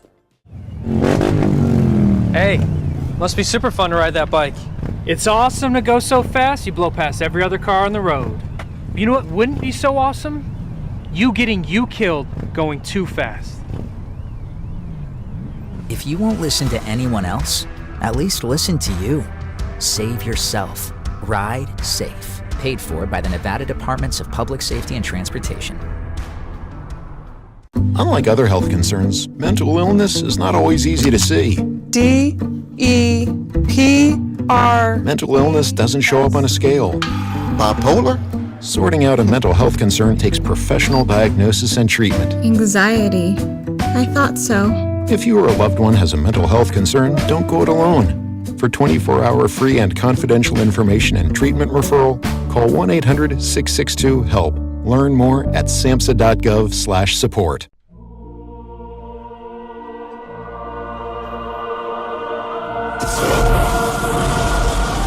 Ever dream of being in the movies? Why not bring the movies to you? And cut! Copy. That was good. We're going to have to go 10 more times. Become a filming location today. Register your home and or business at nevadafilm.com. If anybody needs me, I'll be in my trailer. Welcome back. I might be a little biased, but we saved the best for last here on Down for Vegas. We brought in an absolute superstar. His name is Homer. He has 4 legs, and he is going to show us some of the best places in Las Vegas that you too can take your dog. Yeah, Homer?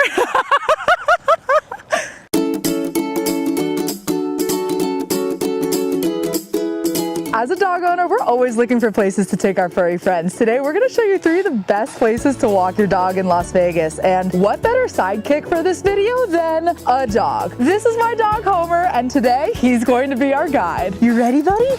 You ready? First stop, Floydland Park. Oh, he's gonna go nuts over those geese. It is one of the beautiful things about this park. There's so much wildlife here, but you gotta keep a close grip on your dog. Homer's having a staring contest. He doesn't care that we're here. Literally all he wants is the ducks. This is a great place to come out with your friends, your family, your pets, maybe have a picnic when the weather's nice and just have a great day. There's plenty of park benches and picnic tables for you to come, sit, and just enjoy the scenery. Mwah. No bicycles on bridge. Homer, good thing you don't know how to ride a bicycle. You also can't read, so you have no idea what it says. He said hi. There's gonna be so much content of Homer. Give the people what they want, am I right? Today we just walked around the lake, which was gorgeous, but this park is so big, there's so much space for you and your little buddy to explore. Next stop, we just parked in the Arts District in downtown Las Vegas.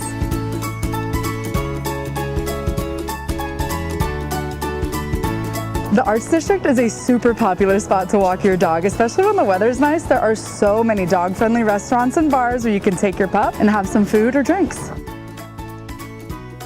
Unfortunately, they're not open right now, but Pala is a super dog-friendly restaurant. Instead of a traditional happy hour, they host a puppy hour Wednesday through Sundays from 4 to 6 p.m. On the menu, they offer dog-friendly treats and cocktails like a barcooterie board and a puppertini.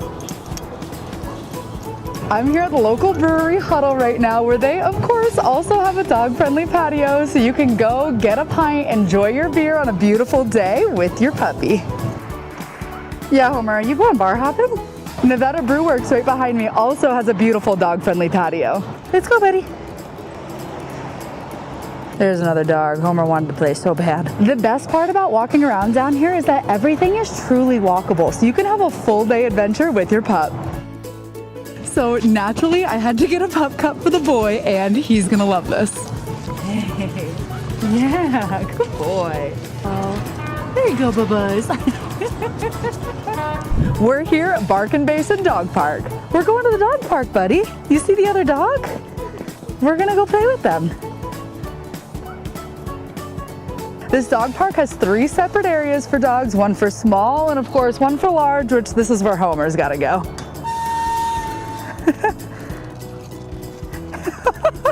I lost my dog.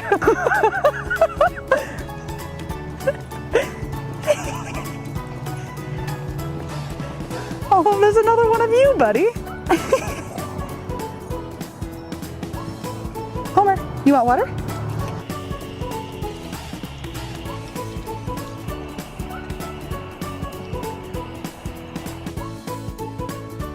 Next up, we're at Wayne Bunker Family Park. The great thing about this park is there's a dog park over here, plus there's a walking trail, so you got options. You could go over to the dog park and let your dog run free, or you can walk him on a leash. Hi, big puppy. He's a big puppy. You can come out here, you can walk your dog, you can run your dog, you could come with or without your dog and walk and run on this track. It's gorgeous.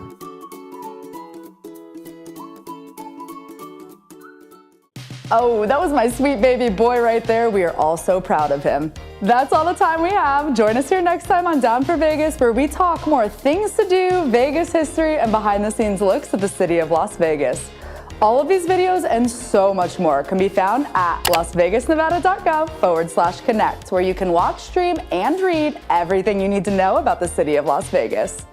And as I say on YouTube, don't forget to like, comment, and subscribe to our channel so you don't miss any of our content. Thank you so much for joining us, and we'll see you next time. Bye.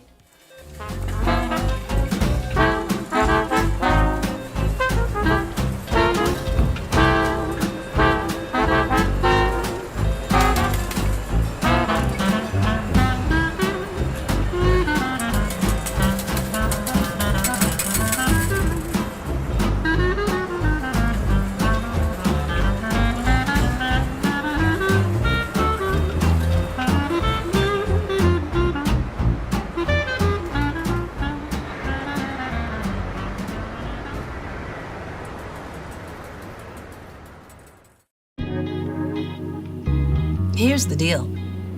We gotta set ourselves up. See, retirement is the long game. We can't play about our future or our finances. And no matter what hand we're dealt, we still work our way to the win. Make moves and make them early. Set up goals. Don't worry about a setback.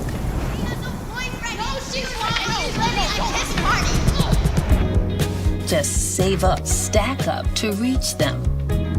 Let's put ourselves in the right position. Now is the time to play with purpose. Let's play to win, so our future follows suit. Pre-game to greater things. This is Pretirement.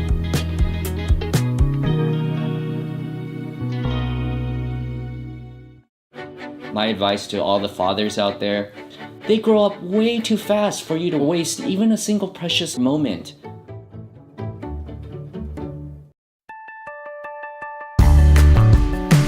Hi there, I'm Councilwoman Chandra Summers Armstrong. You're watching City of Las Vegas TV. We're proud to be your community connection.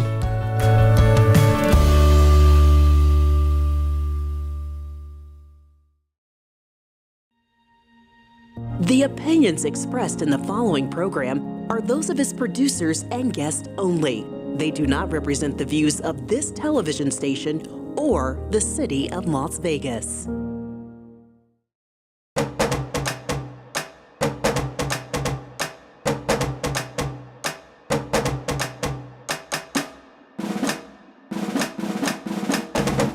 Hello, I'm Llewellyn King, the host of White House Chronicle. I'm joined as always by Adam Clayton Powell III, my co-host. Today we're going to take a look at longevity, wellness, and staying younger with two extraordinary people.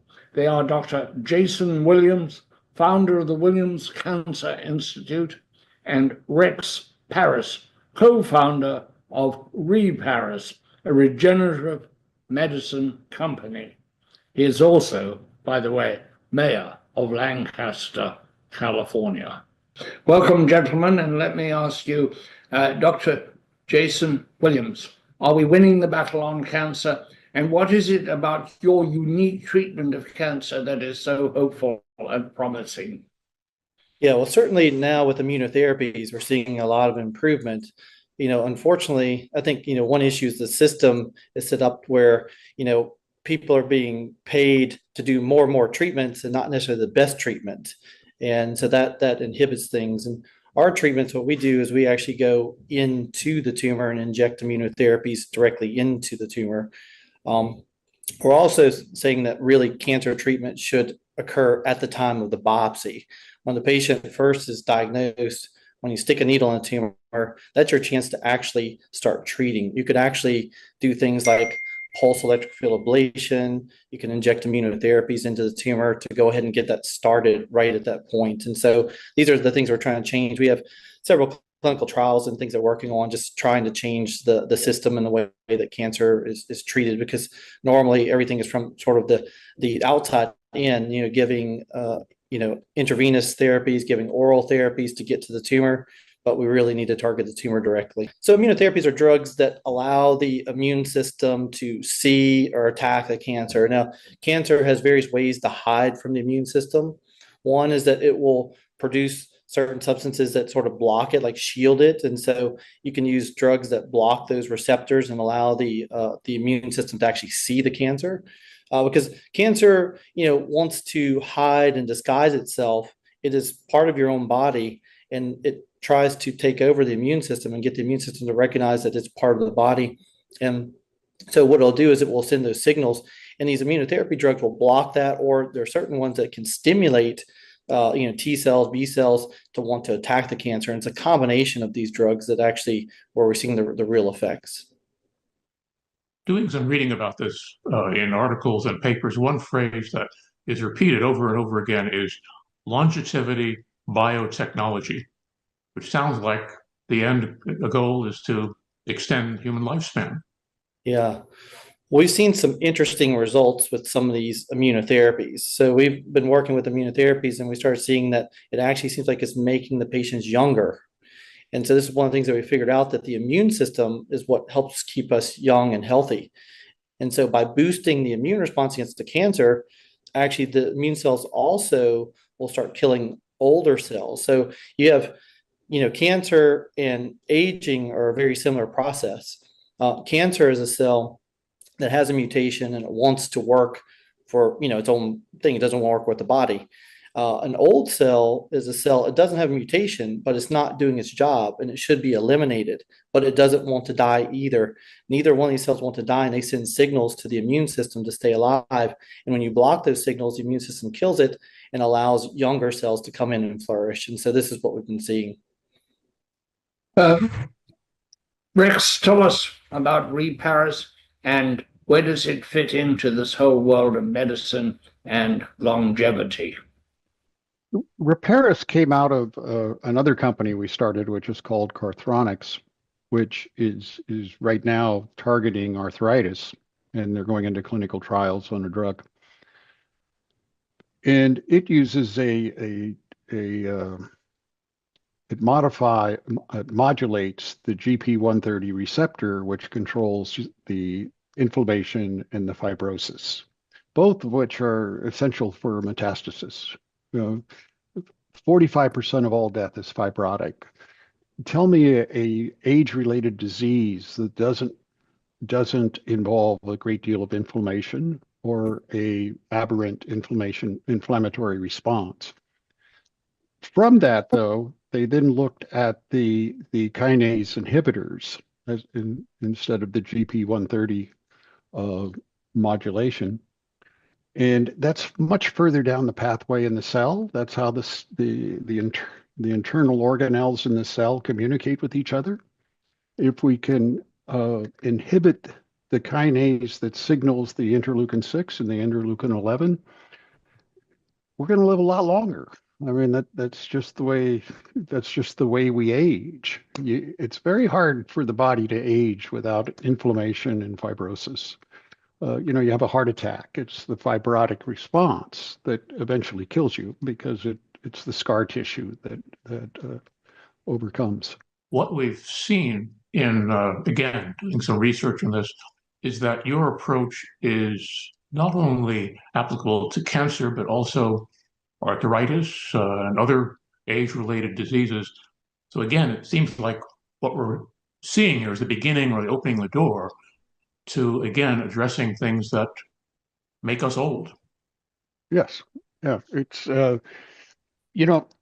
we reach a certain age and we quit regenerating. We repair. Repair is fibrosis. Regenerating is you actually have a whole different, it fixes it. It's all brand new. Children tend to regenerate. That's why they don't have lasting scars of any note. And that's what we're attempting to do, is to turn back the immune response. And I think that's correct. What occurs is our own body kills us. It's a hyperactive response. Not too long ago, I had septic shock, and at my age, I should have been dead, but because that's the biggest cause of death of people in hospitals is sepsis. So that's what killed everybody with COVID, was sepsis, which is the body's immune response just out of control. I guess essentially what we're doing is we're coming up with different proteins and drugs that slow that immune response down.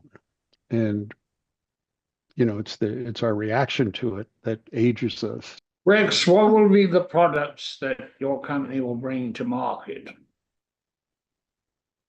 Well, the CX-11 drug is now in clinical trials. We're going to do the clinical trial in Australia. We're pretty confident the impact that's going to have on arthritis because we've tested it in large animals, and the cartilage regrows. And more importantly, though, the pain is immediately, there's a cessation of the pain immediately. With Reparis, with the kinase inhibitors, we're now able to modulate just how much inflammation the body produces, how much fibrosis, because you need both of those responses, but now we're able to modulate it. The thing I fear with all of these drugs, however, is the current regulatory system. It is highly unlikely that any of them are going to see the light of day if the current regulatory system remains unchanged. Sepsis, it's a one and done drug. There's not a lot of return of investment on it, because if it costs $3 billion to take a drug to market, which is the average today, you need a drug that you're going to have to take a lot of for a long period of time. I have a friend who used to work for one of the major pharmaceuticals, and the CEO was asked a question about genetic therapies, and what he said is, we are a disease management company. And that type of treatment, the disease goes away. Now, that doesn't mean these people are evil or ill-intentioned. Their job is to return investment to the shareholders. The drugs we're talking about do not have that big of a return because they're one and done. You take it one time. Until we change that system and we change the way we do clinical trials, which create that business model, I don't see a lot of hope for a lot of this. But what I do find great hope in is the new administration. I think is going to change all of that. I think we're going to have a 2025 response to how you test drugs. It doesn't have to cost $3 billion. And the problem with aging drugs is, how do you do clinical trials on them? I mean, we haven't even defined the biometrics of aging yet. Once that happens, I think we'll see a different attitude from the FDA. But until the FDA changes, I just see more of the same, because the business model makes it that way. Not the people, it's the business model. We have to change that. Let's stay on that for a moment. You support what you've called the right to try. What is that, and why is that important? Well, you have the Right to Try Act, which is if you are suffering from a terminal disease such as cancer and there is no treatment, right? The FDA will allow a pharmaceutical to give you the drug, and you can take it without clinical trials. Well, I'm 73 years old. What does it matter what I take? I mean, my lifespan is just not going to be that much longer. And so we're trying to get what we call an accredited patient. Once you turn 70, you can try whatever you want to try, as long as you're of sound mind and all the risks have been explained to you. Now look at the benefit of that now. You now have real data coming in from all of these patients that have elected to do this. You could accelerate the process of then approving these drugs for everyone. You're not going to have any dearth of people wanting to do it. During COVID, 30,000 people agreed to be infected with COVID after they had taken a vaccination to see if it worked. Now, the FDA wouldn't let them do it. They couldn't do that, but it would have accelerated that process considerably. For the benefit of our listeners on Sirius XM Radio's POTUS, Channel 124, you're listening to White House Chronicle. I'm Llewellyn King, executive producer and host. Co-host Adam Clayton Powell III joins me. Our guests today are Dr. Jason Williams, founder of the Williams Cancer Institute, and Rex Parris, co-founder of ReParis, a regenerative medicine company. He is also mayor of Lancaster, California. White House Chronicle airs nationwide on PBS, public, educational, and government access channels. Subscribe for full episodes of White House Chronicle each week as a podcast on your favorite audio platform. Watch this and previous episodes on the White House Chronicle website, whchronicle.com. For more information on co-host Adam Clayton Powell III's University of Southern California project, contact him at truevote@usc.edu.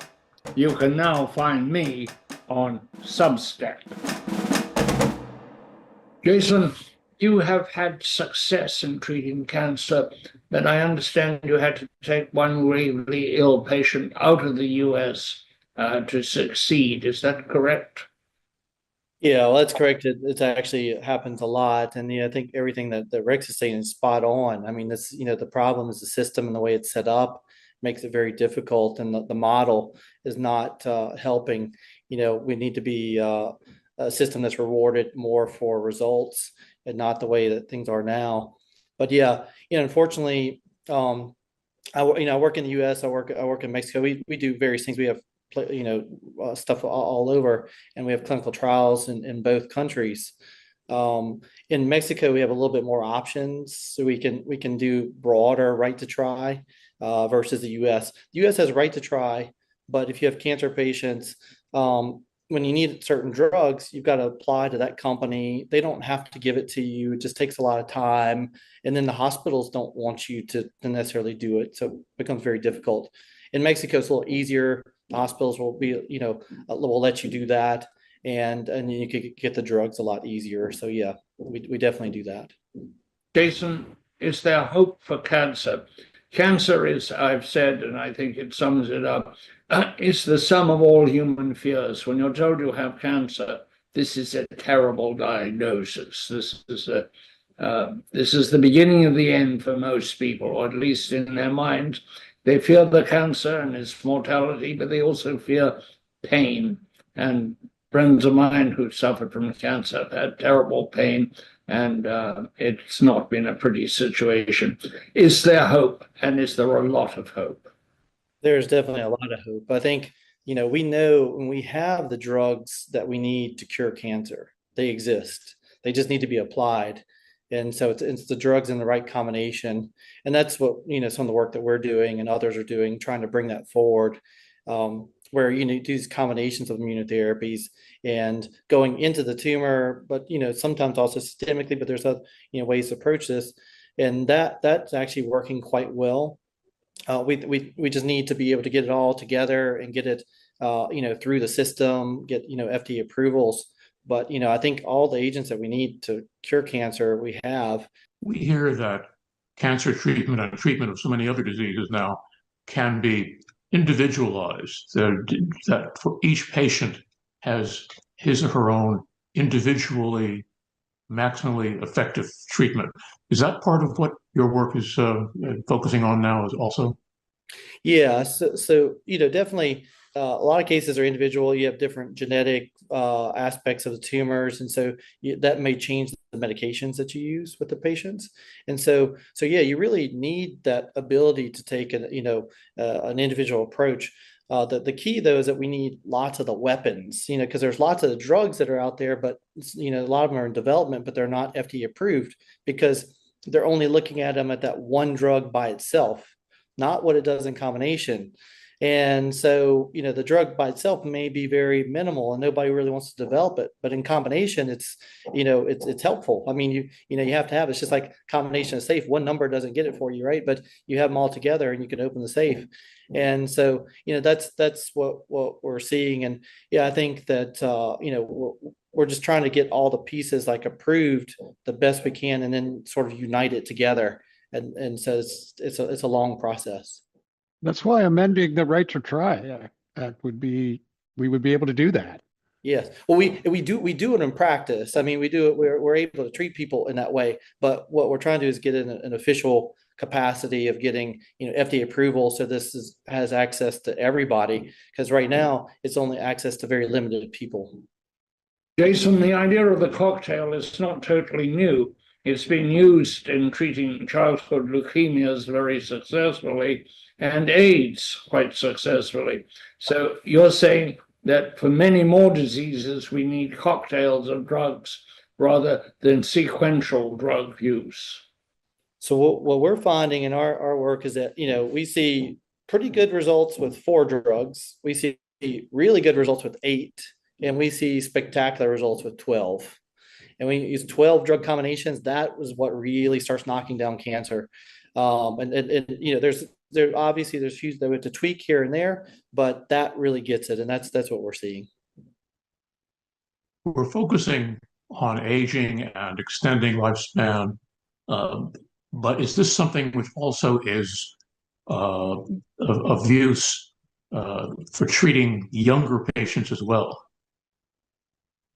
Well, so one thing is that, a lot of problems, a lot of diseases, are diseases of aging. So like, coronary disease, high blood pressure, things like diabetes, those are all diseases of aging. So if you keep a person young, they won't achieve, they won't get those problems. Certainly for younger patients, I guess it depends on their issue. Certainly cancers, yeah, we can treat cancers in younger patients. But, I think the real key is that, when we're younger, we have less problems. And so if we can make the person younger, which we can, then that is the solution. what is the role of artificial intelligence in cancer treatment going forward? To get your 12 drugs, presumably AI can identify the drugs and their interactions with each other and any contraindications that might be anticipated. That's correct. So the way things are going with this is that you would have the patients, the AI would have all the data of the patient. It would have their tumor DNA, their RNA, proteins, everything that you know about the patient. You would know about the patient's gut microbiome, all that. And then the AI would analyze and then give you a recommendation of what drugs you would use in that situation. We're actually working on developing this type of thing. And then we're going to even take it a step further where that AI analyzes the images of the patients. And then in the future, we'll attach to robotics where the robotic system will then target the tumor and treat it. So then you would have a robotic system that's loaded up like an inkjet printer with all different drug options, and the AI would tell it what drugs you're going to inject into the tumor. You see the difficulty with that is our current regulatory system would require the person getting the 12 drugs for us to do literally hundreds of those patients, which is impossible. Now you have and the only way you're going to be able to do 12 drugs is with AI. Let me pick up on something Llewellyn was asking a few minutes ago, which is that cancer is viewed by so many with great fear. And one reason is it's associated with surgery, with very uncomfortable, inconvenient, and painful remedies. But one phrase, again, that's been associated with your treatment is minimally invasive. Is that correct? Yeah, that's correct. I mean, so, there's a few things. So the one, obviously, we go in with needles into the tumor. So just like you're getting a biopsy, but then you're injecting the medications. But clearly the big thing is that we also have ways to prevent people from getting cancer because we can use some of these same medications, which will actually boost the immune response and lower your risk of cancer. And so we actually have a study that we're doing with Harvard where we're using some of these medications and we give them to the mice. It makes them younger, and then we try to give them cancer, and you can't give them cancer; they fight it off. So this is actually like a cancer preventative. So in the future, we want to keep people from getting cancer. But the other thing would be, early detection. Picking up cancers by MRI, by blood test, and then treating them right then. Don't biopsy and then wait, and then schedule a patient for surgery, chemo, all that. No, at the time of biopsy, you start the treatment then. And that's the key of a real success. When you approach a patient, you say you want to start the treatment at the time of biopsy. How are you going to do that? You haven't yet got the result of the biopsy. Yeah. So, one thing is I'll tell you that when we're biopsying, generally we know that we're biopsying something that's cancer. We can determine that by imaging.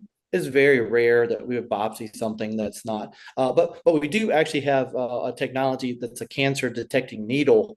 So you can actually put in there, it will tell you it's cancer. And then the other thing is that you can also biopsy at the time, let the pathologist look at it at that moment and say, okay, yeah, this is definitely cancer, and go ahead and treat. There's several options on that. Tell us something, if you would, Jason, about your institute. And how it operates, how big is it, how can people get in touch with it, and if you're diagnosed with cancer, what should you do? Not everybody can be treated by you. That's correct. And so, one of the things that we try to get information out, trying to get other doctors doing this. We want other people doing it. We don't want to be the only one. I wrote a book trying to get, educate patients, immunotherapy revolution. And then we put out lots of videos and try to get other doctors to know and understand and do and educate the patients as well, so they can talk to their doctors. But yeah, we have office in Beverly Hills. We have office in Miami. We also work in Cabo San Lucas, Mexico. We're expanding. We work simultaneously. We have a biotech that's called SynchroImmune. We have clinical trials in the United States. So, in the United States and Mexico both. But they can find us like on clinicaltrials.gov. But SynchroImmune is the company that handles that. And Yeah, and then we, Williams Cancer Institute, we see patients as well. Patients can contact us and send us their information, and we review it and determine the best way we can help the patients. We try to help as many as we can, but obviously, yeah, we're one entity. We have many doctors, so we can take on some people, but certainly if we can't take them on, we try to guide them the best way we can. I'd like to ask a question about peer review. Is that in fact constructive, or does it often lead to siloing and to repetitive actions and ideas? Yeah, well, in my opinion, I mean, obviously, I think it's somewhat important, but I think also, yeah, it does lead to where some people have agendas and can push things away, and so it can be difficult to get some information out. We just don't really have a good system for that because there's lots of things, and if there's people have agenda against it, they will not want to publish that, and so that may hide things that are very useful. The classic open-ended question: what haven't we asked that you'd like to talk about? Yeah, I think clearly one of the things that we're figuring out is that cancer and aging are a similar disease. And now that we're understanding how to solve cancer, and I think that we have the tools to solve it, that we're also seeing the ways to solve aging as well. And so, and it's really interesting. And I work with some other people, talk a lot with like David Sinclair at Harvard, and his work parallels a lot of mine. We're using some of the similar drugs. He's reversing aging in mice. We're using the same drugs to treat, cancers. So that's, it's really interesting how those diseases are really one and the same. And now we're coming together and fixing potentially these two major problems. And I think we've got everything we need to do. We just have to go through the official process to get it out there. So is aging a disease? It is a disease. And the thing is, I think that if the immune system stayed alert, we would not get old. It would keep us young.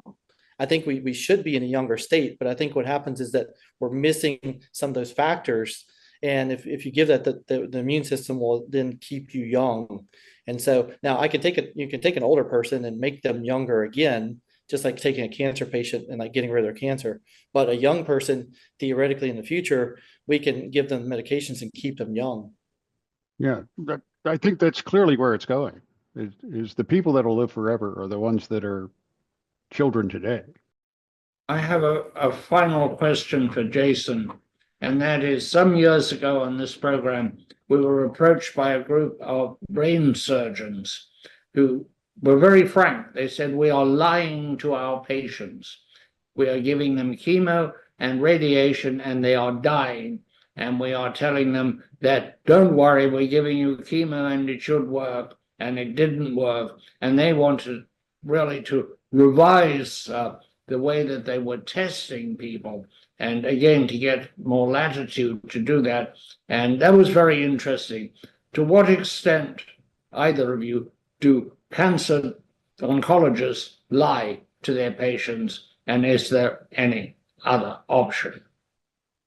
Well, I think the oncologists are well-intentioned, but I think they're misguided. So, they may want to do the right thing, but they're doing what they're taught. Chemotherapies obviously had a role and may still have a role, but when you look at chemotherapy is stuff that actually ages you, right? So you're looking at cancer, and what you're saying is that you've got old cells there. Let's make them older and try to make them die. But that's why chemotherapy doesn't usually get rid of all of them.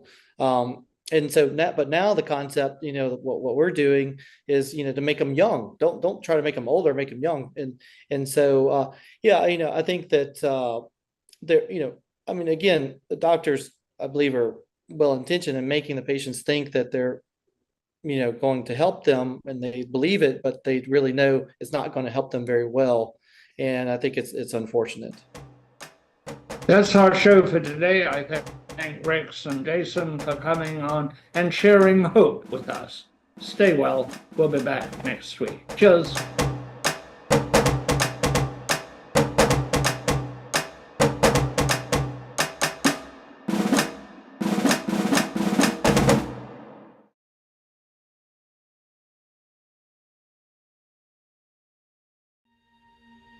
The opinions expressed in the preceding program are those of its producers and guests only. They do not represent the views of this television station or the city of Las Vegas. When you graduate, they graduate.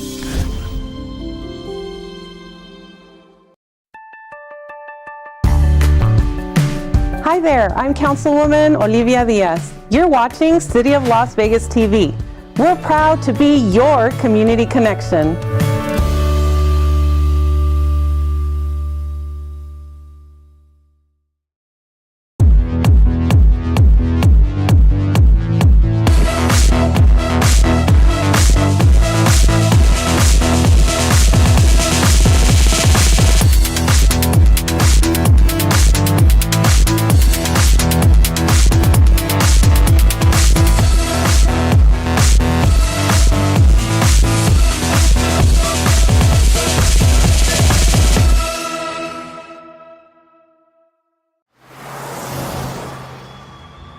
This is what I wanted to show you. Isn't it cool? Yeah, it is really cool. Where'd you get it from? I'm OG Kettle Springs, baby. I got all kinds of stuff. Does it work? Try it.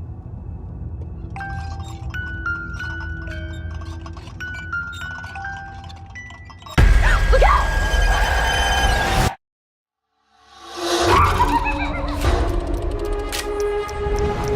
They're really big on tradition around here. Every year, there's this parade where everyone gathers around a Friendo float. Friendo? It's the clown on all the Bay Pen corn syrup labels. He's practically a local legend.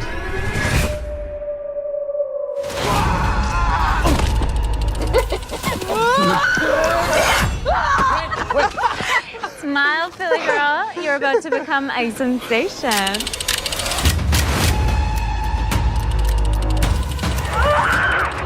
Be careful who you hang out with. There's some real weirdos at this town.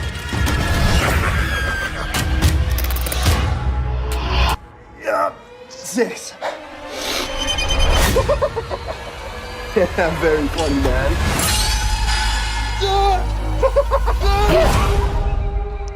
Hey, Ginger! You okay?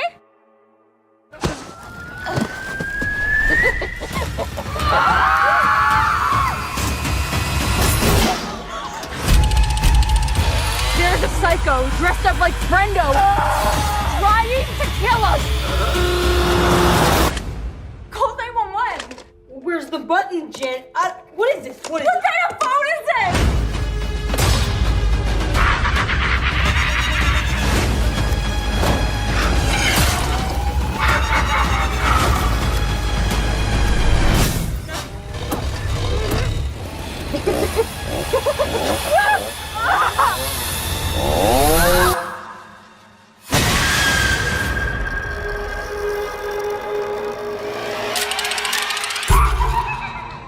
Hey everyone, Vegas Film Critic here. I am at the West Wind Drive-In here in Las Vegas, one of the oldest drive-ins in the country. It's been here, I'm a native. I've been coming here my whole life.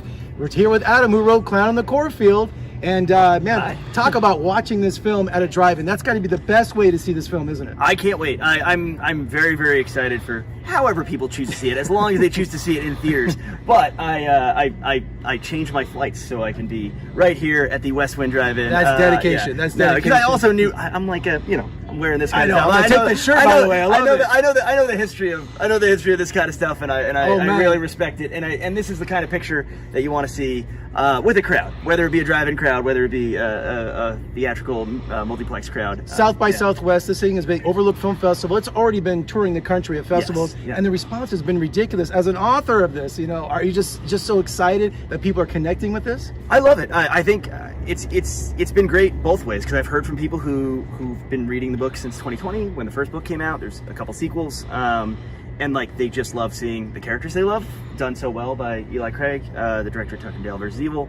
But then I've had this whole new audience of like, I didn't know that was a book. Like, I didn't know it was a book. Not to run the risk of being like, well, it is called Clown on the Cornfield. It is like a very, very in-your-face teen slasher movie, but yeah, no, it has literary roots. Yeah. Michael Myers, Jason Voorhees, we just have a collection of horror icons. Are you ready for Friendo, to actually become part of the horror lexicon? I mean, from your lips to God's ears, I think Friendo has to earn it. We need something like this. I think Friendo has to earn it a little bit, but as I said, there are sequels to the book, and I'm supposed to be writing the 4th book right now, but like I said, I changed my flights to do promo stuff. Awesome. But I love slashers. It's like my favorite thing. So I would love that to happen, but we'll see. I'm just a huge fan of the film. I think what Eli did and what Temple Hill did. Well, so let me ask you about that, okay? Because Hollywood and authors, were you the type of author that was involved with Eli in the production, or was it something that, thanks for the book, we'll call you? No, I not to be like, I have the deepest Rolodex in the world, but I'm friends with a lot of authors, and I'm friends with authors who've had their books turned into movies, and I know that sometimes they don't have the best experience with these. But you had a good experience. But I had a great experience. Like I got to read the script, the first version of the script. The second Eli got the job, he called me. So I went to set. Like inner circle. I've been very, very, very involved, and like I've been a fan of Eli's for 15 years. So well, I'm really curious about Friendo. In your books, does he have a specific look and description, or was that something you worked on with the Hollywood team? He's the Friendo himself, kind of looks like he does in the book, and kind of exactly. Now you did it. Like he's this is definitely movie Friendo. How'd he get off the screen? He's already here. His mask is slightly different in the book, but this has become the Friendo in my mind, if you know what I mean. Like the second I saw him, I'm like, oh, that's Friendo. So I love. Well, I keep thinking of No Country for Old Men. Because he calls before he kills somebody, he calls him Friendo. That's exactly. So he's already. That's exactly how he was named. That's a killer's name. That's exactly how he was named. It's a deliberate No Country for Old Men reference. Well, it's historical too, because he's a Depression era clown. Looked up clown naming conventions. I love it. The ending in the O was a big thing, and I was like, oh. And also, we're doing part of the tour here. Shudder, IFC. You're doing a Southwest tour with this truck, and you're actually going to Tonopah, Nevada. That has got the Clown Hotel, which is the creepiest thing in the world. It's all clowns. It's about to get slightly creepier. Yes. We're going to add Friendo to it. Yes. So, man, congratulations! I can't wait to see it tonight. I'm seeing it for the first time, and all the best of luck, man. Thanks so much. Thank you.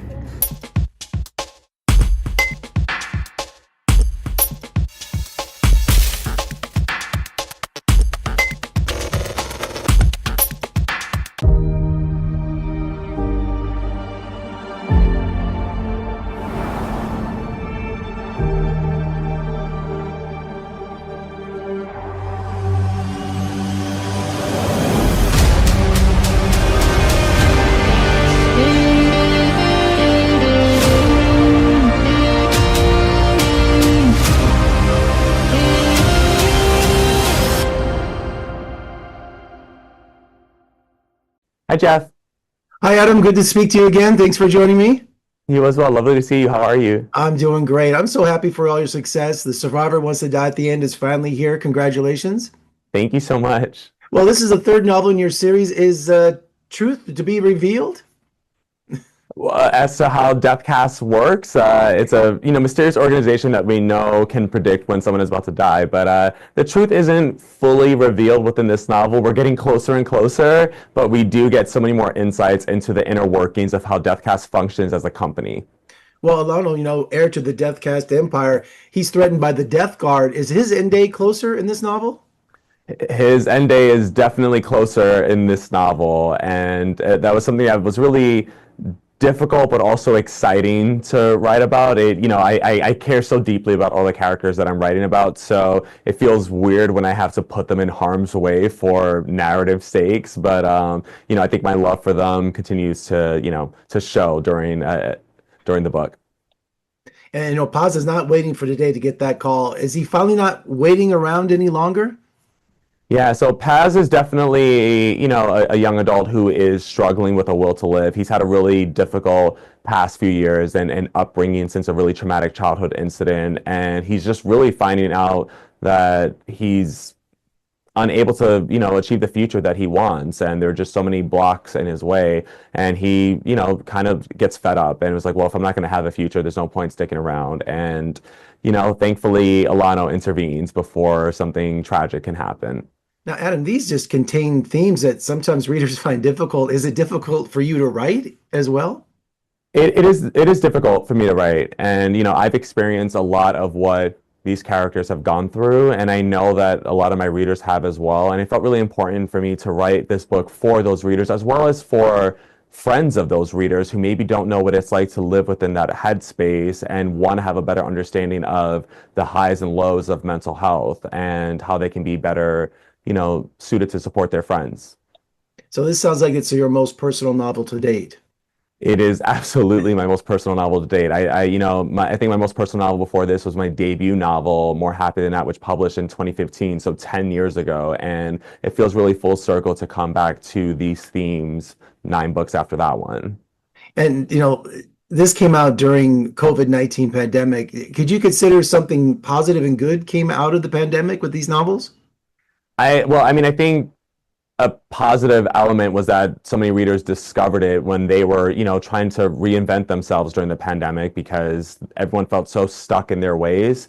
And I love watching how much people have evolved. I'm on book tour right now, and I'm hearing from readers who are just have the most lovely gratitude for how these books have changed them. And it's something that I used to dream about, having that kind of impact when I was younger, and now as an adult, I'm seeing it firsthand, and is really special. And doing a book tour, is that the ultimate experience, meeting your fans, getting that feedback in person? Writing a book is really hard, and it is a very, solitary job. And so this feels like a nice, victory lap for the, all the hard work that went into writing the book last year. I was like, now I get to actually celebrate with everyone. And last time we spoke, we were talking about Hollywood was come calling, and Netflix is now here. How's that experience going working with them? Yeah, it's been so wonderful. I mean, the executives at Netflix were all big fans of the book. Actually, our main exec, Cole, he discovered the book also during the pandemic, from TikTok alongside millions of other readers, and that's been really cool. So he's really protective of the characters in the way that I am as well. And Bad Bunny's attached as well. I mean, it's just getting better and better, Adam. It's phenomenal. Yeah, with Bad Bunny's attached. The creator of the Bridgerton series, Chris Van Dusen, is writing and show running the show, and so it's really a phenomenal team. And do you have other stories to tell inside you that we can expect in the future? I have other ideas outside the Deathcast universe. Yes, I think those are going to be kind of my first wave of novels that are kind of written about adults, and so fingers crossed on that hitting shelves in the next couple of years as well. Well, wonderful. Adam, congratulations. It's been a wonderful journey, and thank you for your time today. And let's talk again soon. Thank you so much. Thank you so much. Appreciate it, Jeff.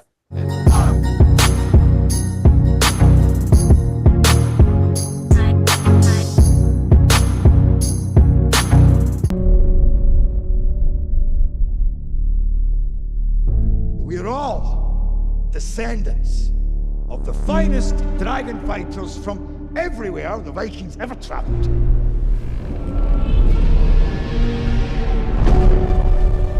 These beasts are a threat to all of our lands.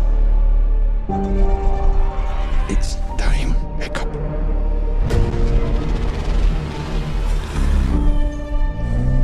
I have to kill you. I will, because I'm a Viking. Hear that? I'm a Viking!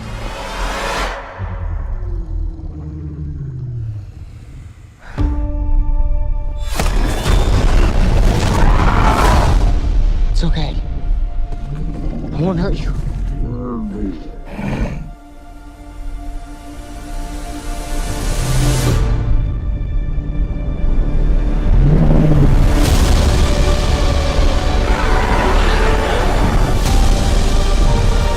Maybe they're not as bad as we think they are. In case you forgot, our parents' war is about to become ours. Figure out which side you're on.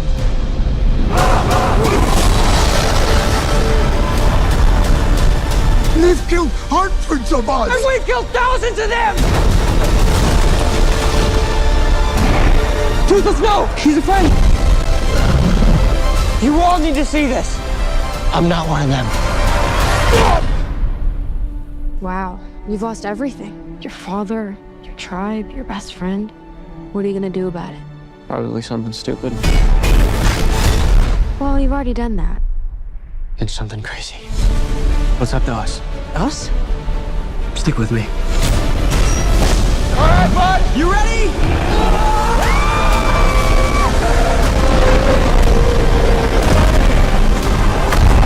Come on!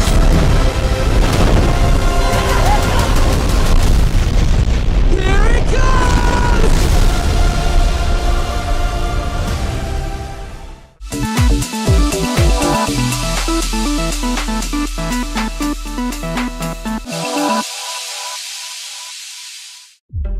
If you could be friends with a celebrity, what celebrity would you be friends with and why? That's kind of an odd question. You calling me odd? I'm just saying that. What kind of question is that? Welcome to Lights, Camera, Friendship. What are you hoping to experience this week? We're just interested in meeting people on the spectrum. I hope that these people here will teach me how to get a friend. There's also this circle in the middle. It's the learning zone. And the learning zone is where we want you to be this week. Autism affects everyone differently. You could take me and 5 of the people that have it, stick me in a room and put the same type of surroundings and all that, you're gonna come out with completely different results. Do you know what we call soccer in England? Football. Yeah, there you go. My main goal, someday I will be on the big screen. Okay, well maybe You will see me on the big screen. We're gonna make this salad. We have spring grains. We're just gonna cut them and we're gonna place everything in a bowl. How would you describe what a friend is? A gift that doesn't cost a penny. I just always wanted to have friends, but I've never thought it's something I'm capable of. I really wanted to just trying to get over what people will think of me. What do you want to be known for? Helping people who are also diagnosed with autism. It's hard to fit in when we talk about the spectrum because autism doesn't look a certain way. You know, that there can be different variations, and I think that we need to create more awareness.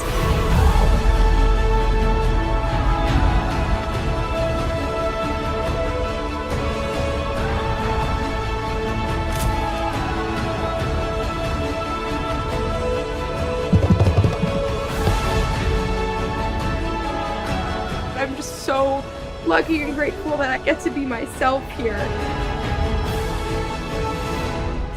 I'm not a crier. Why am I crying?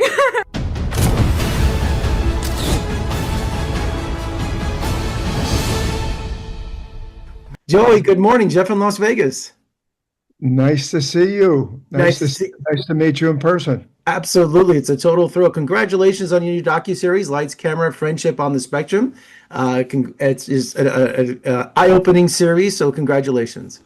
Thank you. Yeah, and it drops today. So. It does. Well, this is a reality TV show about young adults on the spectrum. What does it mean to be on the spectrum?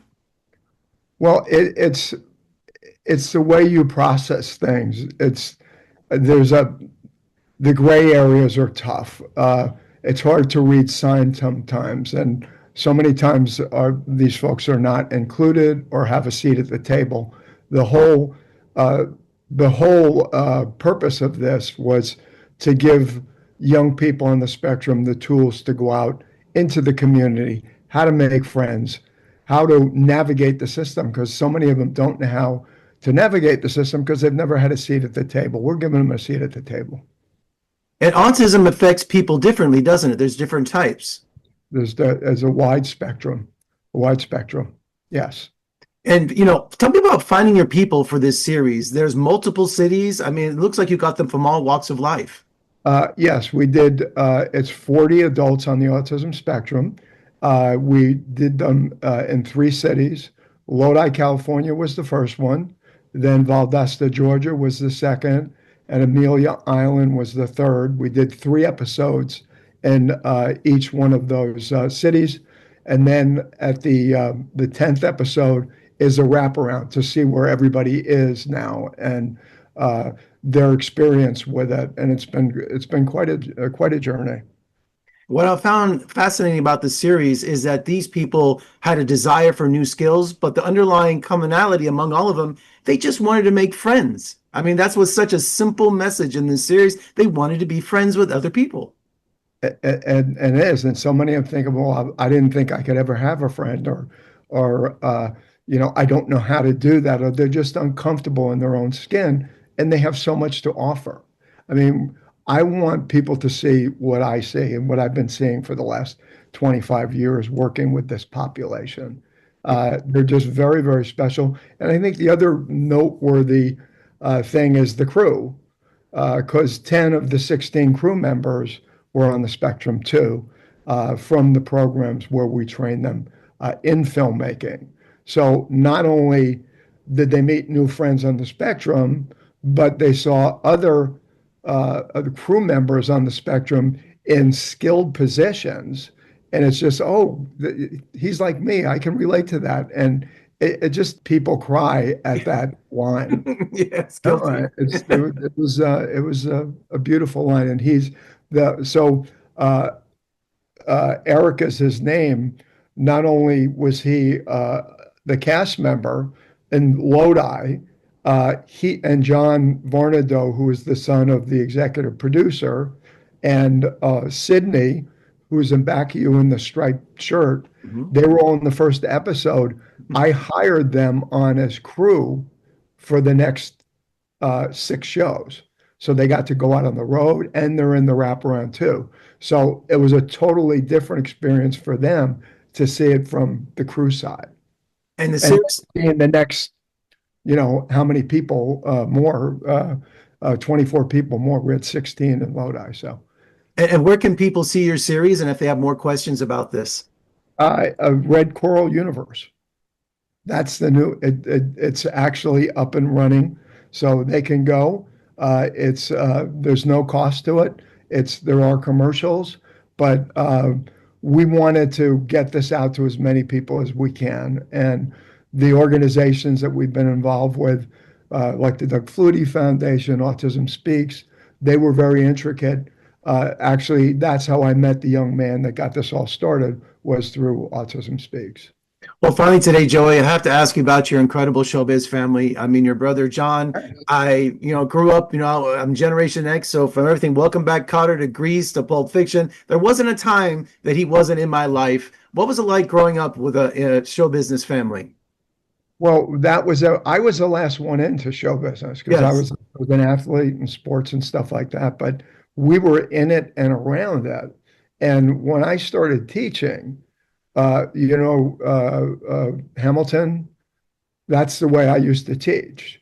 I used to perform the lesson plans. My theory was, if people can watch TV for hours, if I can make it entertaining enough, so having that background and going out on the roads and watching my sisters do summer stock, and then John going with the girls for auditioning, and he would get the audition, and he was just the tag along. To give you an example of my family, my dad is the reason that I do what I do. He was the kindest, gentlest man. Everybody had a seat at a table. Everybody was included.